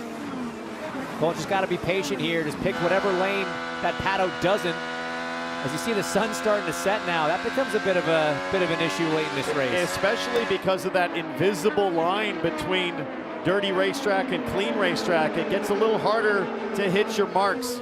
And look, we're not even at half distance yet, so that's going to keep falling. That's going to keep getting worse and worse. Driver's vision massively going to be affected by the sun setting there off of 4. Wonder how many of the field thought about that and are running the tinted tear-offs as Pato O'Ward now has a really good run on Marcus Armstrong, and if he can get by, then he can go to work on McLaughlin, but Armstrong had a really good exit off 4. Quick in a straight line is Armstrong right now. Well, remember, he qualified well. He's going to start 3rd in the second half of the doubleheader tomorrow. He started 16th because of an engine penalty. He's qualified 9th with his first lap in qualifying.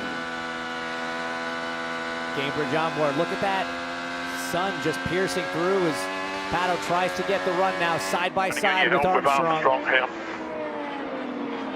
That was Rob Edwards talking to Colton Herta, saying the fellow Honda is likely going to help you coming ahead. A little harder for the Chevy to get through, but O'Ward is by, and it will not take as long for Herta. Yes.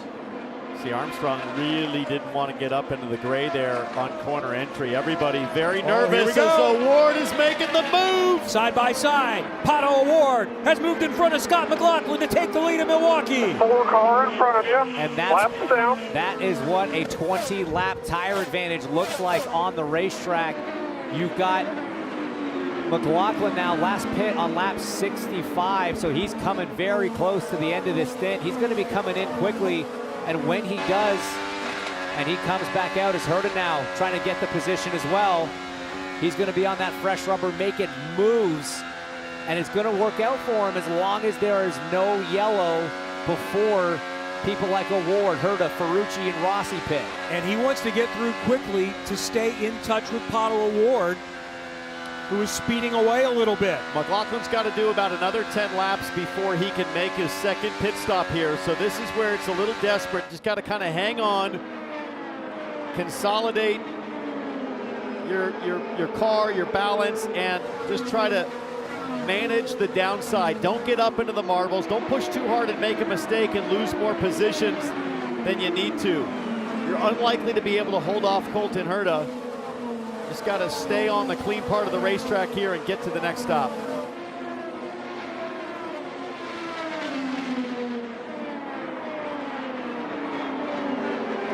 McLaughlin is settled in, holding into that position right now.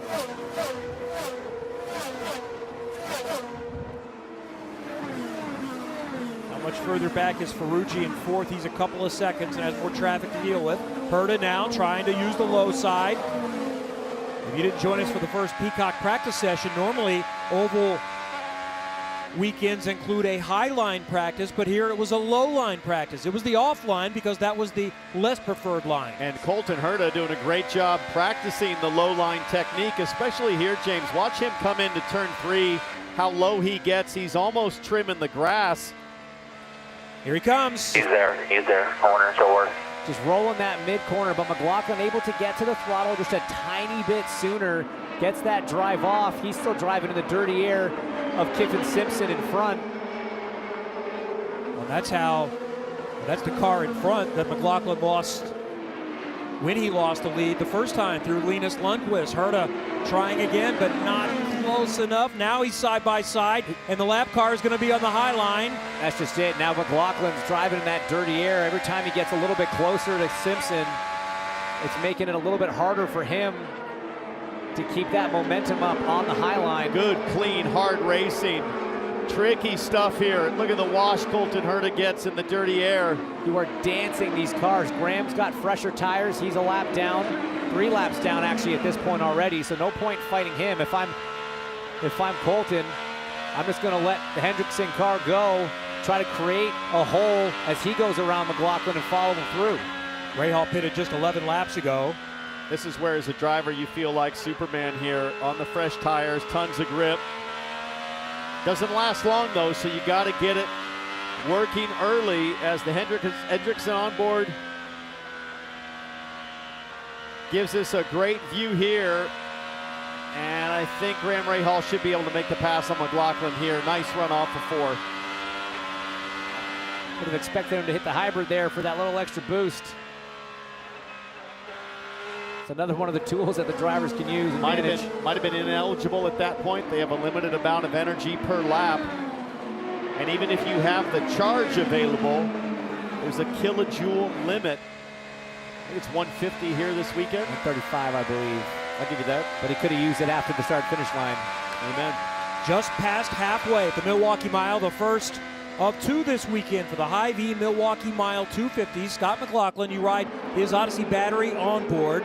He is one of the 4 leaders, started on pole. Palou Award now has led 19 laps, the same that Linus Lundqvist did. And Colton Herta has led 9 laps. He runs in 3rd right now, and right behind them, a battle for 4th. Santino Ferrucci in the orange and black car again this weekend. The Phoenix Investors AJ Foyt car is having another strong race. So at this point, lap 129, McLaughlin in range to make it on 2 more stops. He can come to pit lane anytime, but he doesn't want to do what Armstrong did, which is pit early and go 2 laps down. So Armstrong went long and the yellow came out, but if you pit early and get a yellow, you can also get a lap down. Georgia, what can you tell us about the Gainbridge driver? Well, I know that Colton Herta wants to know what's the next move. Let's hear some radio between him and Rob Edwards. I don't understand. Are we trying to do this in 1 more stop? We're trying to keep the option open. So that's Rob basically saying that they're not quite sure yet. Obviously, this depends on yellows, it depends on fuel, it depends on tires, but they're trying to keep that option open to just go 1 more stop with 121 to go. Let's see what happened to his teammate Marcus Ericsson in the 28. Had a moment a couple laps ago. High in turn 4. Whew. Ice skating his way outside of the wall. I think, guys, as we get another look at it here with Marcus Ericsson, I think this race has already shown that running long is not the way to go. You want to stay on fresh tires. These guys can all make it on 2 more stops. I think even McLaughlin, I think I'd start pitting right now, put fresh rubber on, and even for Award or Herta, you don't really need to stretch it too far now. You're in range. Okay, now it's going a bit higher. The problem is it worked so well for Will Power at Iowa race 2, but it really takes that perfectly timed yellow as the first of the, I don't want to say leaders, he was running in the teens, but this is what Newgarden suggested, though, to Tim Cindric. Hey, I think we should do the opposite. Dylan, they're coming to you. They're taking those fresh tires. They're going to try to do it on pace. Yeah, you're exactly right. So there was a little bit of debate, but ultimately this is what they decided. Newgarden got stuck in traffic. Those were his words. So they're going to try to do something different just to try to find as much clean track as possible. yeah, I like it. I mean, this is a race that's run pretty clean so far. Yes, there's always a threat of a yellow, as now we see Ericsson dive to pit lane on the same program, but these drivers with these fresh tires now, they're going to start making crazy headway on the leaders. I am surprised McLaughlin, of all people, hasn't come in yet. I think maybe he's trying to do it. He certainly deserves to come in. Yeah. I mean, he's done a great job to get this far as the Odyssey battery on board. And McLaughlin, let's just watch it ride for a lap. How bad is it?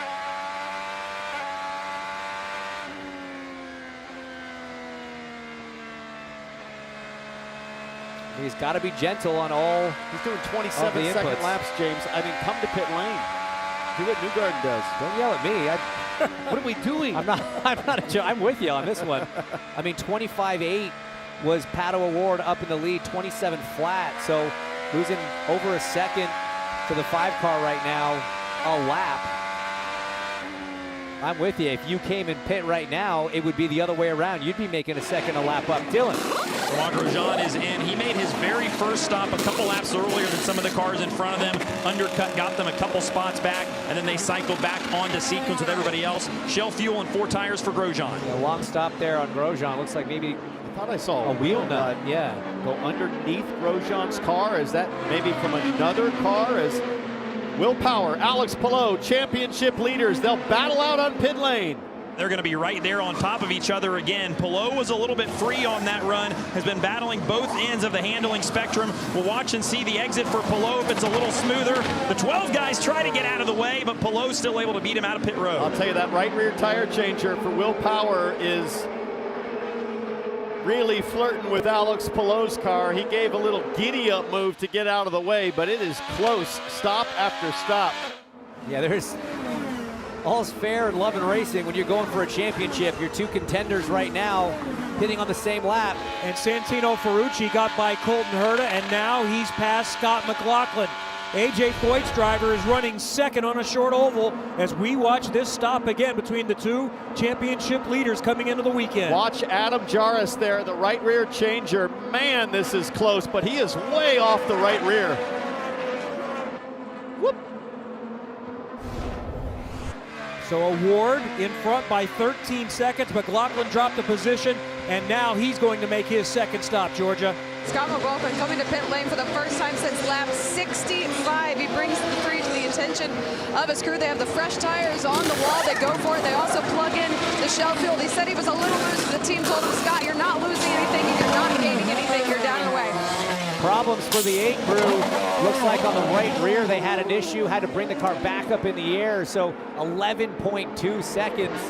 Brutal stop for Linus Lundqvist. Let's 5 see how, seconds lost. Let's see what happens here. Well, this is again after the stop is complete. Looks like maybe a clip of the air hose there, but watch during the stop. Look at how far away from the right rear tire that the Powers guy is. And as he's walking back, he really takes a wide loop there. Anyways, it's subtle, but we've seen these games in the past through the years, especially with the championship on the line. Colton Hurd of Georgia coming to you. Newgarden coming in for his third stop of the day. Fresh tires are going on the game bridge. They're also putting that shell fuel right, and he's happy with the car as he has been all day. So this is a nice undercut move from the 26 crew. You got to think the 3 just came in, and now one of the other leaders, Santino Ferrucci, who'd made his way up to second, was the fastest car on the racetrack the last 2 laps. He's now down to pit lane. All these drivers being kind of goaded into coming in and get these pit stops done early, Dylan. He'll have that first pit box, so clean entry and clean exit for Ferrucci, courtesy of last week's pole. Just asked for a half turn of front wing. Been really happy with the balance, even in traffic. 6.5 second stop. Good one for the Foyt boys. Great stop for the 14 crew. So this round of stops is done. Let's see how this all settles in now. They'll all need one more stop to get to the end. Pato Award comes to the end of pit speed there. Oh boy, big wheel spin. He's hanging on to it. And we're looking for Josef Newgarden on the racetrack. Newgarden still at start-finish, so he's going to come out in the lead.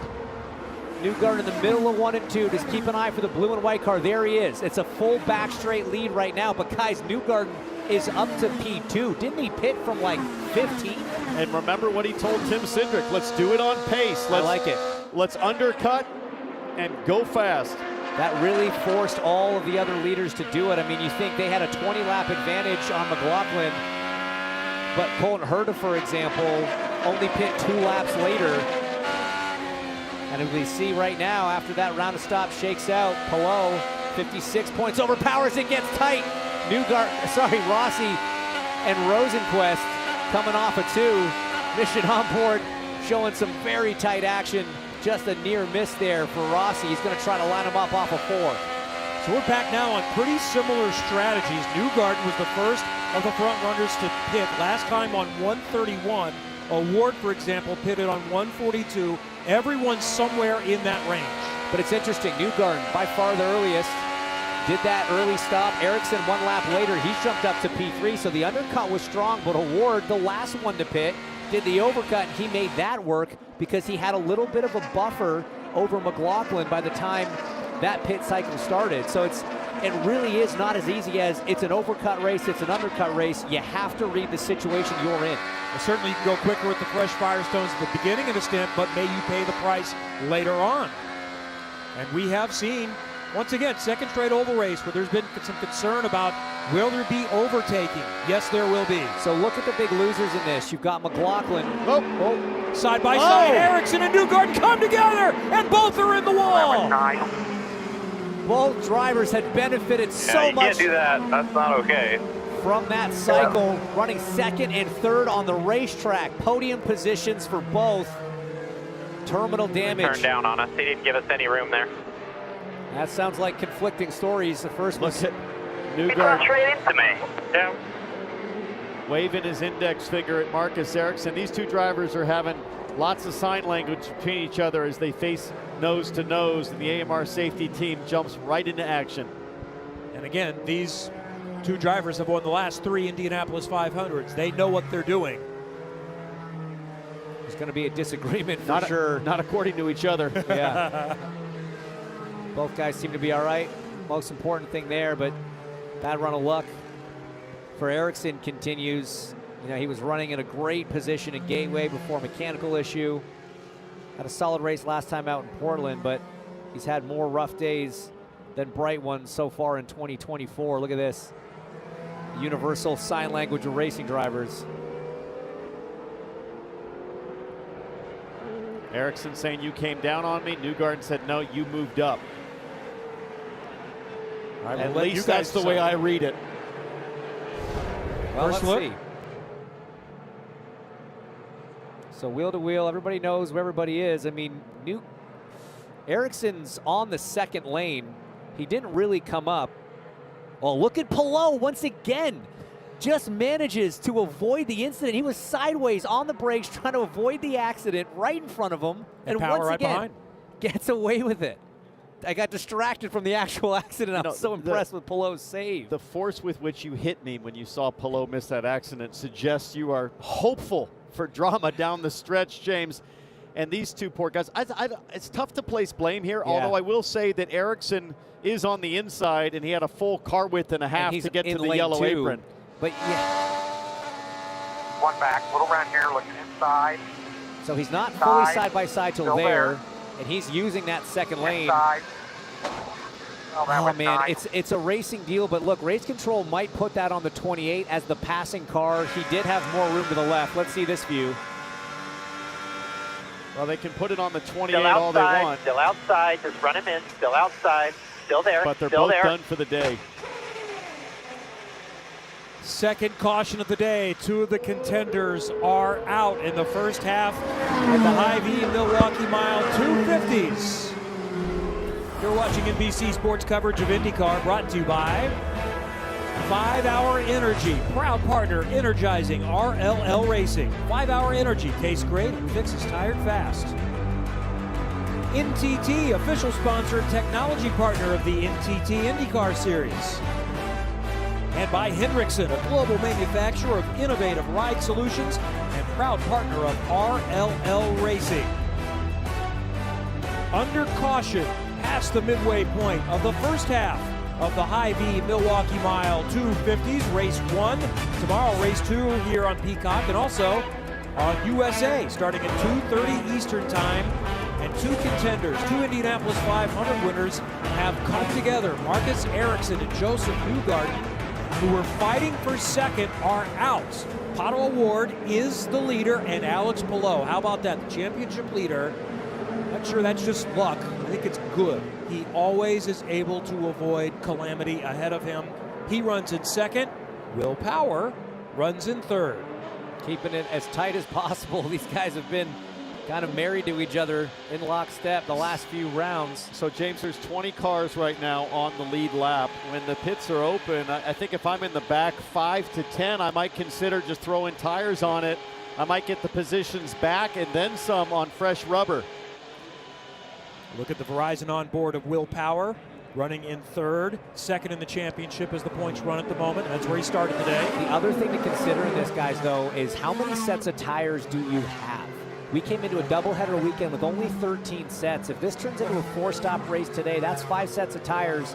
You need another 5 on hand just in case. At minimum for tomorrow, you've already used at least 2, sometimes 3 in practice, and 1 for qualifying. A few teams purposely saved a set in practice so that they had more options in the race. Georgia, what's happening with Scott McLaughlin?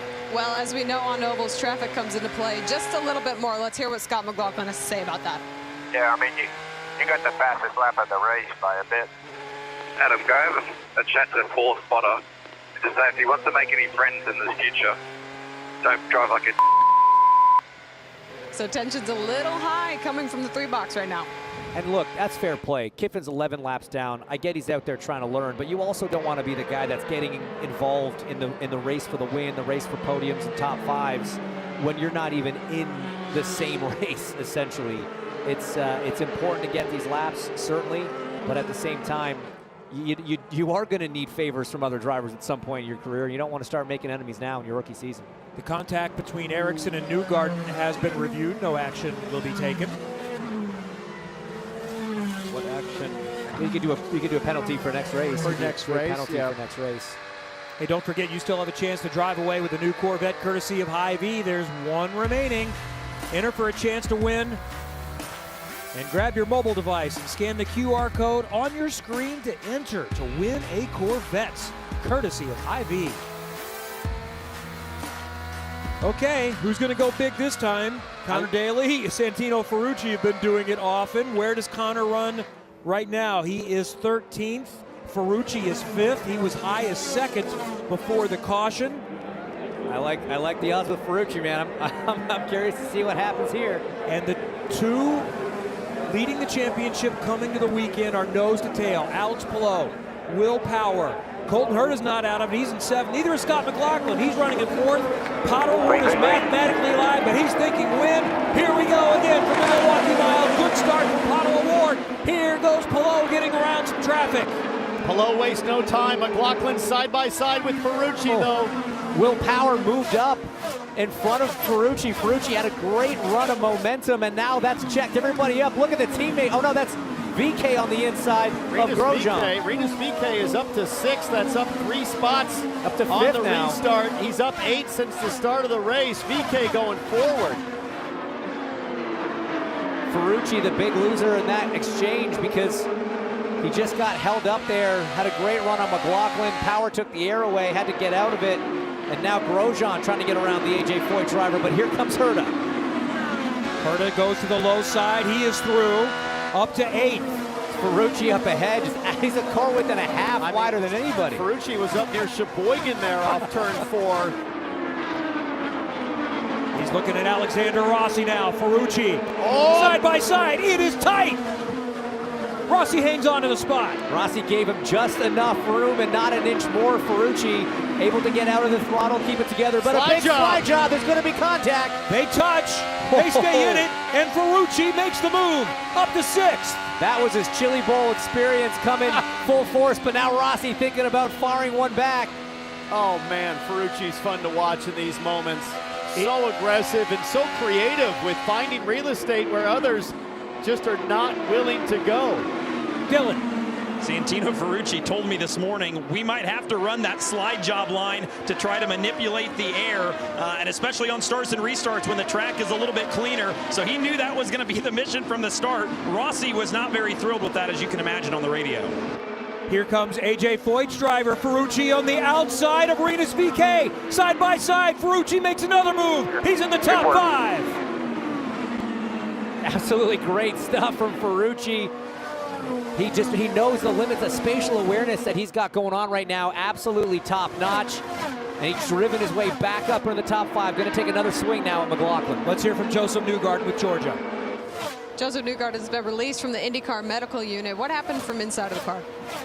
I tried to give Ericsson inside. I knew it would probably be hard for him to pass me on the inside, and the next thing I know, I was just being pulled to the wall is what it felt like. So I don't know. I need to. Yeah, it's kind of what it felt like. Yeah, it's a bummer. That's a bummer. You know, I think we were doing a good job switching up the strategy like we needed to. I think it was hard to make something happen just outright. So strategy was going to be really key, and I think the team was on it there. So I was happy driving the PPG car. Just unfortunate for Dan so soon. Josef Newgarden looking for a rebound tomorrow. He starts on the pole. But it will be with a rebuilt race car that he will not have a chance to really test. I have a hard time putting any blame on Newgarden for that. I mean, Ericsson had so much track to the bottom that he could have used to give him a little bit more space. As we look out the back of Scott McLaughlin at the hard-charging Ferrucci, he wants that 4th position. And McLaughlin's going to have to deal with lap traffic in front of him again. And that's always a key on a short oval. It's one thing to be fast, but you have to be able to navigate traffic. And he was not able to do it there. Ferrucci now has a run, and he's going to make it stick on the inside as behind Rossi's trying to make the high line work on VK. And if I'm Scott McLaughlin, I'm watching Ferrucci right now saying, why do we give that guy our setup? He's making it work better than anyone right now. And Rossi got that move done on the ECR driver in the green and black machine. Now his eyes are set on McLaughlin. Pato O'Ward getting really close there to Lundgaard. We saw a close one from Ferrucci as he tries to navigate traffic too. It's Rossi in the white and papaya orange McLaren car running in 6th. So we'll keep an eye on this. Meanwhile, let's hit the other side of the story between Newgarden and Ericsson. Marcus is with Georgia. Yeah, and Marcus just told me he is okay, but let's get the other side of the story. Josef said he felt like he left you a lane on the inside. Do you feel like that's the case? No, I mean, I haven't seen it, but I felt like I was down the inside, obviously, and that Josef just turned down on me. So you know, it's slick out there, and I don't feel I can do much more, and he just keep turning into the corner. That's my feeling from inside my car. I don't feel I can go much lower than that. So also I'm having the momentum into the corner. He's getting overtaken, so I think, you know, the clever move there is to give the room. I did that move a few times earlier in the race. It was never a problem, and someone is doing it right now as well. So yeah, I just felt like he should have given me more room there, and we would have been both fine and fighting for the win. So very disappointed. I think the 28 car, Delaware Life car, was really, really good. So yeah, really, really disappointing end. Both sides of the story. Thanks, Marcus. You see the lead group navigating traffic, getting through at this point. You see Ferrucci leading this pack and forth. McLaughlin, Rossi, Herta, all in the picture as they move past Pietro Fittipaldi in the MyJack Honda. The top three is sort of checked out from this group here. Ferrucci at the point in fourth. Has this string of cars behind him.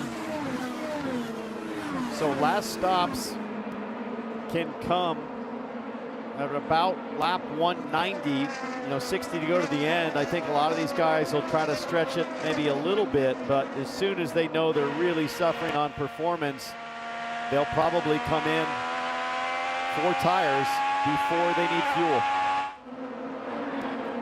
And Pato O'Ward has a little bit of clean track for a moment. But Palou's doing a great job of keeping up with them. About 7/10 of a second has been a consistent gap.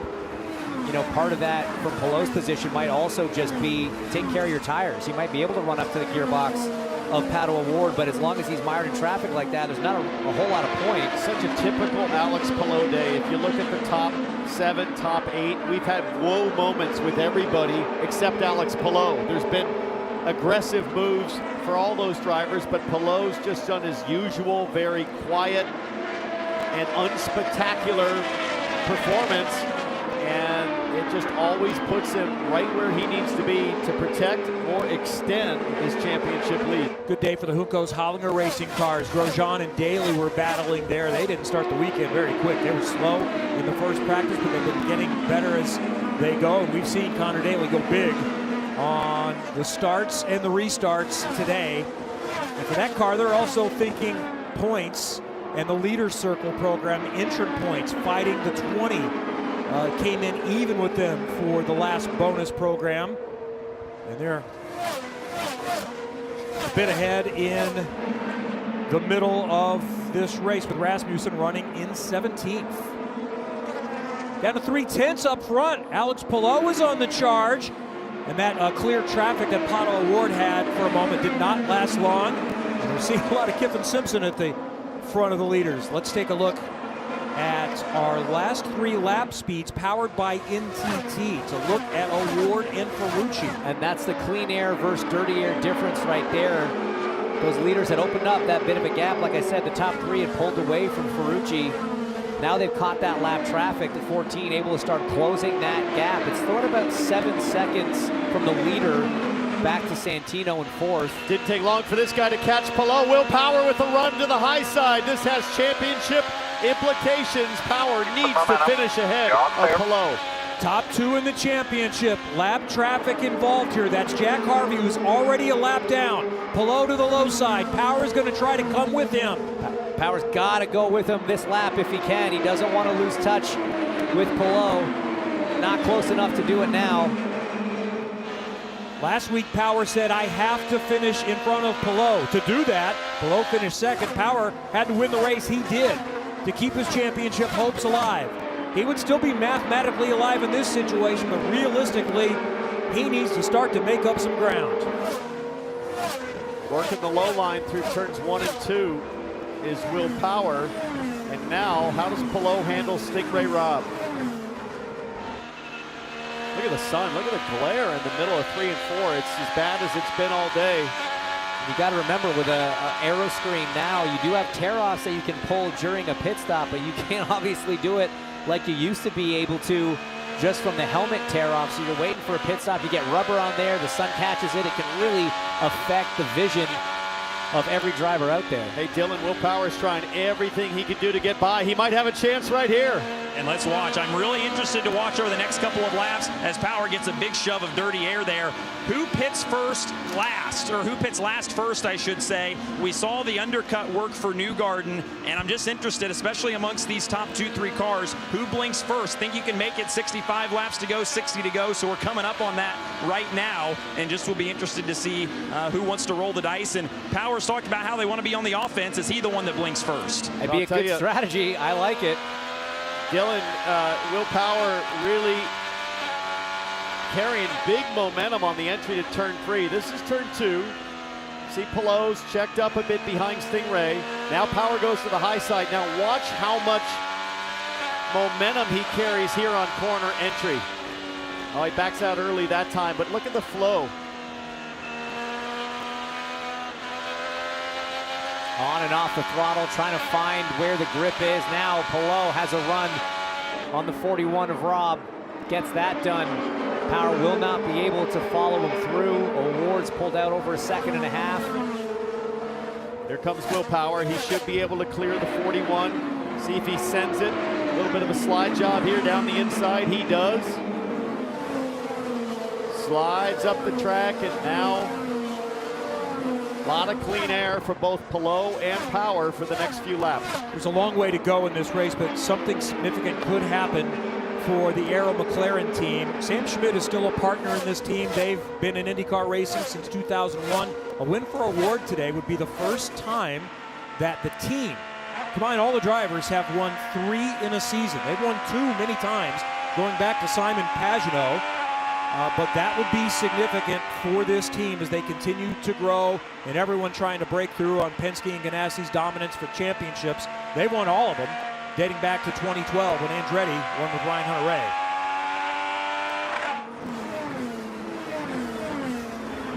Top 3 all there, all nose to tail on track. Let's go back to Felix Rosenqvist. He is running in 12th as we see the Auto Nation on board. Dylan, tell us more. Well, you guys noted the sun and how difficult it looks like it is to see. This was Felix Rosenqvist's thoughts on that just a moment ago.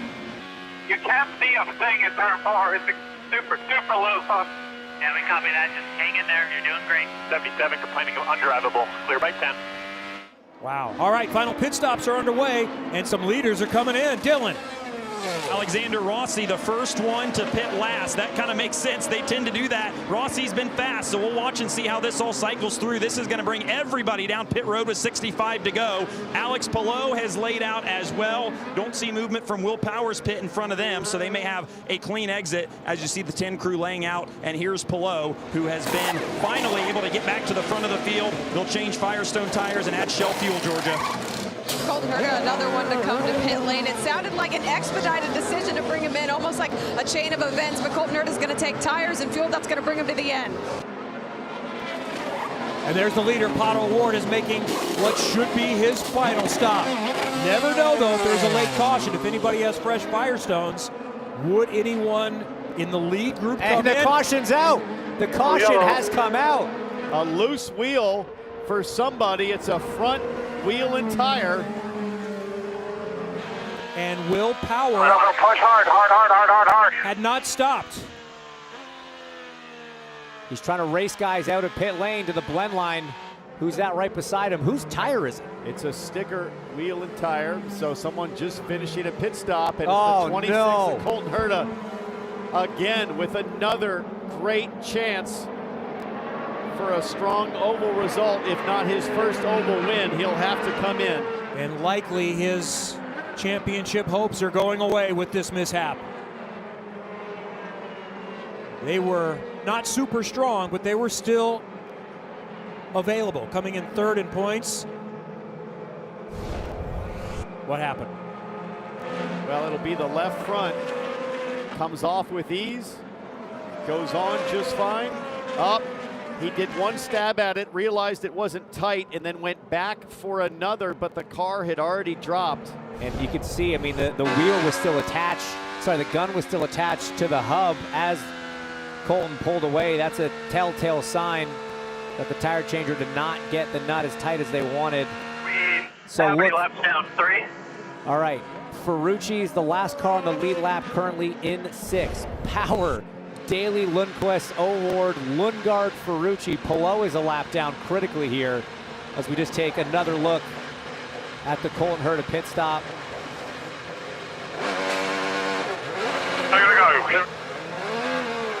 We're going to stay with the replay here, even though it's out the back.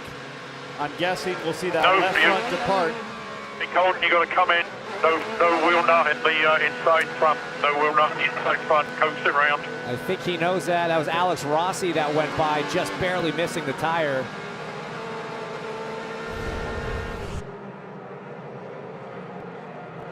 All good because Colton Herta shown as a lap down of the field, which is the same as Palou, McLaughlin, Rossi, everybody that pit. So once the top 6 come to pit lane for their final stop, I think Herta's going to end up still on the lead lap and on fresh tires, maybe with a little underfloor underbody damage, but with a chance to fight his way back into the mix. But guys, this is going to put that top 6. They're going to essentially get a free stop here. They will come in. They will get to come out. No? Pace car's on Will Power, so he'll come to the pit as Palou will unlap himself and get back onto the lead lap. No, I know, but Will Power will come back out still in the lead. No, he will not. Depending on if he beats these coming in. But, yeah, no worse than 6th. Yes. Yeah. So Connor Daly is going to be in the top 6. He's in the mix. Lundqvist is back in play. The lap cars will get a wave around. And we'll have many more. Oh, hang on a second. Because O'Ward and Ferrucci were high enough up, they've already completed their pit stops. So O'Ward in the 5, Ferrucci in the 14, pitted on 186. Palou is a lap down. He'll end up at the tail end of that line, but O'Ward's going to cycle through to the front. Ferrucci will be P2. The other 4 will have to fight it out on pit lane, and then Palou, McLaughlin, etc. will fill in behind that once they get their lap back. So they still will be in the top 6. But the others will not get their lap back. By the way, earlier on we saw... Oh, that's a great point. Yes. Because they will not pit. Yeah. So the top, Palou, McLaughlin, Rossi, Dixon, they are all trapped a lap down. Well, no, I think they'll get the wave around here. Because once... But O'Ward won't pit. Sorry, they won't because Power's... No, Power will pit. O'Ward will not. He'll become the leader. I know, but Palou's the next car in line behind Power. So he'll get the wave around. Copy. Because he's a lap down. By the way, these short ovals are a headache sometimes. There's a reason we're not on a timing stand. There's a lot of them. The 10 and the 12, we've seen them together on pit lane. We have a note from race control. There's a post-event monetary fine coming up for the 10 for Alex Palou's team for hitting another team's equipment. Also for the 51 Dale Coyne Racing team of Catherine Legg. What are the sweepers doing?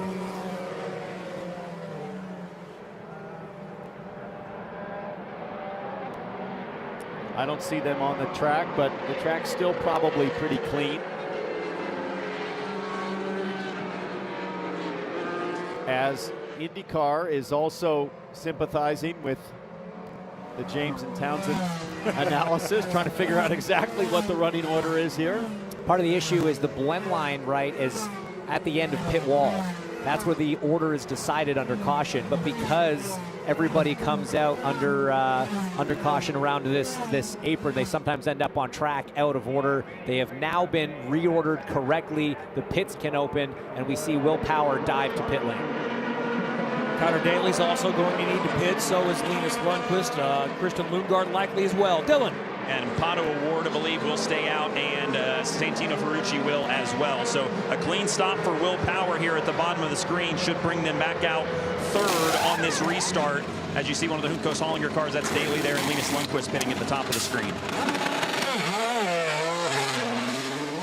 So Power will win the race of this group.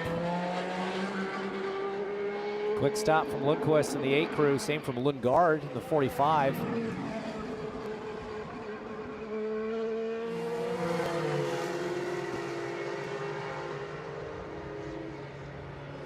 How about Lundgaard fighting back into it? He was lapped very early with his 2 teammates in this race, and the Hy-Vee car was running there in the top 5, and the circumstances of the yellow have put them back in play for results. So right now, on track, Palou is at the lead of the line behind the pace car. Shown as a lap down. He's no longer a lap down because power pit. Well, we show it on our timing at least as only completing 194 laps. I think you get the wave around if everyone pits, right? Because Award... He gets the wave around because the pace car's got to pick up the leader right now, which is Award, who is well back in line. Still not waving around Palou. The shadows have consumed about half the racetrack now. It's not exactly nighttime. But man, going through 3 and 4, that is just going to be brutal. And the track is kind of dirty.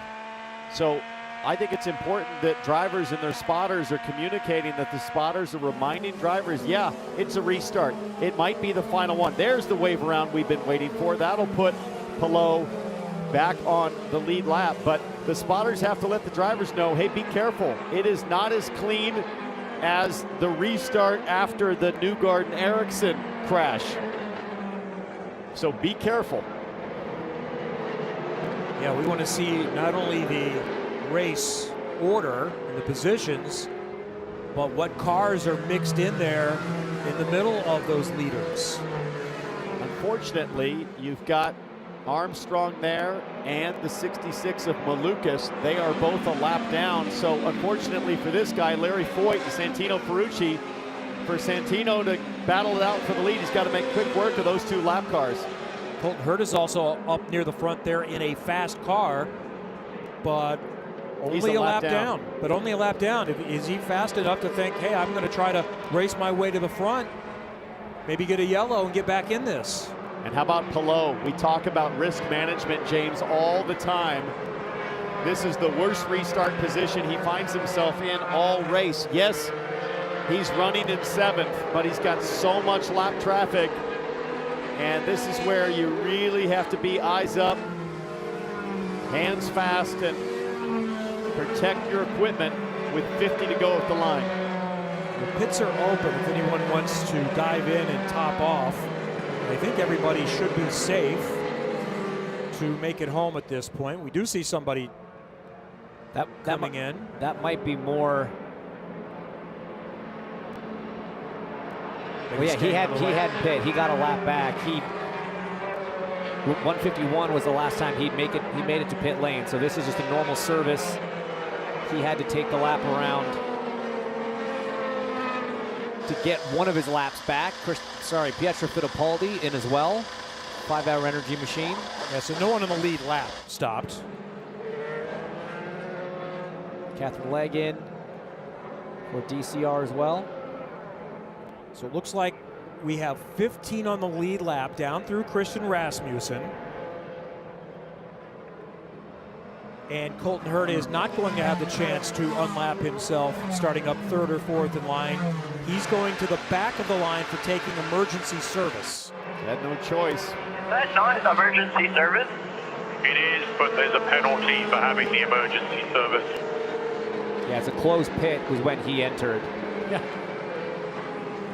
It's a bit of a misnomer.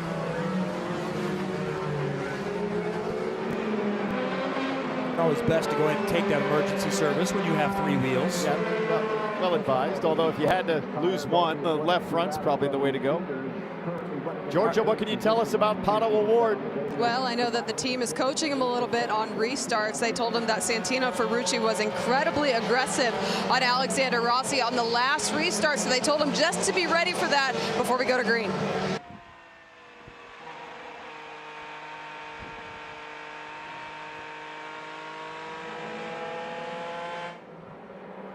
So, what do we have as far as traffic up front? We have 2 lapped cars in between this guy, Pato Award, and Santino Ferrucci, running in 2nd place. There's David Malukas. And then... just one. Oh, no, we've lost 1 pit. Marcus Armstrong was in there. He pit. And so Verna it's was just up there. 1 car. And that's why the team has been saying, Next time by, remember your hybrid, remember grade 5. Could be pretty exciting back in the 6th position for Connor Daly. He's been pretty amazing on starts and restarts. He's on for his best finish of the season. This is what Juncos Hollinger expected Connor Daly could do. Santino Ferrucci also a chance at his best career result. He's finished 3rd in the Indianapolis 500. He's up front. Will Power running 3rd, needs to win to score maximum points in the championship, and that championship leader, Alex Palou, looking to win back-to-back titles for the first time since his advisor, Dario Franchitti, did that in 2011. Green, green, green. Back to green at the Milwaukee Mile. Saw some side-by-side action almost before we got to the start-finish line. It's Palou that I'm looking at. He makes a move, and in front, Connor Daly up high on Lundgaard. Going to keep his foot in the throttle, try to get Lundqvist. Well, he's at it. He's got the momentum. Here comes Connor Daly up to 4th on the backstretch. Bit of a short oval specialist. The side-by-side championship leader Palou with Lundgaard makes it stick. He is still getting these moves done. He told us pre-race that I want to be aggressive. That's what got us here. Somebody got way squirrely at the back. Might have been Rinus VK. Meanwhile, in the front, Power has not been able to make any room up on Santino Ferrucci, still running 2nd. I don't know what happened here. It sounded like Grosjean. Little contact in turn 4. Get ready, guys. Why don't they go fucking go yellow? Yeah, he wants a yellow to try to save the lead lap. Go yellow. Auditioning for a job maybe in race control at some point. Here comes Grosjean off of turn 4. This is a stop and hold for Colton Herta for unsafe conduct. So is that from losing the wheel or something else? I don't know how that would be on Colton. What's going on here with Kyle Kirkwood? There's Grosjean at the inside. And it's just a big squeeze with 3 wide. That is a miracle that Kyle Kirkwood hung on to that thing. You heard him on the radio. Oh my God, he can't believe it. It knocked his hand off the steering wheel. The 2 cars kept him straight. He had nowhere to go. He was just sandwiched between Christian Rasmussen and Roman Grosjean. I've seen it happen once before. Something similar to me in Indianapolis off of turn 2. Thought I was going around, let go of the wheel, came back straight. The steering arm for Roman Grosjean. They'll try to get a replacement, but green flag at a short oval. He will drop many positions as Pato O'Ward with a nice gap. Rossi now getting passed, I believe, by Dixon. And Scott Dixon in his 400th career starts. The only race he's ever missed was here in 2004 when he joked this week, I crashed twice in 4 laps, Chip sent me home, and it was probably time to go home. He was pretty banged up. And at next year's Indianapolis 500, if all goes according to plan, he will pass Mario Andretti for the most starts in IndyCar history. And Alexander Rossi is trying to pass him on track right now for 9th. Yeah, Rossi, one of the drivers that got hurt a little bit in that yellow flag situation during the stops. He was running up 5th or 6th.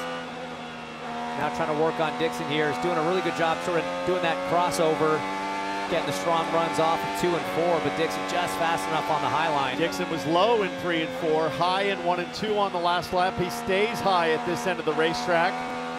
Rossi opting to go low, and now Rossi with a really good run. Low run. Still in line. Here comes Rossi. There it is. On up inside corner. That's going to be enough for sure. Clear right here. Stayed a little bit higher on entry, didn't try to enter low like he did the lap before. Now he's got to deal with the lap car of Jack Harvey.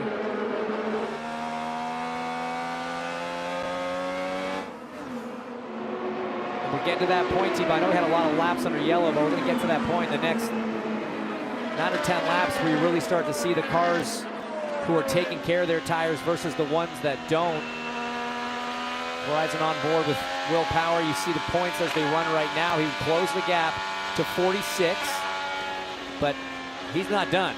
He's got his eyes on Ferrucci, and Ferrucci hasn't been able to clear the lapped car of David Malukas, so that's what's helping Pato O'Ward pull out to this 2.6-second lead, but Pato now closing up to the back of the field. Stingray Robb last in line.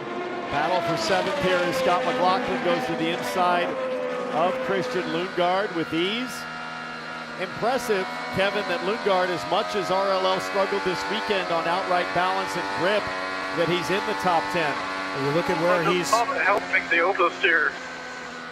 Gone from starting plus 18 on the day, second best to only Connor Daly, and that's where a doubleheader weekend plays in.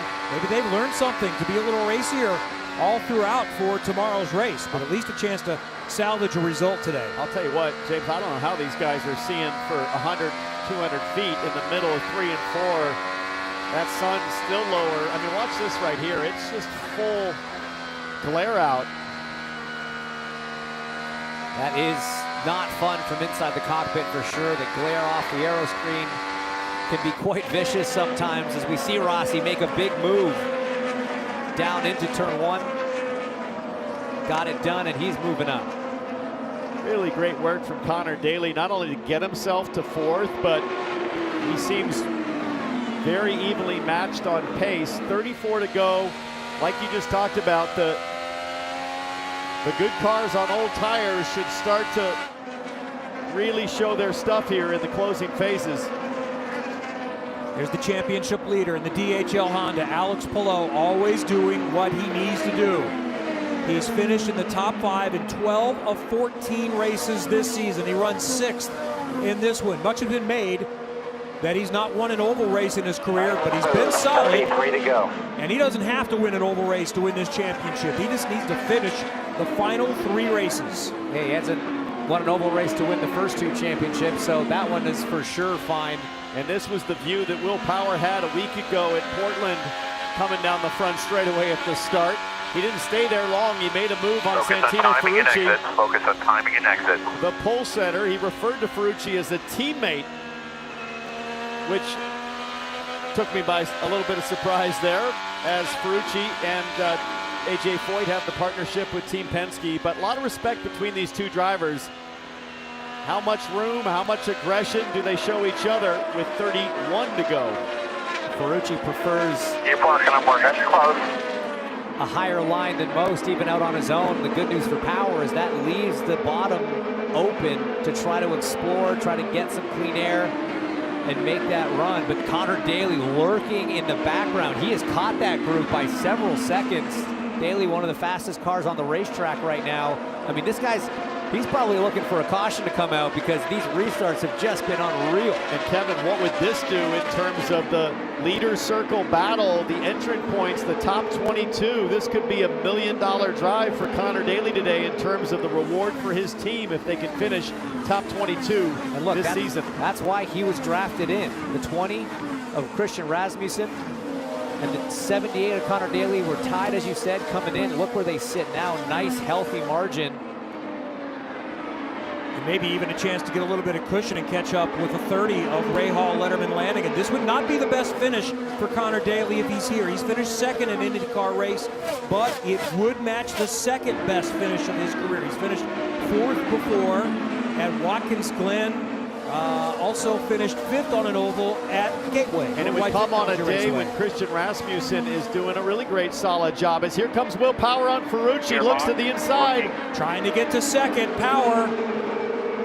Oh, they just about touched. Maybe they did, but Power is through, and Ferrucci charges on, but Connor Daly is going to pounce, and Connor Daly has moved up to 3rd. Ferrucci has jumped on his tires from getting too high in 1 and 2 when Will Power went. It's going to take him a full lap to get gathered back up and cleaned up for another charge. And look at that, Alex Palou has gotten around Linus Lundqvist, his teammate. No shock there. Top 5. And I was almost having the teammate debate in my own head about the 12 and the 14. We just talked about how Power referred to Ferrucci as a teammate in Portland. Knowing Power's going for a championship, knowing you want to keep that relationship good, was maybe Ferrucci going to play nice and give that position to Power? He certainly didn't. Power had to take it. Look at this. And he just got him back. I think that was Grosjean. Sorry, not Connor Daly. It's Grosjean, who is 7 laps down, but on fresh tires because of that steering arm change. And look, his teammate wants him to get around Santino badly, which he's going to do. And if I'm Ricardo Juncos, I am telling him to stay right there and keep a car this between is them. for position. Palou now getting really valuable points. Ferrucci got pushed high, did a little bit of that Sheboygan shimmy in turn 4 as Palou extends his championship lead with that pass. So Power got 5 points going from 3rd to 2nd, but Palou has just picked up 2 more positions inside the top 5 to make that back up. So 45 as they run. Basically the weekend, if you finish the weekend and you're up by 55, yes. Well, Power would have tiebreaker at this point because he's won more races. So that's kind of the number you're looking at by the end of the weekend, with the championship coming up in 2 weeks at Nashville Superspeedway. And this guy right here, Connor Daly, is on the hunt, not just for a podium. Guys, he's only 2 seconds back of the leader. Connor Daly could win this thing. To get by Malukas to get some more points. Just be there and be ready. I think Ferrucci got back by Alex Palou as he's got his tires clean and got his groove back a little bit. Next car in line in front of Ferrucci is still the lap down car of Grosjean. Teammates to Daly, I promise you, he has not made any progress on Daly, even with those new tires. The team has told him to hold station, run interference, and help protect that podium position for Connor. If it doesn't go yellow again, this is going to be a long run, and some cars are not going to handle very well. There's going to be high tire degradation and wear on the Firestones by the end. This one, I think, is far from being settled. And that's when you get situations where you're making passes on cars and you need to be very, very aware of the fact that their tires are going off. You have to leave a little bit more room than you would 5-10 laps into a stint when everybody's grip level is high. You got to build in a little bit of a bigger margin, or else we get a situation like we saw in Gateway with Malukas and Will Power. Poor Kiffin Simpson has had the leaders right behind him most of the day today. He is 11 laps down after they had some sort of a mechanical, maybe an electrical issue that kept them on pit lane for a while. That's a miserable day when you're running laps down on a short oval. McLaughlin on Rossi to the outside.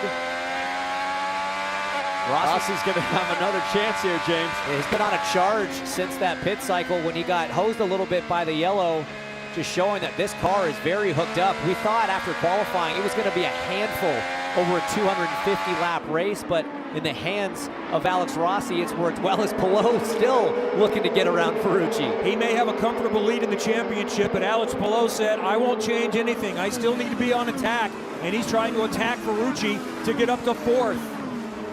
He's got no pressure from behind. His teammate, Lundqvist, isn't going to pressure him at all, but Lundqvist might be dealing with Rossi here in a second. Nice strong run off of turn 4. The mission on board gives us a good look. Can Rossi get through here? He cannot. McLaughlin holding line. Going to get some dirty air there from Linus. Oh, on the curb. Left front got up on the yellow curb there as Brian Barnhart, the strategist for Rossi, watches on. And I think they're getting hungry because they know Rossi's only 6 seconds back of the leader and on the charge. Rossi's just got to regroup, take a breath, head down and attack again.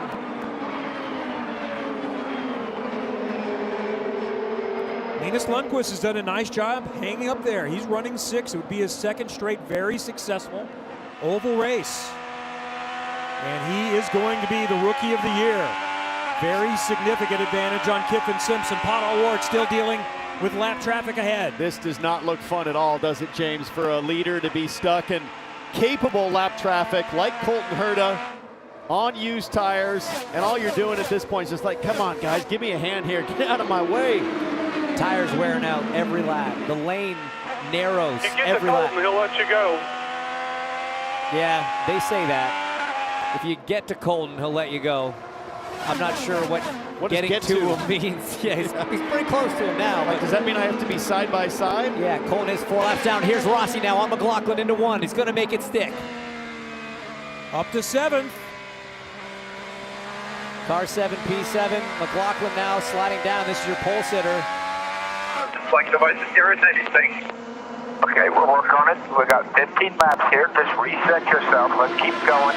Boy, Pato O'Ward just got super squirrely in the draft of Colton Herta as the Verizon car Will Power. He's there. Is on the prowl. He is there looking for an opportunity. Will lap traffic present that for Will Power to cut into Alex Palou's championship lead? Big defensive moves coming in front of these guys. That's Rinus VeeKay in the green and black car. Pietro Fittipaldi behind him. That's run. And VeeKay is trying to stay on the lead lap. Make sure we get by Herta. Both are through past Herta, but Power is right there by a car length. Pato smartly takes all the air away right down to the curb. It's exactly what he has to do in that situation. A nice late apex, and he knows full well that he controls the air to the front wing of Will Power. But now, Power with a nice run onto the front straightaway. Ward had to check up a bit behind Pietro Fittipaldi. Power's close. Pietro doing a good thing there, just getting out of the throttle just a little bit early, lets those 2 leaders go for it. Power again has the air taken away. Now if Ward gets around VeeKay, he's got clear track as Rossi on the outside of the 8. Loses his momentum a bit, had to lift out of the throttle. Can you pass on the high side? Great stuff. You know, Rossi never one to lack for bravery or courage, especially in tight circumstances. Lundqvist is thinking the same thing. I'm going to try to protect the bottom and make him go the long way around. We see it on restarts. More difficult to do. Rossi doing a really nice job there to be patient mid-corner and then square up the exit, try to unwind the wheel, unbind the car, and get good drive off. The sun's almost low enough now that it's not as severe for the drivers as it was before as we hit 10 laps to go. Track temperature now was 114 at one point, now just 90 degrees, so that'll help these Firestones to last for 10 more laps. The problem for Rossi You're a little right stronger now on exit on both ends. is that Linus is running wherever the car in front of him isn't. Rossi doesn't really have an option for clean air. As we go back to the front, you see Ward in nice clean air. Now, oh, boy, nearly contact down there. I think that was Grosjean on Pietro. With fresher tires after coming in a little while ago, but oh, one hand off the wheel for Rossi. What a save, and barely lost any momentum. I mean, that was full off throttle. That was impressive. We're certainly in rodeo land here at the fairgrounds, and Rossi, one hand in the air, one hand on the bull. Great touch, great finesse. But that's what happens. You start getting frustrated. You know the laps are coming down. You know how fast you are. You want to just make those moves. Carries a little bit too much speed mid-corner, gets to power. Nice correction.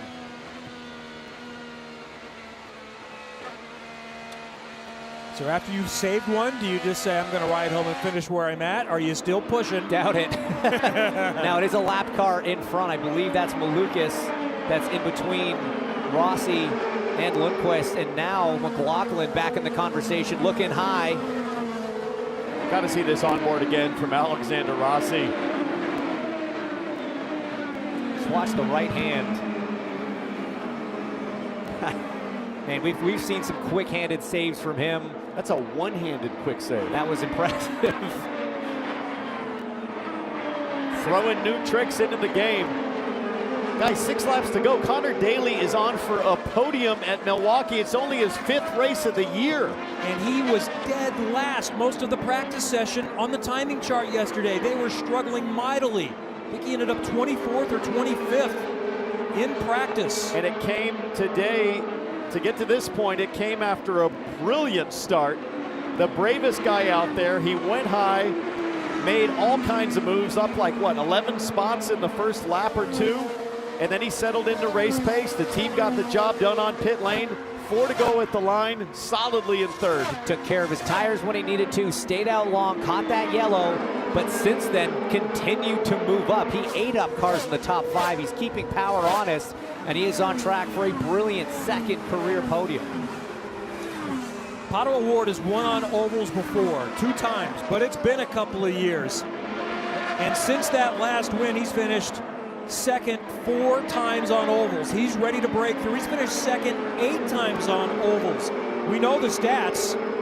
In his 25 oval races, if he finishes it off, this would be his 17th top 5. Pato O'Ward can pick him up and put him down. He's got a little traffic and he's not home free yet.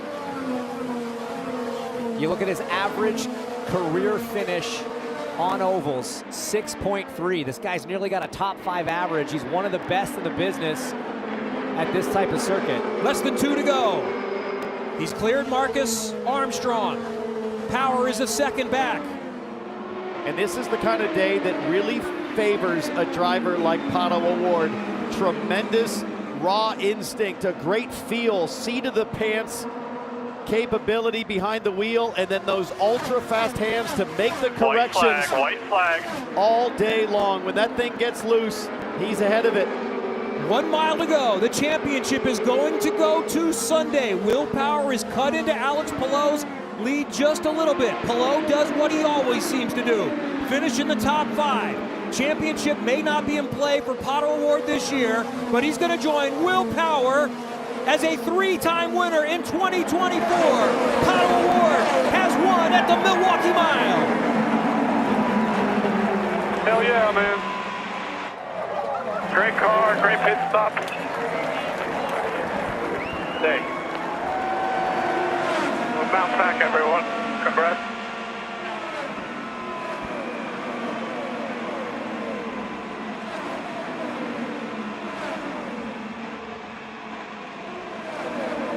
This checkered flag moment is brought to you by Advance Auto Parts.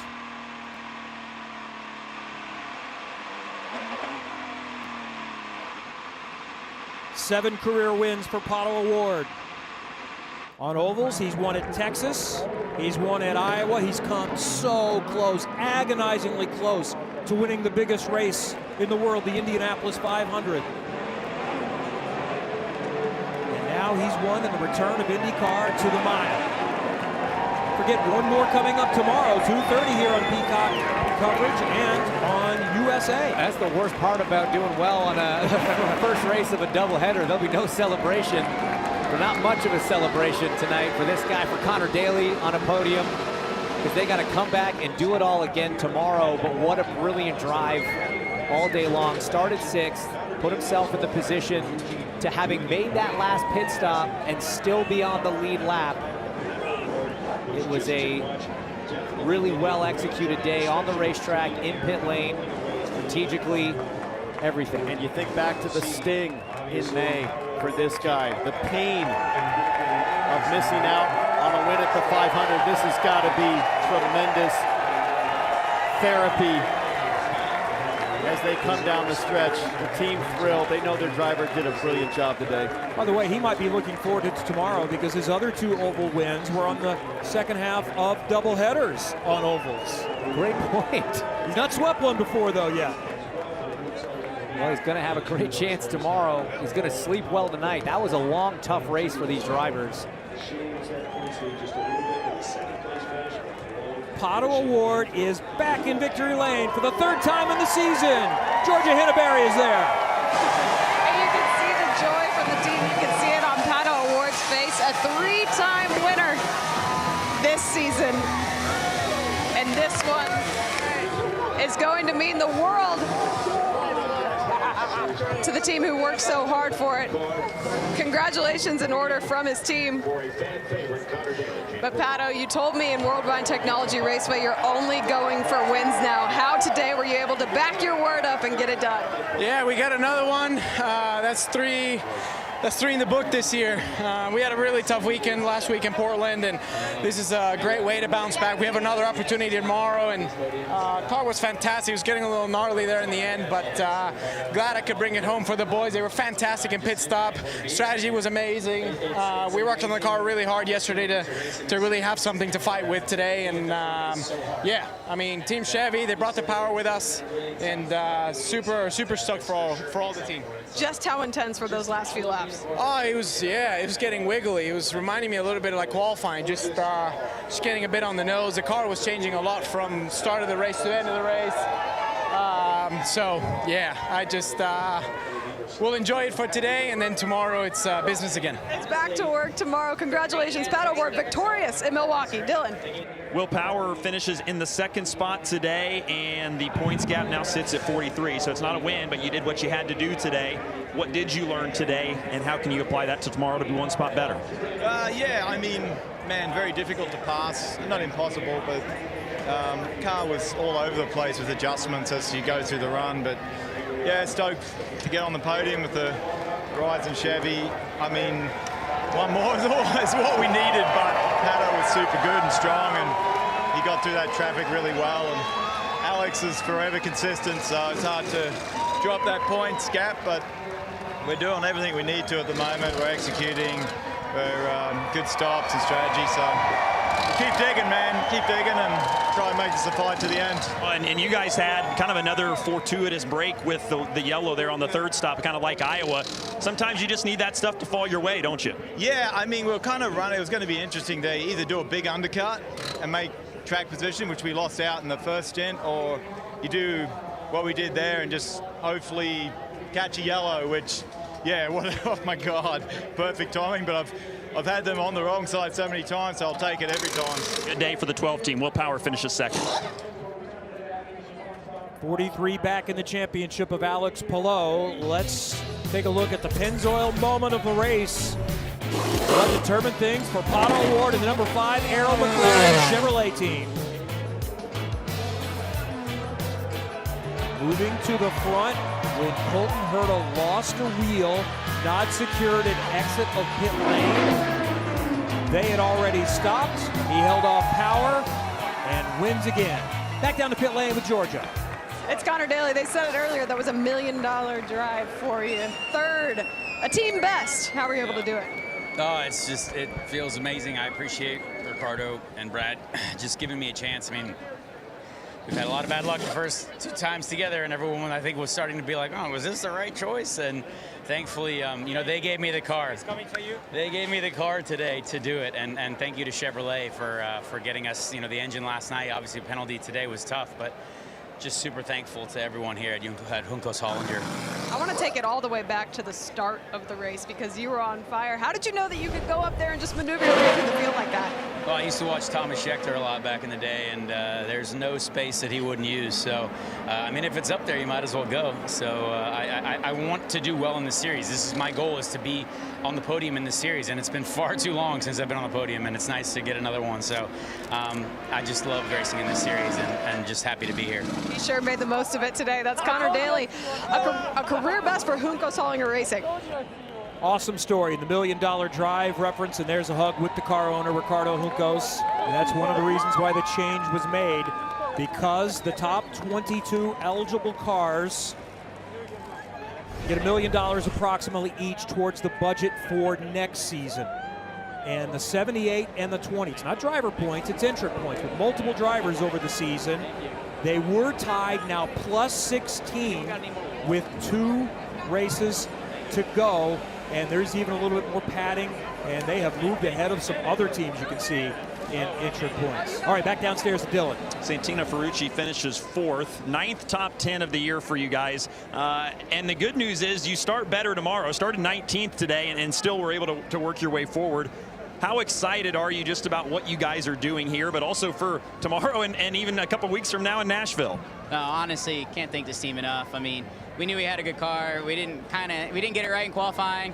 Definitely had it right, especially in the middle part of that race, man. We were moving around. Honestly, hats off to Daly. Obviously, we probably aren't each other's favorites, but credit's due, right? And good to see him on the podium. He drove a hell of a race. And, you know, I felt like there was a couple of us out there on restarts that were just driving all over the place. And it was, honestly, it was dirt racing style. I mean, we were throwing sliders into 3. It was awesome. How much confidence did you have to have in your car to just do what you just explained that you had to do on those restarts? Because there were some guys that couldn't do it. I mean, I just really trusted the right rear. I mean, I knew I could throw it down into 3, like flat out, turn it in, and just set it, and the thing would just not slide out from under me or push up into the car above me. And, you know, honestly, hats off to our engineering crew again, you know, just killing it. And can't wait for tomorrow. We start a little bit further up, which would be nice. Be a little different in the heat. Obviously, when it got a little cooler, we just kind of lost the overall balance. So I am looking forward to that. Well done. Santino Ferrucci, 19th to 4th today, Georgia. Yeah, and it's 12th to 5th for Alex Palou, but it's to my understanding that there was a little bit of a shift throughout the race. So can you kind of take us through the progression of that race? Yeah, we had a good day overall, but a little bit unlucky there with that yellow. We were a bit aggressive to try and get the lead. And yeah, got that yellow when we were on the outlap and just went to 7th with a lap down. So yeah, not the luckiest of our days, but so far a good top 5. The car was amazing.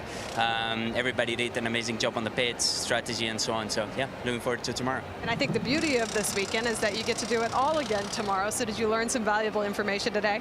Yeah, and I think I'm happy that we got a good day, good solid day also for the 8 car, that we were running fast. And we look forward to tomorrow. So yeah, hopefully we can improve a little bit the car. I think we learned quite a lot. Everybody did the same, but yeah, hopefully we can be a step above everybody tomorrow. It was 12th to 5th for Alex Palou today.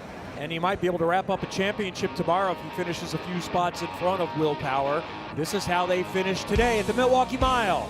I mean, drive of the day for me, Connor Daly. That's an easy one. Up 22 spots from his starting position. Really just checked all the boxes all day long. Nice to see him and that team with a top 3 finish. Oh, look, obviously great to see Santino in the top 5. Palou doing Palou things. Rossi showing that McLaren had strength on multiple cars. That caution coming out differently. He could have been maybe further up. And then Christian Rasmussen, top rookie. Sorry, second rookie. Linus Lundqvist was ahead of him, but a great drive when he's been put into his only 2nd ever oval race in the IndyCar Series. He didn't know he was doing this race until about Tuesday. Some heartache further down, no more so than Marcus Harrison and Josef Newgarden, who came together in turn 2, hard into the wall. Both drivers out for the day. So we've still got plenty more to come this weekend, not only here at the Milwaukee Mile, but with NBC Sports. Tomorrow, Peacock is an option, USA as well. Here, and then the Southern 500 with Lee Diffie and company from Darlington tomorrow night, right after we are done.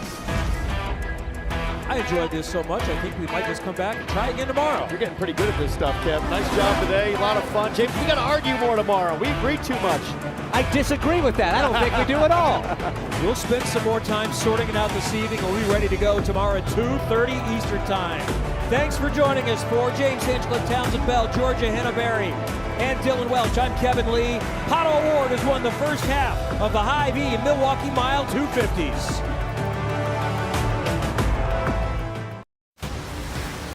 We are racing! You're so focused on one thing. Win.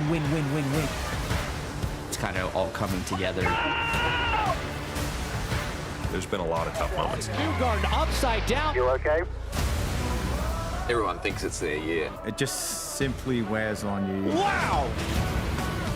It is the hardest thing to win in IndyCar. Championship game is on. Road to the IndyCar Championship, streaming August 31st on Fox Nation. Sign up at foxnation.com. The official IndyCar app, powered by NTT Data, puts the pulse-pounding action of IndyCar right at your fingertips. Never miss a lap with the latest news, highlights, and live race coverage. Track every move with real-time leaderboards, interactive maps, onboard cameras, and driver radio. Your all-access pass to every race, every moment, every day. Download the official IndyCar app now. Alex Palou's season for the ages continues. Incredible! As he looks to move one step closer to matching the single-season wins record in Milwaukee. Sunday at 2 Eastern on Fox. Welcome to the fastest racing on Earth. Just a few miles from downtown Milwaukee, the Wisconsin State Fair Park is the home of the State Fair, and the Green Bay Packers have played here at times.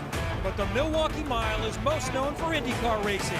The NTT INDYCAR Series is back for the first time in almost a decade, and the fans have returned for a festive fair-like weekend. And the driver with possibly the largest fan base, Pato O'Ward, entertained his legions with a win here yesterday. It's a doubleheader weekend, and there are 2 races remaining this season, and realistically 2 remain in contention for the title.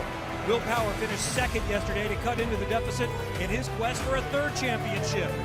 But Alex Palou came home with his 13th top 5 of the season to maintain control for his 3rd title in 4 years.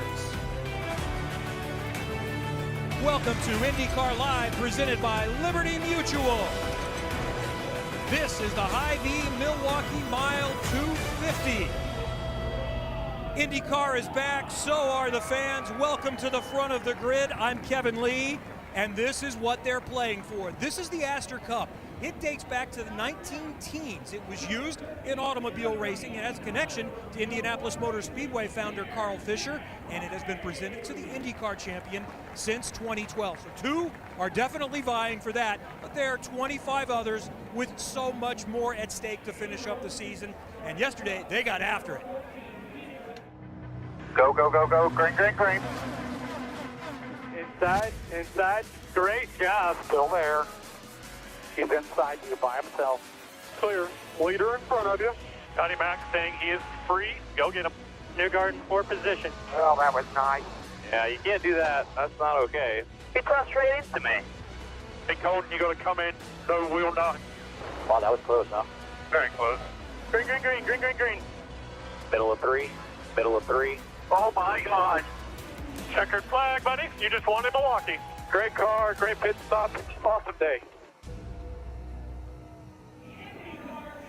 Pato O'Ward certainly got it done yesterday. We welcome, along with the Astor Cup, Townsend Bell and James Hinchcliffe to the front of the grid, and a great crowd assembled behind us as well. All right, Hinch, what did we make and take away from yesterday's return to Milwaukee? Well, look, I think first and foremost, it's just so good to be back here at the mile. This track has so much history. That's why the drivers love coming here, love racing here, love winning here, and it all comes down to the action on the racetrack. This race was way more entertaining than anybody thought it was coming into it. We had the high line working. We had the low line working. We had all sorts of degradation from the tires, strategies galore, and ultimately, we had some very, very big movers. This shows you how easy it was to pass. 326 on-track passes for position, and look at some of those movers. Daly, 22 places up. Lundgaard, 17. Ferrucci, 15. There was wheeling, there was dealing, there was movers and shakers all day long. It was a fantastic race, Kevin. I think today could be even better, though, because the temperatures are rising. The other people that need to be better today are the veterans. You saw the names there, like Connor Daly and Santino Ferrucci. These cats are driving for the league minimum, and they are showing up the drivers that earn the big money. Let's look at Connor Daly. Start of the race yesterday. He goes to the high side, entering turn 3, and he just absolutely sends it. 3 wide, round the outside of Stingray route, and he's not done there. He lays into the loud pedal and just keeps digging. Goes into turn 1 here. Hair on fire. He's got clean racetrack. But Kevin, the guys that are earning $4, $5, $6 million a year, they need to pull their belts down, get up on the wheel today, and remind everybody why they're the highest paid guys in the series, because the young guns are fighting for their future. Well, one of those guys that we think is pretty well compensated is Pato O'Ward, and he certainly earned his keep with the win yesterday. Let's hear from the very popular winner with Georgia Henneberry. Yeah, let's hear from Pato O'Ward. Just under 24 hours ago, you stood in victory lane. Today, obviously a clean slate, but the one thing that you do have is the knowledge from yesterday. What can you bring into today to recreate this? You know, today is going to be all about applying that, you know, just doing what we did right again, and learning from what we could have done better. Everybody's had a chance to make their car go faster. Hopefully we've made ours a step better, and we're starting just one position worse than where we were yesterday, so we've shown that we can make our way forward if we've got a good race car, and that's what we're going to try and do today. The track temp's going to be a little bit warmer, so car balances will be shifting throughout the race, so it'll be important to stay on top of it, but it's IndyCar racing. It's definitely going to be a different race today. Third win of the season. How big was this for morale for the team going into the last 2 races of the year? It was fantastic. We're coming off pretty rough weekends, I would say. So it's exactly what we needed to roll on to the end of the season. And you know, we've got this race today, and then we've got the last one, the Big Machine Music City Grand Prix, first time in Nashville Superspeedway. So we're going to try and get it done there too. Pato O'Ward victorious yesterday. We'll see what he can do today, Dylan. Will Power finished second yesterday, closed the points gap on Alex Palou to 43 points. Everybody had a go at this yesterday. You know the 10 team is going to step up. They'll find a way to improve. How can you guys on the 12 car do the same and beat them again?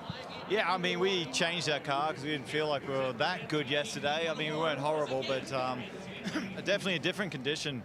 The wind is different. The track temp is up. It's obviously a day race, so everyone's improved. Everyone knows the strategies, so you've got to be on your toes. And yeah, it's only you absolutely have to finish ahead of Alex, or it's pretty much over. So we know the goal. You know, I got a couple of good teammates there that will help me out, and we'll see what we can do. You told me yesterday that you've worked really hard at making your cockpit a calm environment.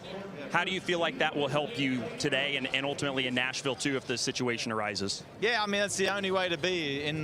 Once you're in that car, you just need to be in that calm mode. Like, you cannot dwell on anything that someone does to you or something that goes wrong. So we'll do our best, stay calm, and make the best decisions that we know are going to work, and it'll fall where it does. So we'll do our best. Job simple on paper. Will Power's just got to beat Alex Palou on the racetrack. Townsend, he's been very clear the last 2 races. I have to finish ahead of Alex Palou to stay alive. Yeah, Will Power knows what he needs to do. So the question is, for Alex Palou, the championship leader, what does he not need to do?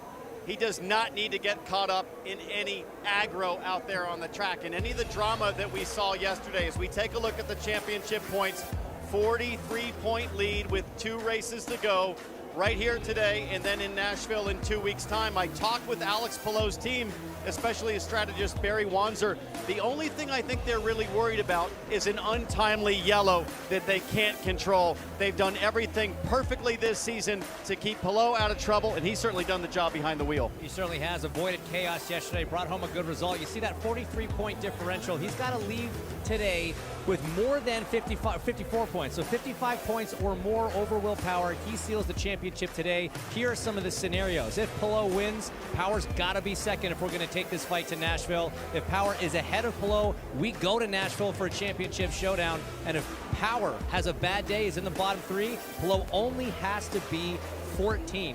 And that is not hard for a guy with this level of ability and this kind of team behind him to do. All right, let's hear from the championship leader who could maybe wrap it up today. Alex Palou is with Dylan. Well, Alex Palou's points lead decreased a little bit after race number 1. Still sits at 43 points. Not a huge loss, but I know you want to have as much buffer as you can. So how do you balance going after wins, which I know are still a priority, versus just doing what you have to do to continue to manage this points lead the next 2 races? I think it doesn't really change what we've been doing all year and what we've done also yesterday. We're a bit unlucky there with that last yellow, a bit too aggressive. We actually were going for that win. That's why we pitted early, got the yellow after that, and that's why we went from 2nd to 7th. So yeah, car's feeling great on race trim, so hopefully we can move forward today, fight for the win, and then we'll see what happens at Nashville. But yeah, the target's still to try and win the race. Had a top 5 yesterday, just needs another one of those today. Alex Palou starts 10th. So certainly the championship is the only focus for Palou and Power, but everybody else wants a win, as Townsend said, trying to secure their futures, and they know Palou just can't crash. How aggressive do they get with him? Look, they're going to take advantage of that for sure. Every driver's going to take any advantage that's on the table for them. And you hear Palou say, the key for us is to just not change what we've been doing. Yeah, that's what you should do. That's the right thing to say, but Townsend, it's a lot harder from behind the wheel to keep that mindset over 250 laps to go for that gap that you would have back in race 3. Yeah, but let's face it, in this field of 27 drivers, over the last several years, nobody is better at containing the rage than Alex Palou. At his heart, he is still a racer. He wants to win just like everybody else, but he has this magical ability to rise above that 1,000-foot view at all times. He keeps the big picture in sharp focus. That's why he's a 2-time champion at such a young age. And he seemingly always avoids peril. Did it again yesterday, ducking below a crash on track to remain unscathed. We've got so much more to come here from the grid. A mini grid walk with Dylan and Georgia coming up in just a little bit, and then we'll climb the steps and get ready to go racing. You're watching IndyCar Live, presented by Liberty Mutual. Only pay for what you need. All season, race fans have had the chance to win one of 3 new Corvettes, courtesy of Hy-Vee. Tune in to the IndyCar finale at Nashville in a couple weeks to find out who will be the final winner. Scan the QR code on your screen right now to learn more. Well, IndyCars returned to Milwaukee for the first time in almost a decade yesterday in race number 1, and boy, it was entertaining. Had lots of drivers that were making charges on the restarts coming from the back of the field. Connor Daly, maybe the best and most exciting story, starting deep in the field and scoring a podium for the Juncos Hollinger team. He starts deep again today in the 20th spot, but certainly will be a fun one to watch. Santino Ferrucci, always exciting as well. He was working the high line. And then, of course, you have the championship battle. How do these two drivers battling it out at the front decide how aggressive to be? Will Power is on full offense. Alex Palou just has to make sure he gets through today with a fighting chance to get to Nashville. Lots to cover. Let's get things started for race 2 at Milwaukee with pre-race ceremonies. Ladies and gentlemen, at this time we ask that you rise and remove your hats as the 128th Air Refueling Wing of Wisconsin Air National Guard presents our nation's colors. Please remain standing as IndyCar Ministry Chaplain Chuck Lessick offers today's invocation. Let's pray. Lord God, we just want to say thank you for this absolutely beautiful day you've provided for today's race here in Milwaukee. As we celebrate Labor Day and the American workforce, we just thank you for the prosperity our country enjoys.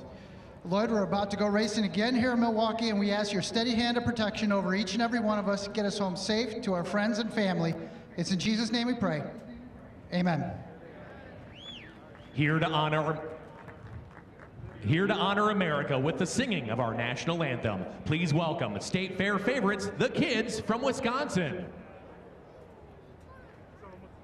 Oh, say, can you see by the dawn's early light what so proudly we hailed at the twilight's last gleaming, whose broad stripes and bright stars through the perilous fight o'er the ramparts we watched were so gallantly streaming, and the rockets' red glare, the bombs bursting in air, gave proof through the night that our flag was still there.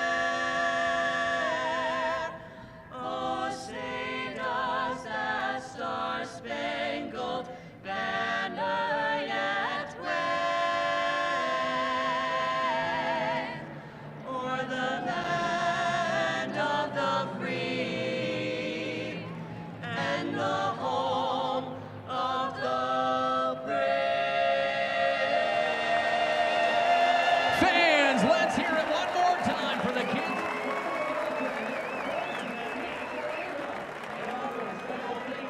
Well, it's the penultimate race of the year for the NTT INDYCAR Series, and in a couple weeks, the series finale heads back to the Nashville Superspeedway. It's the 4th running of the Nashville Music City Grand Prix. Scott Borchetta heads up the promotion team. So what makes this relationship with IndyCar such a great fit going back to Nashville? Well, you know what? Nashville is the it city, and there's no better place to have the NTT INDYCAR finale than Nashville. So we're so over-the-top excited. The music's going to be incredible, and hopefully we don't decide the championship today, and we have a reason to go, all out in Nashville at the Nashville Superspeedway. But it's back on the oval this year for the first time in a while. What should fans be most excited about as the series heads back to Nashville Superspeedway? Well, for everybody who saw the race yesterday, the race on the Milwaukee Mile was incredible, and so that's what oval racing. IndyCar was born on an oval at the Indy 500, so it's great to end the season on oval. Can't wait to get back there in a couple weeks. The Big Machine Music City Grand Prix on the side of Nolan Siegel's car today, Georgia.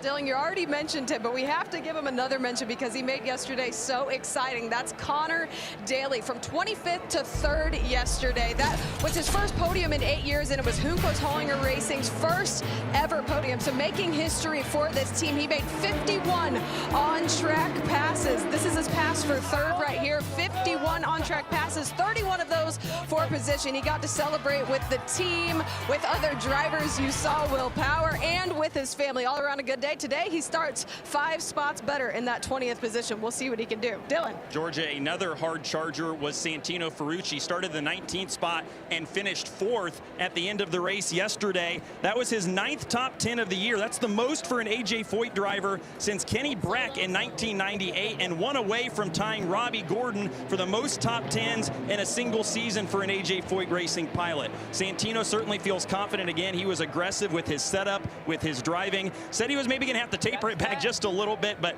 we know one thing. The driver of the 14 is always fun to watch, and he should be again today, starting a little further forward in the 12th spot, Kevin. Should be used to this by now. Well, Santino Ferrucci consistently provides entertainment, and he did yesterday as well. You got some new looks. That's Josef Newgarden's look for today. Scott McLaughlin will have the blue car today with the Gallagher partnership. Getting closer to going, you're watching IndyCar Live, brought to you by Liberty Mutual Insurance. Only pay for what you need. The Milwaukee Mile. She's as old as the sport of open-wheel racing and has seen her share of events and winners over the last century plus. From Rex Mays to Rick Mears, myself, and AJ Foyt. For the drivers today, welcome to the mile. It may seem simple enough on paper, but don't let that fool you. The 4 flat corners are wide and inviting, but there is risk in every pass. Get it right, and you'll join a long list of legends that have been victorious at the iconic Oval. And Michael Andretti has won here in Milwaukee. Al Unser Jr. has won. After a 9-year pause, IndyCar is back at the historic Milwaukee Mile. It's special to be back at the Milwaukee Mile. It's always special when Mario Andretti is involved. A 5-time winner here at the mile. Only Roger Ward with 7 had more. It's the Hy-Vee Milwaukee Mile, race number 2 of the doubleheader weekend. Final 3 in the championship. 2 to go now on ovals. Kevin Lee, Townsend Bell, James Hinchcliffe. Townsend, you are a road racer that picked up ovals quite nicely. In fact, you lapped the field here at Indy Lite. So what's it take to do well here? What's so great about the Milwaukee Mile is the breadth of canvas, the space that it gives you to use your racer artistry and come up with different lines and different angles and different racing surfaces to work with. As you see this season, who's been the best? The Thirsty Three. Scott McLaughlin with Team Penske. Average finish on ovals of 4th. Dixon 6.4, and yesterday's winner, Pato Award, 7.4. Josef Newgarden there ended in a crash. He was on pace for a top 3 finish, ended in the wall. Otherwise, his average would be much, much higher. You'll see the starting grid for the second half of this doubleheader based on the second lap in qualifying early yesterday on the left side of your screen. And there are still plenty more stories to get to, and we head back down to pit lane and Dylan. Linus Lundqvist's 6th place finish yesterday was his 3rd top 10 of the year and 2nd straight on an oval. He drove to the lead in the early laps of race 1 and called that stint the best he's ever driven in an Indy car. As a rookie, naturally, there are still some things he's learning. He's identified those from race 1 and said to me this morning, there is no reason we can't be better than 6th today, Georgia. Josef Newgarden is going to lead the field to green next to his teammate Scott McLaughlin. Josef taken out of the race yesterday after an incident with Marcus Ericsson on lap 146. So they went to work on that car, but we have to realize that Josef Newgarden isn't called the Oval King for no reason at all. This is going to be a redemption run for him today as he looks to add an 18th Oval win to his already 31 NTT INDYCAR Series win. We'll see what he can do leading this field to green. Ovals will be the key to finish this season and wrap up a championship. I also know that Alex Palou has a better oval finish this year than Will Power does, who's won 10 times on ovals. Palou still looking for his first. He is, but he's come so close so many times. One of them famously at the Indianapolis Motor Speedway for the 500 back in 2022, I believe. 21, I think, sorry.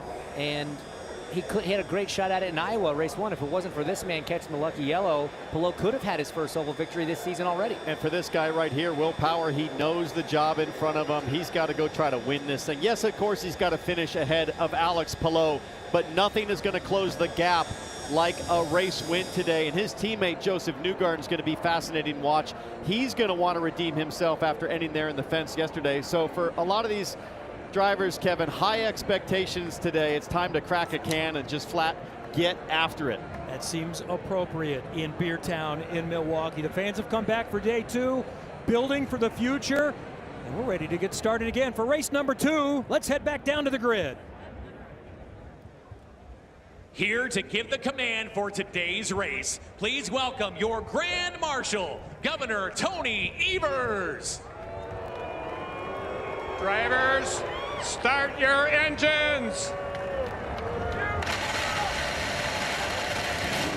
Starting up. 27 fighting for results, championships in play, and so much more. We'll tell you the stories and watch the action coming up next in Milwaukee. Welcome back to the Milwaukee Mile. Kevin Lee, Townsend Bell, James Hinchcliffe getting set for the Hy-Vee Milwaukee Mile 250. And the championship leader is stopped on the pace laps. Huge What moment a here. development. Huge moment here. What is going on with the number 10 of Alex Palou?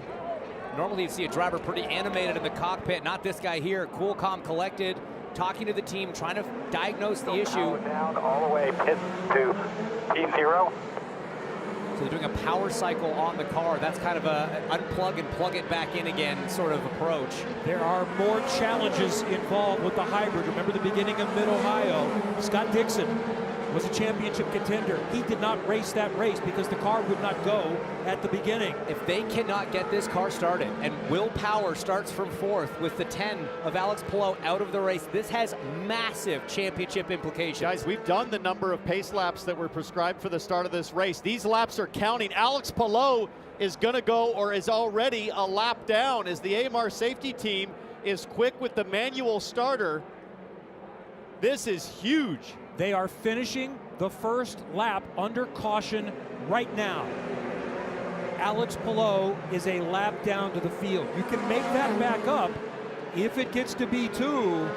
It starts getting very real tricky. difficult. It starts getting very tricky. See Barry Wanzer there. I believe Barry side. Wanzer's telling the IndyCar official that they're waiting for a system recycle before they can try to refire his car, waiting for the computer to reboot on the race car. It doesn't happen instantaneously. You got to turn it off, kind of let everything stop, turn it back on, let everything boot back up. These are very complicated machines, a lot of electronics on a modern day Indy car. But those electronics have let down the 10 car this morning. This is baffling. You can't write this script. We talk about all of the things that this team has done right in terms of what they can control. This is not seemingly one of them. As the leaders cross start finish, and as quickly as that happens, as it sits right now, Alex Palou is falling in terms of championship lead before our eyes. As all these race cars cross the line, I think it's going to be about 20 points separating. Now it's 18. It's updated in real time, James. 16 points separates Palou from Will Power. The whole championship is wide open before they even go in anger at Milwaukee. If Will Power could win this race, he could go to Nashville as the championship leader. It would be one of the biggest comebacks in IndyCar history. It was a 59-point gap going into Portland with 3 races to run.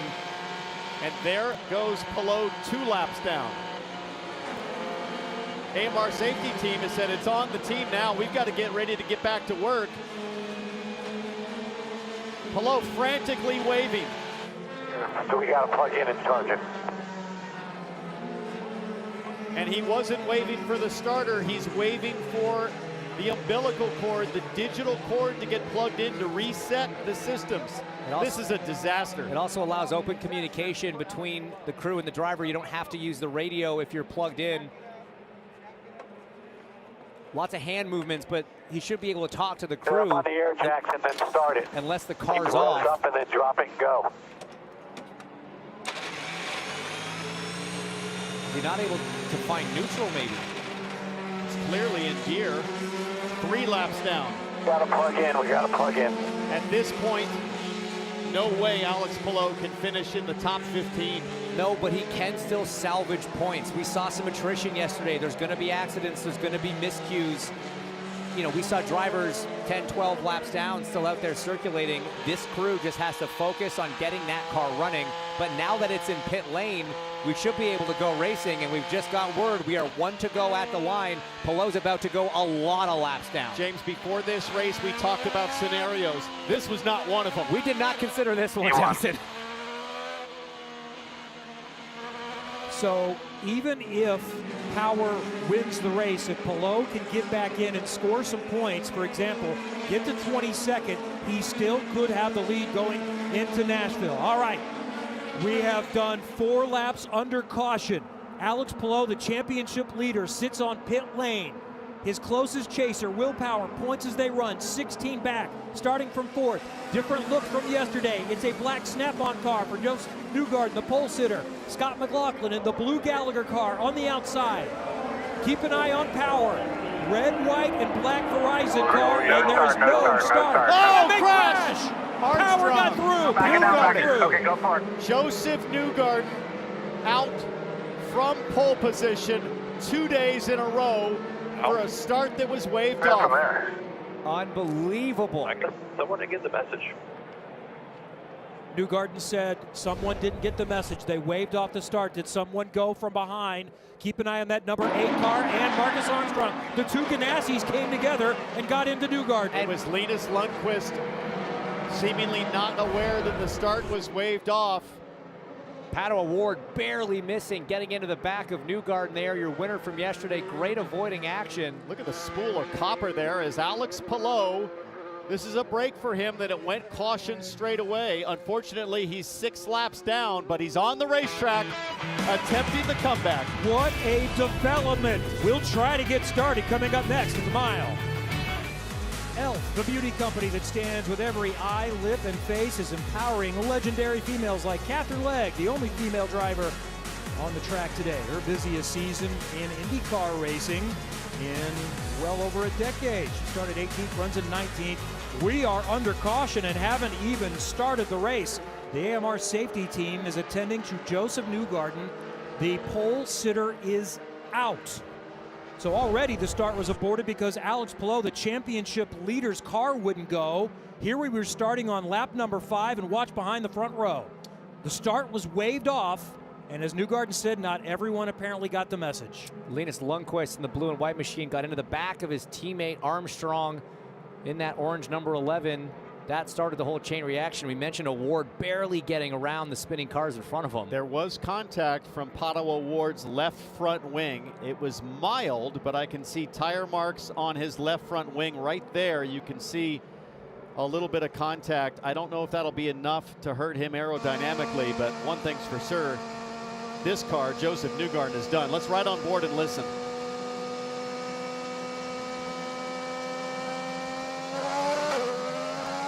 Yellow, yellow, yellow. No start. No start. You can hear Newgarden goes and then checks up.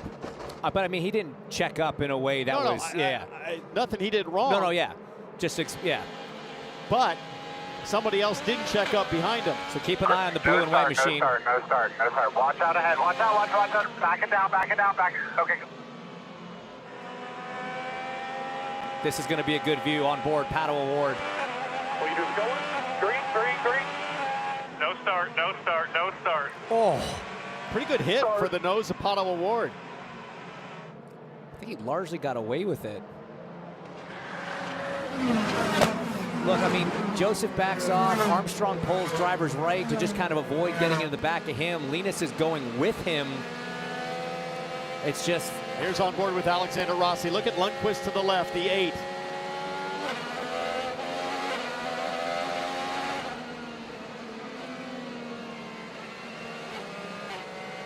So while we have a moment to get things sorted out, let's explore this track. We meant to do this when this car stopped, but Honda brings us our track preview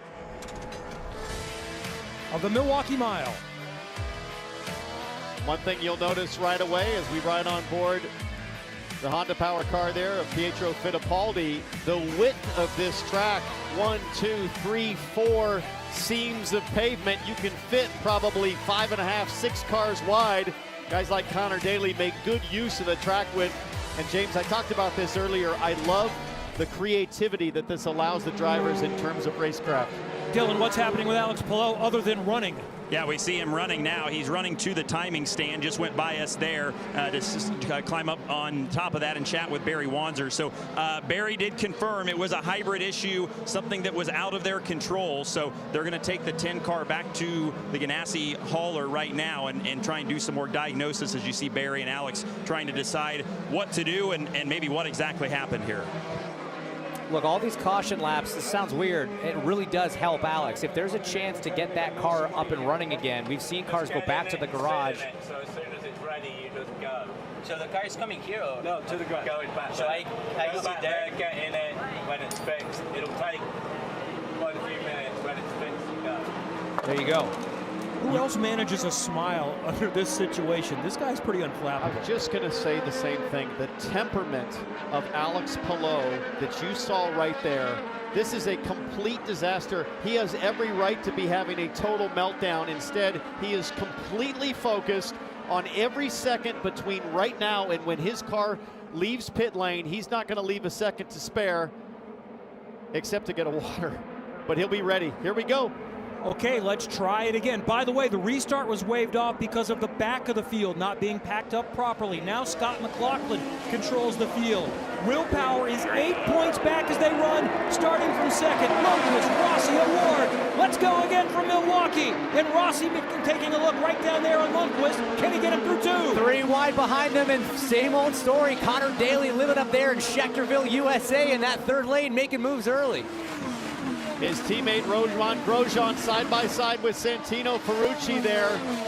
Pato Award down low. Marcus Ericsson working the top off of 4 around Nolan Siegel. Trying to rebound from yesterday's crash. Side by side now, Ferrucci there in that black and yellow Phoenix machine for AJ Foyt Racing. Coming off a strong result.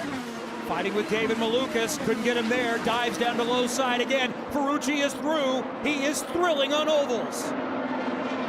Santino Ferrucci does not have a contract in hand for next season, but this weekend he's showing everybody why he probably deserves a multi-year contract as Colton Herta goes around Scott Dixon as we take a look at this replay. This is Colton trying to make lane 3 work. We saw this happen yesterday. Kyle Kirkwood got stuck in the sandwich in that same spot. But even here, Dixon's riding in that second lane. Colton saying, don't care, I'll try lane 3. That's back for 13th place. Here's Jack Harvey on the low side in the white and green car as Colton Herta continues to move forward up to 12th. These guys watched a lot of game tape last night of Connor Daly making these moves happen up high. Everyone a lot more comfortable further up the racetrack than what we saw at this stage yesterday. And it's leading to a lot of moves early in this race. Grosjean up 4, Ericsson up 6, Grosjean up 6, Herta up 6. This is the point in a lot of the road racing where we talk about saving fuel. Today, the game is saving tire. As soon as you think you've used your opportunity for big moves, I think you have to settle in today as track temps are almost 110 degrees. That Gainbridge Honda of Colton Herta, very aggressive, but now he's starting to settle in to take care of his Firestones. He's got to go probably 65, maybe 75 laps with all the yellow we had to start this thing. Nolan Siegel, that was in front of him. Now we're on the Delaware Life machine of Marcus Ericsson, repaired heavily after that crash yesterday with Josef Newgarden coming off of turn 2. He's trying to go to work now on David Malukas. And they're way higher than what we saw yesterday. It's great to see those moves work and great to see Alex Palou sliding back into the DHL machine. His teammate Linus Lundqvist is being given an avoidable contact penalty for that start. So Lundqvist, who was running up near the front, you see now him dropping as he has to serve the drive-through.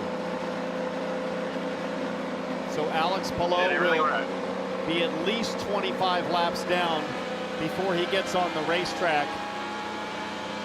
He'll be hoping other cars fall out and he can gather up a couple of points, but once again, Will Power, the number 12 Verizon car, sits just 8 points behind Palou in the championship. He had long odds coming in. He has great odds right now. Nolan Siegel on pit lane with an issue. We'll get to that in a moment. For the second day in a row, Josef Newgarden must talk during the race with Georgia. Yeah, Josef Newgarden has been released from the IndyCar medical unit. You made a mention on the radio he didn't get the memo. Was that directed at the car? Don't ask me that question. Come on, I'm not trying to. I get clobbered on a start. Like, it just obviously it's not our day, you know. So, yeah, I mean they go yellow and I get run into. So, yeah, of course, someone didn't get the message. Thanks, Joseph. Marcus Armstrong also with some damage there, and he so far has not returned. All right, so Alex Palou trying to salvage what he can and head to Nashville with a championship lead, but that is to be determined. You're watching USA's coverage of IndyCar, brought to you by Liberty Mutual Insurance. Only pay for what you need. Hy-Vee, this racing season, help Hy-Vee reach their goal of 100 million meals by visiting Hy-Vee.com. Hendrickson, a global manufacturer of innovative ride solutions and proud partner of RLL Racing. And by NTT, official sponsor and technology partner of the NTT INDYCAR Series. If you're just joining us, you're going to need to be caught up on a few things. There has been a development and a battle for the lead up front. Championship implications. Will Power is running on the outside on Scott McLaughlin. McLaughlin in the blue car trying to hang on the lead. Power, if he can get by, would take over the championship lead as the points run. You gotta wonder how much is Will Power asking his team to help him out a little bit here now. I don't think there would be any coming because Team Penske always races each other straight up. Will Power is going to have to earn it today, but he certainly knows what's on offer as you ride on board the Verizon onboard, James. Power knows struggling. His teammate might be struggling. A little bit of already politicking. Hopeful optimism there. But you got to remember, teammates, yes. You got to think bigger picture, yes. But at the same time, very careful around you. There's no love lost between these two. Multiple incidents on track between them over the course of the year has cost both drivers points. I don't think we're going to see a lot of give and take necessarily between those two as we see championship leader Palou back on track. But he is 28 laps down. Now also keep in mind, for Scott McLaughlin, he is not eliminated from the championship. Feels like he's got better pace than us. He gets through traffic, let Will through. What did he say there? He said if... Let Will through. Get around this traffic. If you can't get through this traffic, let Will through. Or once you get around this traffic. McLaughlin saying, watch this. I'm going. This is what cost Scott the lead yesterday. He struggled to get around the tail end of the lead lap cars, and that's what opened the opportunity for others to pounce. He's not going to want to give it up because he, as points run now, would still be mathematically alive. It would take two guys crashing out at Nashville and him winning the race. But he would say, I'm telling you, there's a chance. Now both have cleared the number 30 of Pietro Fittipaldi. Let's see in clean air what Scott can do, but Will definitely looks a little bit more comfortable in that dirty air running in traffic. You talk about the rich history of conflict between these two. It was just a couple of months ago, James, up in your hometown in Toronto. This time it was Power, the aggressor, inside of McLaughlin. Takes him out of the race and into the concrete. You don't think McLaughlin's forgotten that after a couple months? There's no way he's letting Will Power by. That's what I'm saying, and this comes off the back of McLaughlin having a similar move on Power at Laguna. So it's been a couple different on-track incidents between these two. There is the leader, Scott McLaughlin, through the first little wave of lap track, which is always a factor on a short oval. His teammate Will Power, very much in the championship, is right behind him. Dylan. So Alex Palou back out on the racetrack. It was not a hybrid issue as was initially suspected. The team just replaced a 12-volt battery in the car, which powers the ignition and a couple other things, and the car fired right up. So I understand that if it was a hybrid issue, the car would not be running right now. So that's the good news for Palou. They still somehow, he and Barry Wanzer have just maintained their composure. Alex said, we're not going to worry about points. We're going to go out here and we're going to ride around and just do what we have to do to score as much points as possible. So they are not out of it by any means and going to keep fighting all the way to the end. Marcus Armstrong is trying, his team is trying to repair that car, but right now he is many laps down. And we saw Nolan Siegel sitting on pit lane. He is 18 laps down, so there is a position that Palou can get. And here comes Power again to fight for the lead on his teammate Scott McLaughlin. He's got a little run. This is a really fun part of the race when the drivers start to explore laterally, left to right across this wide Milwaukee track. Where can I find clean air? And Power is looking everywhere. Power definitely has the pace advantage as he goes by now. Scott McLaughlin, he's got to contest with this lap traffic. Linus Lundqvist, the number 8, first car that Power will get to. Gallagher Insurance on board. Will Power slid up the racetrack there. You go to that inside line, there's no grip. And what does that do to the championship? 3 points now to Power's favor. Will Power leads the championship in a scenario that we never could have imagined. Who would have thought?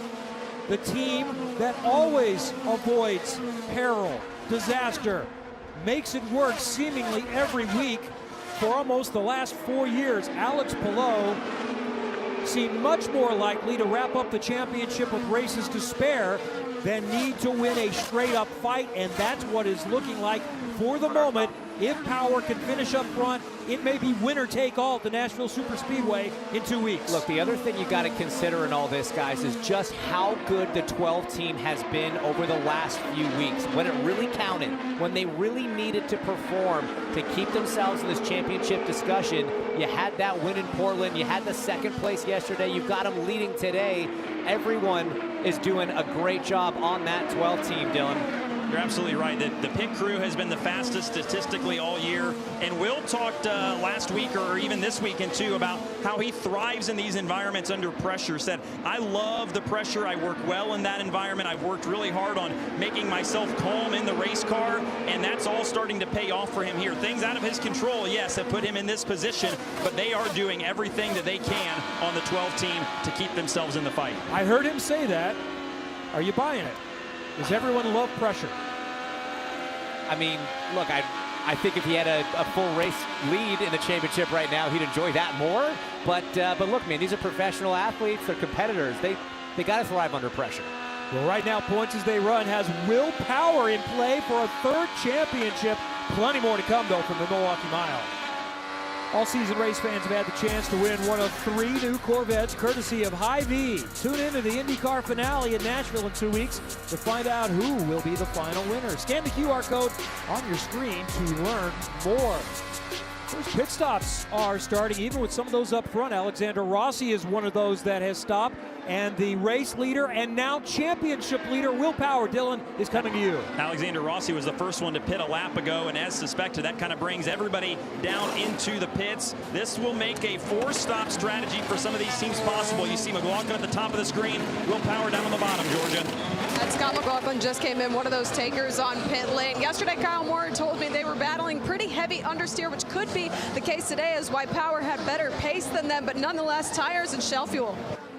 Power beats out McLaughlin. That's the same order. Here's Santino Ferrucci, who finished 4th yesterday. Best result for that team, that driver this season. 2nd best result for Ferrucci's career. He's up near pit out, winning the pole at Portland last week, continuing that remarkable season.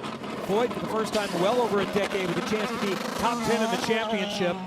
Let's see where Ferrucci comes out, and how much will fresh Firestones matter, James? There was a slow little holdup on the left front, and then he reached for the wing. I don't think he got there in time, so the adjustment Santino wanted wasn't quite there. But guys, after a race, last night, everybody knows the score. The pit stop and the windows a lot more condensed than what we saw yesterday. The strategy's very much in line.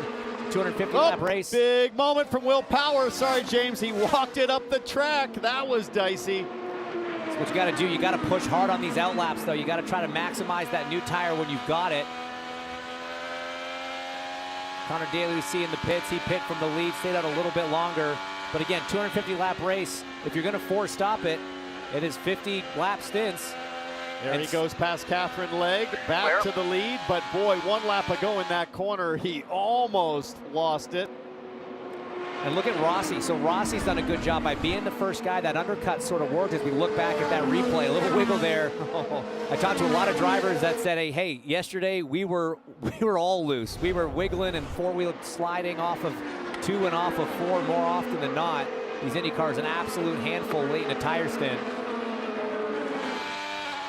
So first stops are complete. Let's look at who was the best. Our pit stop differential is powered by NTT.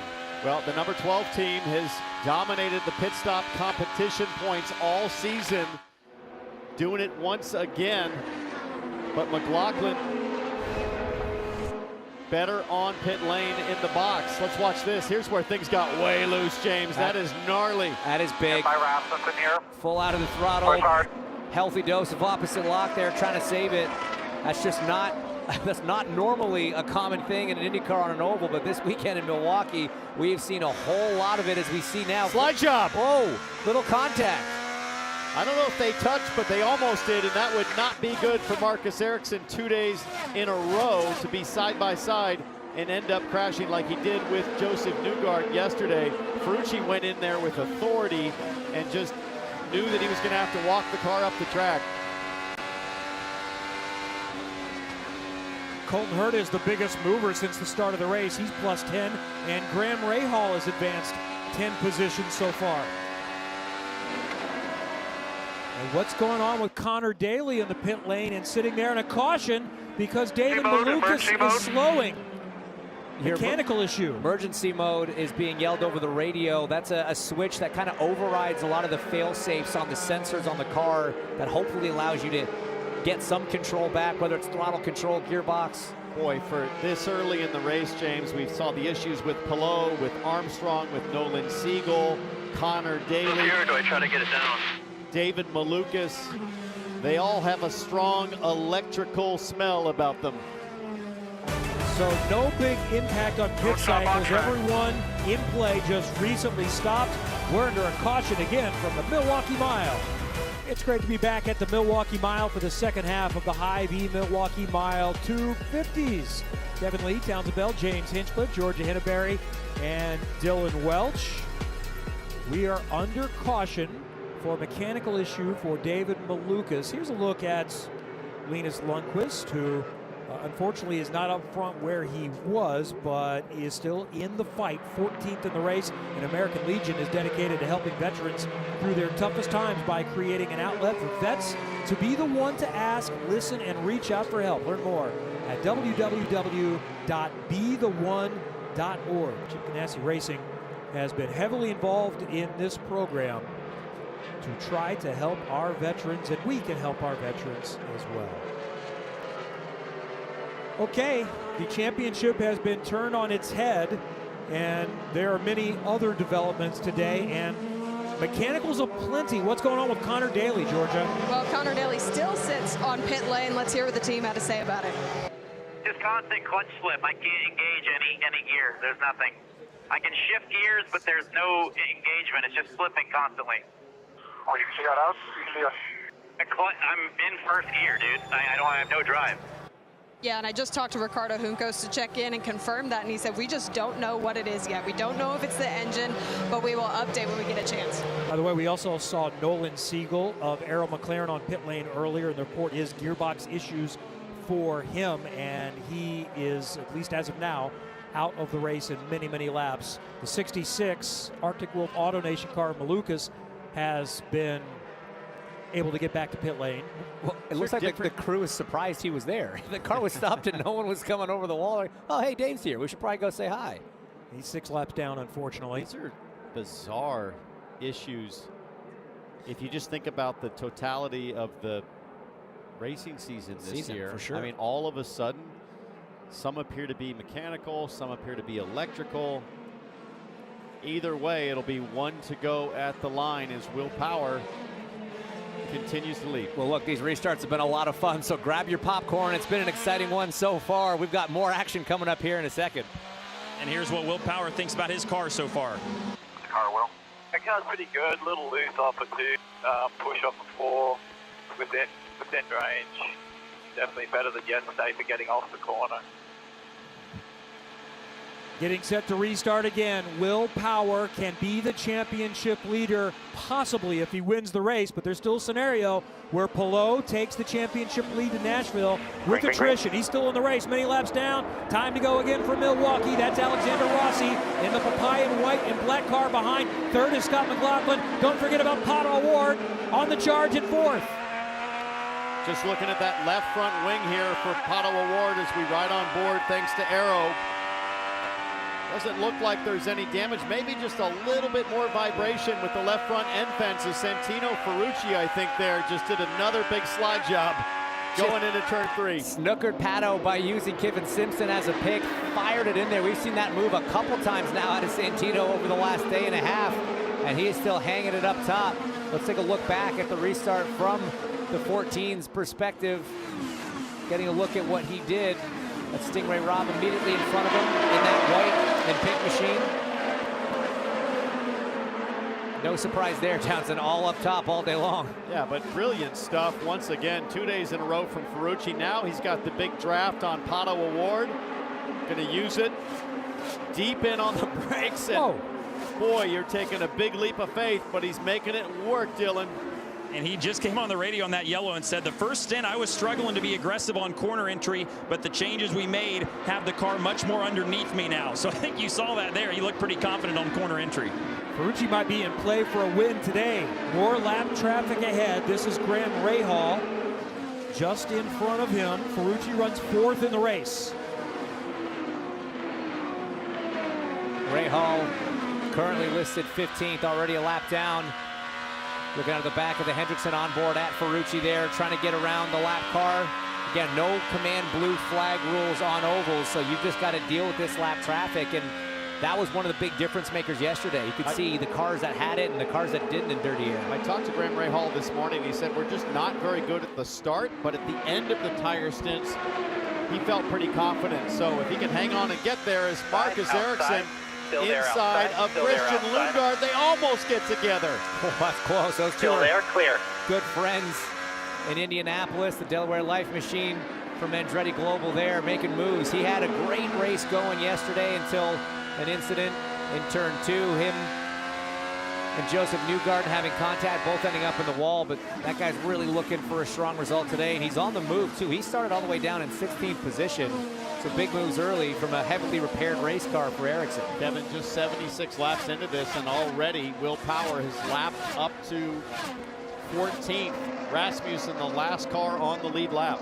Who's doing really well in his first non-Indianapolis 500 oval start. He was just drafted in at the beginning of the week to finish the season at number 20 for Ed Carpenter Racing. This is the leader, Will Power, who could go to Nashville as the championship leader if he wins and leads the most lap.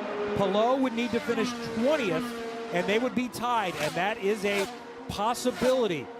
With Malukas out for the moment, Daly having problems, that would get Palou up to 22nd, so more attrition could take it even to the finale.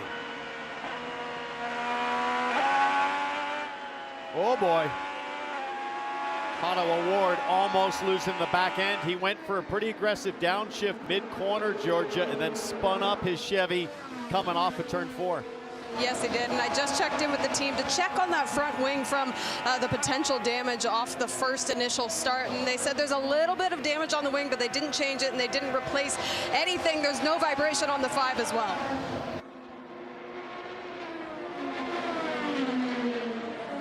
Ward is through Rahal. To now be able to try to set his sights on Ferrucci up ahead in 4th.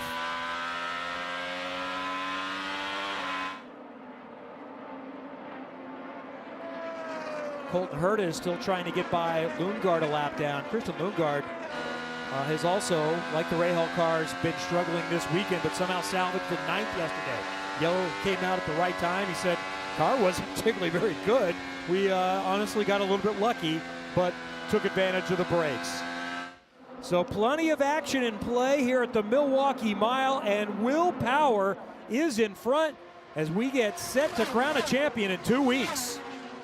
The Big Machine Music City Grand Prix has moved to the Nashville Superspeedway. This year's season finale It'll be the fastest and most exciting on the oval. Get your tickets now for September 14th and 15th as we crown the NTT IndyCar Series champion.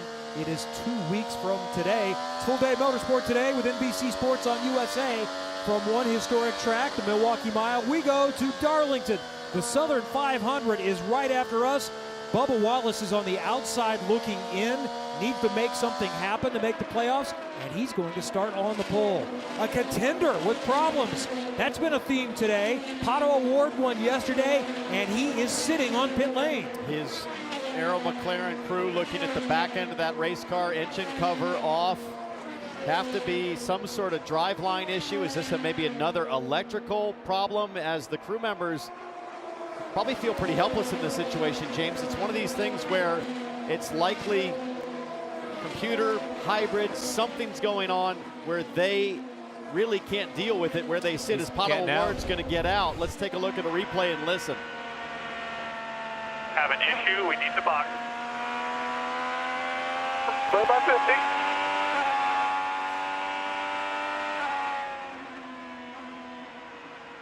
All clear. What's your speed? Pit in. Yeah, so nothing you can hear wrong with the drive line or engine or anything like that. So kind of leads to speculate that maybe there is something. And all of this misfortune just plays to this guy, Alex Palou, seemingly totally out of this race, but they went back to the garage area. They're 27 laps down, and Kevin, anytime somebody drops out here in a few more laps, he'll gain another championship point back on Will Power. But Connor Daly is back in the race, 13 laps down, so that's one position that it looked like Palou might inherit soon. But for now, he is sitting in 23rd, with Pato is going to cycle up to 22nd. We need to get up to 20th the way things go now to take the championship lead to Nashville. But regardless of what happens, it looks like, unless something goes wrong, which it certainly could for Will Power, we are in for a fight in 2 weeks at the Nashville Superspeedway. What's going to happen here as Will Power comes up to lap Alex Palou? How aggressive is Palou going to be to try to hold the number 12 car back?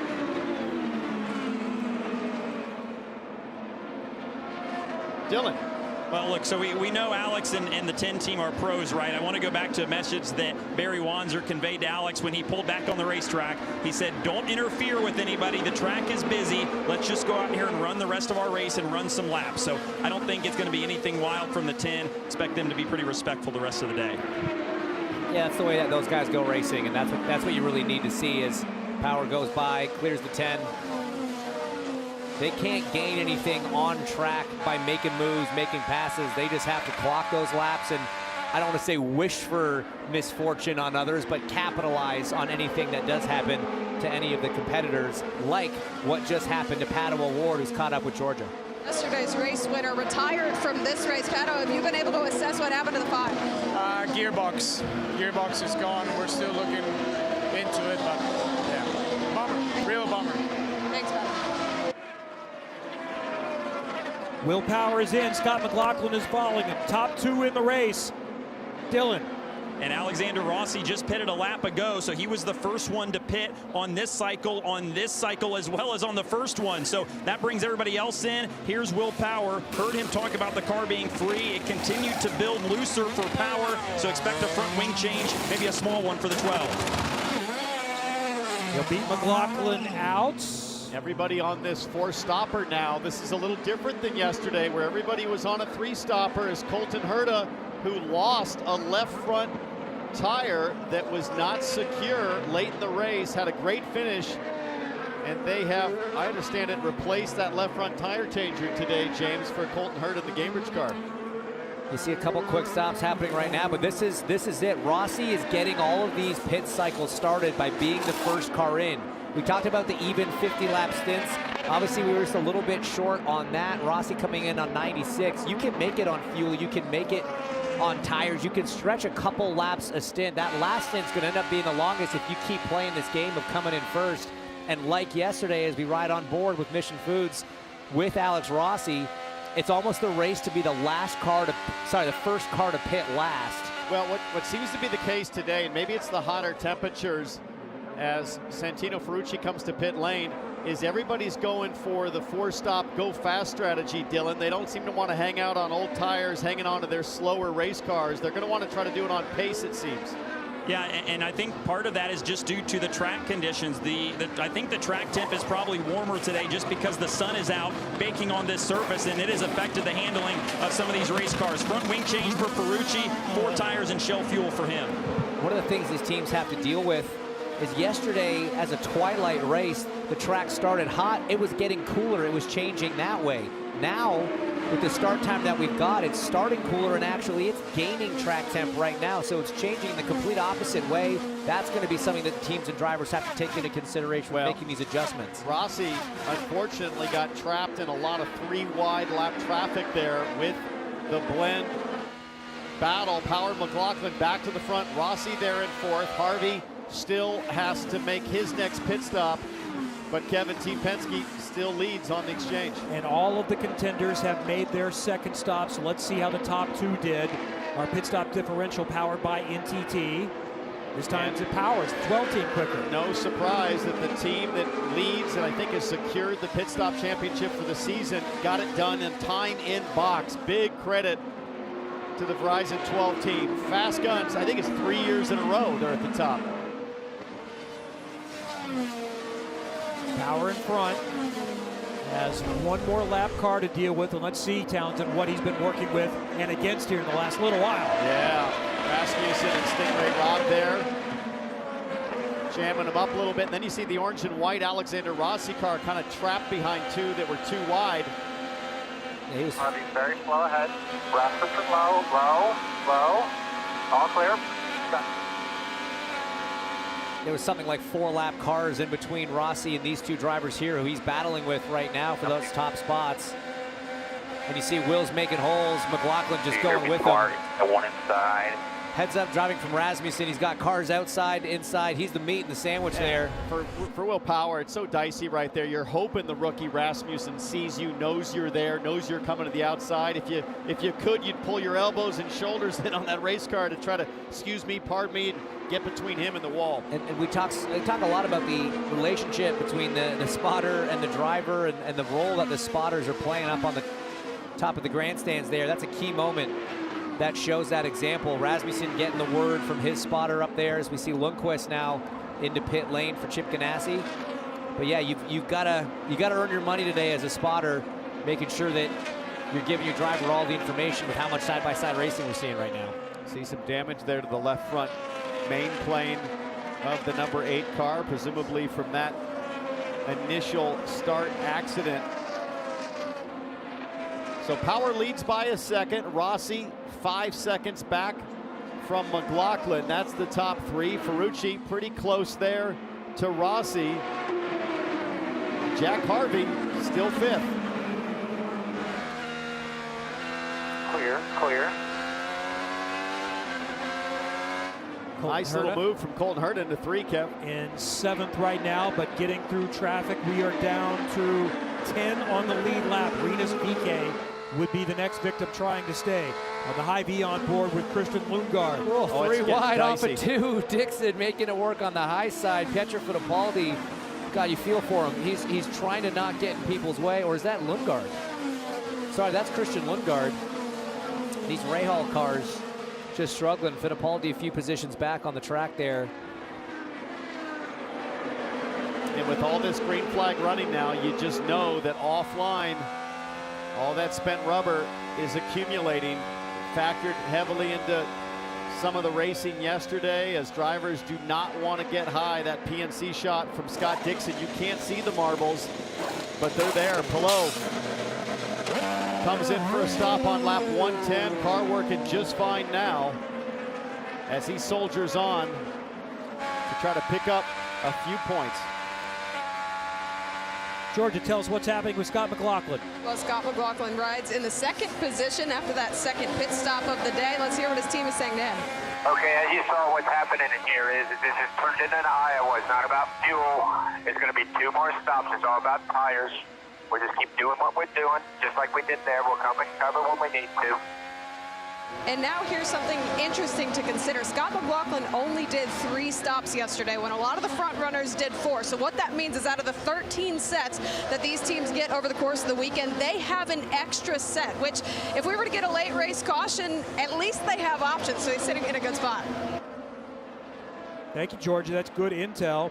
And there are some that are a little bit short on fresh tires, may need to use some used sets today.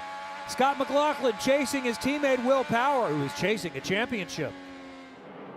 Under caution now at the Milwaukee Mile, and the leaders are coming in. Will Power back in play for a championship, but Scott McLaughlin, that blue Gallagher car, is going to hit his marks first. Dylan.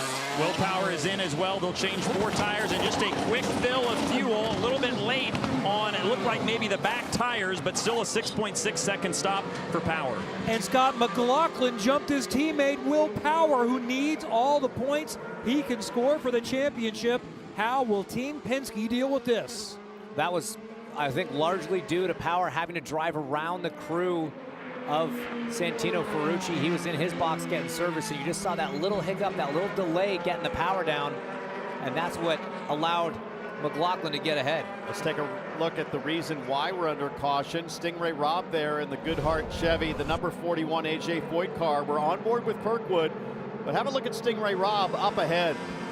Big old snap, tank slapper off of turn 2. He's able to lock it down on the brakes and keep that thing out of the wall. That was really close to a big one. Pretty similar to what we saw out of the 51 of Catherine Legge yesterday. Also kept it off the wall, kept it rolling. Unfortunately, Rob couldn't get the power on his own, couldn't get it restarted, so 3 laps down right now for Stingray. Tough break. This is another car that's in that battle for the leader circle final position with the number 20 on your screen in the blue and dark blue. And with Rossi and Dixon staying out, that currently puts Will Power 4th in the running order. And because McLaughlin beat him out of the pits as they run right now, Alex Palou now leading the championship by those 16 points. So Kevin, this thing's going to ping pong its way all the way to Nashville. Stayed out, so 7 is the leader, the 9 is P2. Scotty is P3, you are P4. Okay, copy. This is an interesting split in the strategy. Those drivers weren't even at half stint yet, really, but they had an extra set to burn. And now Rossi Dixon going off strategy by staying out. Let's watch this pit stop again and watch Will Power up there with Santino Ferrucci coming in a little bit later right in front of him. You just have to weave a little bit wider, and that's the difference, and that's how McLaughlin beat him out. We're hearing not all smooth on the 14's pit stop. Oh, the wheel nut came out of the gun on the right rear. You see it sitting there. Wait a second. Did it? Can we see that one more time? I saw a wheel nut on the ground. I didn't see the mechanic put a wheel nut back in the gun. Maybe we missed. Maybe that was somebody else's wheel nut. Pay attention this time.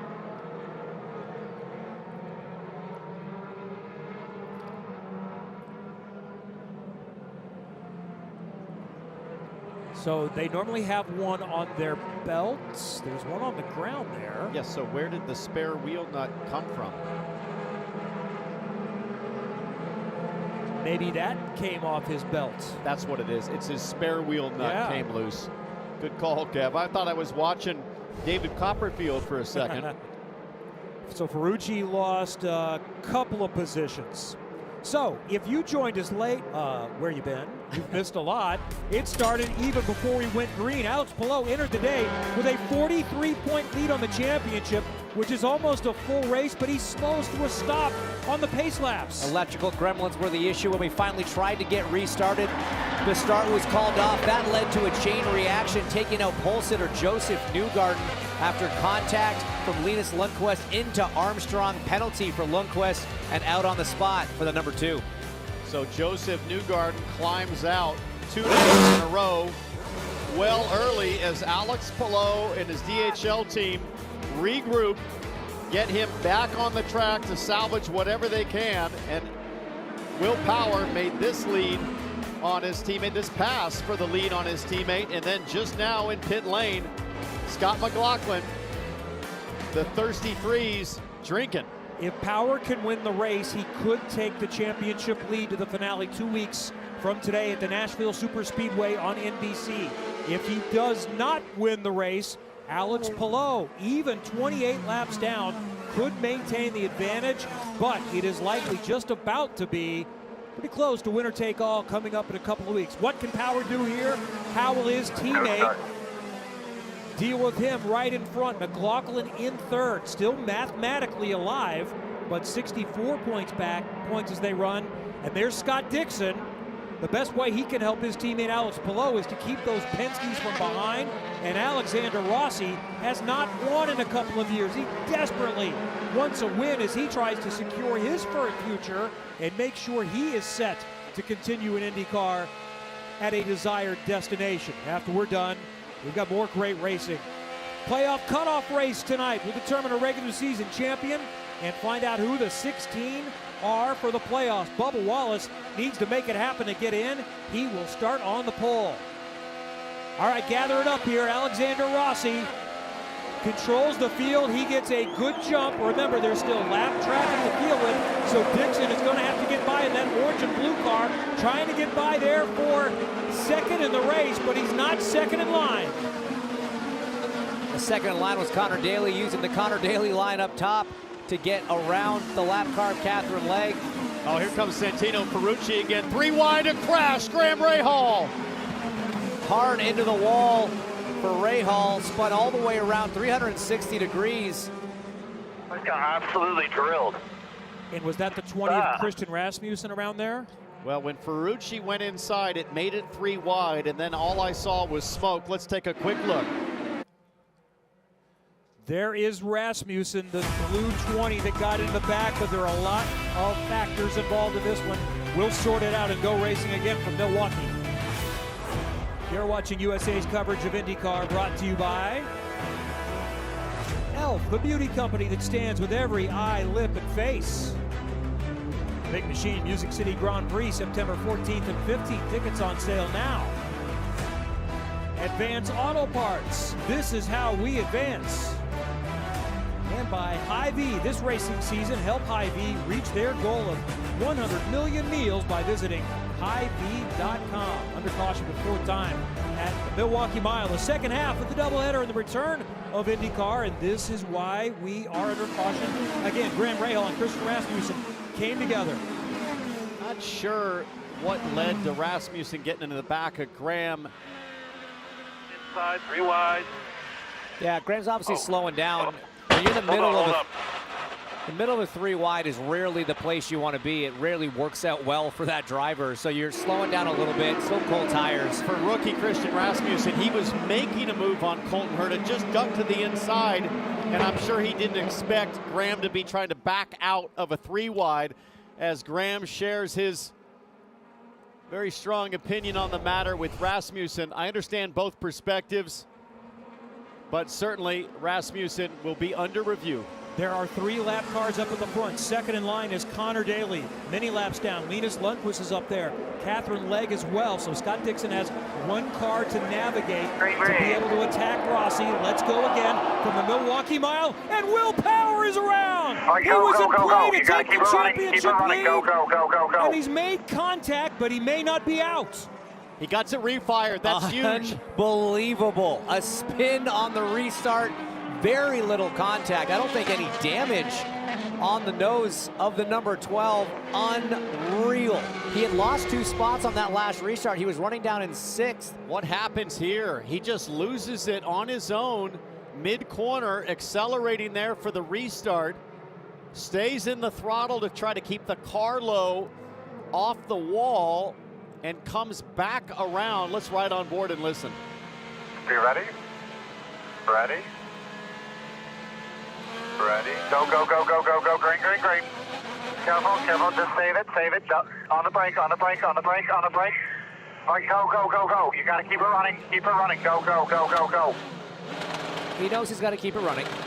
Remember, there is no hybrid restart on ovals, so in road courses that could be in play. It is deactivated my favorite part is when he's backwards, covered in smoke. Save it. Just go ahead and save it. The instruction. The way he was throttling that thing was awesome. That was not all luck. That was definitely some skill from Power. Kevin, this is the roulette table of all oval races today. Look at the points now. 10 minutes ago, points as they ran favored Will Power. Now Alex Palou, it looked like disaster, still has a very comfortable margin, but Power is still in play with a quick car, and he is on the lead lap. He's got a pit flat spot on those tires, I imagine, but this is going to play into it because he did take that other yellow where like Rossi and Dixon did not. There's a tire shortage eventually, Dylan. Yes, it's right now. This is the problem. This is their last set of sticker tires if they choose to put these on, and I need to walk up here and check and see what they're going to do.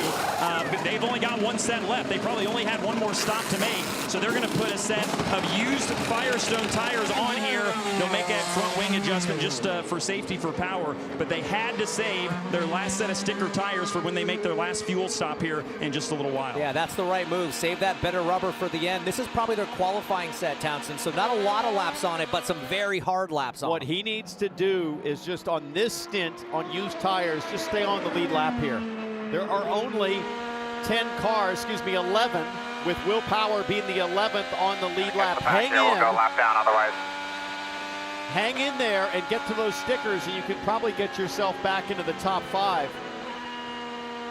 Power escapes big time by keeping that thing running and rolling straight. He's going to be on the lead lap, but he is going to be at the back of the line. They just said we would like to do a main plane. Are they coming back in? So they have front wing damage, so he is going to come down. But I believe we're going green next time by. I don't know if I like that call. If in fact it's going to go green, that's going to put Power deep into the clutches. Our lights are off in here. Pit pace car's pulling off. This seems like a bizarre call from the 12 team. Very strange. That front wing looks fine. And the start is not going to happen this time. Don't worry. Why? Try and get it done. The order was not correct. Will Power just dodged it. Gets super lucky, but he's going to go a lap down here. Coming there, start finish. But he's still got to hustle out to be able to stay on the lead lap. It's more difficult to attach the front wing now with the cables involved.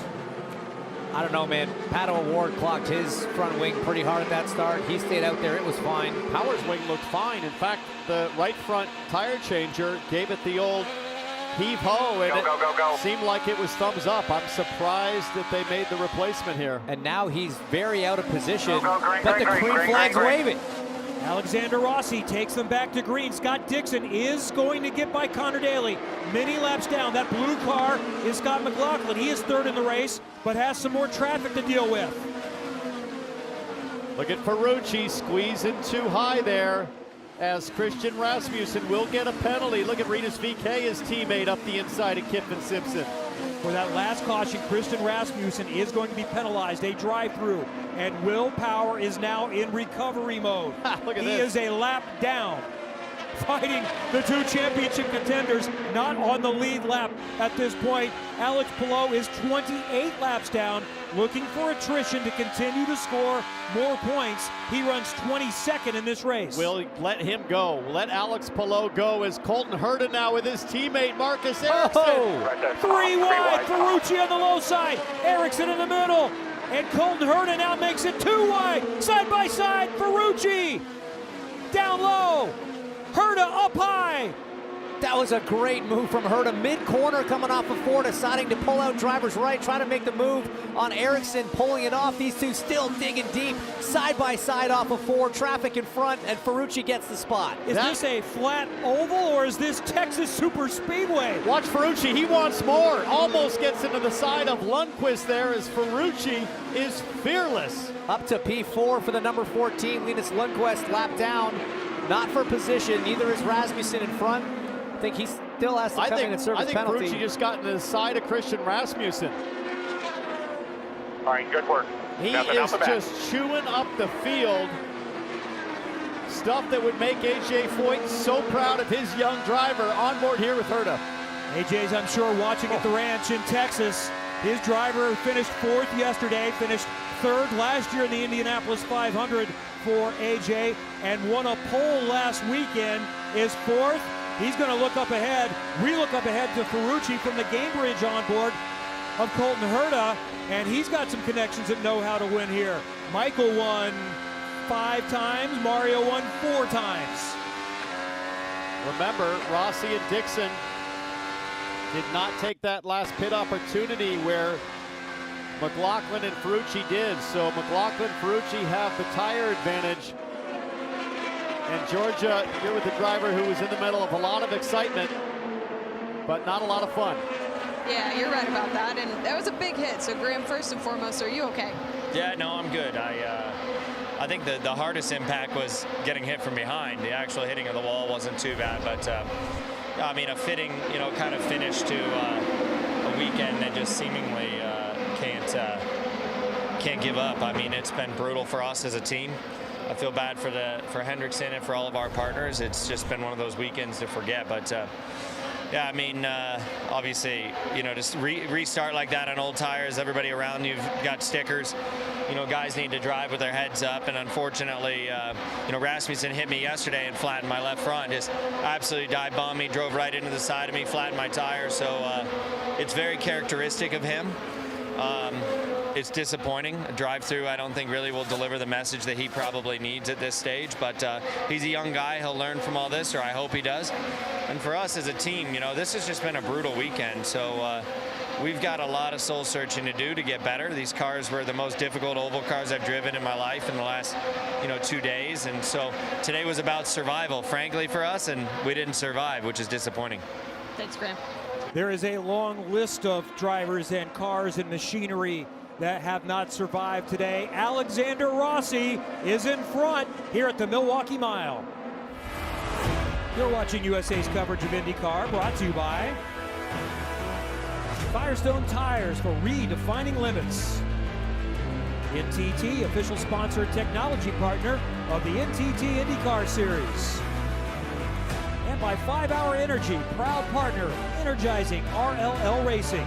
5 Hour Energy, tastes great and fixes tires fast. Today has been a wild ride, and we've got more to come with the Southern 500 later tonight on USA. Kevin Lee, Townsend Bell, James Hinchcliffe, Dylan Welch, and Georgia Hinneberry. Just 2 to go in the IndyCar Championship. Pretty safe coming in with Alex Palou. He had a mechanical at the start of the race, is still running 28 laps down. It looked like Will Power was going to take over. He just spun on his own in a restart. He is a lap down, but still in play, running in 12th. And this is the lead. The legend, Scott Dixon, still chasing AJ Foyt for the most ever, trying to make his way past Alexander Rossi in that white and papaya car on board the PNC Bank on board as Rossi deals with lap traffic ahead. And guys, when we get crazy races like today from the drop of the green flag, this guy always seems to make it happen as he goes to the high side of Alexander Rossi. We didn't talk much about Dixon in the first half, but I'll bet we'll be talking about him down the stretch. You just watch on that Firestone telemetry how smooth he's got to be on the throttle coming off, and McLaughlin now on the outside. How about that? Scott on Scott, Kiwi on Kiwi. He gets that position, and now he starts chasing down Rossi. And he got by Stingray Robb immediately, so McLaughlin is still in play, and that's how he could help. And here comes Colton Herta. Herta just got past Ferrucci as Rossi works his way through lap traffic.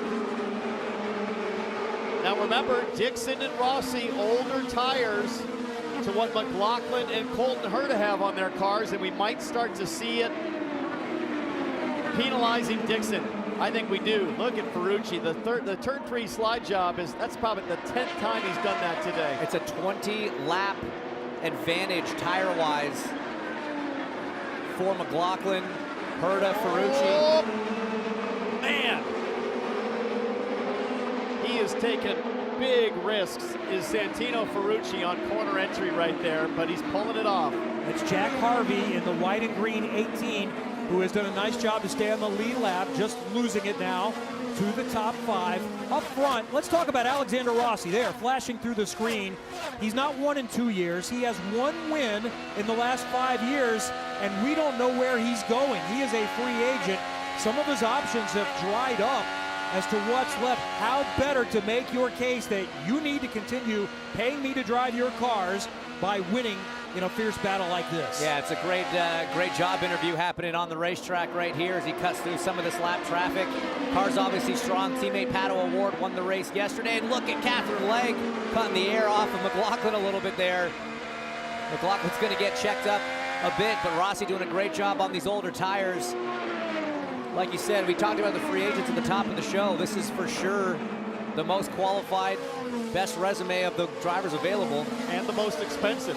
I mean, a lot of the teams with vacancies are trying to figure out how can we pay Alexander Rossi next year. Well, he is putting on a good display that shows he might be worthy of that big check. And I love this part of the stint, Kevin, because it's racing like motocross, meaning the lines are changing every lap. Drivers are getting creative, and Dixon decides, I'm ready for new skins. Dixon was fighting for the lead. He had hit it earlier than the others up front, like McLaughlin and Herta, so he bails. And now Rossi is coming in, Dylan. He had asked for a front wing change that they went one way on to take that back out of the car on this stop, so we'll watch to see if they make that adjustment. Shell fuel and 4 tires for Rossi. There were a couple scenarios potentially where they might have been able to make it on one more stop, but this is just going to be too far out. I think they'll have to come down a second time for Rossi. Yeah, I think you're absolutely right, Dill. It's just 88 laps remaining. That's way too much to try to stretch. Even if the tires could make it, that's tough to do on fuel. That's why I think McLaughlin and Ferrucci, those guys did take their pit along with Colton Hurt at 116. I think they can stretch this and make it on just one more stop here. McLaughlin would need to be able to get to about lap 185. Look at this. Rossi out of the pits. He managed to stay ahead of Scott Dixon though, but coming out on fresh tires, but going slower. Lap traffic, chaos down in 3. McLaughlin is in, Georgia. McLaughlin's going to kind of start this cycle, one of the first to do it. They're going to put a fresh pair of tires on shell fuel, and he's down and away. So there goes that theory. Scott McLaughlin will have to still make one more stop. It's a straight-up battle between McLaughlin, Rossi, Dixon, Herta, and Ferrucci. And let's see how much this makes everyone else blink and come into the pits. What's Herta going to do? What's Ferrucci going to do? What's Ericsson going to do? Do they bite? Not wanting to get passed by the undercut. Not if you're Colton Hurt or Ferrucci right now. You've got clean air for now. I think they'll wait till they get to lap traffic. Here comes Rossi. Rossi mired in that lap traffic. That's such a good point, T-Bell. They have that clean air. Let's keep an eye on those lap times. My guess would be once Colton hits some traffic and starts going slower than what McLaughlin and Rossi are doing, that's when it would be time to come in. Here comes Ferrucci, Dylan. Yeah, all these guys that were second on back starting to just cover whatever the race leader's doing. I thought Ferrucci and McLaughlin would be able to go longer, but they'll come down pit road here. Ferrucci's car has gotten better with each stop and each stint, so they're in a good spot right now for the 14. Let's reset where the championship stands. Colton Herta is eventually going to have to stop again. Top 4 pitted on lap 116. Power is a lap down because of that spin on pit lane, and he needed to come in and change the front wing, but he topped off. 135 is his last stop. He needs a caution to get his lap back, or he needs to stay out longer. Can he possibly do it on one more stop and naturally get his lap back? Yes, that's what's going to happen with Power. They'll try to stretch him past that lap 185, 190. But Colton Herta needs to make Herta's losing.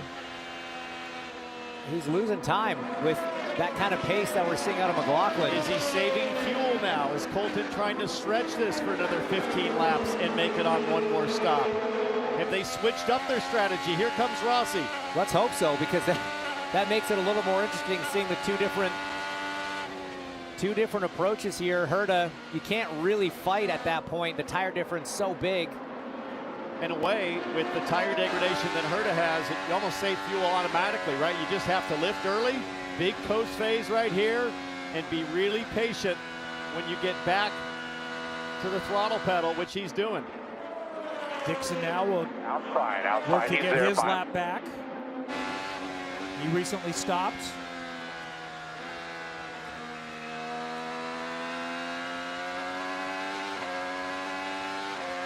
So everybody needs one more. They've all got to stop again. That's what Rob Edwards is saying. They've all got to stop again. That's 185. That's, I think, what they're doing here is trying to stretch Colton into that situation where he can make it on one more. So he's 22 seconds ahead of Scott McLaughlin. That's essentially who he's racing. Can he maintain that time on older tires and saving fuel? They can't maintain it, but if he can control it and keep it to 1 just second, stay in front. Yes. Stay in front, then yeah, absolutely, races on. So 2 different approaches here. I'm surprised that Scott Dixon didn't try that as well. I mean, I guess where I forgot Rossi and him didn't pit, so he didn't have that opportunity. But I like this roll of the dice from the 26. And so VK and Grosjean may be trying the same thing. They're on the same hit sequence. And remember, not everyone has enough sticker tires, so that plays into it. I was going to say, point. I promise you VK's doing that because I know that they did not have enough tires coming into today's race. As we take a look back, Ferrucci on your right, on board with Colton Herta. Little contact there as they try to get around the lap car. Looks like 57 laps on about 12 more. Colton Herta's tires. And that's what you want to hear from your driver. Yeah, that's fine. We're in good shape. He can hang on. 12 laps to go before they pit for the final time. This is going to get interesting. 2 very distinct strategies in play, and the championship is up for grabs here at the Milwaukee Mile. Welcome back to the Hy-Vee Milwaukee Mile 250, second half of the doubleheader, where Colton Herta leads Scott McLaughlin. Herta on a very different strategy, and willpower still in play for the championship. Spun on a restart, went a lap down. Now he is 2 laps down because he just stopped not too long ago. Dylan, what's the plan for Power to try to get a little closer in that championship fight? Well, remember, they were on used tires that most previous stint because of the spin. So Will did come down, put their last set of sticker tires on. That's a long stint, 75 to go. But I think this has to be their final stop simply because they don't have tires. So that's a big save. It's doable. Somebody went 73 laps yesterday, so I think it can be done, but it's going to be very tough. I'm really interested to see how the rest of this plays out because I don't think McLaughlin, Rossi, all those guys that pitted around lap 162, 64, they've got to make another stop. They can't go 88, 89 laps. So it's going to be interesting to just watch how this all plays out. Herta and VK as well in a pretty good spot to do it on one more. Yeah, certainly not at the pace that they're running, Dylan. I mean, McLaughlin down to 11 seconds behind Herta. He's taken over 10 seconds out of that lead since the pit stop. Rinus VK peels off to make his last stop. But Herta's still looking good because he's in range now. We heard about 12 more laps from Rob Edwards. We got a few of those still to go. McLaughlin's not going to catch him before he makes that last stop, and then McLaughlin still has to make a stop. He'll be able to drive harder, use more fuel. If Colton hits now, he's well within range. Made it to 185. It would be 65 laps to the finish. He's losing a second a lap to McLaughlin. He only needs to do it for another lap or 2.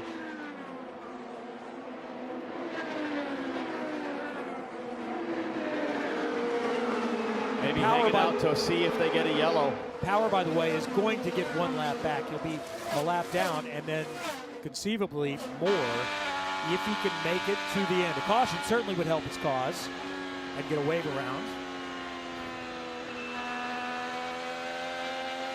That was Santino Ferrucci up ahead. I mean, tell you what, Ferrucci just continues to do the dive bomb inside, and I mean, he's mastered it at this point. He's just picking people off with ease as he tries to catch up to the back end of Alexander Rossi, who's about 2 seconds ahead as Colton Herta's Gainbridge team gets ready on pit lane.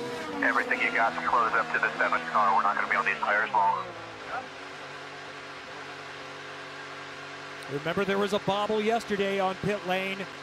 Looking to make this, if possible, the final stop of the day, Georgia. This is going to take him to the end. Colton Herta brings the 26 to the attention of his crew. A new left front tire changer on there. That's Neil Campbell. Rob Edwards asked him if he wanted any changes. He said no changes at all. They put stickers and fuel. He's down the way. Just got away with that. Problem on the outside front, but managed to kind of match fuel there. Tense moments for the 26 crew, but Colton Herta now underway. All the fuel he needs. Just got to push these next couple laps. He comes out in a really great spot to be able to push, James. He's got perfectly clean air. His teammate Marcus Ericsson in front of him. So these next 3 or 4 laps are going to be lightning fast for Colton Herta. Good fortune in terms of where he blends out. Yeah, look at that clean, open, beautiful racetrack in front.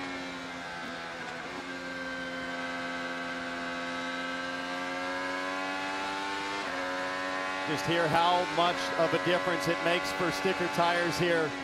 Listen how aggressively you can get into the throttle in turn 4. Rolls right into it like a qualifying lap. There's something to keep. They've got to go 65 to the end. Yeah, those in front are going into pit, and Rob Edwards is telling him what he needs to do on the tires to make them last. Time lost on pit lane. If you kind of want to look at the gap and how far McLaughlin would need to get ahead to be able to come back out. It's about 33 seconds time lost on pit lane. So right now, McLaughlin, a 21-second buffer. He would certainly come out behind Herta, but would have the fresher tires. Can he get through traffic? Can he make the pass done? That's a different question altogether, a tall order. But again, with the way this track's racing, if your car's good in traffic, you can make that happen. Can't say that was a strength of McLaughlin's earlier in the race. That was kind of where he was hurting compared to Power when they were racing for the lead. Will Power is, at the moment, 2 laps down. Points as they run, 31 back. He has the 2 points in hand right now for most laps led, but if Scott McLaughlin leads 18 more laps, McLaughlin is going to take those points away from his teammate. I'd say based on the way things are running, well, it depends when he pits. Ferrucci trying again, a little bit of a wiggle there, loses the back end. Power's going to get a bit of a run. Ferrucci once again sliding across the middle, sliding up the track. Ferrucci's probably ready for some tires at any time. Who's going to blink first here between McLaughlin, Rossi, and Ferrucci and Dixon? Could anybody copy that, what he said? Couldn't hear that one. He sounded excited. I'd be a lot more excited than that in these circumstances. Okay, box.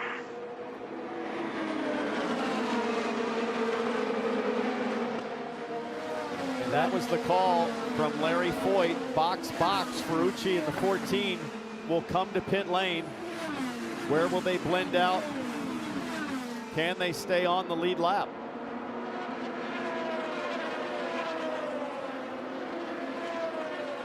So AJ Foyt's driver is in. He's been running up in the front all weekend with daring moves on track. Dylan, we'll watch the last pit stop. Well, and he's been in so much traffic the last couple laps. Think maybe you want to get him in here as soon as you can. The undercut has been strong, so want to take advantage of these final set of Firestone sticker tires that Ferrucci has. Said the balance has still been pretty good on his race car. That looked like maybe a small front wing change. He's down and away. So he'll go a lap down there to McLaughlin, but McLaughlin, Rossi, Dixon all have to make their final stop as Ferrucci blends out.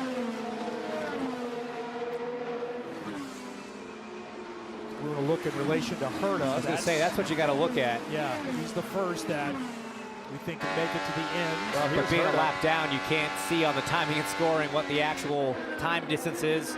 As Rossi's in the pits, Dylan.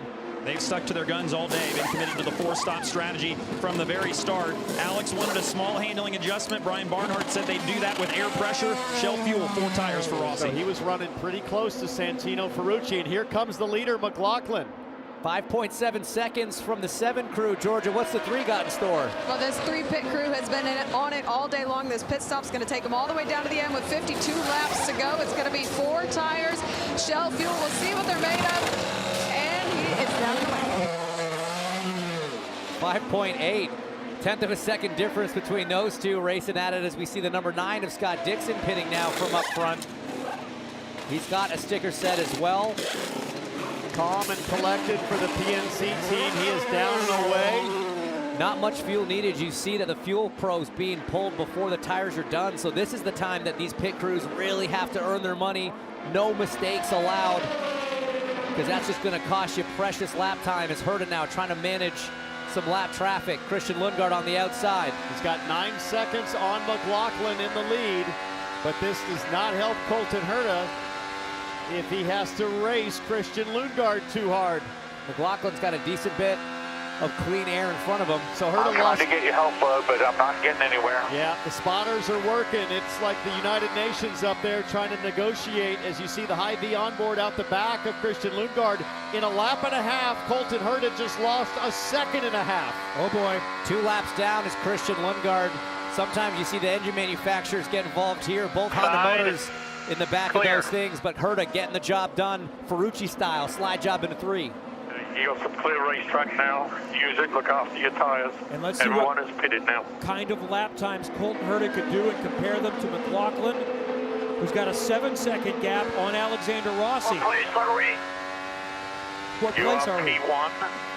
You have a 10-lap tire negative to the chasers. That's not terrible. 10 laps is not the 20-lap disadvantage we saw earlier. With 48 to go, we got a race, boys.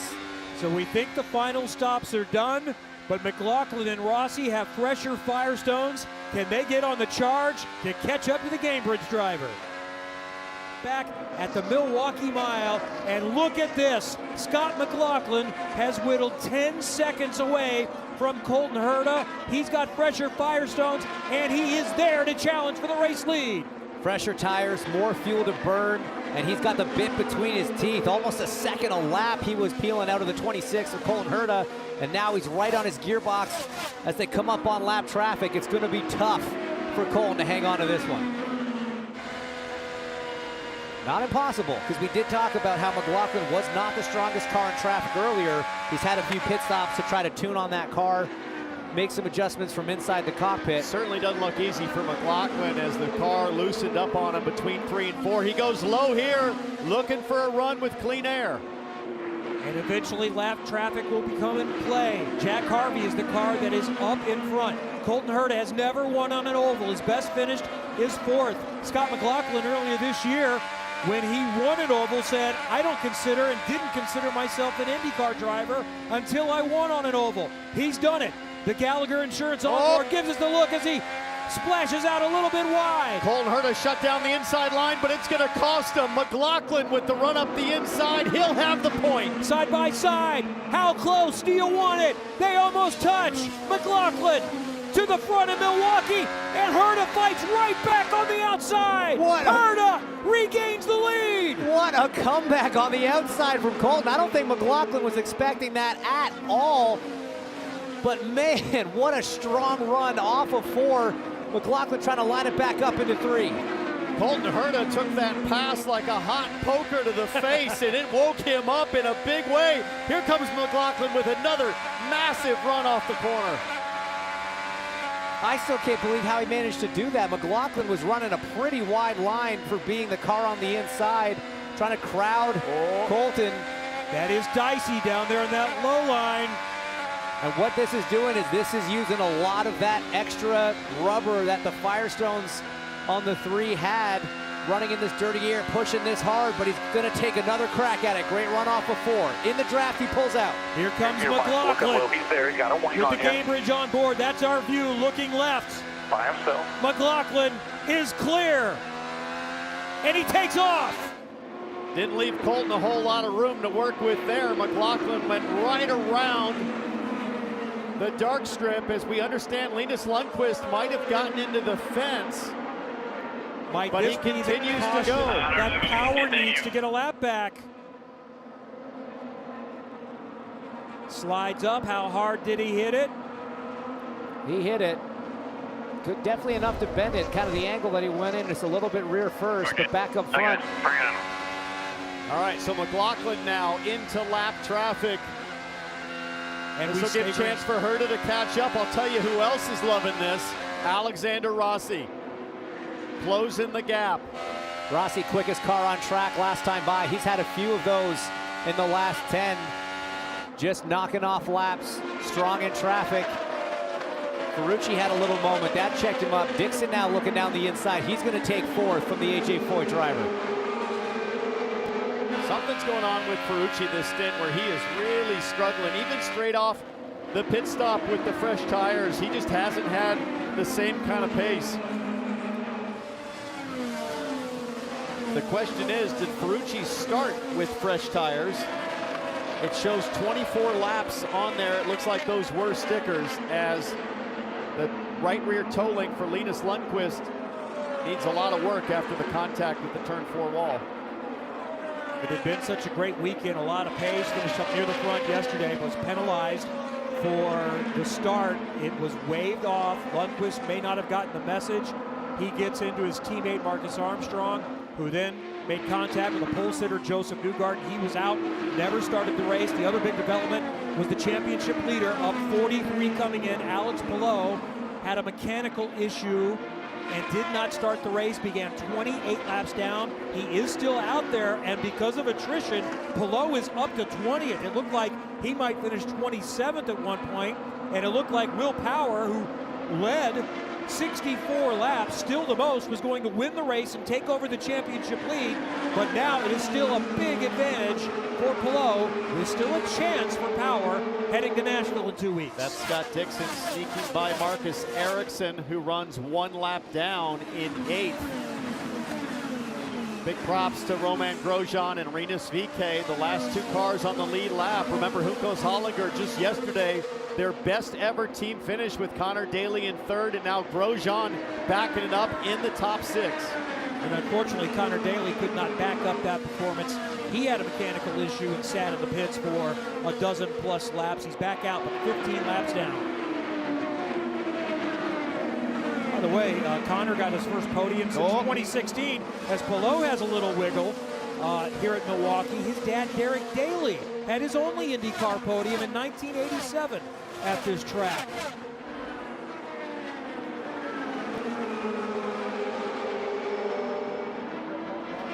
Here's the leader. Here's a huge incentive for Rinus VeeKay to try to stay on the lead lap. Maybe see if there's a late race yellow.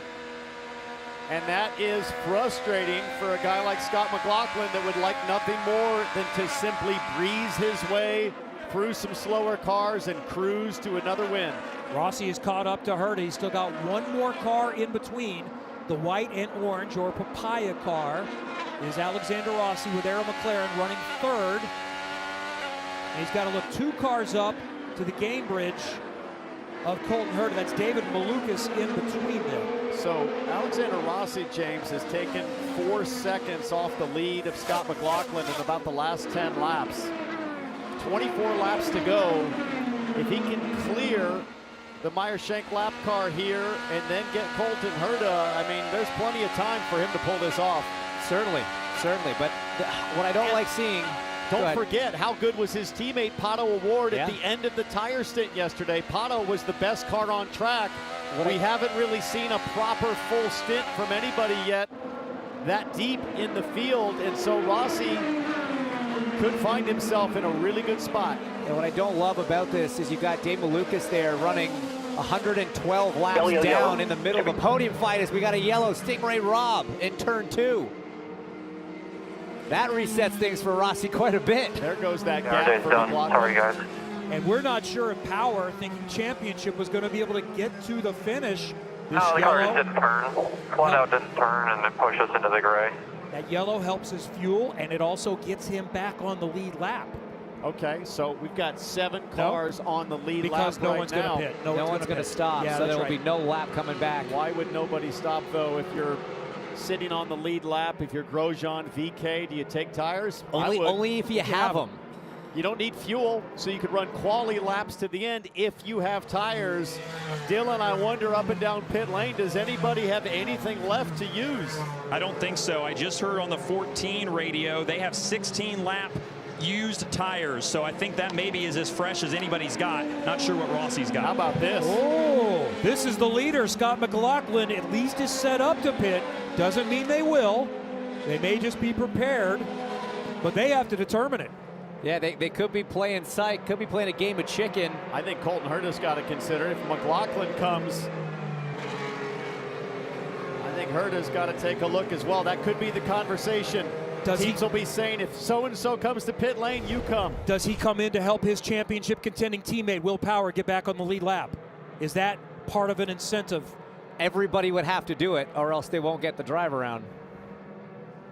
Take another look there at the Stingray Rob incident, just high into those marbles.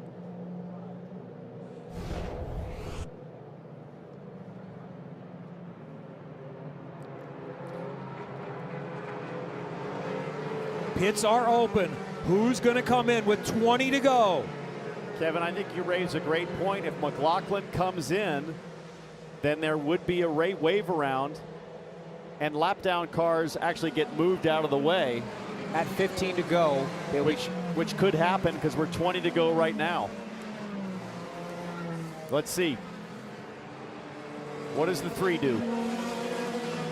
And Herta is third car in line, second in the race. They're all coming for it. Okay. Ferrucci's in. So yeah, everybody on the lead lap, it looks like. I see Grosjean coming as well. So that's the whole lead lap. Power will get a lap back. Georgia.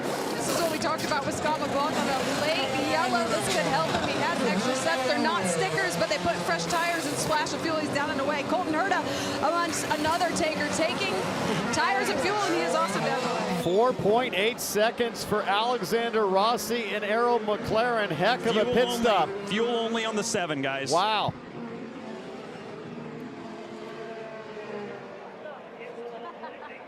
Fuel only for the 7. That's an interesting strategy. How did he Didn't think fuel? Sorry, no fuel on the 7, just tires. Just tires. Tires no only, fuel on but the 7. still Yes. 4.8 seconds. That's a world record That's for 4 tires. lightning fast for the 7. It got him ahead of Herta, who had a tragic stop. It was in the 8-second range. That's bad on a good day. But somehow, Team Penske and Scott McLaughlin still beat out. Oh, it's because of the lap cars.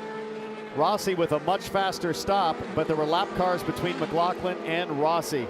So don't forget, as soon as we are done here, we go straight to Darlington. Another historic track, historic race. It's Labor Day weekend. That means it's the Southern 500 coming up next on USA. And it's the final race before the playoffs begin. One spot is essentially available today to get in. Kevin, just as you called it, the pace car with the passenger waving for the wave around puts Will Power, I believe, back on the tail end of the lead lap. He'll show as the last car right now in 10th. I talked to our good friend Lee Diffie earlier this morning. He is so excited for that Southern 500 tonight. It's going to be fun to watch. Carson Hocevar there on the front row with Bubba Wallace. As right here in Milwaukee, we've got, I think, the best oval race we've had in years after what we thought yesterday was a great one. This is going to be awesome at the finish. And what a day it has been for the two most effectively in the championship. 5 are mathematically alive, but we came in thinking about Palou and Power, and Palou didn't even start the race. Plus 43 coming in. At one point, points as they run. Will Power's in front because he was leading, but he went around on a restart. Fell off the lead lap, but now he's got it back. He's 10th in the race, but he's got a chance to score some more points. Can he get around the likes of Kyle Kirkwood and Marcus Ericsson and Romain Grosjean? It is definitely going to be fun to watch. He's the last car on the lead lap, as you said, in P10. He's coming in for some new boots. That's a good move right there. And he might get some of those positions back. No. Oh, left rear. Left rear issue for Will Power. I hope they got the wheel nut on. A bit of a dispute there over who goes where in the order, but it's very clear the transponder sets that. That could be just an absolute deal killer for Will Power if that left rear is not tight. I think they got it tight, I don't see but any panic. barely. He did pick up a position. He got by Kirkwood to pick up one spot. Ericsson beat him out of those that stopped there. Now also important, Linus Lundqvist has been pulled out of the race. They didn't get that toe link fixed. He's ahead of Palou right now, so I'm not sure how many laps difference there was. 9 right now, so Palou can still get him. Palou could still finish 19th. The lapped cars have been moved out of the way, so it is going to be a straight up fight here. No traffic involved, at least on the restarts. I mean, if Power can get, up to 5th or 6th here at the finish, it's a big deal in the championship. Yeah, I'm looking at the cars in the top, well, all the cars in the top 8, I guess. If I'm Power, I'm going to want to almost be a little cautious on this restart. There might be some mayhem up front. I'll tell you who's not going to be cautious. Alexander Rossi. Nope. It is all about getting a win this season. He is leaving this race team. He doesn't have a job yet for next year. James, you talked about it, the most sought-after free agent. You could absolutely plant a flag that you're the guy with a win here today. This is going to be a safety third kind of moment for Alex Rossi. He's going to want to go throw caution to the wind and absolutely fight for this win. Safety third, I've never heard that. That sounds like a night in New York with you and PJ Chesson. Watch that orange and black number 14 for AJ Foyt in 5th. The car didn't seem to be performing very well in the last stint. What did the stop do? Is it sorted? Ferrucci in 5th will be on the charge, and you know Colton Herta right in front of him is going to be really aggressive too. One of the things I spoke to Rinus VK about before the race today was he said all the changes yesterday they made in a pit stop were super sensitive. These are road course wings. A half turn of front wings, not a huge shift, but he said you could destroy your balance with just 1/2 turn difference in the pit stop. So one pit stop could make or break the balance you've got for this shootout at the end. So you've got steady hands that I would call with McLaughlin and Dixon, and then you've got huge aggression with Rossi, Herta, Ferrucci, VK. Buckle up. I think I might have to sit down so I can stand again. A dozen to go. We will go green next time by as McLaughlin crosses the start-finish line at the historic Milwaukee Mile, where something has been racing here. It was horses starting in 1876, cars since 1903, IndyCar since 1939, but not for almost the last decade. Indy cars are back. The fans have been thrilled. Yesterday's race was highly entertaining, and we've had a little bit of everything today. Stand up and buckle up. This is going to be fun. McLaughlin now has his win on an oval. Rossi has 1 win in the last 5 years, but he's won the Indianapolis 500. It was the 100th. Scott Dixon has won more races than anyone not named AJ Foyt. Here we go again from Milwaukee, and McLaughlin has a good jump. Dixon has a run on Rossi, and he zooms to second. Dixon is on the charge. Herta going around the outside up to 3rd. I think that move from Dixon caught Rossi off guard, had to get out of the throttle, and now Herta on Dixon into 3 side by side. Does the Ferrucci? Can Dixon fight back on the outside? Both guys throttling it. I thought Herta was going to move up a little higher. They almost touched down the front straightaway. And the old guard versus the young guns here at Milwaukee. I said Dixon was the steady hand, but he made that pass like a 19-year-old going after his first win. Who loves that fight? Scott McLaughlin is gapped by a second. No lap traffic in between these guys. No lap traffic up ahead for McLaughlin. He's not going to catch the back of the field. He is in the best seat in the house, clean air, and 9 laps to go, sorry. Will Power has dropped down to last on that lead lap, so he has not moved forward on the restart. He is 10th. So at the moment, it's a 32-point cushion, and Palou can make up more points. He can still get 1 more position. He will in 4 laps to move up to 19th.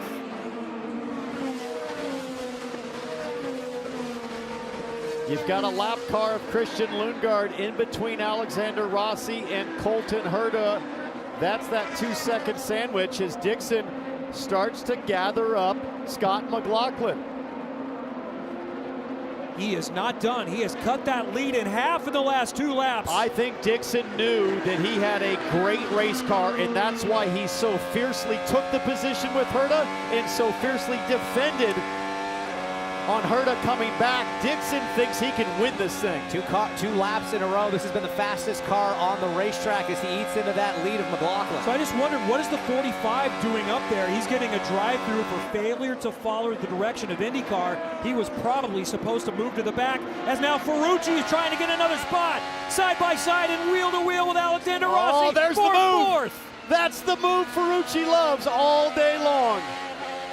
Everybody came in for tires in that lead lap, but we have no idea how old those tires were. They were all used. Could have been different numbers of laps. Scott Dixon just turned the fastest lap of the race in these closing stages. A 23.5 I believe these two have finished first and second on an oval before, but in reverse order from how they're running now. McLaughlin took that victory in Iowa. We see Ericsson now trying to make some moves on Rinus VK down in 3. Now 4 miles to go at the Milwaukee Mile for the leader, Scott McLaughlin, as Marcus Ericsson picks up a spot. He's running in 6th. There's the gap. First to second, McLaughlin. But McLaughlin comes up on Christian Rasmussen, who has been a factor all day long for some of the faster cars, but he wisely stays low and gets out of the way. And here comes Dixon, 58 career wins, 9 away from AJ Foyt, a 6-time champion. That is not possible this year, but he could take another step to the unthinkable, maybe flirting with the all-time win record, with still plenty to go in the tank for the 44-year-old. First came here to Milwaukee back in 1999 as an Indy Lights driver with Stefan Johansson as the team owner. 26th year, I think, racing at Milwaukee. He knows this place better than anybody in the field. It does not look like Dixon is going to have enough. McLaughlin can bring it home. 1 lap to go at the Milwaukee Mile for Scott McLaughlin. He could stay mathematically alive in the championship. He would be eliminated if Alex Palou starts the race. But all you can do is what's available. Scott McLaughlin has been quick all weekend. He loves the history of motorsports. There's not much more historical than the Milwaukee Mile. In the IndyCar return, Scott McLaughlin has won again on an oval. Yes. Let's go, boys. This checkered flag moment is brought to you by Advance Auto Parts. Team Penske wins, Scott McLaughlin, and the championship lead is 33 going to the Nashville Superspeedway. In 2 weeks, Alex Palou leading Will Power, and that's where it will be decided. Before we get to Darlington in the Southern 500, there's still a lot to unpack from the Milwaukee Mile as we look at the Pennzoil moment of the race and how Scott McLaughlin got to the front, going by Colton Herta for the final time. Took a couple of tries to get this done and completed. Had to deal with a late restart, late pit stop. He delivered on track. The Thirsty Threes delivered in pit lane. Absolutely flawless execution from this group and a well-deserved victory. We're less than 10 minutes away from sending it to Marty Snyder and the gang in Darlington for the Southern 500 to get you set for the cutoff race. Final race of the regular season, and position still in play to make the playoffs, regular season title, and more, with Bubba Wallace trying to work his way in, starting from the pole today. But now it's time to celebrate to victory lane with Georgia Henneberry. He celebrated a little bit already with every member of this team. Scott, victorious here at the Milwaukee Mile, such a historic place for the NTT IndyCar Series, and now you get to add your name to those history books. How were you able to deal with the unpredictability of this race? That was like the most fun race I've had in IndyCar. It was a blast. So happy for everyone in the Gallagher Chevy. Like we just stuck with it, and it wasn't quite good at the start, the car, and then we just tuned her up, and it was awesome. So a lot better in traffic today, which helped a lot. Credit to Colton and all the races out there. We had a blast racing each other, and the 21 car, their pit crew, they helped me a lot in some exchanges, helping me get into the pit box and stuff. So big thanks to Team Chevy and that teamwork that we have, and yeah, burn the house down tonight. It's awesome. I'm pumped. What does this win signify for this team?